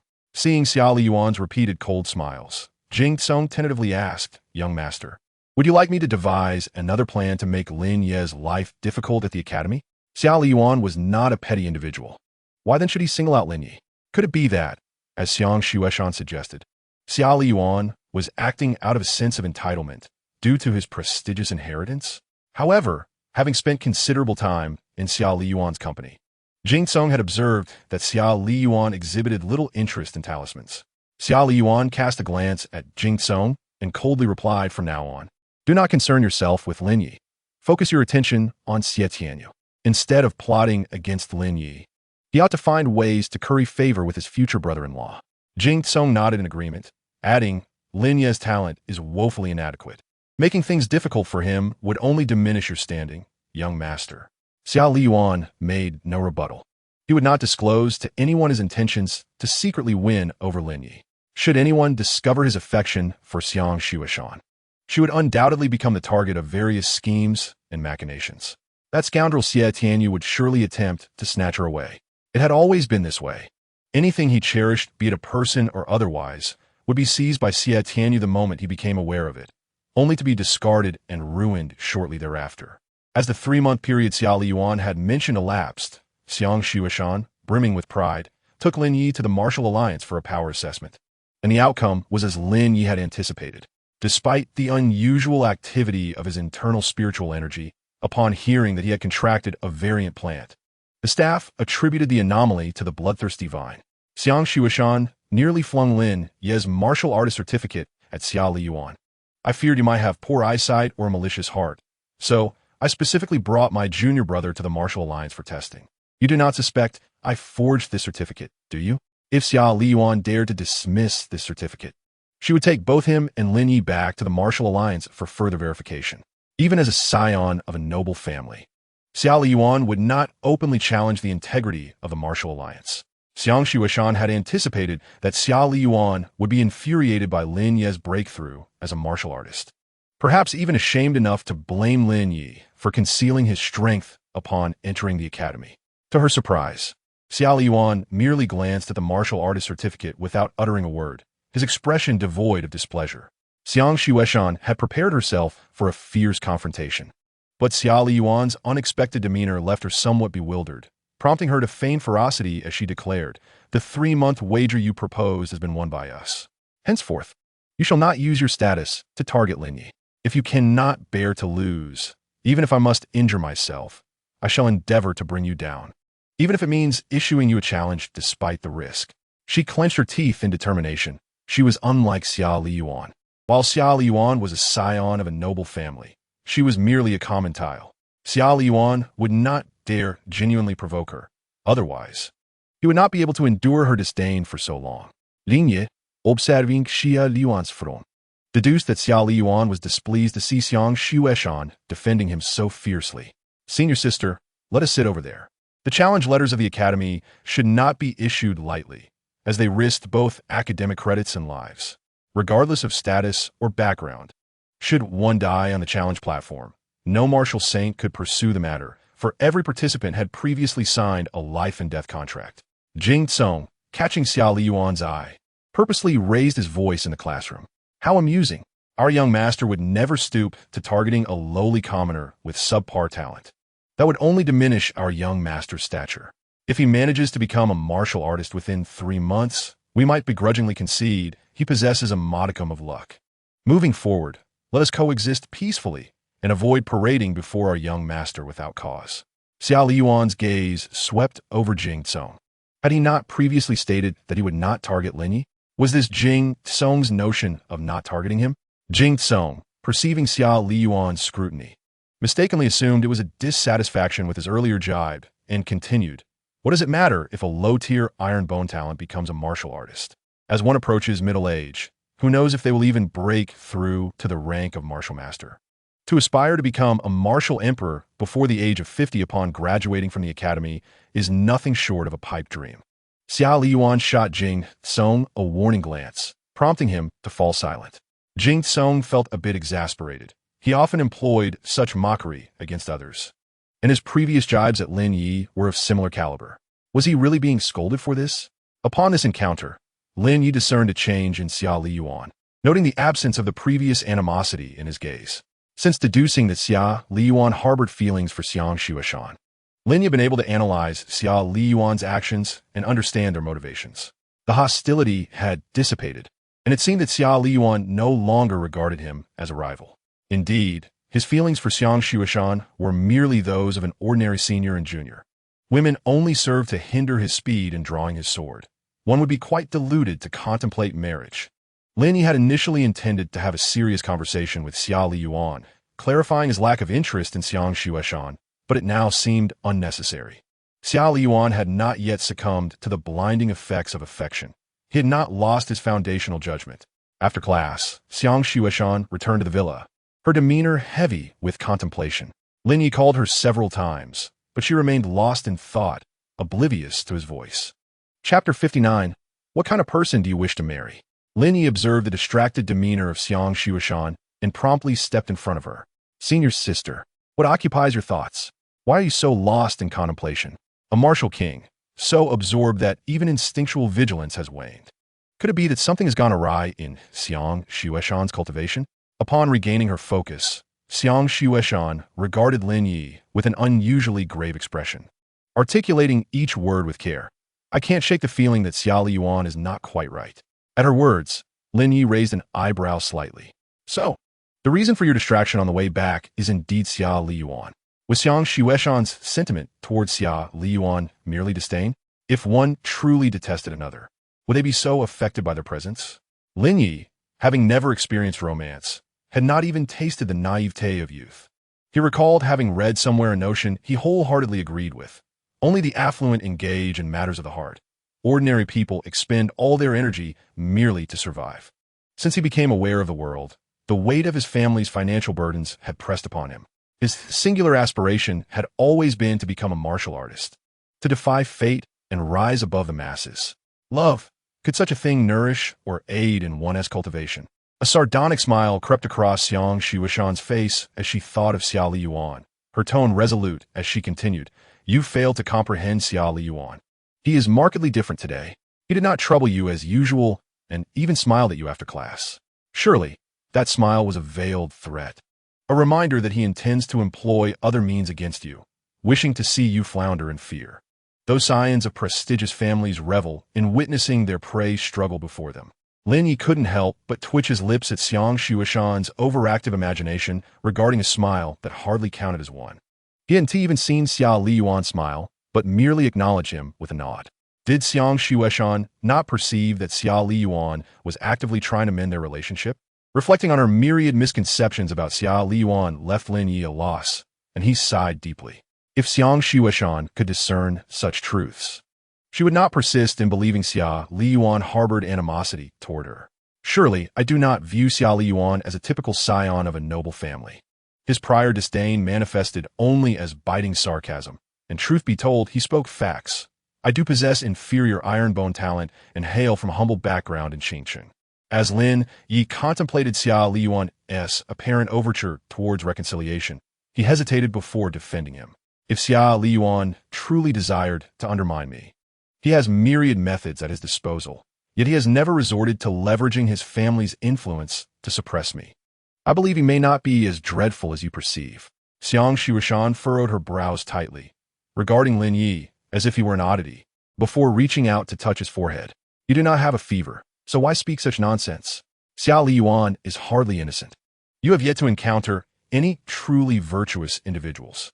Although I cannot ascertain Xia Liyuan's intentions, I am certain he is behaving unusually today. You should remain close to me and avoid wandering off alone. For now, we can only respond to whatever comes our way. Lin Ye offered a bittersweet smile at her words, feeling helpless. It was all Xia Liyuan's fault for having such a sharp tongue, which had left a poor impression on Xiang Xueshan. She had shadowed him closely for several days without uncovering Xia Liyuan's schemes, her expression growing increasingly tense and devoid of ease. Unable to resist, Lin Ye sought to guide her thoughts. "Senior sister, perhaps you are being overly sensitive. I doubt Xia Liyuan harbors any intentions to harm me." His conclusion stemmed from their earlier encounter in the restroom, where Xia Liyuan had initiated a greeting. Xiang Xueshan's face, however, remained grave. "That is implausible. From my understanding of science, they do not relent until they achieve their goals. He was so envious of you. How could he abruptly change? He must be devising some grand scheme. Junior brother, I sense trouble brewing. You should remain in the villa for your training and avoid attending classes here for the time being. After all, you would only be learning theoretical knowledge, which can just as easily be absorbed at home." The villa area they inhabited was open to faculty families, and Xia Liyuan, no matter how audacious, would not dare create a scene there. Seeing that Xiang Xueshan's concern for him was compromising her own training and that she was unwilling to heed a rational analysis, Lin Ye was resolute in his belief that Xia Liyuan would persist in targeting him. "Senior sister, do not worry too much. I will focus on my training at the villa. I genuinely believe Xia Liyuan will not pursue me further, for I am merely a commoner with inferior iron-bone talent." Xiang Xueshan shot him a disapproving glance. "What of your iron-bone talent? You are a child of destiny, bestowed with a heavenly legacy. Your future accomplishments will undoubtedly rival those of anyone else. Do not belittle yourself. I am relying on you to be my support in the future. With the prevalence of scoundrels today, should I find myself wed to an unsuitable partner, I shall need you to rescue me from the depths of marital despair." Xiang Xueshan was genuinely concerned that Lin Ye might resign himself to mediocrity due to his talent. She had witnessed too many individuals stagnate because of their innate abilities, those who could have had brighter futures yet were ensnared by their limitations. She sought to inspire Lin Ye, believing that even if it were simply to become her pillar of support, he must strive diligently in his cultivation. Spotting a fleeting shadow at the classroom door, Lin Ye intentionally raised his voice. "Senior sister, what kind of person do you wish to marry in the future?" Xiang Xiuishan, with her back to the door, remained oblivious to Xia Liyuan's presence. The entire academy was imbued with protective formations, rendering it nearly impossible to detect those concealing their spiritual energy unless one possessed divine perception. After a moment's thought, Xiang Xiuishan replied sweetly, "Of course, I wish to marry a handsome man with exceptional cultivation talent, preferably one with a gentle disposition who can tolerate my whims." Lin Ye raised an eyebrow delicately. "Do you not desire to marry a scion of a noble family, senior sister?" At this, the radiant smile of youthful hope on Xiang Xiuishan's face vanished, and she earnestly admonished Lin Ye. "Have you been perusing forums too often? Do not take those words to heart. They claim that marrying into a noble family equates to defying destiny. But gaining entry into such families is hardly a simple task. If the disparity in status exists, even if a genuine love flourishes initially, its duration is limited. Affection can be depleted. There is no such thing as an everlasting bond. Once love has been exhausted, the usual flaws become intolerable defects. If one encounters a person of some conscience, perhaps divorce is possible. However, should one encounter a rogue, the outcome may well be tragic." Upon completing her thoughts, Xiang Xiuishan scrutinized Lin Ye with a look of skepticism. "Junior brother, it seems your perspective on noble families has shifted. Has a girl professed her affections for you? Have you entertained the notion of entering a noble family?"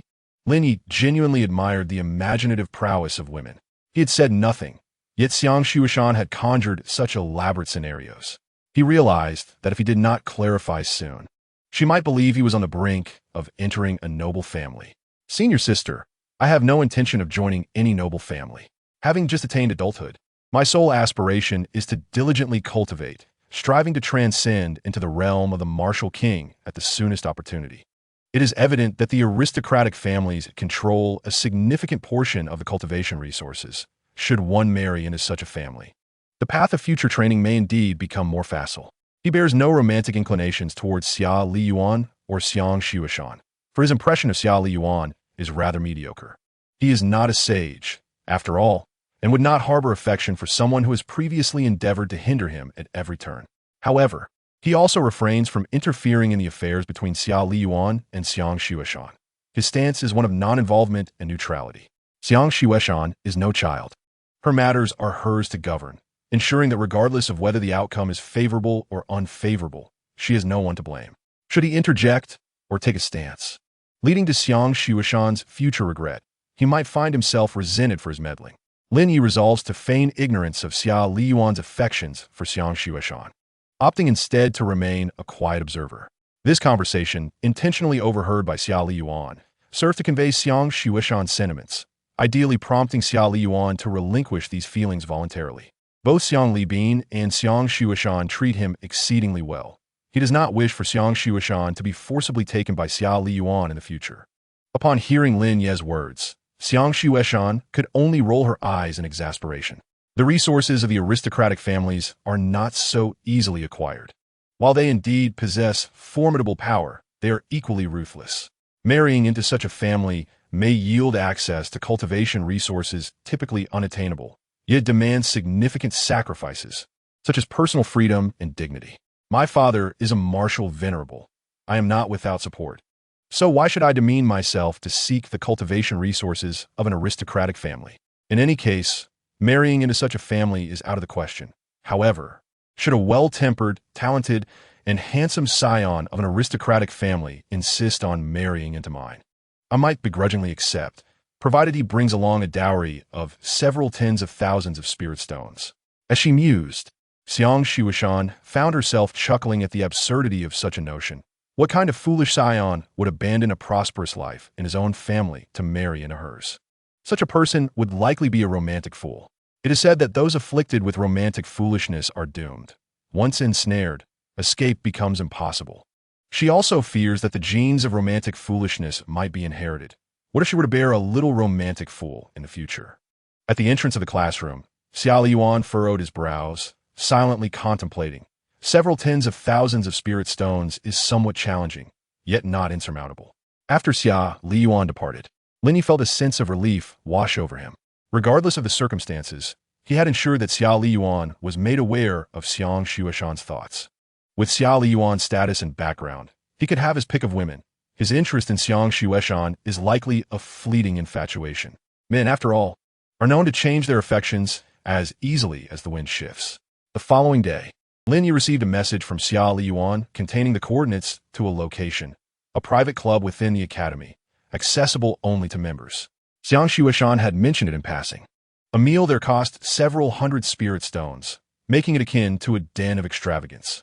Fearing that Lin Ye might not honor the invitation, Xiao Liyuan specifically mentioned treating him to dinner, explaining that the private club is managed by a martial saint and no one dares to cause trouble within its confines.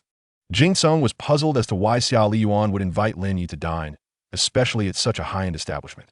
Upon learning that Xiao Liyuan had messaged Lin Ye, his first thought was that Lin Ye would undoubtedly decline the invitation. Given their previous antagonism towards Lin Ye, it would be unreasonable for him to accept the invitation unless he were devoid of common sense, as no rational individual would gamble with their life. When Xiao Liyuan stated that no one would dare to cause a ruckus in the private club, he meant that while violent incidents are avoided, lesser disturbances are merely trifles in the eyes of the aristocratic science. Even if a life were lost, if the victim were a commoner without connections or status, it would be of little concern to them. They would simply erase all evidence and offer compensation afterward. Jing Song struggled to contain his simmering resentment, clenching his fists tightly. Xiao Liyuan glanced at Jing Song and inquired, "Do you believe Lin Ye will not come because he fears I will harm him?" Jing Song, regaining his composure, nodded nonchalantly. "Young master, we have previously made things difficult for Lin Ye and have often ridiculed him. Any person with a modicum of sense would not accept the invitation. If Lin Ye were the type to be easily fooled, our plans would not have been thwarted midway." Xiao Liyuan was determined to have a conversation with Lin Ye, at the very least to prevent Lin Ye from harboring animosity towards him. Xiang Shuishan holds Lin Ye, her junior brother, in high regard. While she may not appreciate the presence of other men beside her, she makes an exception for her brother. It is evident how much she values Lin Ye, even considering him a potential support in her future marriage. "Find a way to have Lin Ye come here to meet me tomorrow in a calm and collected manner," Xiao Liyuan instructed Jing Song before departing. After all, that is the purpose of having subordinates, to delegate tasks.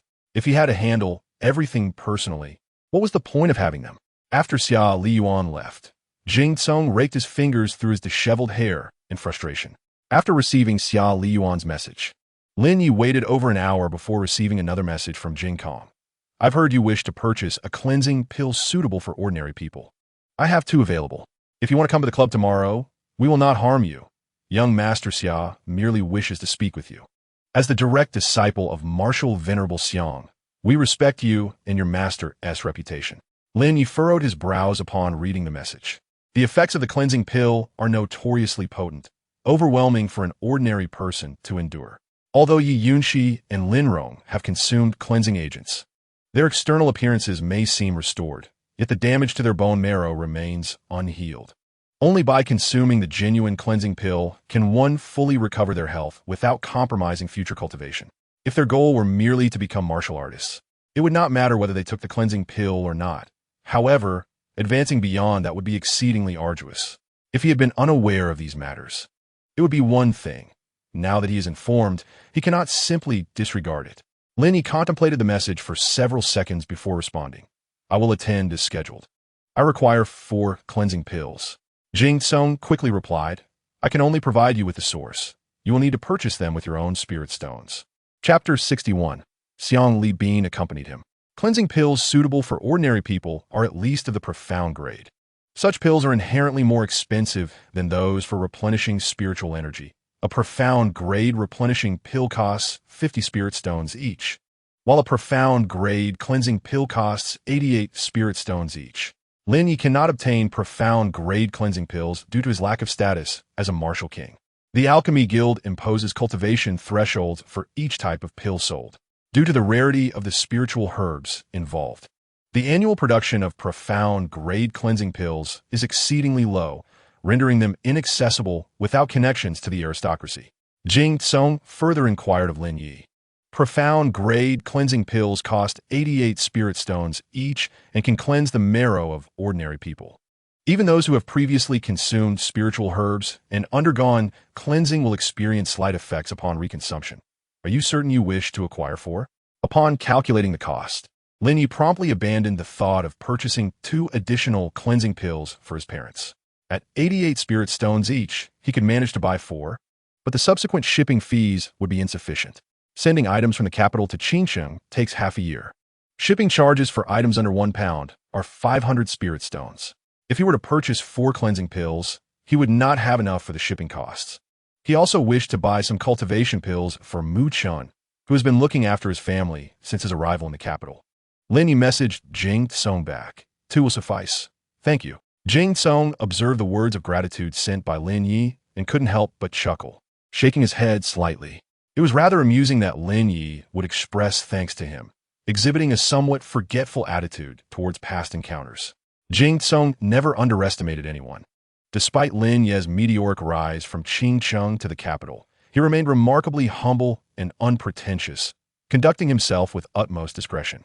Months had passed, and hardly anyone in the academy still discussed Lin Ye's acquisition of the celestial inheritance. Most believed that Lin Ye lacked the capacity to comprehend the legacy and was merely a fortunate soul. The more inconspicuous individuals seemed, the less Jing Tsong dared to belittle them, for he recognized himself in such characters. He feared not the ferocious tiger, but rather the venomous serpent lurking in the shadows. Lin Ye did not attend the meeting at the club unaccompanied.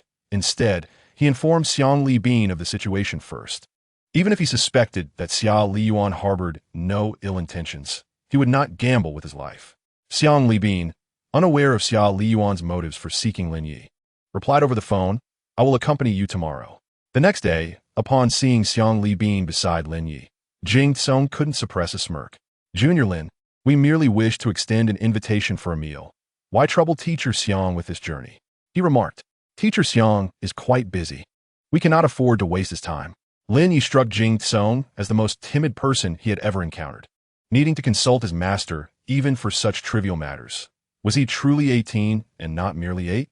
Xiang Li Bin smiled at Jing Tsong and explained, "I heard that the talisman department is gathering here. Considering Lin Ye's arrival from Qingcheng, I was concerned he might be unfamiliar with dining etiquette and might inadvertently offend you. Thus, I took the liberty of joining him."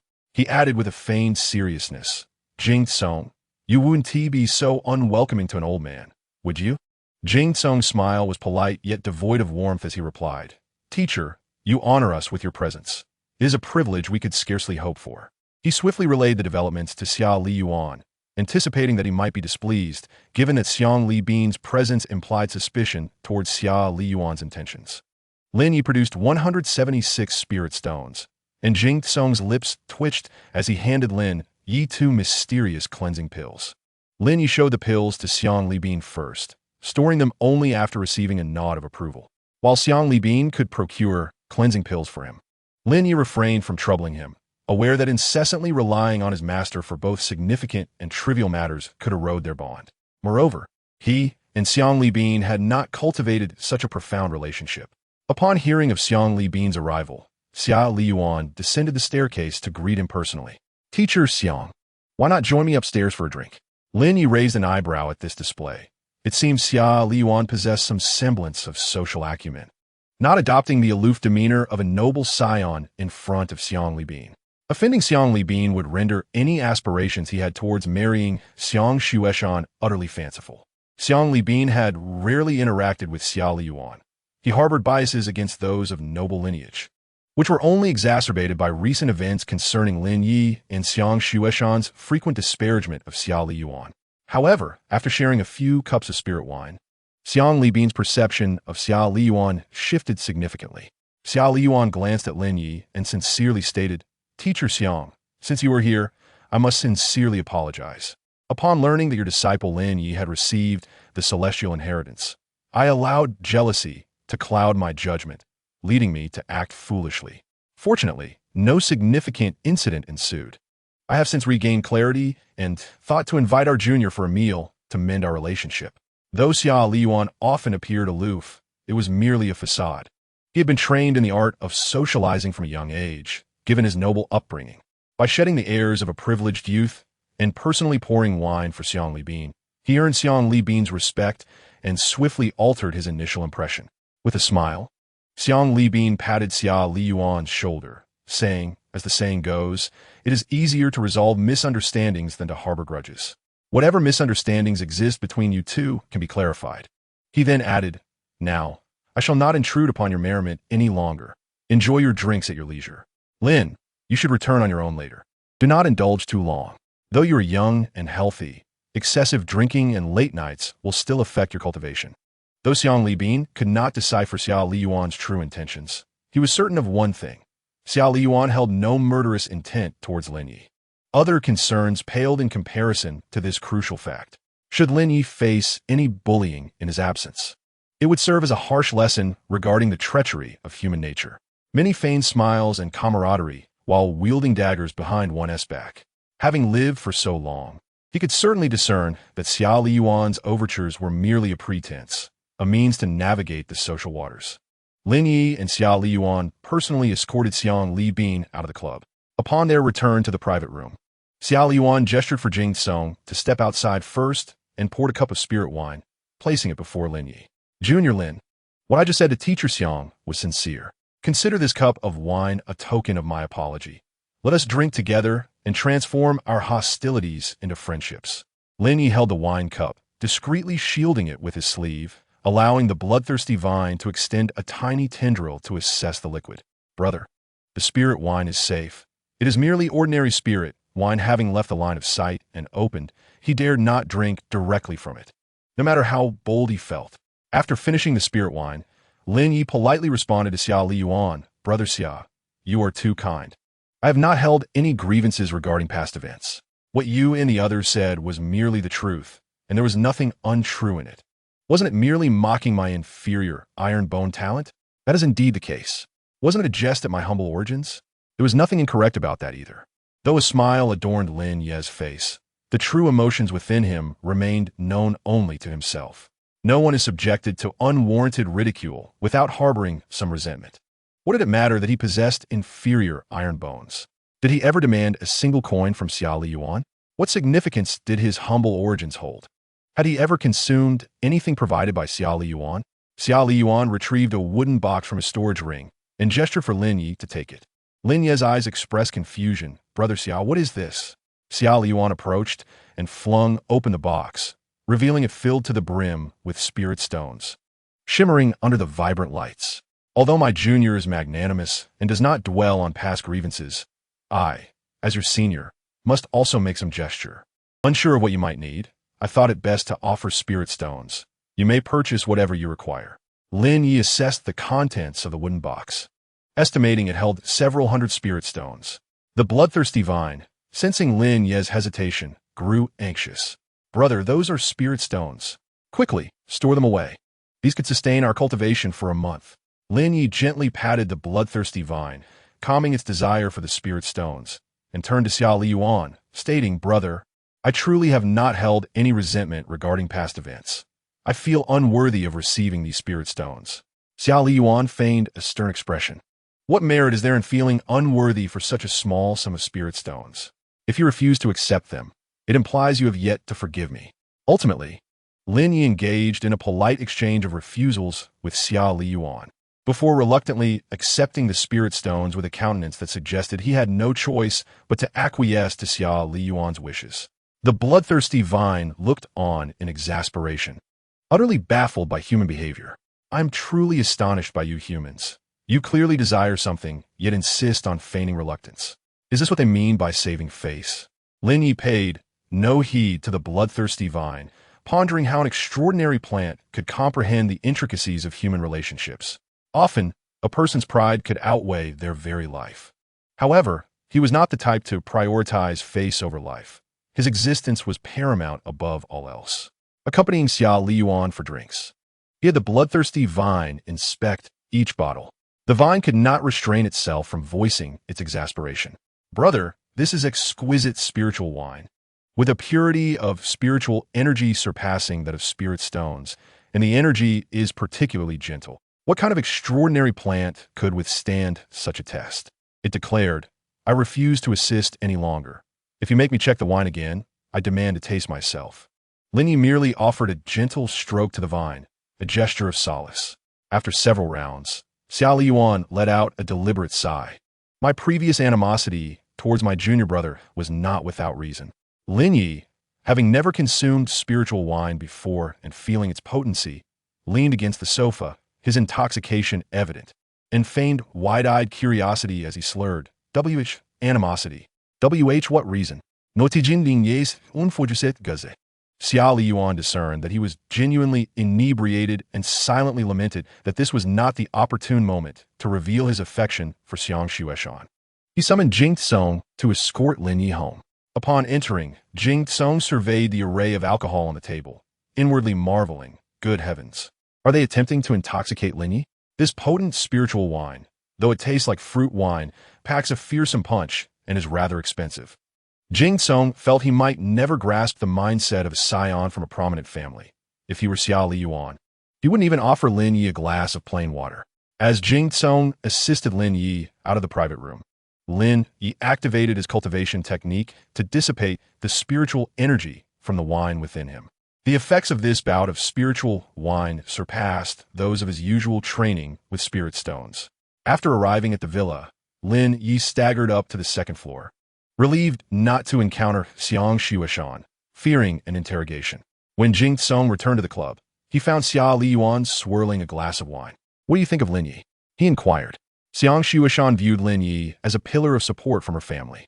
Did she truly believe he could comprehend the heavenly level inheritance? Yet, Xiao Liyuan couldn't shake the feeling that Lin Ye lacked the requisite insight.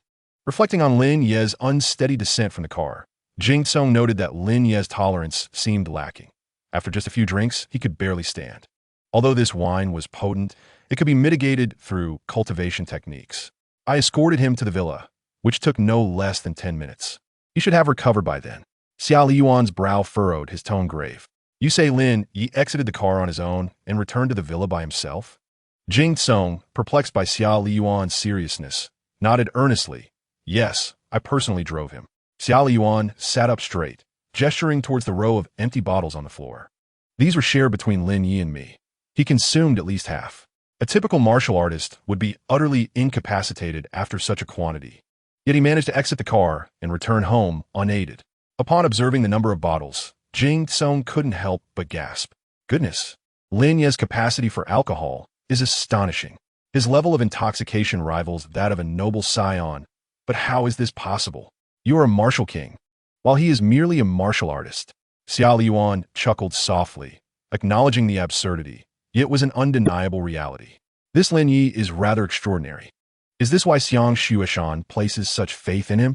A martial artist who consumes a similar amount of spiritual wine, yet remains coherent, suggests he possesses a remarkable method to dispel intoxication. Was the ancient technique bestowed upon Lin Ye by Xiang Libin truly so potent? After all, he too practiced an ancient technique. If he had consumed such a volume of spiritual wine during his own martial artist days, he would have been rendered unconscious within 3 minutes. Exchanging glances, both Jing Tsong and Xiao Liyuan sensed that Lin Ye harbored secrets. Xiao Liyuan rubbed his temples, sore from overindulgence, and wearily remarked, well, how could one arrive here from Qingsheng without any secrets? How could one obtain a heavenly level inheritance? Each of us has our own mysteries. Jing Tsong wholeheartedly agreed, for he too had a secret. Xiao Liyuan refrained from instructing Jing Tsong to investigate Lin Ye, considering that since Xiang Xueshan believed in him, he would discreetly lend Lin Ye support. If Lin Ye sought to avoid the limelight, then Xiao Liyuan would feign ignorance. His upbringing had long cautioned him against probing into others' secrets, as it often invited peril. Unbeknownst to Lin Ye, Xiao Liyuan and Jing Tsong speculated about him due to his inebriation. Upon returning to his room, he commenced his cultivation technique to dispel the effects of the wine. By the latter half of the night, fully expelling the alcohol's influence, his mind regained clarity. Chapter 63. I shall not betray my master or you. The wooden box gifted by Xia Liyuan was surprisingly spacious, containing 1,000 spirit stones. Lin Ye's own spirit stones had dwindled, having purchased 2 Xian-level marrow cleansing pills along with a delivery fee of 500 spirit stones, drastically depleting his already limited funds. Had it not been for Xia Liyuan's generous offering of 1,000 spirit stones, he would have been compelled to undertake a task from the academy. His academic credits far surpassed those of an ordinary student who earned merely 5 points a month, while he boasted 100 points. 100 points equated to 100 spirit stones, sufficient for 10 days of cultivation for both himself and the bloodthirsty vine. The following day, Lin Ye spent money acquiring rare potions unavailable in Qingsheng, amassing £1's worth to send to Muchun, while also dispatching a long-distance message. He refrained from sending the items to Yi Yunxi, cognizant of their value and the potential trouble it might invite her way. Muchun would undoubtedly be deterred from misappropriating the marrow-cleansing pills meant for Yi Yunxi and Lin Rong, as he had also communicated with Junyu. Once Lin Ye resolved his siblings' physical issues, he resumed his previous training regimen. One morning, Xiang Xueshan approached him with a grave expression. Xie Tianyu is in trouble. Lin Ye poset, Bijil did it. Sister, who is Xie Tianyu? How is his predicament related to us? Xiang Xueshan's somber demeanor suggested a serious matter at hand. Lin Ye racked his brain, affirming that he did not recognize anyone by that name. Xiang Xueshan's brows knitted tighter. Xie Tianyu is from the Qinglong Academy, chosen to inherit the heavenly level talisman legacy. Lin Ye remained perplexed. How does this concern me? Didn't he join the Zhuke Academy? His brow furrowed as he pondered whether Qinglong Academy suspected him of causing the issues surrounding the heavenly level inheritance. Are they trying to pin Xie Tianyu's troubles on me? The absurdity of this thought elicited a laugh from Lin Ye. If Qinglong Academy truly sought to confront him over this, he could only utter, "What a shameless accusation." Xiang Xueshan rolled her eyes in response. Where's your mind wandering? The heavenly level inheritance is intact and of the highest caliber. Xie Tianyu's troubles stemmed from his soul being too weak to withstand the influx of information from the heavenly level inheritance. It is said that had it not been for the intervention of a martial saint, Xie Tianyu's soul would have shattered. Lin Ye grasped the situation. So, the heavenly level inheritance has been rendered useless, which means I am the only one left with it. Xiang Xueshan observed Lin Ye's comprehension, her face suffused with sorrow and gloom. The Qinglong Academy's methods have always been tyrannical. They will undoubtedly fix their gaze upon you and seek ways to entice you into their institution. Alas, my father will also face immense pressure from all sides, yet the ultimate decision rests in your hands. Should the conditions presented by Qinglong Academy be excessively tempting, she could not prevent Lin Ye from choosing a brighter future. Deep down, Xiang Xueshan understood one crucial truth. If Lin Ye were to be lured away by Qinglong Academy, the talisman department of Zhuke Academy would be rendered utterly untenable, and her father, as the head of that department, would bear considerable responsibility. The resources and social standing she currently enjoys are all derived from her father's position. She shuddered at the thought of losing that status and what it might mean for her father and for herself. Xiang Xueshan's gaze flickered as she regarded Lin Ye. Their bond as senior and junior was not particularly deep, and she could not impose moral obligations upon him as a junior. To do so would render her the very embodiment of the hypocrisy she despised. Should she allow such dark thoughts to fester, her lifelong pursuit of cultivation would be irrevocably compromised. Amidst her chaotic thoughts, she heard Lin Ye's voice. Senior sister, regardless of the conditions offered by Qinglong Academy, I shall not go. Have you forgotten? I am the direct disciple of our master. I aspire to be your future support. Qinglong Academy may not even seek me out. Who among them is unaware that I possess but the most meager of talents, with only a 1 in 10,000 chance of grasping a heavenly level inheritance? Initially, Xiang Libin showed great interest in him, but upon realizing his mediocre comprehension, indeed, even clumsy, he often sighed in disappointment, harboring little hope for Lin Ye's future. Hearing Lin Ye's words, Xiang Xueshan felt a surge of joy, only to let out a gentle sigh and shake her head. No, Qinglong Academy will undoubtedly come for you. Even if the chance is but a fraction, they will not allow you to remain at Zhuke Academy. However, if you maintain a resolute stance, the martial saints of Zhuke Academy will intervene. After a moment of hesitation and inner turmoil, Xiang Xueshan looked at Lin Ye and cautioned, Do not entertain the notion of bargaining. It could very well offend the martial saints of both academies. Lin Ye sighed in resignation, a hint of self-deprecation in his tone. Senior sister, with my meager talent for cultivation, what use would additional resources serve? I see through Qinglong Academy's intentions clearly. Had it not been for our master taking me in and providing me a place to belong, I would not have settled so quickly. I believe in gratitude. I shall not betray our master or you.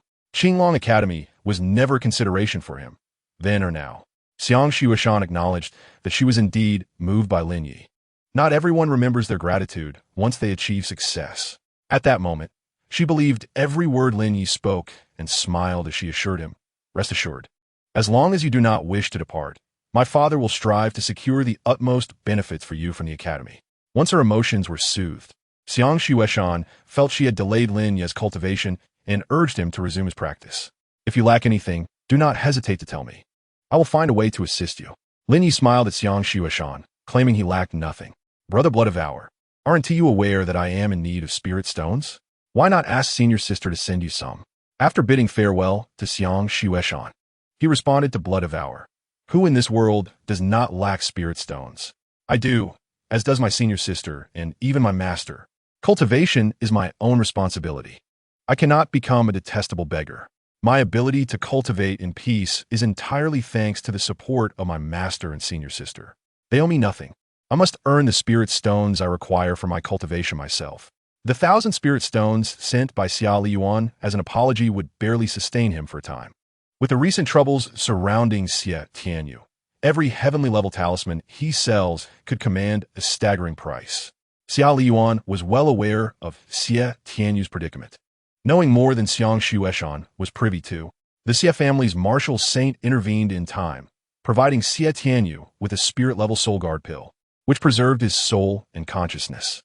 The soul guard pill was priced at 70 million low-grade spirit stones by the Alchemy Guild. He had heard that Xia Tianyu had awakened and was currently confronting a martial master from Qinglong Academy responsible for assessing heavenly-level inheritances. He was accusing that martial master of mistakenly categorizing a top-tier heavenly inheritance as an ordinary one.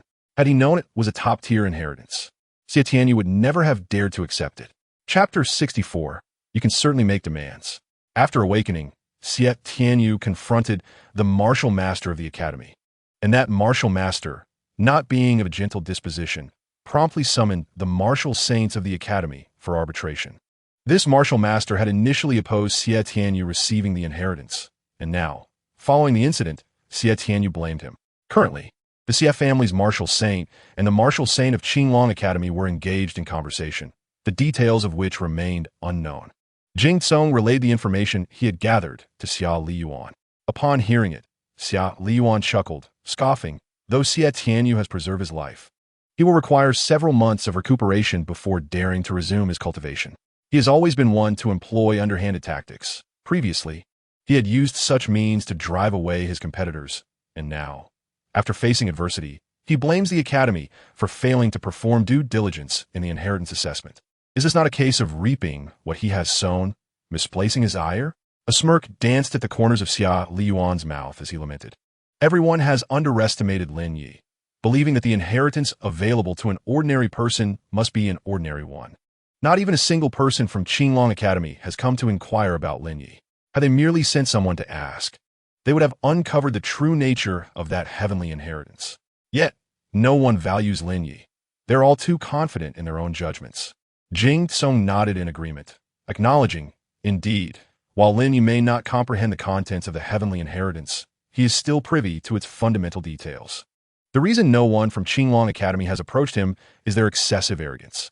Had they sought Lin Ye for basic information before Xia Tianyu accepted the inheritance, they would not find themselves in their current predicament. Xia Tianyu's luck is astonishing. He has miraculously been saved. However, it is also for the best that he cannot so easily depart this world. How the Xia family's martial saint and the martial saint of Qinglong Academy are conversing remains a mystery to all. All anyone knows is that Xia Tianyu was brought back home by his own martial saint. Half a month later, Lin Ye felt that Qinglong Academy had likely abandoned him, given the exceedingly slim probability of his comprehending the heavenly inheritance. During lunch in the classroom, Xiang Shuishan received news that caused her to wear a grim expression. Unable to control her anger, she slammed her hand onto the table. Xia Liyuan, noticing the redness of Xiang Shuishan's hand, expressed concern, furrowing his brow as he inquired, "What has happened?" Xiang Shuishan only later learned of Xia Liyuan's efforts to reconcile with Lin Ye, and although she was angered by Lin Ye's silence, she was nonetheless pleased to see him and Xia Liyuan come to terms. After all, Lin Ye had no status, no background, and certainly no strength to confront Xia Liyuan directly. Lin Ye set down his talisman notebook, raising his gaze with a puzzled expression at Xiang Shuishan, sensing that her anger might somehow be connected to him. Xiang Shuishan clenched her teeth tightly. "My father has asked me to take Lin Ye to the office. Someone from Qinglong Academy has arrived." At this, Xia Liyuan stood up, his expression stern and unyielding. "I shall accompany you. Lin Ye is the only one in our talisman department with a heavenly inheritance, and he is the future of our department. If Qinglong Academy wishes to poach him, they must consider what they are doing." Jing Tsong also rose, echoing Xia Liyuan's sentiments. "What of Qinglong Academy? We too are a top-tier academy. They have squandered their own celestial legacy, neglecting to seek retribution from Xie Tianyu, and instead, they have set their sights on Lin Ye.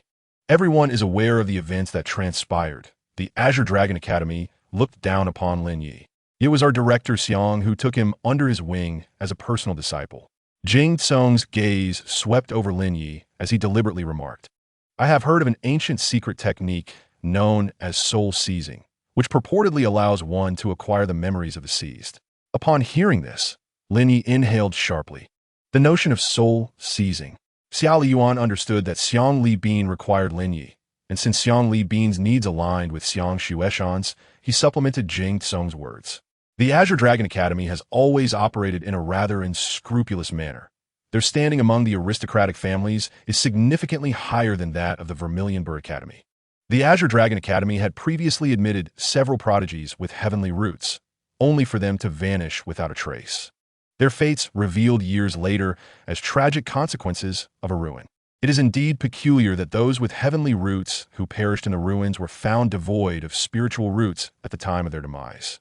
Xia Liyuan was overtly signaling to Lin Ye. "The Azure Dragon Academy is notorious for its dubious dealings, and should they ascertain that Lin Ye cannot comprehend the celestial legacy, they would undoubtedly exploit him for research, extracting his final value." Lin Ye had no intention of attending the Azure Dragon Academy. He carefully tucked away his notes, determined to keep Xiang Shueshan from becoming upset. "Senior sister, let us go find Master. With Master present, everything will be all right." Xia Shixiang's words rang true. This is the talisman department of the Vermilion Bird Academy. He believed that the Azure Dragon Academy was indeed unscrupulous, capable of scheming against prodigies with heavenly roots, and yet, he also held the conviction that the Vermilion Bird Academy was not an entirely virtuous place. In a world devoid of true sanctuaries, where power exists, oppression follows. Where good people dwell, so too do the malevolent. The only course of action available to him was to diligently cultivate. Only by attaining formidable strength could he safeguard himself and carve out his own haven. Lin Ye accompanied Xiang Shueshan to the office. Upon noticing that Xia Liyuan and Jing Tsong had also arrived, Xiang Li Bin gestured for them to find their own seats. A martial artist from the Azure Dragon Academy, whom Lin Ye recognized as Wen Fengqing, was present in the office alongside two martial artists from the Vermilion Bird Academy, one being Xiang Li Bin and the other, Lin Ye Sid Ajquain Tanje, Yan Mingying. Upon seeing Lin Ye, Wen Fengqing smiled warmly. "Classmate Lin, you must be aware of our purpose in coming here. I wonder what your thoughts are. If you have any requests, feel free to voice them. I've heard that you are on the verge of recognizing a spiritual sword as your master. If you're willing to transfer to our Azure Dragon Academy, we are prepared to offer you a spiritual sword." Xiang Li Bin nearly lost his composure at this, only to be restrained by Yin Mingyang's spiritual energy. In a hushed tone, Xiang Li Bin transmitted to Yin Mingyang, "Why are you holding me back? Did you not hear them trying to entice Lin Ye with a spiritual sword? If Lin Ye truly accepted their offer, they could easily fabricate an excuse to detain him, and there would be no way they would genuinely relinquish the sword. With no connections or background, Lin Ye would be at the mercy of the Azure Dragon Academy upon entering their domain." Xiang Li Bin had heard Xiang Shuishan express Lin Ye's determination, yet he could scarcely believe it. For if he were in Lin Ye's position, confronted with an irresistible offer from the Azure Dragon Academy, he would undoubtedly choose to join them. Lin Ye was merely a disciple he had taken in along the way, not a child he had raised from youth. If Lin Ye chose the Azure Dragon Academy, it would be understandable to all. Xiang Libin, having shared a bond with Lin Ye, did not wish to see him deceived by the Azure Dragon Academy. Yan Mingyang glanced at Lin Ye and transmitted to Xiang Libin, urging him to remain calm. I see no indication that Lin Ye wishes to join the Azure Dragon Academy. It is merely a spiritual sword. If he truly desires one, I would gladly offer him mine. Chapter 65. The Azure Dragon Academy's Dragon Transformation Pool. Upon hearing this, Xiang Libin looked at Yin Mingyang with astonishment, taken aback by his willingness to present that spiritual sword. The entire Vermilion Bird Academy's martial artists were well aware of how highly Yin Mingyang regarded that sword. Xiang Xueshan, unable to contain her anxiety, bit her lip and turned to Lin Ye. That is a spiritual sword. How can Lin Ye possibly refuse such temptation? A respectful smile graced Lin Ye's face as he addressed Wen Fengqi. Senior, I am not a sword cultivator, and a contracted spiritual sword would serve little purpose for me. My current aspiration is to swiftly break through to the Martial King realm. Master has already outlined my cultivation path, requiring no effort on my part, merely adherence to his guidance. Lin Ye's rejection of the spiritual sword brought immense joy to Xiang Xueshan, who, in her excitement, seized the sleeve of Xia Liyuan and gave it a gentle shake. Xia Liyuan's gaze softened as he looked at the sleeve that Xiang Xueshan had touched. Yin Mingyang exchanged glances with Xiang Libin, continuing to transmit, "Do not rush.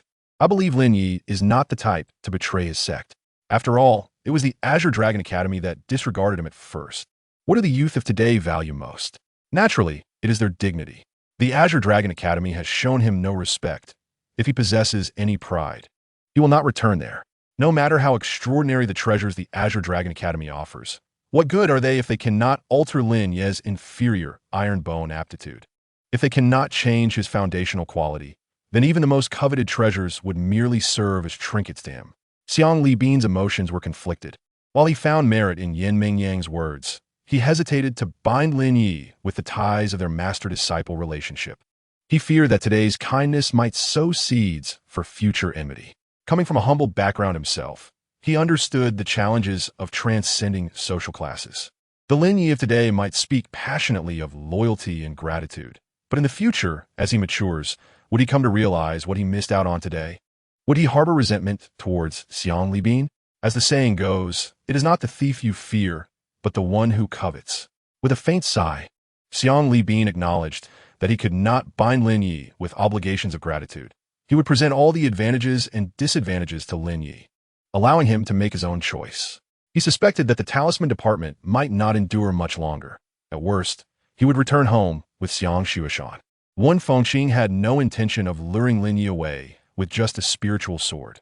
The Vermilion Bird Academy could also produce spiritual swords. The offerings brought today were crafted with the certainty that Lin Ye would find them irresistible. Classmate Lin, as long as you are willing to transfer to the Azure Dragon Academy, our Academy's martial saint will personally grant you a place in the Dragon Transformation Pool. Upon hearing the name Dragon Transformation Pool, Xiang Libin could no longer contain his emotions and eagerly inquired, "Is it true that the Azure Dragon Academy can grant Lin Ye a spot in the Dragon Transformation Pool? This is not some ruse, is it?" When Fengqi glanced at Xiang Libin and assured him, "Such matters are undoubtedly genuine. We come with sincerity, not deception. If Master Xiang has any doubts, you are welcome to accompany us back to the Azure Dragon Academy to witness Lin Ye enter the Dragon Transformation Pool with your own eyes." This is a directive from the martial saint himself. Who would dare to misuse Lin Ye's spot? Xiang Libin's gaze wavered as he looked at Lin Ye, ultimately explaining the Dragon Transformation Pool. The Azure Dragon Academy's Dragon Transformation Pool was acquired from an SSS-level ruin, the resting place of an ancient true dragon. The Dragon Transformation Pool, also known as the Dragon Blood Pool, contains the blood of the true dragon, each drop a priceless treasure. If one could enter the Dragon Transformation Pool for body tempering, the dragon blood could enhance one's foundational quality and even elevate one's comprehension. There have been instances where individuals receive the legacy of the ancient true dragon within the Dragon Transformation Pool. Those with greater innate talent found it easier to unlock the legacy. The name of the Azure Dragon Academy was derived from the Dragon Transformation Pool, representing a truly extraordinary opportunity. Although he was a martial lord, He had only heard of the dragon transformation pool and had never laid eyes upon it. With the opportunity to enter the dragon transformation pool, both Xiang Libin and Yin Mingyang believed that Lin Ye would choose to transfer. Xiang Shuishan was acutely aware of the significance of the dragon transformation pool, a revered place capable of altering one's innate qualities. Lowering her voice, she addressed Lin Ye. Even if you transfer to the Azure Dragon Academy, you will always be my junior brother. We must remain in contact. Xiang Shuishan was subtly reminding Lin Ye to message her if he encountered any danger. The martial saints from a Vermilion Bird Academy might intervene to save him due to the inheritance of the celestial rank.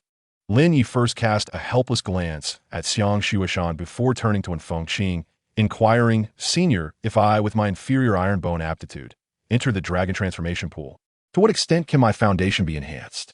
Fengqing furrowed his brow slightly, replying, "No one with inferior iron bone aptitude has ever entered the dragon transformation pool. I cannot provide an answer. The dragon transformation pool is the most extraordinary opportunity of the Azure Dragon Academy. How could someone of inferior aptitude possibly gain entry?"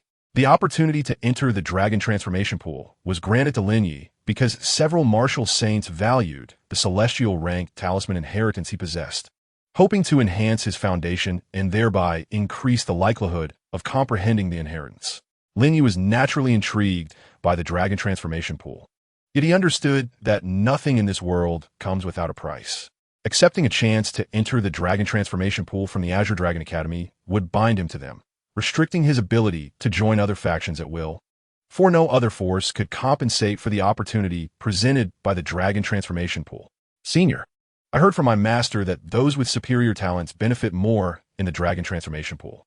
Would someone like me, with inferior ironbone aptitude, only receive minimal benefits?"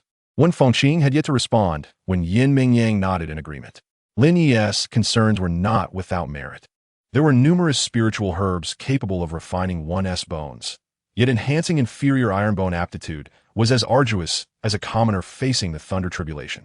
No one with inferior ironbone aptitude had ever ventured into the dragon transformation pool.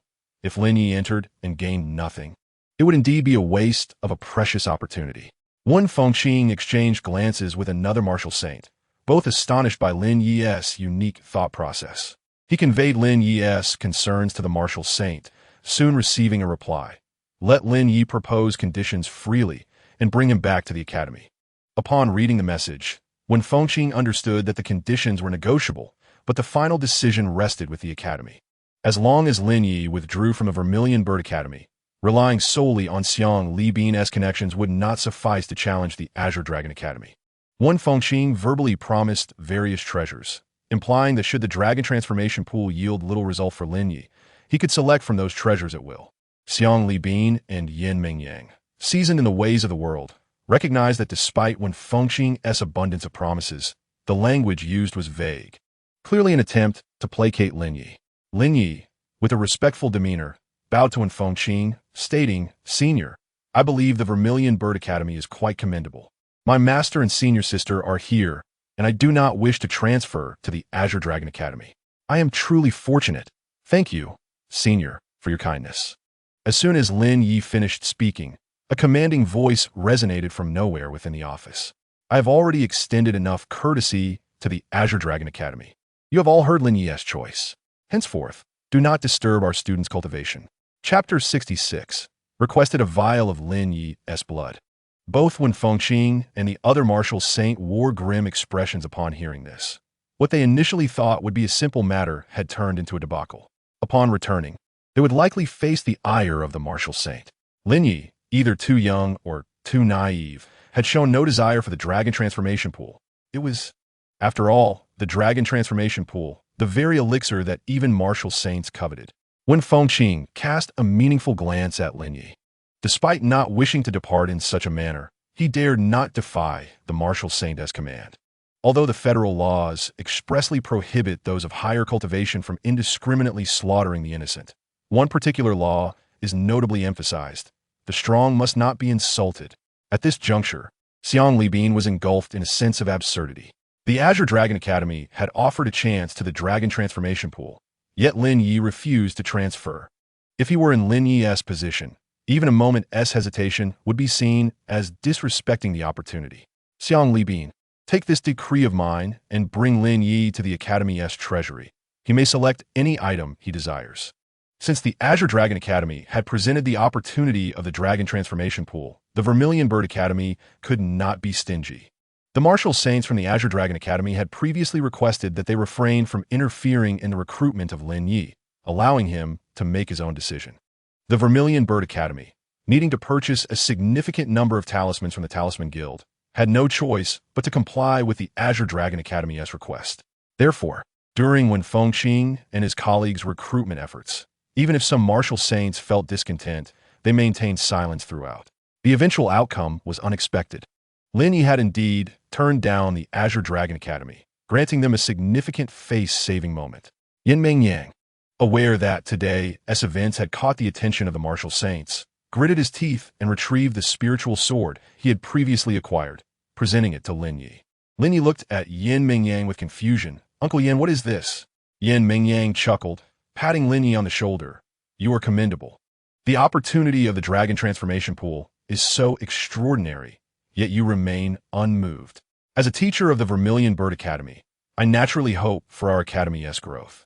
Now that you possess the inheritance of the celestial rank talisman, should you remain here, our talisman department will surely rise. I present you this spiritual sword, hoping you will strive diligently in your cultivation and soon comprehend the celestial rank inheritance, ultimately contributing to the Academy's advancement." Upon hearing Yin Mengyang's grandiose words, Xiang Libin could not help but twitch his lips. He was well aware of Yin Mengyang's noble character and his genuine concern for the Academy's development. However, he also knew that Yin Mengyang had approached countless sword cultivators with this spiritual sword, yet none had succeeded in awakening the sword spirit.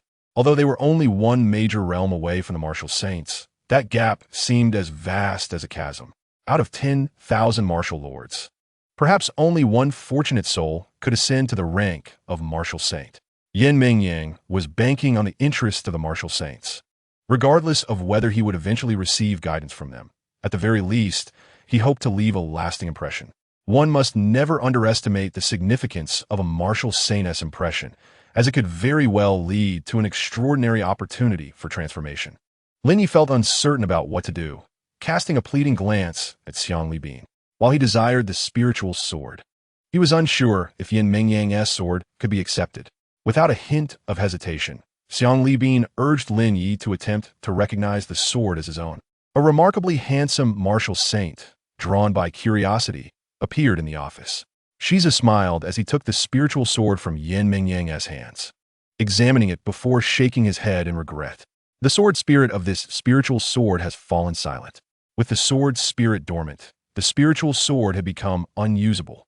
Yin Mengyang, disregarding Shiza's status as a martial saint, hastily retorted, "The sword spirit cannot possibly be silent. It nearly bonded with Lin Ye just months ago." Shiza, upon hearing this, used his divine sense to scan the sword once more and spoke with certainty. "Indeed, the sword spirit has fallen silent and is on the verge of dissipating." Seeing Yin Mengyang in a state of distress, Xiang Libin quickly interjected, "Lord Shiza, when Lin Ye first joined the academy, the sword spirit awakened and almost formed a contract with him. I witnessed this with my own eyes." Yin Mengyang fervently nodded in agreement, anxious that Lord Shiza might misunderstand and think he had given Lin Ye a nearly useless spiritual sword. If that were the case, his earlier actions would not only fail to create a positive impression, but could have the opposite effect. Shiza, recognizing that neither Yin Mengyang nor Xiang Libin would dare deceive him, cast a curious glance at the spiritual sword before addressing Lin Ye. "Try dripping your blood to recognize it as your own." His consciousness would not deceive him. The spirit within the spiritual sword was indeed in a state of dissipation, akin to a slumbering spirit that often teeters on the edge of false death. As the false death continued, it risked transforming into true demise. Lin Ye stepped forward and grasped the hilt of the spiritual sword, feeling the familiar sensation of attraction coursing through his hand. The sword absorbed his blood, and thereafter, the sword spirit manipulated the sword to draw upon his internal spiritual energy. Shiza, witnessing this, expressed his curiosity with a soft exclamation, his gaze contemplative as he regarded Lin Ye. What lay within Lin Ye's being that could rouse a spirit, seemingly on the brink of fading into oblivion?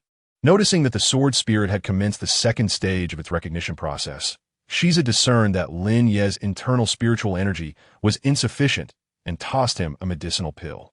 Lin Ye uttered not a word, consuming the pill without hesitation.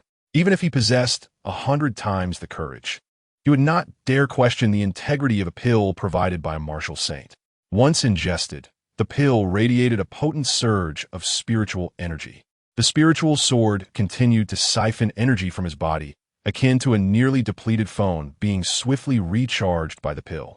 The pill Shiza had provided was of exceptional quality, inflicting minimal damage upon the meridians. 10 minutes later, the spiritual sword suddenly emitted a blinding light, shrinking at a visible pace before plunging into Lin Ye's palm, melding with his meridians.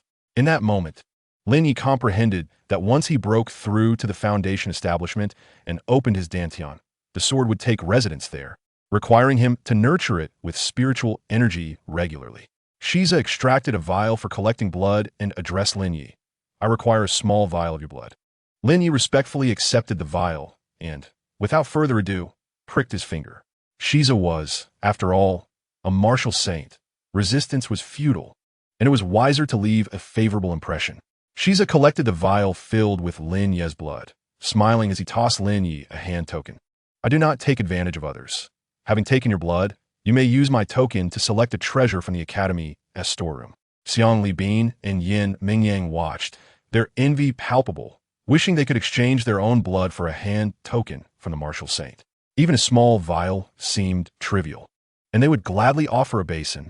Alas, their blood held no value. The Academy's storeroom housed treasures acquired from ancient ruins, a collection amassed over countless years, accessible only with a martial saint's hand token. Lin Ye already possessed one, and now Shiza had bestowed another, allowing him to select 2 items. As Shiza prepared to depart with Lin Ye's blood, intending to investigate its potential unique effects on the sword, he cast a glance at the bloodsucking vine. The healing variant of the bloodsucking vine was exceedingly rare and warranted careful cultivation. Lin Ye had yet to react when Shiza, as suddenly as he appeared, vanished without a trace. Chapter 67. The Enlightening Shard of Wisdom. All eyes in the office turned toward Lin Ye, their faces a canvas of barely concealed astonishment. Yin Mingyang's eyes widened as he exclaimed, "A healing variant of a rare plant. Are you serious?" No sooner had he spoken than he slapped himself lightly, as if to dispel his disbelief. How could Lord Shiza's words be anything but truth? Lin Ye's smile stiffened uncontrollably. He felt as transparent as air before the martial saint, an unsettling sensation that he deeply loathed. Yin Mingyang approached Lin Ye, inspecting the bloodsucking vine multiple times before finally realizing, "You must have concealed your true strength during the Academy's entrance test." Achieving the status of martial artist within merely 3 months was entirely due to this healing plant's assistance in mending your meridian injuries. Realizing he could no longer hide the truth, Lin Ye nodded generously in acknowledgement. The bloodsucking vine had mutated into a healing variant, and while initially surprising, he soon discovered its ability to heal his meridian damage, significantly extending his training time each day. Yin Mingyang nodded thoughtfully, "Though you possess inferior iron bone aptitude, with this plant aiding your recovery, your cultivation speed should rival that of those with medium silver bone aptitude. You, my young friend, are truly fortunate. First, the heavenly tier talisman inheritance, and now a healing variant plant. Guard this healing plant closely. It would be wise to keep it from a madman at the Alchemy Academy. Otherwise, once they take notice, you will find yourself ensnared like a stubborn burr." Xia Liyuan's gaze swept over Lin Ye, sensing there were more secrets hidden within him. The healing variant could not mitigate the effects of spirit liquor. Only through cultivation methods could one achieve that. The method Lin Ye practiced was certainly not the antiquated technique Xiang Li Bin had purchased. Given that he had obtained the heavenly tier talisman inheritance, it seemed plausible that he might also possess an ancient technique. Xiang Li Bin, displeased to see Yin Mingyang observing Lin Ye with such fascination, pulled Lin Ye behind him. "Enough! I am taking Lin Ye to the Academy storeroom. You should attend to your own affairs." Yin Mingyang, hearing this, was filled with envy. He too yearned to experience the wonders of the storeroom, but alas, he was not Lin Ye's master and lacked the martial saint's permission to enter. Had he known Lin Ye would capture the martial saint's attention, he would have gritted his teeth and taken Lin Ye as his disciple. After all, it was merely a single direct disciple slot. He could afford that. Xiang Libin had taken Lin Ye under his wing, but had not provided him with any treasures, adopting a completely hands-off approach. Now, however, due to his association as Lin Ye's master, he was not only remembered by several martial saints, but also granted the privilege to accompany Lin Ye into the storeroom. Xia Liyuan and Xiang Shueshan returned to the classroom together, engaging in conversation along the way. From my understanding of Xie Tianyu, he may direct his ire toward Lin Ye. Xiang Shueshan frowned tightly at this, her eyes filled with disdain for the aristocratic families. Xie Tianyu's weak consciousness is his own failing. Why should my junior brother bear the brunt of it? Jing Tsong added quietly, but Xie Tianyu is not one to reason with. Simply the fact that Lin Ye has obtained the heavenly tier inheritance will be enough for him to harbor resentment. Observing Xiang Shueshan's face flush with anger, Xiao Liyuan consoled her. He will need several months to recuperate, and I'm still in the talisman department. As long as Lin Ye remains within the academy, his reach will not extend that far. Xiang Shueshan glanced at Xiao Liyuan in surprise. Xiao Liyuan, I do not care what schemes you are concocting. Lin Ye is my junior brother, and he has already caught the martial saint's eye. Xiao Liyuan recognized the depth of Xiang Shueshan's misunderstanding, but realized this was not the moment for a thorough explanation. He would have to allow her misconceptions to persist. Until the trouble posed by Xie Tianyu was resolved, he dared not express his feelings to Xiang Shueshan. Xiang Libin led Lin Ye to the academy storeroom, discussing the information he possessed along the way. I have never entered the storeroom myself. I only know that entry requires the martial saint's hand token. I have heard that the treasures stored within were all retrieved from ancient ruins, each worth a fortune. Lin Ye could not resist touching his nose at this revelation. If all these treasures were indeed extracted from ancient ruins, did that mean there would be written information accompanying them? Xiang Libin guided Lin Ye through multiple layers of identity checks until they finally arrived at a treasure vault resembling a library. Standing within the vault, Lin Ye felt like an ant on a colossal airship. The Academy's treasure trove had an unfathomable number of levels. He could gaze upwards at the cerulean sky and the treasures protected by intricate barrier formations. A staff member approached to guide them. Here we have an item search bar. All treasures are categorized. Choose whatever you desire. Xiang Libin, much like Lin Ye, felt as though he were a rustic newcomer to the city, marveling at everything in sight. Once their astonishment subsided, Xiang Libin stepped aside to allow Lin Ye a better view. Lin Ye stood before an expansive computer control screen, where the treasures of the Academy were categorized into several major classes: elixirs, magical artifacts, cultivation techniques, and spiritual herbs. Xiang Libin suggested to Lin Ye that he first search for elixirs that could enhance his comprehension or rare treasures that could improve his innate potential. The sheer volume of items in the Academy's vault was overwhelming. Examining them one by one would likely take years. It was imperative to determine what he truly desired before selecting according to his needs. The staff member nearby remained silent, solely responsible for guiding Lin Ye, offering no opinions. Lin Ye had initially hoped that his unique ability would play a role, only to find himself selecting items on a computer screen. He turned to the staff member and inquired, "If I select an item but later decide against it upon seeing the actual object, may I exchange it for another?" The staff member chuckled lightly, his tone conveying a hint of exasperation. "Of course not. Each item requires meticulous paperwork for withdrawal. Once selected, it cannot be altered." Lin Ye entered keywords related to items that could enhance comprehension, resulting in a lengthy list of spiritual herbs and elixirs. Given that Zhuke Academy excelled in alchemy, a significant portion of the vault's contents pertained to elixirs, comprising either spiritual herbs or various alchemical materials.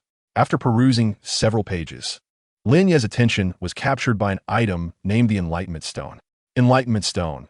When placed within a meter's proximity, it provides a calming effect that enhances comprehension. Unlike spiritual herbs that needed to be refined into elixirs, this stone could be used repeatedly. Although its effects were not as potent as those of elixirs, they were enduring. Without much hesitation, Lin Ye selected the Enlightenment Stone. Xiang Libin, unfamiliar with the stone, nodded in satisfaction upon reading that it could assist in rune drawing. The opportunity granted to Lin Ye to enter the vault by the martial sage was ultimately due to the sage's recognition of the heavenly level rune inheritance Lin Ye possessed. Should Lin Ye focus solely on his own cultivation, it might draw the martial sage's displeasure. Lin Ye felt that this rare opportunity to select treasures from the vault perhaps a once-in-a-lifetime chance, should not be squandered on mundane items. He must choose treasures that could not be acquired elsewhere. Chapter 68. The Ancient Five Elements Body Refining Technique. Lin Ye began to search for cultivation techniques, examining one after another until his gaze settled upon a body refining technique known as Five Elements Body Refining Technique. This technique, derived from ancient ruins, was a ground-level cultivation method, with only a final opportunity for inheritance available to those with five-element spiritual roots. Noticing Lin Ye's interest in the Five Elements Body Refining Technique, Xiang Libin cautioned, ancient body refining techniques are generally auxiliary in nature, without a corresponding primary technique of the same attribute. The refining effects may only yield 1% of the technique's potential. Nowadays, few practice body refining techniques, as they demand considerable energy and resources while offering meager returns. Xiang Libin did not wish for Lin Ye to take a misguided path, wasting precious time on ineffective body refinement. He continued to advise that you possess the five-element spiritual roots and can cultivate this technique. Lacking a complementary ancient technique renders body refining somewhat superfluous. I believe you should opt for an ancient five-element technique instead. Lin Ye hesitated. He already possessed the five-element sword art. Should he cultivate the five elements body refining technique, he would be indistinguishable from a true ancient practitioner. However, if he were to abandon the five elements body refining technique, it would blatantly signal to others that he already had a primary ancient technique. Reluctantly, Lin Ye exited the interface and searched for ancient techniques suitable for those with five-element spiritual roots, only to find results for imitation techniques. Xiang Libin sighed repeatedly. The Academy lacks ancient techniques for five-element spiritual roots. Your luck seems to have run dry. The staff member chimed in. 3 years ago, there was a mysterious level ancient technique for the five elements, but it has since been exchanged by a descendant of the martial sage. Lin Ye returned to the page for the five elements body refining technique and said to Xiang Libin, Master, I still wish to try the body refining technique. This is a ground-level technique. Even if it only offers 1% of the main technique's effectiveness, it should not be underestimated. His fortune was not merely lacking. It was indeed extraordinary. The five-element sword art was already a ground-level technique, and so was the five elements body refining technique. Both his primary and auxiliary techniques were of the ground level. Xiang Libin felt that using the opportunity to select treasures on a body refining technique was a waste and continued to recommend that Lin Ye explore other treasures.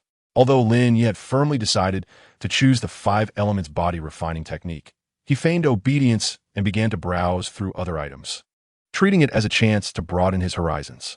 Xiang Libin accompanied Lin Ye for most of the day, his eyes nearly glazing over. Yet they found no other suitable treasures.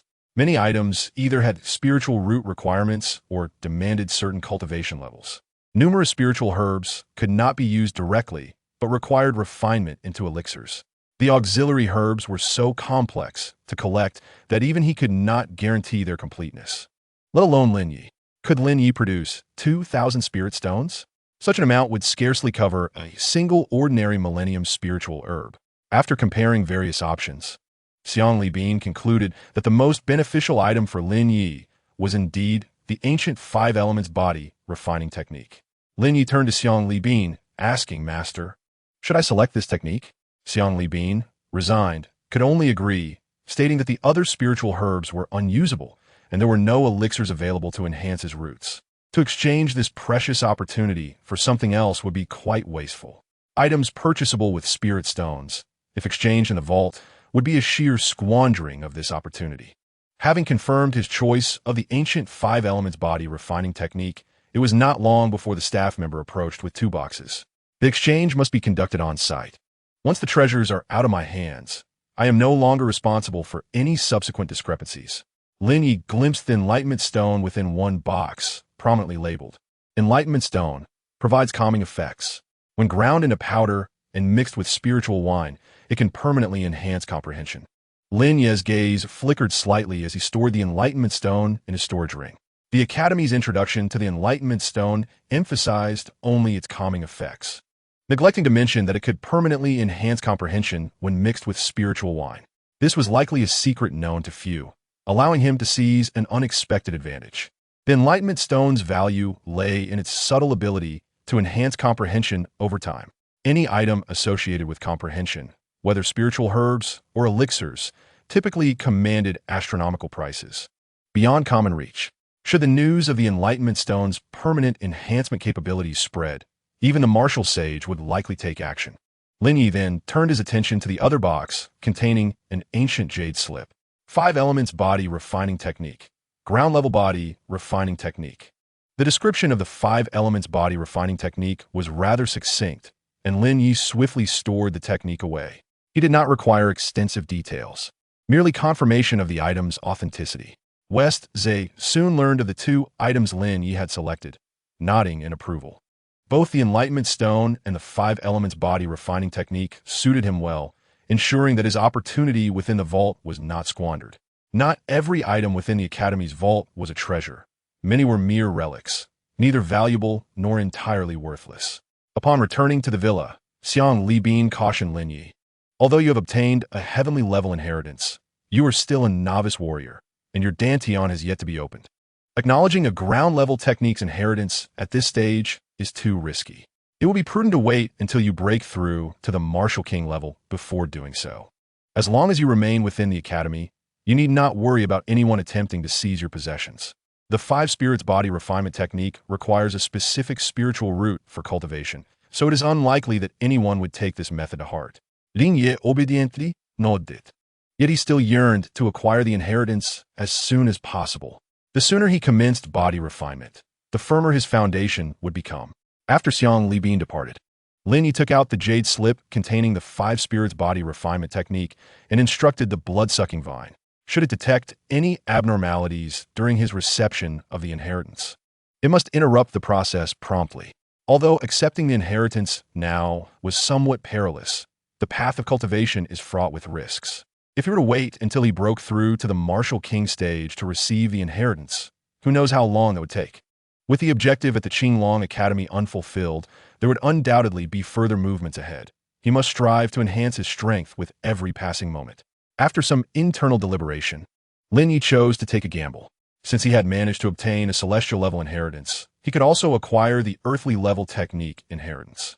The blood-sucking vine felt quite anxious, focusing solely on channeling healing spiritual energy into Lin Ye.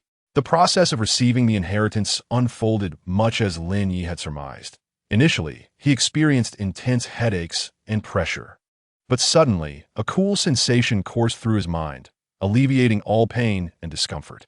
The 5 spirits body refinement technique, akin to the celestial talisman inheritance, organized the information for his perusal. It appeared that his sea of consciousness had undergone some inexplicable transformation, which seemed to be a favorable change. Lin Ye began to absorb the contents of the 5 spirits body refinement technique. Although he was a martial artist, in terms of ancient cultivation realms, he was at the mid-stage of qi refinement. The most crucial aspect of body refinement was the combination of medicinal baths. Lin Ye noted down the spiritual herbs required for the qi refinement stage and planned to check their prices in the Academy's internal marketplace. In Chapter 69, The Black Market of the Vermilion Bird Academy, it was revealed that the qi refinement stage did not necessitate herbs of excessively high years, the highest being a primary herb of 10 years. The Vermilion Bird Academy, renowned as a medicinal alchemy institution, boasted ample stock of spiritual herbs, with a vast array of varieties available. The herbs needed for the medicinal bath were all for sale in the marketplace. The good news was that all items were in stock, while the bad news was that they all required spirit stones for purchase. A single medicinal bath could last for 10 days, costing a total of 90 spirit stones.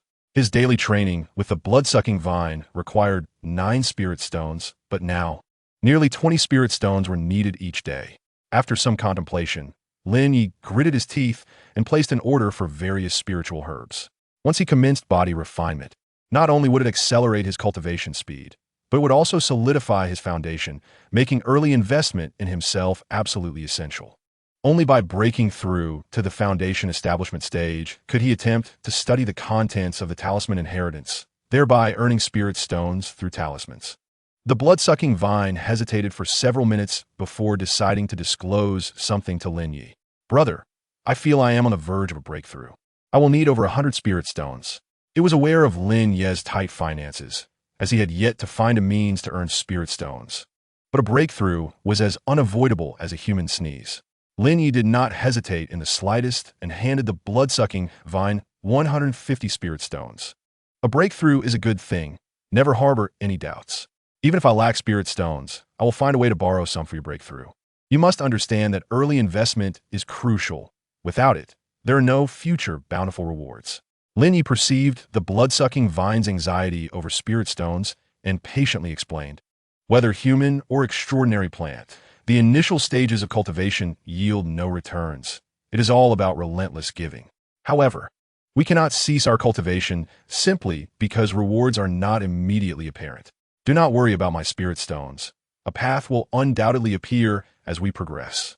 Persuaded by Lin Ye, the blood-sucking vine understood that early cultivation was an investment, and to achieve high returns in the future, initial investments must not be skimped on. Reassured, it consumed spirit stones to facilitate its breakthrough while simultaneously focusing on healing Lin Ye's meridians. The spiritual herbs Lin Ye purchased from the Academy's marketplace were delivered to the villa that very afternoon. Following the instructions of the 5 spirits body refinement technique, Lin Ye prepared the medicinal packets and, adhering to the prescribed method, practiced until his body was utterly fatigued before plunging into the medicinal bath. The effects of the body refinement medicine permeated through his pores, causing him to feel as though he had fallen into a den of serpents, with countless venomous snakes biting at him. His entire body ached, with veins bulging, and his consciousness began to waver. The blood-sucking vine, witnessing this, desperately funneled healing spiritual energy into Lin Ye, realizing that its energy could enhance the efficacy of the body refinement medicine, amplifying its effects. It disregarded its own well-being, relentlessly channeling its stored spiritual energy into Lin Ye. The agonizing time stretched on indefinitely, with Lin Ye's mind consumed by a singular thought: to endure just a little longer. When the blood-sucking vine noticed Lin Ye regaining consciousness, it spoke with an utmost exhaustion. "Brother, I am genuinely astonished by you. You dare to undertake body refinement without any preparation. You truly are reckless." I just recalled that the inheritance memory mentioned how excruciating body refinement is for humans. It can cause meridian blockages at best, or at worst, lead to demonic deviation and total destruction of the meridians. Although the technique claims that body refinement relies solely on willpower, most practitioners prepare medicinal pills to alleviate pain, yet you intend to rely solely on your will to endure. Had it not been for my healing spiritual energy assisting you today, you would have suffered immensely. Lin Ye caught a whiff of the foul, bloody odor and glanced down into the bath, which was filled with the impurities expelled from his body. He hastily retrieved the medicinal bath packet, rinsed it off, and prepared to reuse it. After cleaning himself up, Lin Ye began assessing the changes resulting from this body refinement by channeling his energy into a punch against a testing instrument. His right fist generated a force of 376 pounds. The previous test had yielded nearly 3,000 pounds of force. The effects of body refinement had skyrocketed like a rocket. Lin Ye discovered that the results of his body refinement exceeded the technique's expectations, likely due to the blood-sucking vine's healing abilities, enhancing the effects by at least threefold. The blood-sucking vine consumed another 10 spirit stones, which it deemed necessary expenditures for the early stages. Body refinement could be conducted daily, yet the required spirit stones increased significantly, approaching 35 stones, a figure that would only rise. After refining his body, Lin Ye noticed a marked acceleration in his cultivation speed, with the technique flowing more smoothly through his meridians. Xiang Shuishan observed Lin Ye's incessant training and worried that he might drive himself mad by isolating himself in the training room day in and day out. One afternoon, Xiang Shuishan seized a moment when Lin Ye was not training to take him out.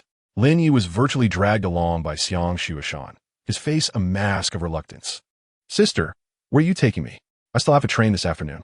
Had it not been for the blood-sucking vine informing him that Xiang Shuishan had waited outside for 2 hours, he would have remained in the training room. Xiang Shuishan shot Lin Ye a glance. "How did I not notice earlier that you were a training fanatic? While cultivation is indeed important, one cannot train every single day. Each year, the Academy sees its share of training zealots, and these individuals share a common trait. They train tirelessly but become increasingly rigid in their thinking, with virtually zero practical combat ability. Do you wish to become one of those dullards? Cultivation requires a balance of work and rest. Both your meridians and spirit need time to recuperate. As Xiang Shueshan continued, her expression grew increasingly serious, and she took a deep breath. Junior brother, I'm not lecturing you, nor am I trying to hinder your training. I have been observing you for some time. Your days consist solely of training. Even with the healing plant support, how will you recover from mental fatigue? Initially, I thought your dedication was commendable, but now I believe you are bordering on madness. I must take you out for a stroll today, and from now on, you must accompany me once a week to unwind. Only with a refreshed mind can you cultivate more effectively. Lin Ye found himself unable to disclose to Xiang Shueshan that his meridians were entirely unblemished, and his spirit was in perfect condition. It was those who engaged in prolonged cultivation without perceivable results who began to harbor doubts about themselves, allowing negative emotions to accumulate gradually, ultimately leading to significant issues. Unlike them, he witnessed his own progress daily. Thus, his spirit remained invigorated, filled only with excitement. To alleviate Xiang Shueshan's worries, Lin Ye chose to accompany her outside.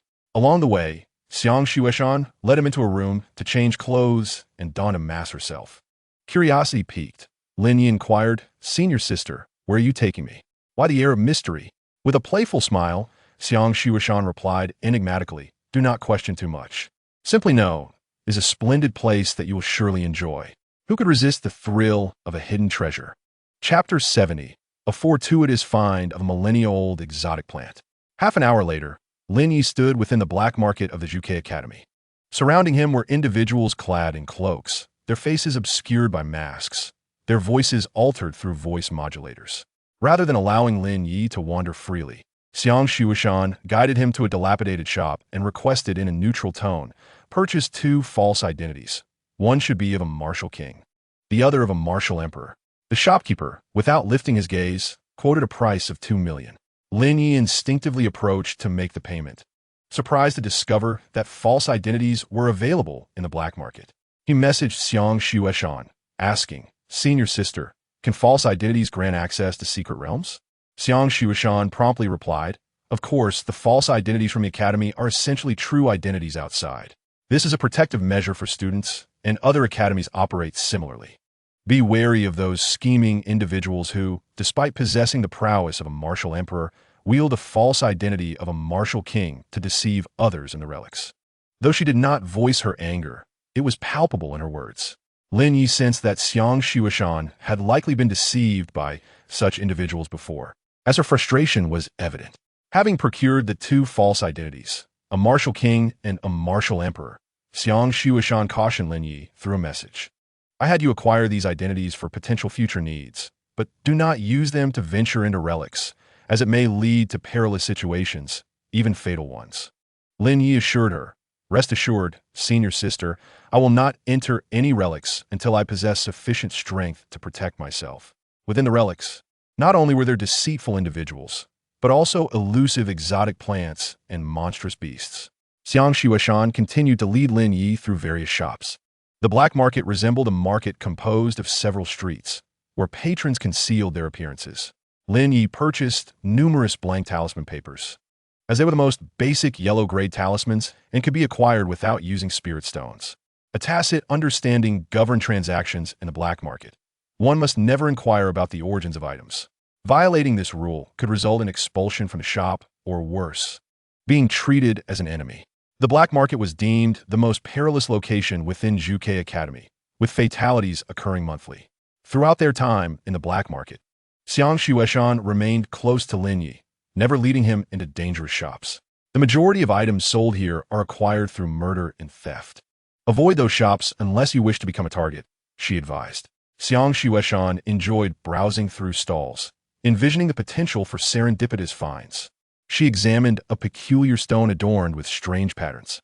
"Friend, this gemstone is extraordinary. It was discovered at the volcano's mouth within the relics. I shall part with it for a mere 300 spirit stones. You are truly making a fortunate acquisition." Xiang Shueshan, clearly experienced, perceived that the stone was merely a common rock altered by high temperatures, with hardly any discernible spiritual energy. 300 spirit stones? Why don't you simply steal it? The stall owner grimaced beneath his mask, realizing that if he were to resort to theft, the enforcement squad would surely intervene. Lin Ye's gaze wandered across the stall. pausing on an object resembling tree roots. The roots of a millennia-old exotic plant, capable of producing spirit-grade talismans. Typically, talismans were classified into 4 grades: yellow, mysterious, earth, and heaven, with only those above the heaven grade being spirit-grade talismans. One Feng Qing from the Qinglong Academy was a heaven-grade talisman master, and it was rumored that only those of martial saint rank could become spirit-grade talisman masters. Consequently, all items associated with spirit-grade talismans commanded exorbitant prices. Lin Ye possessed a legacy of heaven-grade talisman designs, though many were incomplete. Xiang Shuishan was engrossed in haggling with the stall owner, reducing the price of a gemstone from 300 spirit stones to 120. The stall owner wiped non-existent sweat from his forehead and sighed deeply. "Friend, I will not beat around the bush. 150 spirit stones is the lowest I can accept. If you cannot agree to this price, seek elsewhere." Xiang Shuishan recognized that the stall owner's bottom line was 150 spirit stones, yet she hesitated. Her assertions rang true. The gemstone bore little spiritual energy. Although its patterns appeared mysterious, it resembled an ordinary stone. Lin Ye glanced at the stone in her hand. It had indeed been retrieved from the relics, as evidenced by the markings inscribed upon it. Volcanic eruption spark stone. It can inflict considerable pain when thrown. Lin Ye messaged Xiang Shuishan, "Senior sister, this is merely an ordinary spark stone. Aside from causing a bit of pain when used as a projectile, it holds little value. This stone was neither a material for refining tools nor a rare treasure, serving merely as a decorative piece in one's home." Lin Ye pointed toward the millennia-old exotic plant roots and inquired about the price. The stall owner, recognizing that Lin Ye and Xiang Shuishan were together, scowled and declared, "The lowest price is 300 spirit stones, no negotiations." Though he lacked knowledge of the material's significance, he noted that no magical artifacts left marks upon it. Lin Ye internally mused, how could this be? It was the root of a millennia-old exotic plant. It was remarkable that ordinary magical artifacts could leave an impression upon it. Having cultivated for millennia, the exotic plant's proficiency would be at least 5th tier, comparable to that of a human martial venerable. Xiang Shuishan picked up the exotic plant roots beside her, her brows furrowing as she began to negotiate. Many items that failed to leave marks from magical artifacts were commonplace, lacking any utility. This wood is neither a material for alchemy nor suitable for crafting tools. 300 spirit stones is excessive. Xiang Shuishan messaged Lin Ye to ascertain whether he genuinely desired the roots. Lin Ye promptly replied, "I truly desire them. For some reason, the more I look at them, the more pleasing they appear." Upon receiving his message, Xiang Shuishan's eyes brightened. Could this be the legendary connection between a treasure and its destined owner? The stall owner, exasperated, realized that with Xiang Shuishan and Lin Ye blocking his path, he was unable to conduct business properly. The items that Xiang Shuishan and Lin Ye were interested in were merely those he had casually acquired from the relics, costing him hardly any spirit stones. He possessed genuine treasures, but refrained from revealing them to Xiang Shuishan and Lin Ye, as he could easily discern their impoverished status. "I am at my wit's end, friend. Cease your haggling. 100 spirit stones is my final offer. Take it or leave it." With Xiang Shuishan still in doubt, Lin Ye stepped forward to pay 100 spirit stones and subsequently store the exotic plant roots in his storage ring. Xiang Shuishan then continued to guide Lin Ye to explore other areas. Lin Ye discovered that 90% of the items at the street stalls were commonplace, with many being counterfeit. The stall owners touted these items as relics, yet they bore no inscriptions. Among the remaining 10% of genuine artifacts, each was exorbitantly priced, far beyond his means. Today, to have stumbled upon a fragment of a millennia-old exotic plant root was an extraordinary stroke of luck. Chapter 71. Materials for Spirit-Level Talismans. Seeing little of interest, Xiang Shuishan decided to accompany Lin Ye back. "So, what do you think of the Academy's black market?" she inquired. It was said that someone had once uncovered an ancient Xian-level cultivation technique there. Lin Ye expressed his doubts, "Sister, with the Academy's precise detection instruments capable of identifying even heaven-level legacies, isn't it relatively straightforward to ascertain whether those items are treasures?" Xiang Shuishan could not help but roll her eyes. "Do you think anyone can utilize the Academy's array spirit detectors? Each detection incurs a fee of several hundred spirit stones. Who would squander such an extravagant sum on items of uncertain value? If the item you purchase today cannot be analyzed, You can take it for testing. If it is indeed a true treasure, you could strike it rich. Xiang Shuishan was convinced that the wood Lin Ye had bought was undoubtedly a genuine treasure. Otherwise, why would he feel such an increasing fondness for it? As the saying goes, when a person selects a treasure, the treasure also chooses its master. With countless individuals frequenting the black market, it was only Lin Ye who found it so appealing. Upon hearing the testing fee of several hundred spirit stones, Lin Ye furrowed his brow slightly, likely due to his financial constraints, instinctively reluctant to spend such a sum. Xiang Shueshan sighed softly. If the item you take for testing is indeed a treasure, the Academy will facilitate its sale for you, only taking a 1% commission. And you need not cover the testing fee. You should examine it yourself first. Selling treasures is easy, but repurchasing them can be quite challenging. Lin Ye did not hesitate much. The millennia-old exotic plant root was of no immediate use to him. What he urgently needed were spirit stones.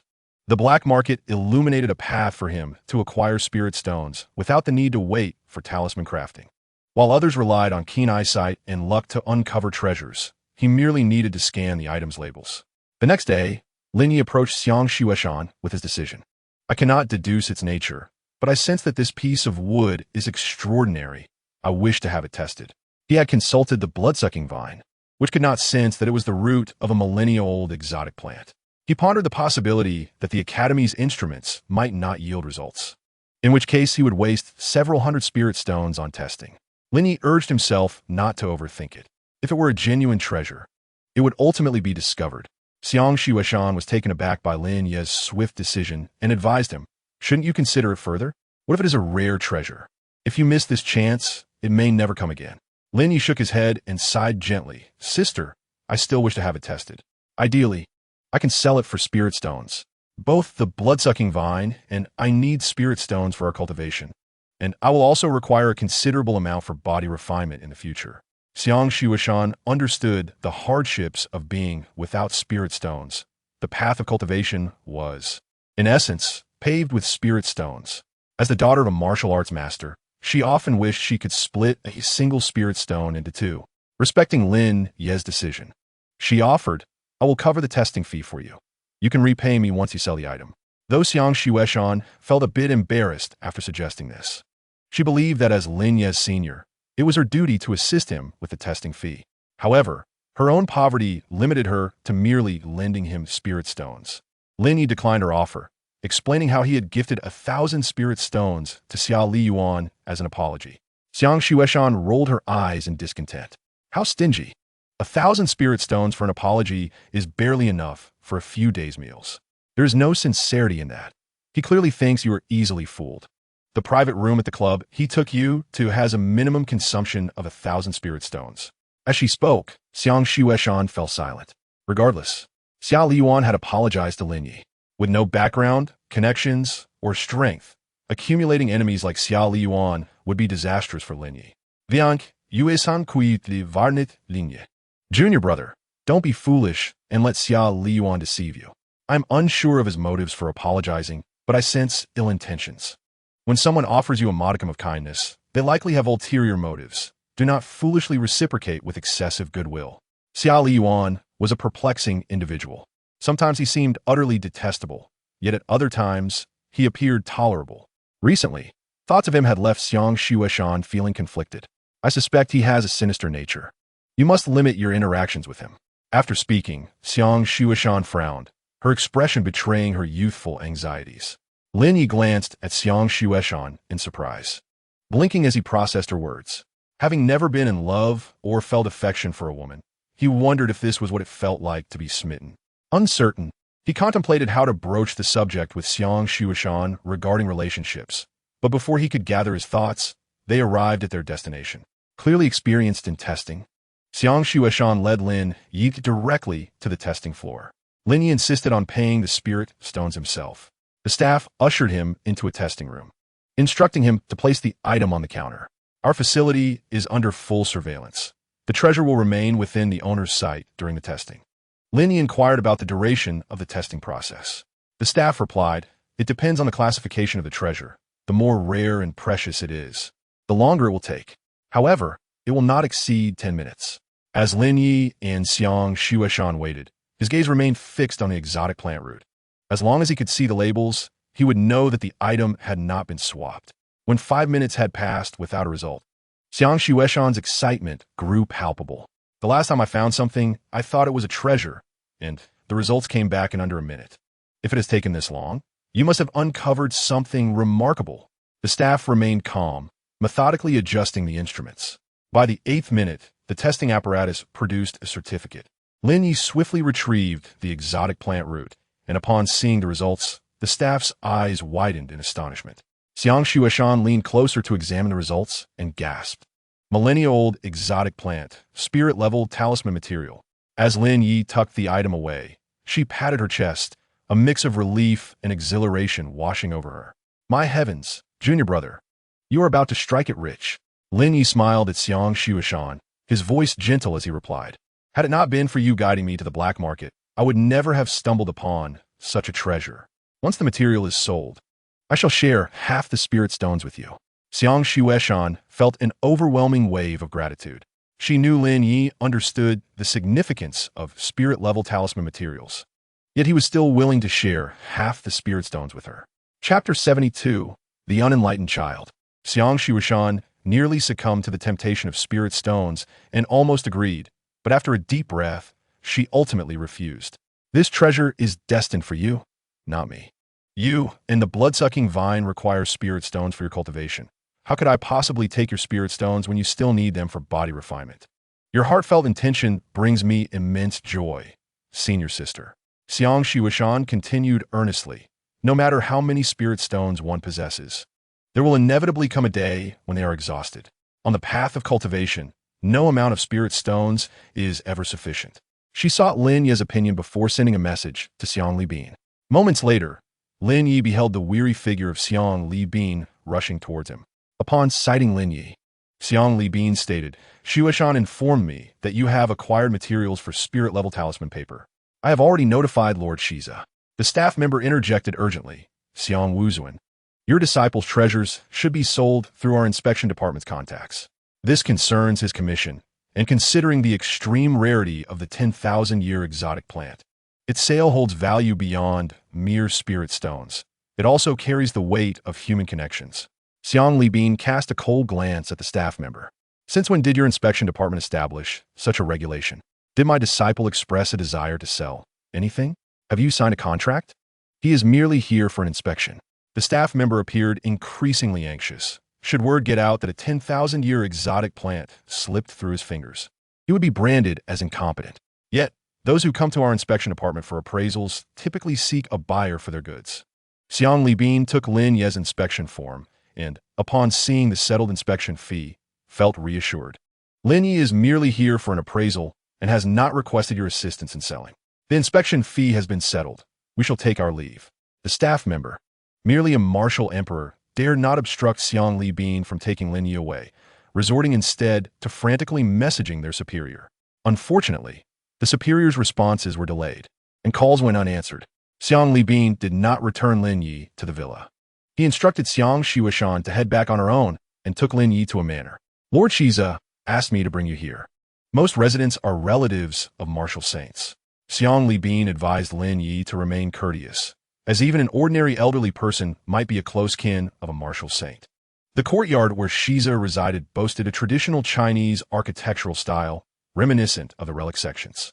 Upon entering the courtyard, Lin Ye immediately spotted Shiza, who was watering flowers. Shiza, in a gentle tone, invited Lin Ye to find a place to sit, saying, I still have a few flowers left to water. You may rest for a while. Laya, brew some tea. Shilai approached with a smile directed at Lin Ye. In that fleeting moment, Lin Ye felt a daze, as though he had encountered a celestial maiden described in literature. He could assure himself that he harbored no impure thoughts toward Shilai, yet he was captivated by her beauty. Lin Ye's eyes quickly regained their clarity. Shilai cast a curious glance at Lin Ye, as her unique spiritual body and cultivation method rendered her charm irresistible to most men. She had even smiled at Lin Ye intentionally moments ago. Xiang Libin seemed to be aware of something, as Shilai averted her gaze upon entering. Izen notijit, Lin Ye sebirait.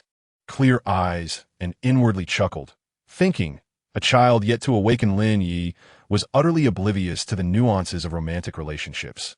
His momentary distraction was purely due to Shilai's stunning appearance.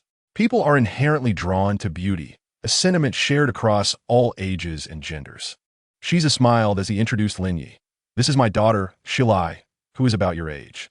Shilai chuckled softly, her gaze sweetly lingering on Lin Ye before saying, Father, I am clearly 3 years older than Lin Ye. How can we be of the same age? Shiza looked at Shilai with affectionate eyes and replied, 3 years is hardly significant. Even if you were 30 years older, you'd still be of a similar age in my eyes. Shilai shot her father a bemused look, as he was nearly 2,000 years old. In his perspective, a 10-year-old and a 100-year-old were practically the same. Shilai discreetly observed Lin Ye, intrigued by the fortunate soul who had acquired the heavenly grade inheritance, though Shiza had forbidden her from venturing outside. Noticing Lin Ye's curious gaze upon her, Shilai responded with another smile. Lin Ye was momentarily taken aback, then returned her smile. Shilai's joy intensified, and she turned away, laughing lightly. A flicker of confusion crossed Lin Ye's face. He was unsure what had prompted Shilai's laughter directed at him, believing he had committed no faux pas in etiquette. He even glanced down at his attire, questioning whether he had donned something inappropriate. Shilai, having nearly stifled her laughter, was once again amused by Lin Ye's self-scrutiny. Lin Ye transitioned from bewilderment to mild irritation. He wondered what was so amusing about him. Was there something inherently funny in his appearance? Shiza found Lin Ye's flustered expression exceedingly intriguing. Having witnessed countless gazes directed at Shilai, filled with less than noble intentions. The emergence of an anomaly like Lin Ye was a refreshing sight, explaining why Shilai found him amusing. Shilai placed tea before Lin Ye and then settled beside Shiza. Shiza inquired, regarding the spirit-level talisman paper materials, what do you desire? Lin Ye's response was resolute. He sat up straight and stated, I wish for spirit stones. While it was possible to select a treasured item from the Academy's repository in exchange for the spirit-level talisman paper materials, those treasures, though valuable, were of little immediate assistance to him. Shiza held Lin Ye in high regard, appreciating his clarity regarding his needs. Such decisiveness is rare, as many fall prey to temptation, losing sight of greater opportunities and even forfeiting the secure ones within their grasp. Shiza examined the exotic plant's root system that Lin Ye had presented and reviewed the Academy's inspection report. The market price for spirit-level talisman paper materials was set at 10,000 high-grade spirit stones. One high-grade spirit stone could be exchanged for 100 mid-grade spirit stones, while one mid-grade spirit stone could procure 100 low-grade spirit stones. Will you be opting for low-grade or high-grade spirit stones? As a martial saint of the Vermilion Bird Academy, he possessed several spirit stone mines. He found Lin Ye agreeable and thus offered him a choice. Had it been someone he held in lesser regard, he would have simply dispensed low-grade spirit stones without adhering to the market pricing. Everyone understood that the market price typically represented the highest transaction value. Lin Ye recognized the disparity between high-grade and low-grade spirit stones. One mid-grade spirit stone could easily be exchanged for 100 low-grade spirit stones, yet 100 low-grade spirit stones might not guarantee even a single mid-grade spirit stone. Observing Shiza's amiable demeanor, Lin Ye mustered the courage to make a request. May I see the distinctions among the 3 types of spirit stones? Shiza elegantly waved his sleeve, and 3 spirit stones, each differing in luster yet similar in size, appeared before Lin Ye. The low-grade spirit stone possessed the dullest sheen, while the mid-grade spirit stone, absent a comparison with the high-grade spirit stone nearby, appeared rather impressive. Chapter 73. 10,000 high-grade spirit stones. Lin Ye's gaze fell upon the inscriptions adorning the 3 spirit stones. Low-grade spirit stone, spirit energy impurity 60. Mid-grade spirit stone, spirit energy impurity 20. High-grade spirit stone, spirit energy impurity 5. The blood-devouring vine sensed the spirit energy emanating from the high-grade spirit stone, drooling with desire. Brother, choose the high-grade spirit stone. You must choose the high-grade spirit stone. You have yet to encounter any truly virtuous individuals. My inheritance memory indicates that both low-grade and mid-grade spirit stones contain a significant amount of spirit energy impurity, although I cannot ascertain impurities, which silently contaminate one Xia Liyuan's intense cultivation functions. I'm certain he is foundation during practice, unusually. The reason breakthroughs become increasingly challenging in later stages is due to this contamination of the foundation, and unless one acquires a fortuitous opportunity akin to heavenly merit, Such pollution cannot be eradicated. Your innate talent is inherently inferior. No matter how hard you strive, your foundation will never measure up to that of others, compelling you to seek alternative avenues. Do not be misled into believing that the spiritual energy content of a high-quality spirit stone is comparable to that of a low-quality one. Such a misconception could lead to grave miscalculations. The degree to which your foundation has been tainted directly determines the challenges you will face in transcending future bottlenecks. The blood-devouring vine, fearful that Lin Ye might suffer a significant loss due to a minor oversight, continuously urged him to reconsider. Were it not for his extraordinary circumstance, Lin Ye would undoubtedly choose the low-quality spirit stones, for the abundance of spirit stones would sufficiently sustain his early expenditures. Why is it that those with inferior innate talents find cultivation so arduous, and why is it commonly asserted that they can only aspire to become martial kings at best? It all boils down to the quality of their foundational elements. Opportunities like the heavenly Tao's merit were concepts he had never even heard of until today. The spirit stones he had previously acquired must have been excavated or processed outside, which is why he had not seen any written labels. To discover that low-quality spirit stones contain a staggering 60% of spiritual energy impurities was truly shocking. Without hesitation, Lin Ye selected 10,000 high-quality spirit stones. Beside him, Xiang Li Bin opened his mouth, yet ultimately remained silent. He found the transaction rather unwise. High-quality spirit stones are exceedingly rare, and no one would typically utilize them for cultivation. Most are reserved for array formations or exceptionally unique circumstances.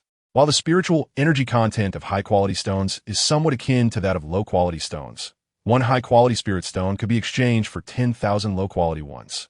Thus, 10,000 high-quality spirit stones equate to an astonishing 100 million low-quality stones. Even the largest storage rings on the market could not accommodate such a quantity. Shizai casually retrieved 10,000 high-quality spirit stones from his storage ring and placed them on the courtyard's open ground. Noticing that Lin Ye did not possess a storage ring of that magnitude, he turned to Shi Lai and remarked, "Do we not have a few idle storage rings at home? Let us lend one to Lin Ye." The notion of fortune is shrouded in mystery. Surely, Lin Ye possesses some form of luck. Shi Lai went to fetch a storage ring, her delicate, fair fingers gliding over a row of them before selecting one she had previously used. Upon seeing the ring Shi Lai had chosen, Shizai raised an eyebrow, and his gaze shifted toward Lin Ye with a hint of discontent. He recognized that particular storage ring.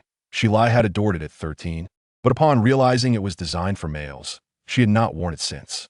Lin Ye graciously accepted the storage ring, knowing he would otherwise be unable to transport the pile of spirit stones back. Once the transaction was complete, Xiang Li Bin stood up, preparing to escort Lin Ye home. When he heard Shi Lai's voice, "Father, lunch is nearly ready. Why not invite our guests to join us?" Uncertain of her interest in Lin Ye, but he had never considered the possibility of any romantic inclination. It seemed implausible that Shi Lai would harbor feelings for someone as ordinary as Lin Ye. Perhaps she simply found his naivete amusing. Xiang Li Bin was elated at her suggestion and quickly expressed his gratitude to Lin Ye. The courtyard where Shi Zai resided lacked modern technology, exuding an antique charm that possessed its own unique allure. Lin Ye acknowledged his lack of appreciation for aesthetics. He could not articulate why, but he found every scene exceedingly beautiful, and prolonged gazes brought him tranquility. Unbeknownst to him, Lin Ye was gradually entranced by the garden scenery, his steps slowing.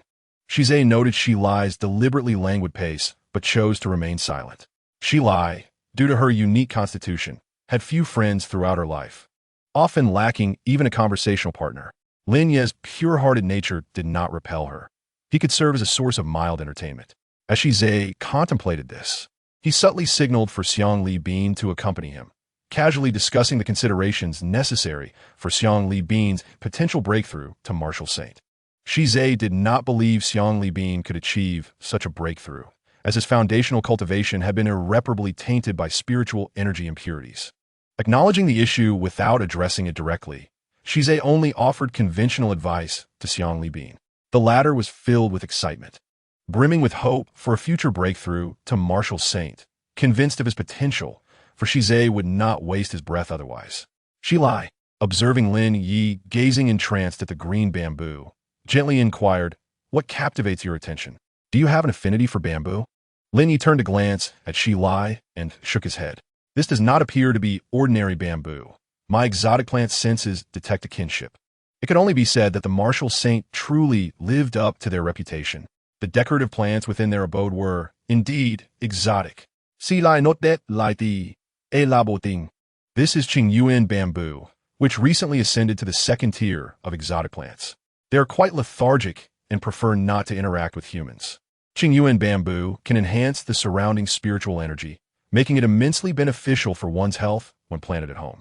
I noticed you were fixated on the bamboo shoots. Do you wish to cultivate them? Planting Qingyuan bamboo individually yields little effect. It must be cultivated in clusters to purify the surrounding spiritual energy. If you desire, I can dig up a few shoots for you. Lin Ye quickly shook his head, responding honestly, Miss Shi Lai, you have misunderstood. My interest in the bamboo shoots lies not in cultivation, but rather in curiosity over their edibility. He had no knowledge of the cultivation conditions for Qingyuan bamboo, nor did he possess a home to return to with bamboo shoots to offer his ancestors.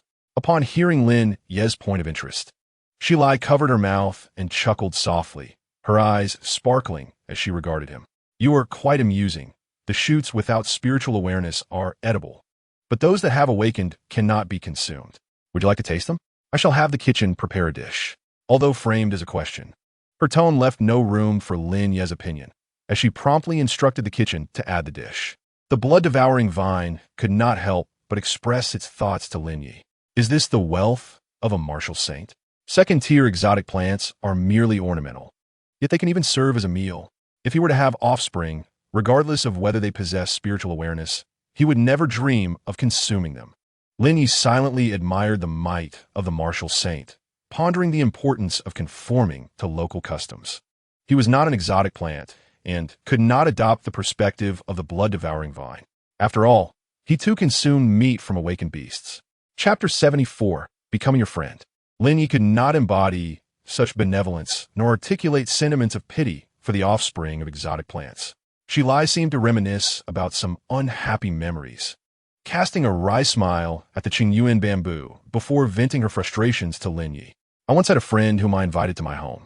I served her Qingyuan bamboo shoots for lunch. She did not touch them at all, leading me to believe she disliked bamboo shoots.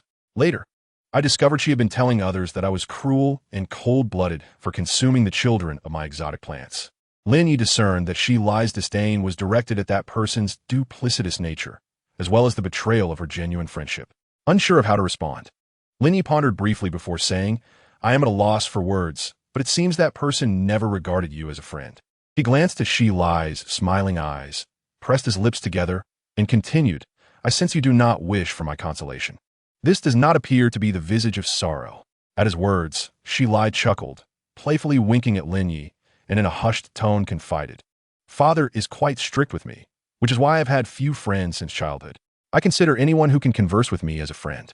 Lin Ye, ungertain, pointed at himself and asked, Does that mean I can also be your friend since I can talk to you?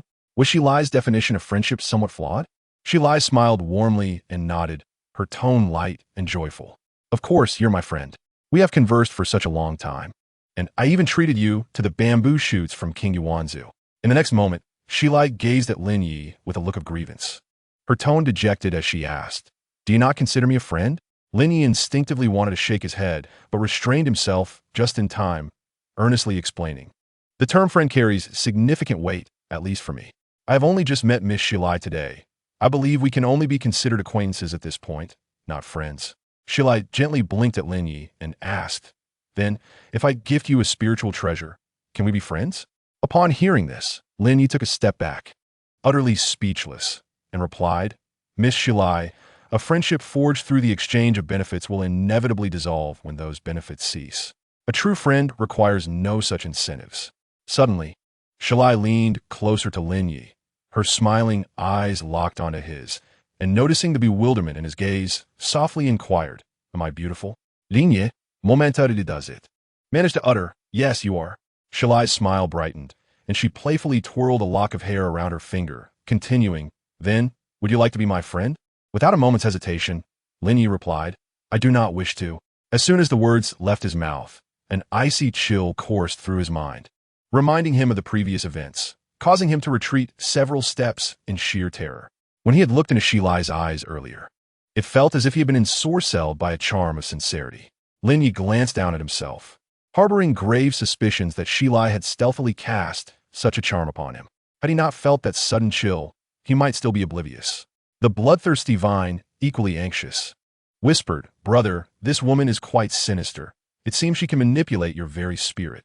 Shilai, noticing that Lin Ye had swiftly regained his composure, found her interest in him deepening.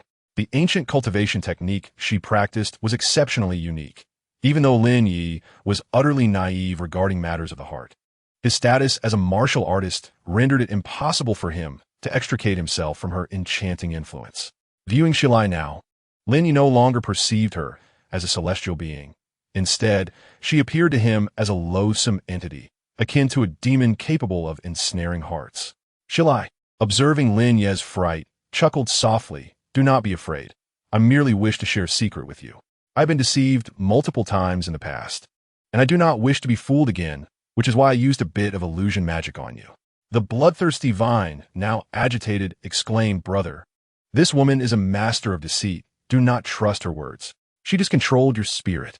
If that was indeed an illusion, you might as well cut me open and cook me for dinner tomorrow." Lin Ye retreated a bit further, striving to distance himself from Shilai. Standing beside her instilled an overwhelming sense of insecurity.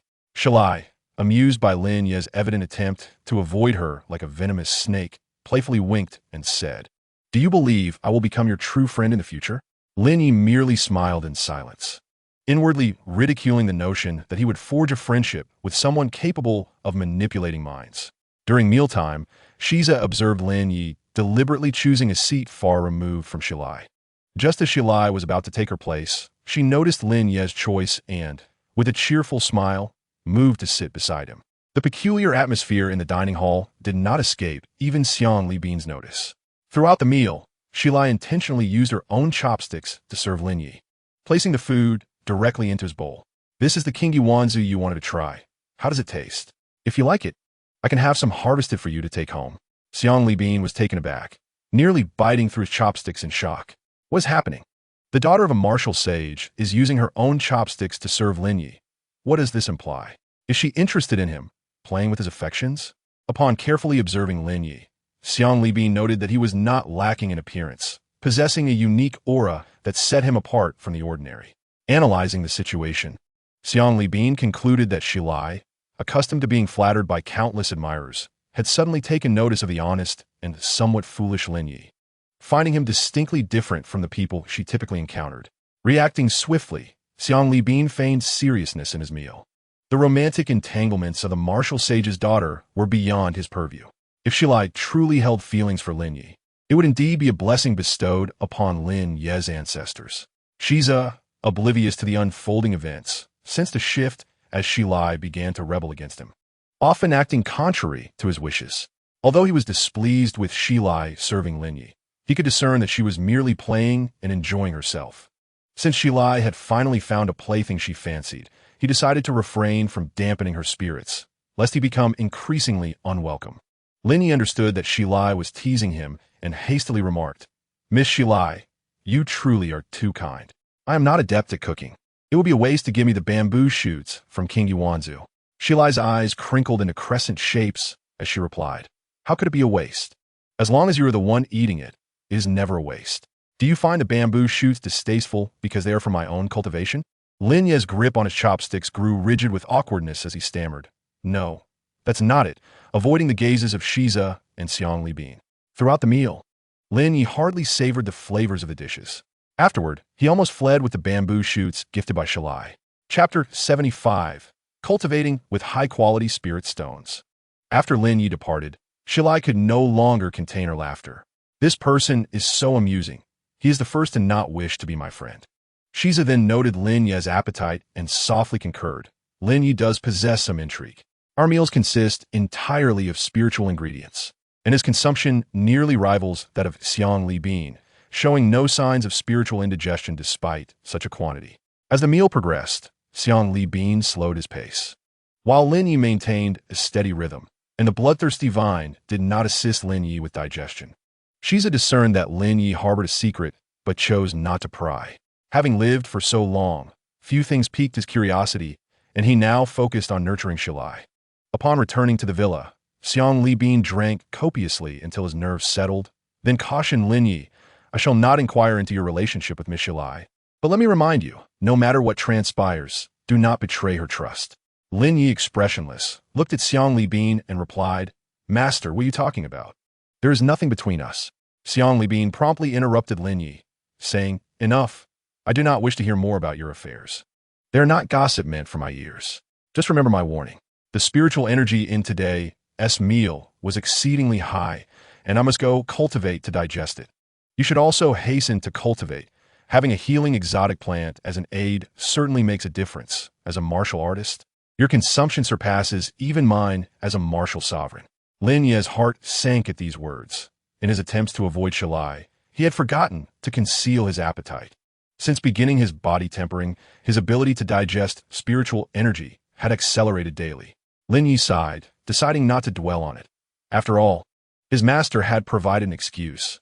It was all due to the effects of the bloodthirsty vine. The mere thought of Xiang Libin advising him not to betray Shilai sent a shiver down Lin Ye's spine. If given the choice, he would wish never to encounter Shilai again in this lifetime. Shilai possesses the ability to manipulate a person's heart and mind merely through a gaze. In her presence, others appear as transparent beings, rendering them utterly defenseless against her charms. Indeed, the most beautiful women often prove to be the most perilous. Upon returning to the training chamber, Lin Ye immediately endeavored to cultivate using high-grade spirit stones, discovering that the efficiency of his practice had multiplied exponentially. The spiritual energy within these superior stones required almost no effort on his part to refine. Lin Ye harbored serious doubts that the process of refining spiritual energy from stones was, in fact, a purification of impurities rather than the energy itself. Otherwise, how could one explain the ease of utilizing high-grade spirit stones? A single stone typically sustains an ordinary martial artist cultivation for 3 months. But Lin Ye's absorption rate was remarkably elevated. With the presence of the blood-sucking vine, he scarcely had to consider the limits of his meridians. One stone was hardly sufficient for him, and high-grade stones were even easier to absorb, barely lasting him 3 days of training. Lin Ye was not concerned about the rapidity of his cultivation speed. In fact, he yearned to absorb 3 high-grade spirit stones in a single day. The quicker he absorbed the stones, the swifter his breakthroughs would be. The thought that 1 high-grade stone equated to 10,000 low-grade ones still tugged at his heartstrings. The blood-sucking vine, too, eyed the high-grade stones covetously, yet resisted the temptation to partake. "Brother, you humans place great importance on the foundation of cultivation, whereas we plants do not prioritize such matters. Keep the high-grade stones for your own training. I shall suffice with the low-grade ones." If Lin Ye had an abundance of high-grade stones, the vine would surely insist on training alongside him, but it was painfully evident that Lin Ye's supply was insufficient. Though 1,000 stones might sound plentiful, they would not sustain him for long. As Lin Ye's cultivation level rose, the demand for spirit stones would inevitably escalate. He understood that the blood-sucking vine did not wish to compete with him for high-grade stones. In a world of cultivation, who could disregard the foundation of their practice? The vine was becoming increasingly sensible. Lin Ye gifted the blood-sucking vine 100 high-grade spirit stones, instructing, "Do not fuss, take these for your cultivation, and come back to me when you need more." He resolved to visit the black market every now and then, confident in his ability to acquire more spirit stones. The blood-sucking vine, stunned, accepted the high-grade stones with profound gratitude. It was acutely aware of the significance of these stones to Lin Ye. Yet, despite this understanding, Lin Ye chose to share them. This was no trivial gift of 100 high-grade spirit stones. It represented Lin Ye's aspirations for future cultivation. Had the vine possessed eyes, it would have wept with emotion, vowing over and over never to betray Lin Ye. As long as Lin Ye lived, the vine would outlast him. Xiang Xiushan had been cautioned by Xiang Libin never to mention to Lin Ye the matter of spirit-level talisman paper materials and their worth in spirit stones. In gratitude for Xiang Xiushan's guidance to the black market, Lin Ye presented her with 100 high-grade spirit stones. Initially, she declined, but Lin Ye's insistence, coupled with the undeniable allure of the spirit stones, led her to accept them, albeit with a complex mix of emotions. Xiang Xiushan refrained from using the high-grade stones for her own cultivation, instead seeking channels to exchange most of them for low-grade stones, reserving only a small portion for special purposes. Lin Ye continued his visits to the black market regularly, yet he had not chanced upon any further treasures. During the new year, Lin Ye sent messages to his family, relieved to learn that all was well at home. The items he had mailed had long since arrived, and both Ye Yunxi and Lin Rong had consumed the cleansing elixirs. His parents had also taken health-boosting potions, and everything at home was thriving. As he perused the New Year messages from his family, he noted the brevity of their words due to the cost of each character. His parents wrote, "Yezi, once the new year is over, you will be 19. Though your father and I are not by your side, make sure to eat well, rest adequately, and, of course, double your efforts in cultivation. Do not worry about us. We lack for nothing at home, feasting daily on beast meat. Your father and I have both resigned to care for Yunxi and Xiaorong." Lin Rong wrote, "Captain Mu took me to see the Qiqing Mercenary Corps. He said that once I become a martial artist, I can join. Brother Zhao Qi also intends to join, and I am determined to be a proud mercenary. Little sister Yunxi has become quite ambitious. Her goal is to enter one of the 4 great academies. As her second brother, I do not wish to dampen her confidence, but reality will awaken her. When that time comes, please comfort her, big brother." Little sister Yunxi wrote, "Big brother, ever since I took the cleansing elixir you sent, I have been having the strangest dreams every night. At times, I can barely distinguish between dreams and reality. My mind is filled with countless inexplicable pieces of knowledge. And I have even learned a cultivation technique called Yin Yuan Xian Tuesday. This technique requires a pure Yin body for cultivation, but I have succeeded. Big brother, I have not shared this with anyone else, not even with mom, dad, or Xiaorong. Do not worry about me. I believe I have awakened some special spiritual body. Wait for me in Jingcheng. I will definitely come to find you." Chapter 76. Ye Yunxi is a pure Yin body. After reading Yunxi's message, Lin Ye's expression grew grave, and he sat up straight, rousing the blood-sucking vine from its meditation. "Little vine, listen to what Yunxi has sent. What is going on with her?" Lin Ye read Yunxi's message word for word to the vine. The blood-sucking vine, having awakened its bloodline inheritance memories, possessed greater knowledge than Lin Ye. Yet, it was uncertain about Yunxi's current state, feeling a mix of concern and helplessness at being unable to return to Qingqing. After absorbing the information, the vine gasped, "Brother, your sister is a pure Yin body. The cleansing elixir you sent enabled her to successfully awaken her spiritual body, and like me, she gained inherited memories.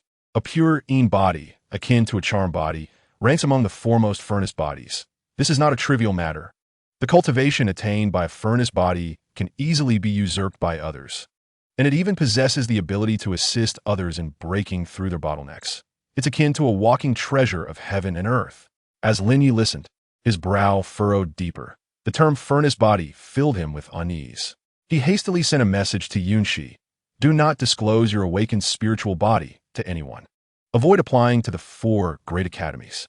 Wait for me to return and bring you back. Your spiritual body is a living treasure." He feared Yunxi might not grasp the gravity of the situation and emphasized his warning with 3 exclamation marks. Yunxi was already sufficiently cautious, having only confided in him and keeping the matter secret from their parents and Lin Rong. After sending the message, Lin Ye began searching the forum for information on purine bodies, only to find that no relevant content was available, leading him to suspect it had been deliberately suppressed. The Academy forum categorized users by rank. Lower-tier users could only access mundane posts, while higher-tier users could view encrypted ones. Noticing Lin Ye's agitation, the blood-sucking vine urged, "Brother, your anxiety is futile. Yunxi is too far away. What you can do now is remind her to keep her identity concealed and not to expose her purine body." Lin Ye's primary source of anxiety stemmed from a lack of trust in online security. He worried that the information exchange between himself and Yunxi could be detected by data surveillance. He instructed the blood-sucking vine to delve into its own inheritance memories, simultaneously searching the forum for information on furnace bodies. Yunxi quickly responded, also recognizing the potential risks of online security breaches. She refrained from mentioning her spiritual body or the furnace body, simply stating that she would wait for Lin Ye's return in Qingqing. Despite his mounting anxiety, Lin Ye ultimately found himself powerless to act. The blood-sucking vine continued to peruse its inherited memories, seeking various applications for furnace bodies. In ancient times, There existed a unique sect known as the Hahuan sect, where every holy maiden and holy son was bestowed with the physique of a furnace. Initially, the furnace physique is rather feeble, and if captured, its bearer faces a fate of awaiting indulgence. However, in later stages, this physique can even voraciously devour the spiritual energy within others, capable of forcibly consuming golden elixirs and nascent souls, rendering it exceedingly cruel and terrifying. At that time, the Hahuan sect was a top-tier sect, instilling fear even in colossal entities like the Sword sect, given that every individual possesses the 7 emotions and 6 desires. The Hahuan sect specializes in the cultivation of these sentiments.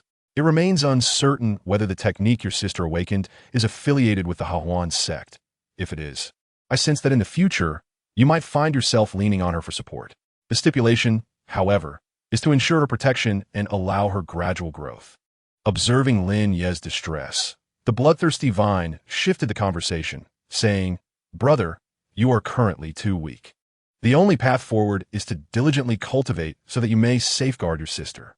If you can venture into the ruins to seek a transmission of movement techniques for her, then even those of a higher realm would struggle to capture her." Lin Ye recognized the truth in the bloodthirsty vine's words. At this juncture, he was powerless.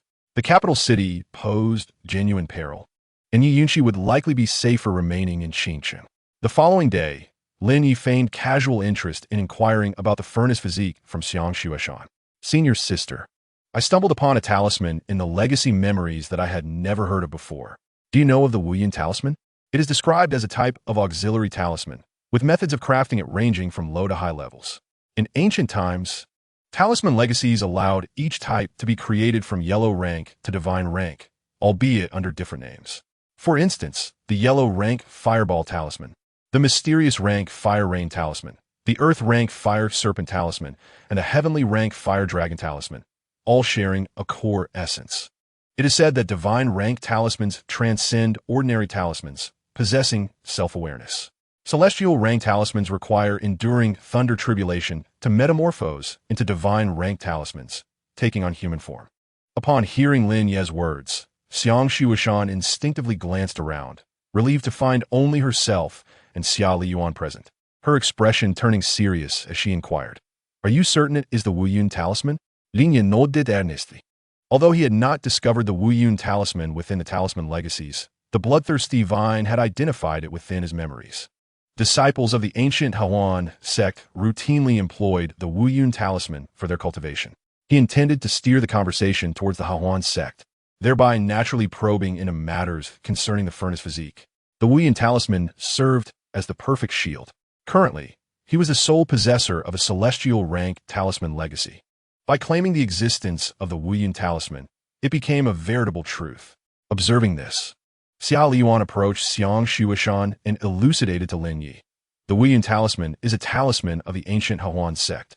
Your acquisition of a celestial rank talisman legacy should not be related to the Hahuan sect, correct?" Lin Ye feigned a look of confusion. "What is the Hahuan sect?" "The sect from which I received my legacy is called the Shanqing Palace."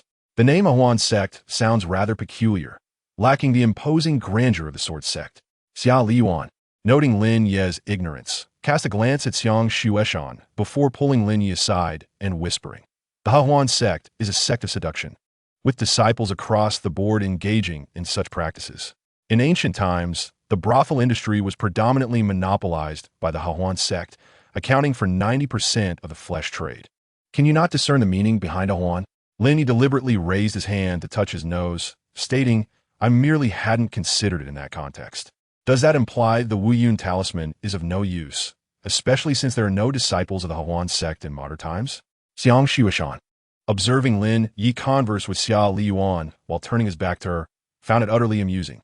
As a martial king, she certainly was not deaf. How could she possibly miss their conversation? She produced a shielding array disc, activating it to envelop the classroom before saying, "All right, what are you two being so secretive about? Is it not merely about dual cultivation? What is there to conceal? It is a natural aspect of human existence." Xiang Shuashan glanced at Xia Liyuan, who frequented the establishments nightly, yet still felt bashful when the topic arose. Truly a rarity. Lin Ye's expression grew increasingly awkward. It was not entirely feigned. as he genuinely felt a tinge of embarrassment. To speak candidly, he had never even held a girl's hand. Chapter 77. Even martial saints compete for wives. In matters of this nature, Lin Ye possessed merely the most rudimentary understanding. During high school, he would joke and chat with Zhao Qi and others, and the boys frequently broached such topics. Senior sister, do I need to learn the Wuyin talisman then? After all, I wouldn't be able to sell it even if I drew it. Upon hearing this, Xiang Shuishan shot Lin Ye an incredulous glare, exclaiming, "Learn it? How could you not? This is the legacy of the Hahuan sect. It holds significant value." Lin Ye's dismissal of the Wuyin talisman evoked a sense of absurdity in Xiang Shuishan, akin to Lin Ye intending to slay a goose that lays golden eggs. Lin Ye feigned a frown, stating, "The Wuyin talisman is tied to the Hahuan sect. Who would actually purchase such a talisman for cultivation? Is that not a tad improper?" Xiang Shuishan, unable to suppress her exasperation, shot Lin Ye an exasperated look. "What is improper about it? You think yourself so virtuous and pure. If humanity does not reproduce, how will the race endure?" Although the Wuyin talisman is a legacy of the Hahuan sect, it imposes no restrictions on its users. Dual cultivation is not a topic that needs to be shrouded in secrecy. The Wuyin talisman can enhance the efficiency of dual cultivation and increase the likelihood of conception. Those of higher cultivation find it increasingly difficult to conceive offspring, as doing so depletes their physical essence. The Wuyin talisman somewhat mitigates this loss.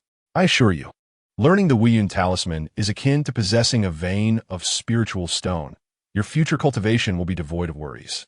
Xiao Liyuan added, "The realm of dual cultivation is profound and has existed since antiquity. Who says there are no disciples of the Hahuan sect in the modern era? They are ubiquitous.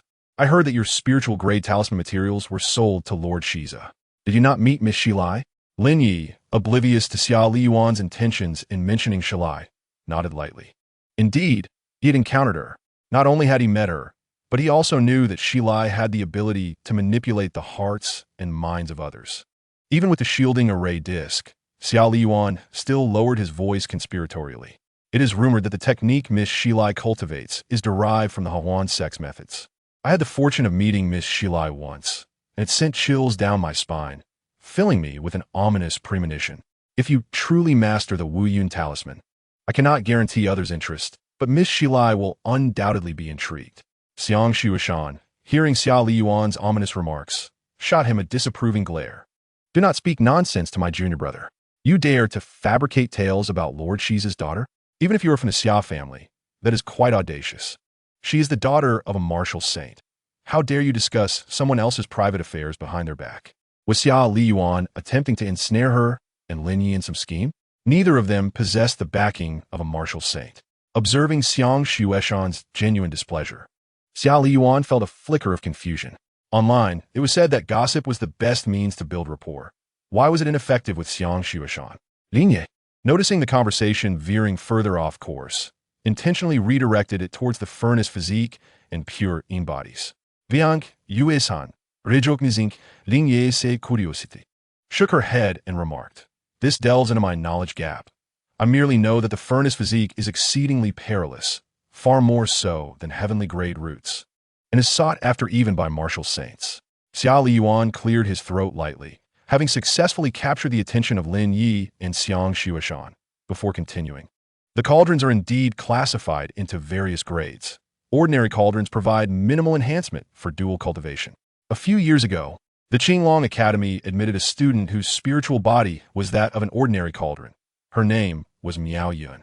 To prevent any misunderstanding from Xiang Shuishan regarding his interest in cauldron bodies, Xiao Liyuan discreetly explained, "At that time, I represented the Xia family in our interactions. As a martial royal uncle of mine wished to propose to her and tasked me with gauging her sentiments, hence I have some recollection of her.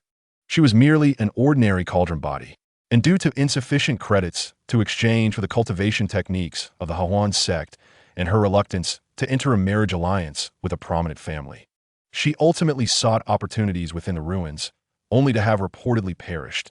Most students admitted to the academy awakened various special physiques, and the cauldron spiritual bodies have always been exceedingly popular. The pure Yin body you mentioned earlier ranks alongside the enchanting physique in terms of prestige. Both are top-tier cauldrons.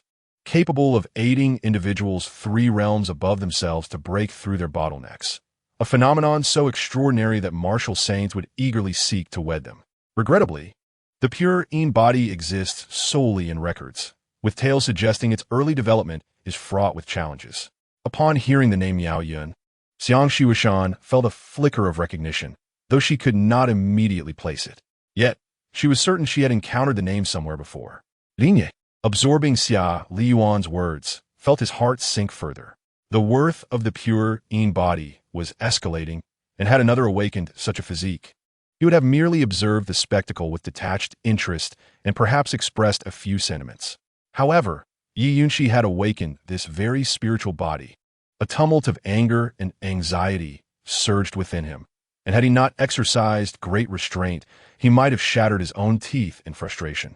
Lin Ye dared not inquire further, fearful that excessive questioning would arouse suspicion from Xiang Shuishan and Xia Liyuan. Now, he trusted no one but himself. Xiang Shuishan urged Lin Ye to diligently study the Wu Yun talismans, sincerely advising him, do not underestimate the Wu Yun talismans. They hold immense market value. If you can produce them, no matter the quantity, they will sell, and at a handsome price. We are here to earn spirit stones, after all. As she continued, a hint of bashfulness crept into her demeanor. If you find it too embarrassing later on, I can assist you in selling the talismans. All I require is a modest fee for my efforts. Lin Ye, being exceedingly generous, knew that even a small fee would suffice to support her cultivation expenses. Xia Liyuan's brow furrowed deeply upon hearing this. How could he allow Xiang Shuishan, a young lady, to sell Wu Yun talismans? What if she encountered a lecherous individual? He would scarcely be able to come to her aid. In the capital, martial nobles were ubiquitous. Those who did not attain the status of martial saints were of little consequence. Once they departed from a Zhuke academy, who would still regard Xiang Li Bin's reputation, much less that of Xiang Shuishan. As a girl without significant background, where could she hope to sell Wu Yun talismans? The majority of those she encountered were ordinary people. Could they afford such items? Xiang Shuishan's previously cheerful expression dimmed at Xia Liyuan's words, and she turned to leave with Lin Ye, unwilling to utter another word to him. Along the way, Lin Ye, either intentionally or inadvertently, broached the subject of Shilai practicing the Huan sex techniques. Upon returning to the villa, Xiang Shuishan mysteriously informed Lin Ye, do you truly believe Shilai is the daughter of Lord Shiza? It is no simple matter for a martial saint to seek offspring. Shilai is an adopted daughter of Lord Shiza, and it is said she possesses a special physique, additionally practicing an ancient technique from the Huan sect. As for the nature of her special physique, I am uncertain. Chapter 78. The decision to move to the dormitory. Lin Ye pursed his lips tightly. Could it be that Shilai was also a cauldron body, forcibly taken by Shiza? Did Shiza genuinely regard Shilai as a daughter? Lin Ye realized he was worrying about Shilai and hastily shook his head to regain clarity. Regardless of Shiza's feelings toward Shilai, it was of no concern to him. He was already at a loss regarding Yi Yunshi. He had neither the energy nor the inclination to fret over Shilai. Shilai's situation was evidently more favorable than Yi Yunshi's. Should Yi Yunshi's pure Yin body be exposed, she would undoubtedly be fiercely contested and become someone else's prized possession. The more anxious Lin Ye became, the more resolute he grew, plunging himself into relentless training. Each time he sensed his internal spiritual power incrementally rising, a sliver of security would wash over him. Observing Lin Ye se diligenja. Xiang Shuishan mistakenly assumed he was engrossed in researching the Wu Yun talismans and left him a note reminding him to balance work and rest before leaving him to his devices. Lin Ye meticulously arranged his daily schedule, allocating time for cultivation, body refinement, martial skills practice, and controlling his spiritual power. He carved out a day each week to explore the black market. Once news spread in the black market of someone stumbling upon spiritual-grade talisman materials, the influx of people surged severalfold. The prevalence of counterfeit products at stalls increased, with prices climbing ever higher. Moreover, numerous groups engaged in deceitful practices, pretending to discover treasures only to deliberately inflate prices, luring unsuspecting individuals into their traps. Each time Xiang Shuishan entered or exited the villa, she caught a whiff of a faint medicinal aroma, prompting her concern for Lin Ye's well-being. When she encountered him, she cautioned, did you purchase the acceleration bath package mentioned on the forum?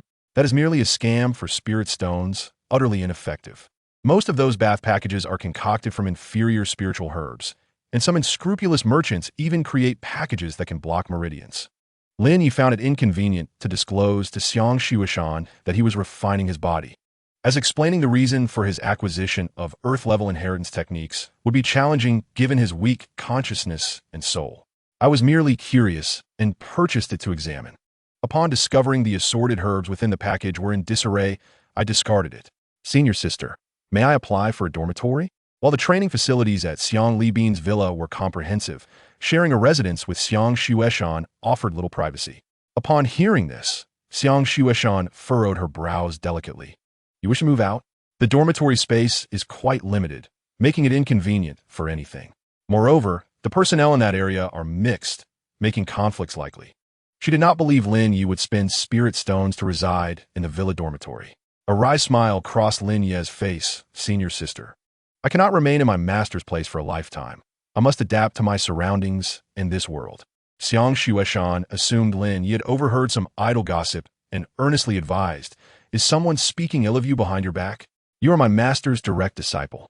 Residing here is entirely justified. Those who whisper that you have struck it rich and are living off others are simply envious. Ignore them. Lin Ye raised an eyebrow at the notion that there were individuals claiming he was living off others. He had only just learned of this. He would concede to the idea of having struck it rich, but he would not accept the notion of living off anyone else.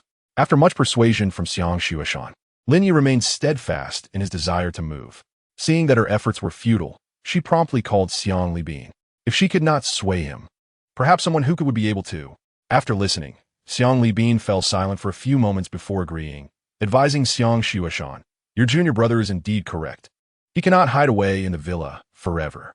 The talisman department has exempted him from his monthly assessments, but what of the annual examination at the academy? If he fails to participate in the academy's annual examination for 3 consecutive years, he faces expulsion, a rule set by the martial saints that all must abide by.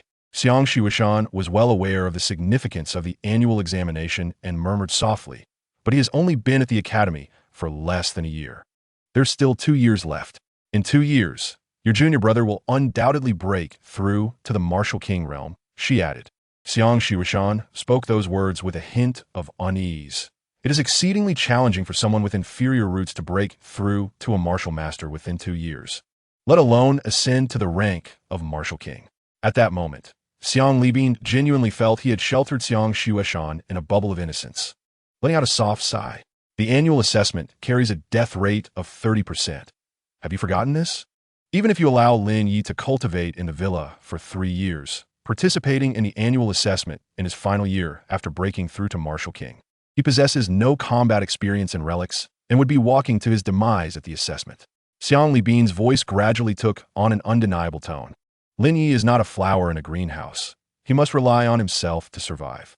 We can assist him in his times of difficulty, but if we constantly provide him shelter, we are not helping him. We are harming him. Xiang Libin understood Lin Ye's character to a degree. Lin Ye's desire to move out of the villa must have been a well-considered decision. Xiang Shueshan cast a worried glance at Lin Ye. Her heart already swayed by Xiang Libin's words, yet she still fought against it.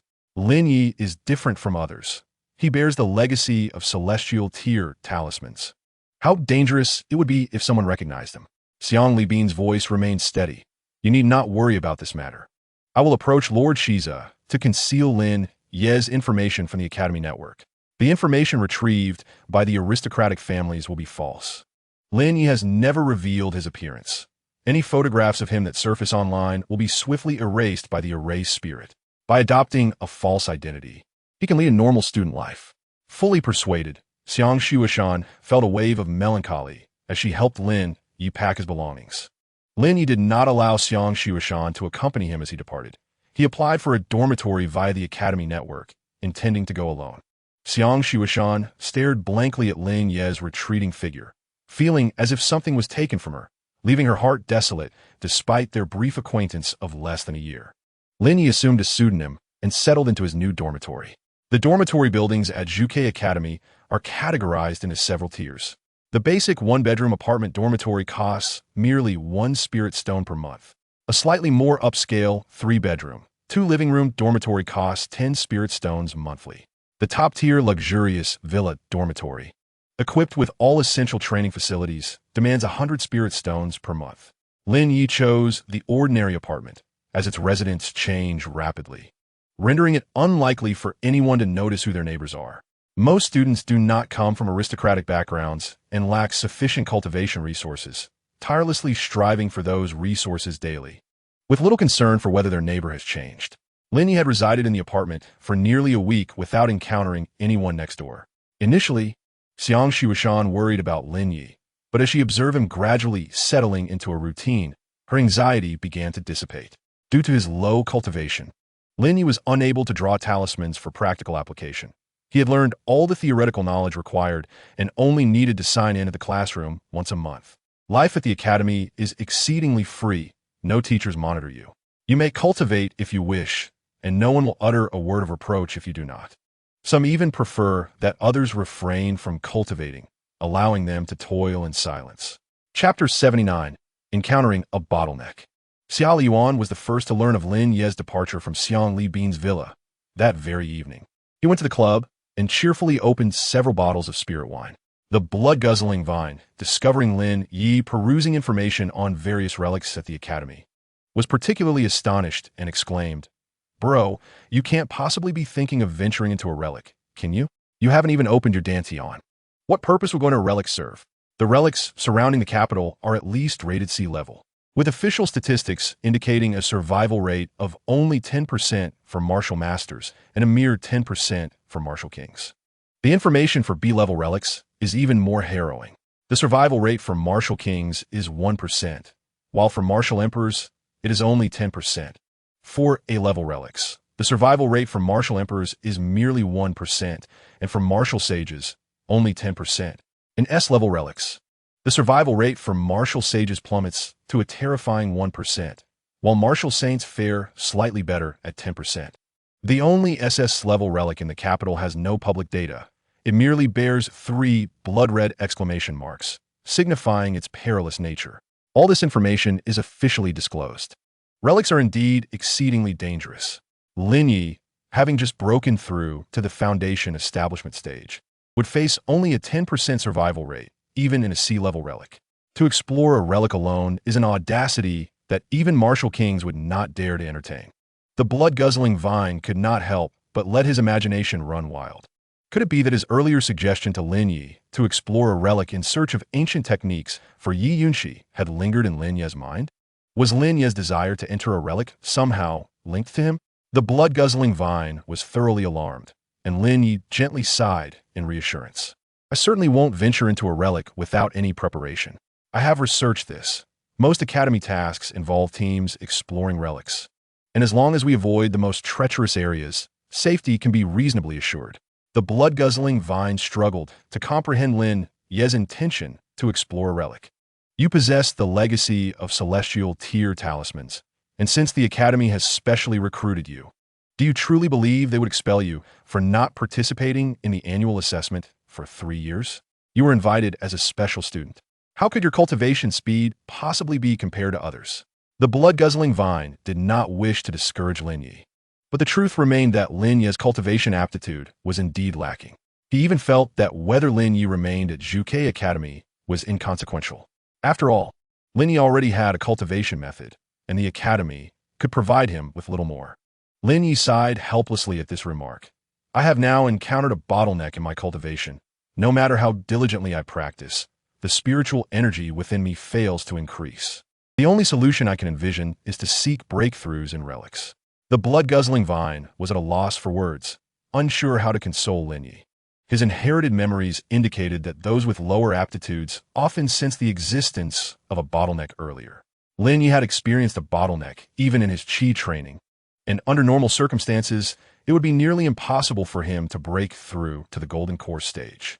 Lin Ye remained unaware of the blood-guzzling Vine's thoughts and continued, I have reached a bottleneck in my cultivation.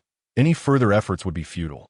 He did not wish to venture into a relic at this time, as his strength was too feeble, making such an expedition exceedingly perilous. Yet, he saw no alternative if he did not enter a relic. When would he break through to the foundation establishment? What would happen to Yunxi if he could not achieve that? Ultimately, Lin Ye resolved to take the risk, wagering that he would not perish within the relic. The blood-guzzling vine sensed Lin Ye's predicament.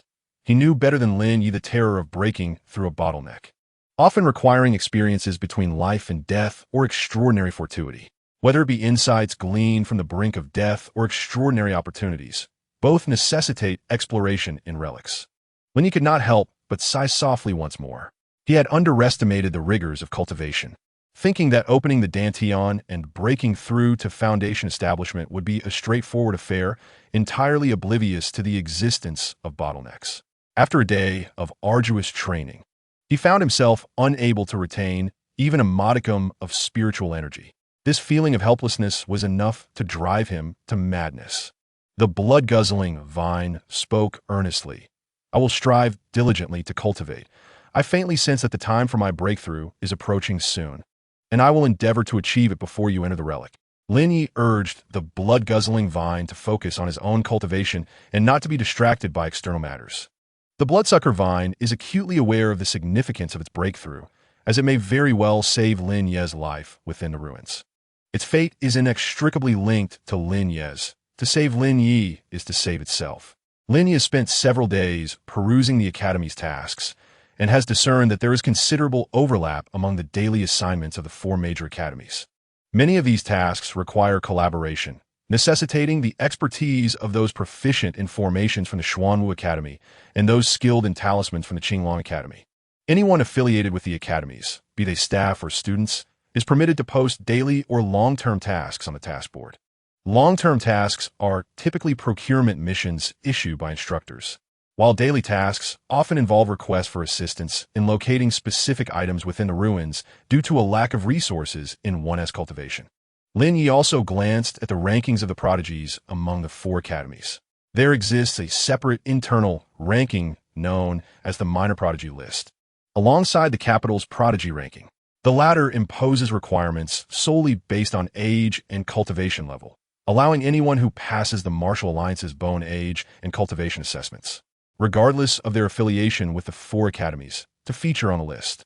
The prodigy rankings are administered by the 4 major guilds in conjunction with the Martial Alliance, while the minor prodigy rankings are overseen by each respective academy. Upon inspecting the prodigy rankings, Lin Ye was taken aback. Martial King ranking, first place, Gu Yi, age 11. Cultivation, Martial King. Achievements, solely slayed a 4th order beast. He also encountered a familiar name.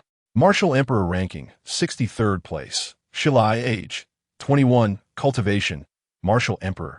Achievements, solely slayed a 5th order beast. Lin Ye observed that the achievements listed on the prodigy rankings predominantly consisted of battles against foes of higher tiers. Gu Yi's ability to defeat a 4th order beast is notable, as such beasts correspond to the strength of a Martial Emperor. Even more formidable is Shilai, whose Martial Emperor capabilities enable him to vanquish a 5th order beast, a creature possessing the strength of a martial sovereign. The mere thought of Shilai invokes Lin Ye's uncontrollable curiosity about his eerie means of manipulating the minds of beasts. If Shilai can dominate the minds of beasts, then his capability to engage in battles across tiers appears quite plausible. Lin Ye, however, chose to divert his attention from the prodigy rankings, as excessive contemplation could undermine his confidence. Whether it be the minor prodigy list or the capital's prodigy ranking, neither bears significant relevance to him. As Lin Ye scrolled through various task postings, his gaze lingered on one seeking a spirit herb. Xuanwu Academy. Assemble a team capable of identifying spirit herbs in the ruins, preferably from the Vermilion Bird Academy. A Martial Emperor will lead the expedition to a C-class ruin. Safety is assured. Interested parties, please contact privately. Chapter 80. The sword spirit's name is Wait a Moment. Lin Ye raised his hand to stroke his chin, for he had never ceased his studies of spirit plants and herbs. Only through extensive knowledge could he better conceal his golden finger. He promptly sent a message to the task poster. Vermilion Bird Academy Martial Master, capable of recognizing most spirit herbs and plants on the market. The response came swiftly, tinged with surprise. Your cultivation as a martial master is somewhat lacking, but are you certain you can identify exotic plants? Lin Ye understood that each exotic plant excels at camouflage, so as no one of the other party was astonished. Lin Ye replied, absolutely. I would never lie about such a life-or-death matter, unless I wish to court my own demise. The other party almost instantaneously replied, I've sent you the address. We depart in 5 days. The reward is 30 spirit stones. If you have no objections, please add me as a contact. Lin Ye added the individual as a friend, adopting a rather imposing online pseudonym, Shirtion. As the friend request was accepted, Lin Ye caught sight of the other party's name and couldn't help but twitch his mouth. Sang Biao has accepted your friend request. Sang Biao. So, you are Shirtion. Please show me a screenshot of your academy identity. A blurred version will suffice, as I need to verify that you are a student of the Vermilion Bird Academy. Lin Ye sent a screenshot of his Academy's emblem from the official website, receiving a handshake emoji in reply. For the academy tasks, Lin Ye needed to procure his own equipment. He learned much from the task forum, spending 3 days gathering the necessary gear. His fist strength had already surpassed 10,000 pounds, and he could sense the fluctuations of spiritual energy in the air thanks to his cultivation of ancient techniques. Should he choose, he could readily exchange his martial cultivation certificate through the Martial Alliance. However, Lin Ye deemed the certificate issued by the Alliance of little value.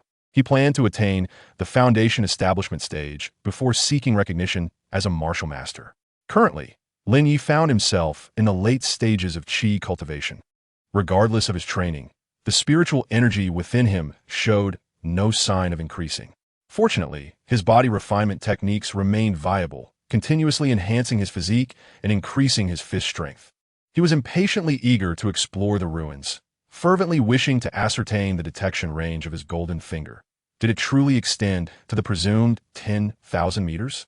Lin Ye also purchased cosmetics, subtly altering his features so that those unfamiliar with him would not recognize him at first glance. The cosmetics available in the capital were akin to disguise artifacts, being waterproof and sweat-resistant, with effects that could last on the face for up to a month. On the appointed day, Lin Ye departed the Vermilion Bird Academy under a false identity. He deliberately took a convoluted route to ensure he was not being followed before arriving at the meeting point. Wei Wenhao had noticed Lin Ye, who was glancing around as if searching for someone, and removed the formation that had obscured the lower half of his face. Reclining in a rocking chair as he called out to Lin Ye, Shirtion? Lin Ye turned to see Wei Wenhao and approached him. Sang Biao? Wei Wenhao stood up from the rocking chair, extending his hand for an introduction. Hello, I am Wei Wenhao, the same person you've been in contact with as Sang Biao. Lin Ye shook Wei Wenhao's hand lightly, opting not to disclose his real name or fabricate a false one, instead allowing Wei Wenhao to refer to him simply as Shirtion. Wei Wenhao smiled. You are quite frank, not attempting to deceive me with a fictitious name. He continued, you are already aware of the task. We shall be exploring a C-class ruin. This area has yet to be surveyed, and it houses many unfamiliar spirit herbs, which is why we are recruiting someone capable of identifying them. Our team leader will arrive shortly and may conduct an assessment. If you pass, you can join us. Wei Wenhao led Lin Ye to a bar, informing him that this was their team's base of operations. Our team is still recruiting. If you truly can identify exotic plants within the ruins, you may join us for long-term academy tasks. We issue fixed tasks each month, with a guaranteed minimum income of 500 spirit stones. If the earnings fall short, our leader will personally supplement the difference to ensure we receive that amount. Have you heard of our leader? His name is Hai Baichen. Wei Wenhao, quite the chatterbox, spoke with glowing eyes and evident admiration when mentioning Hai Baichen. He hails from the Hai family, having broken through to the martial emperor realm by the age of 34. And he has even appeared on the minor prodigy list for martial emperors. He possesses top-tier jade bone talent and is destined to ascend to the martial saint level. As a temporary member, you should know that for such recruitment tasks, typical rewards are only a handful of spirit stones. However, our leader is generous, offering 30 spirit stones. Lin Ye learned that once inside the ruins, his sole responsibility would be to identify spirit herbs and exotic plants, with all dangers to be managed by others.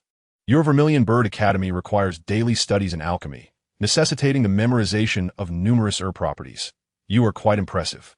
Lin Ye soon found himself engaged in conversation with Wei Wenhao, realizing that Wei Wenhao was subtly probing for information. He thus opted to share only inconsequential details. Wei Wenhao smiled, but inwardly berated Lin Ye as a cunning little fox.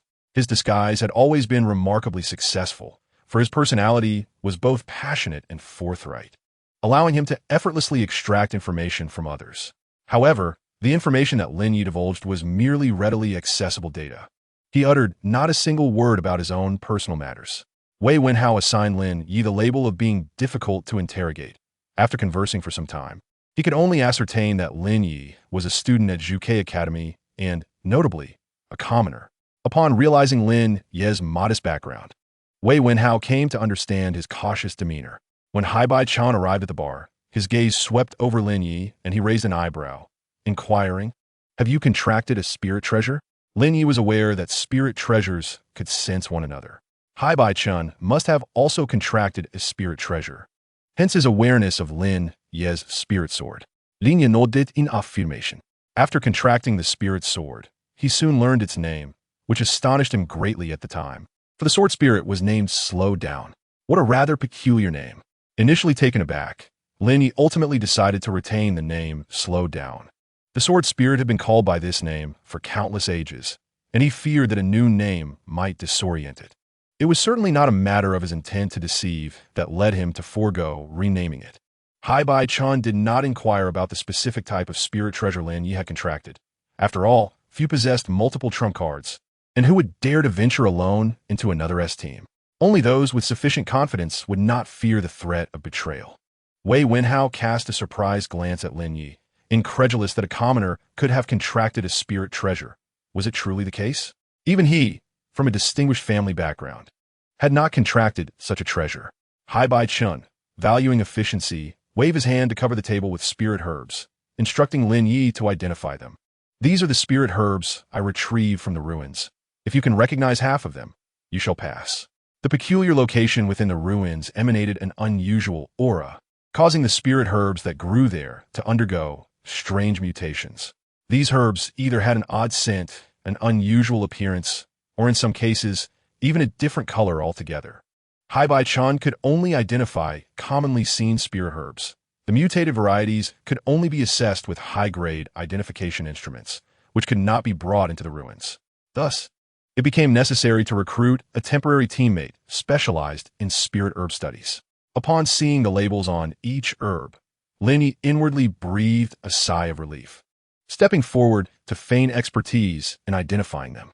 This is a 6-star ring leaf, although for some reason, the shape of the leaves differs from the usual variety. However, the scent remains unchanged, and its medicinal properties are intact.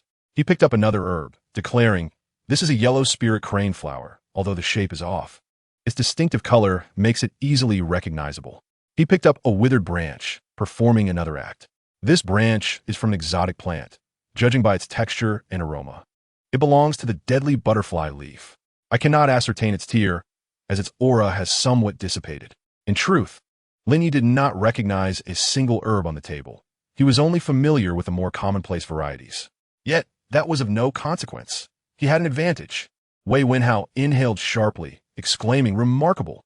We have recruited many individuals over the past month, yet most could not identify the herbs on the table. You even recognize the rare butterfly leaf. I must say, I am quite impressed." His tone towards Lin Ye shifted considerably as he realized that Lin Ye could not possibly be a mere commoner. How could a commoner have access to information on such rare spirit herbs, let alone the even more classified exotic plants, not to mention contract a spirit treasure? Haibai-chan shared similar thoughts, believing Lin Ye could not possibly be a commoner. After retrieving these herbs from the ruins, he had even sought assistance from a martial saint at the Apothecary Academy for identification. Upon observing Lin Ye's accurate recognition of the herbs, he found that not only did Lin Ye not make any mistakes, but he also clearly articulated where the mutations had occurred.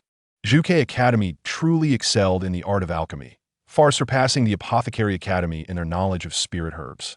Lin Ye, as a single student, could identify these herbs, whereas several martial masters and a martial saint from the Apothecary Academy had taken days to sift through the materials to discern them. Although Lin Ye's cultivation level was somewhat lacking, his extensive knowledge alone was sufficient to warrant his inclusion in their team. With countless noble families in the capital, any family with a martial saint could be deemed a prestigious lineage. He could not ascertain which family Lin Ye hailed from, judging solely from his martial master cultivation. It was evident that Lin Ye's innate talent was lacking, suggesting he might have been abandoned by his family. A scion cast aside by his family, yet able to access information on these spirit herbs, indicated a status of considerable elevation. Hai-Bai-Chun extended his right hand towards Lin Ye, introducing himself. I am Hai-Bai-Chun of Xuanwu Academy, 34 years old, a martial emperor, currently the leader of this team. Welcome to our ranks. Lin Ye shook his hand, adhering to his usual practice of withholding his name. You can call me by my online alias, Devourer of Heaven. Seeing Lin Ye's reticence regarding his own name, Hai-Bai-Chun smiled in understanding. Very well, I shall address you as Devourer of Heaven. For this mission, I shall increase the remuneration to 300 spirit stones. Lin Ye was uncertain why Hai-Bai-Chun suddenly raised the reward, but he saw no reason to refuse free spirit stones. Upon noticing Lin Ye's lack of emotional response to the mention of 300 spirit stones, both Hai-Bai-Chun and Wei Wenhao became even more convinced of Lin Ye's noble lineage. Lin Ye also made the acquaintance of several other teammates, discovering that all of them were martial kings. On the journey to the ruins base, Wei Wenhao observed Lin Ye's silence and assumed he was worried about the safety of the ruins. We are heading to a C-grade ruin, the safest one in the vicinity of the capital. It is only due to the discovery of a peculiar area that we have formed a team for exploration. Lin Ye, upon hearing this, felt a spark of interest and asked, were all those herbs you show me mutated in that peculiar area? He had not forgotten the labels on the herbs, nearly all of which indicated mutated by primordial source qi. The strange area Wei Wenhao spoke of must indeed harbor primordial source qi. What exactly was primordial source qi? Would it be beneficial for him? Regrettably, the blood-devouring vine remained in seclusion for cultivation. Otherwise, he could have discreetly inquired. Recalling the unusual aspects of that place, Wei Wenhao's usually jovial expression turned serious. The spirit herbs you have seen from that peculiar area, as well as the exotic plants and demon beasts, have all undergone certain transformations. Among demon beasts of the same tier, those mutated in that area are significantly stronger, and their demon cores differ in color from ordinary ones, containing a unique spiritual power that can enhance the quality of elixirs when used in alchemy. As an alchemist, you should comprehend the significance of treasures that can elevate the quality of elixirs. The leader suspected that the peculiar area held treasures. However, due to continuous ambushes by exotic plants, they had only explored the periphery and never truly ventured into the heart of the area. Had Lin Ye truly been merely a commoner, Wei Wenhao would never have shared such information with him. While the details of the peculiar area were not classified, they were intended solely for team members. Lin Ye was merely a temporary teammate, and whether or not to divulge this information to him was inconsequential. Wei Wenhao's tone brightened as he spoke. Now that you have joined us, we are bound to advance further. Lin Ye, having listened to Wei Wenhao's lengthy exposition, inquired curiously. You divulged the existence of opportunities in that peculiar area so readily? Do you not fear I might speak of it elsewhere? Or do you intend for me not to leave the ruins alive? Wei Wenhao was certainly perceptive enough to grasp the underlying implications of Lin Ye's words. He lightly patted his thigh and remarked, we are not the only team exploring that enigmatic locale. Several squads led by martial emperors are also delving into its mysteries. I have even heard whispers of martial venerables showing interest in that peculiar place. It is vast beyond measure, and once you venture there, you will understand that even if opportunities arise, they are contingent upon one's own capabilities. All tasks assigned by the academies operate under this unspoken rule. The treasures acquired belong solely to those who obtain them. We are merely a cooperative team, not a formal mercenary group. Thus, there is no need for a captain to distribute the spoils. As he spoke, a smile crept across Wei Wenhao's face, recalling the amusing anecdotes of his past. Over the years, he had encountered countless similar farces, where the team leader, having spent a mere 10 or so spirit stones to recruit companions, would arrogantly assume the role of the boss, attempting to seize the fortunes and opportunities garnered by others. Were these individuals devoid of reason? 10 spirit stones are merely a fee for forming a team, if one desires a share of another's spoils. A new negotiation must ensue. We have certainly encountered our fair share of eccentric teammates, but once our group stabilized, such humorous oddities became rare. As we typically refrained from collaborating with strangers, Wei Wenhao observed that although Lin Ye was not particularly talkative, he did not seem bothered by his chatter. No matter what he expressed, Lin Ye listened intently and occasionally interjected a response. Even with their limited conversation, Wei Wenhao could sense Lin Ye's unfamiliarity with the outside world, leading him to speculate that Lin Ye had rarely ventured beyond the confines of his family.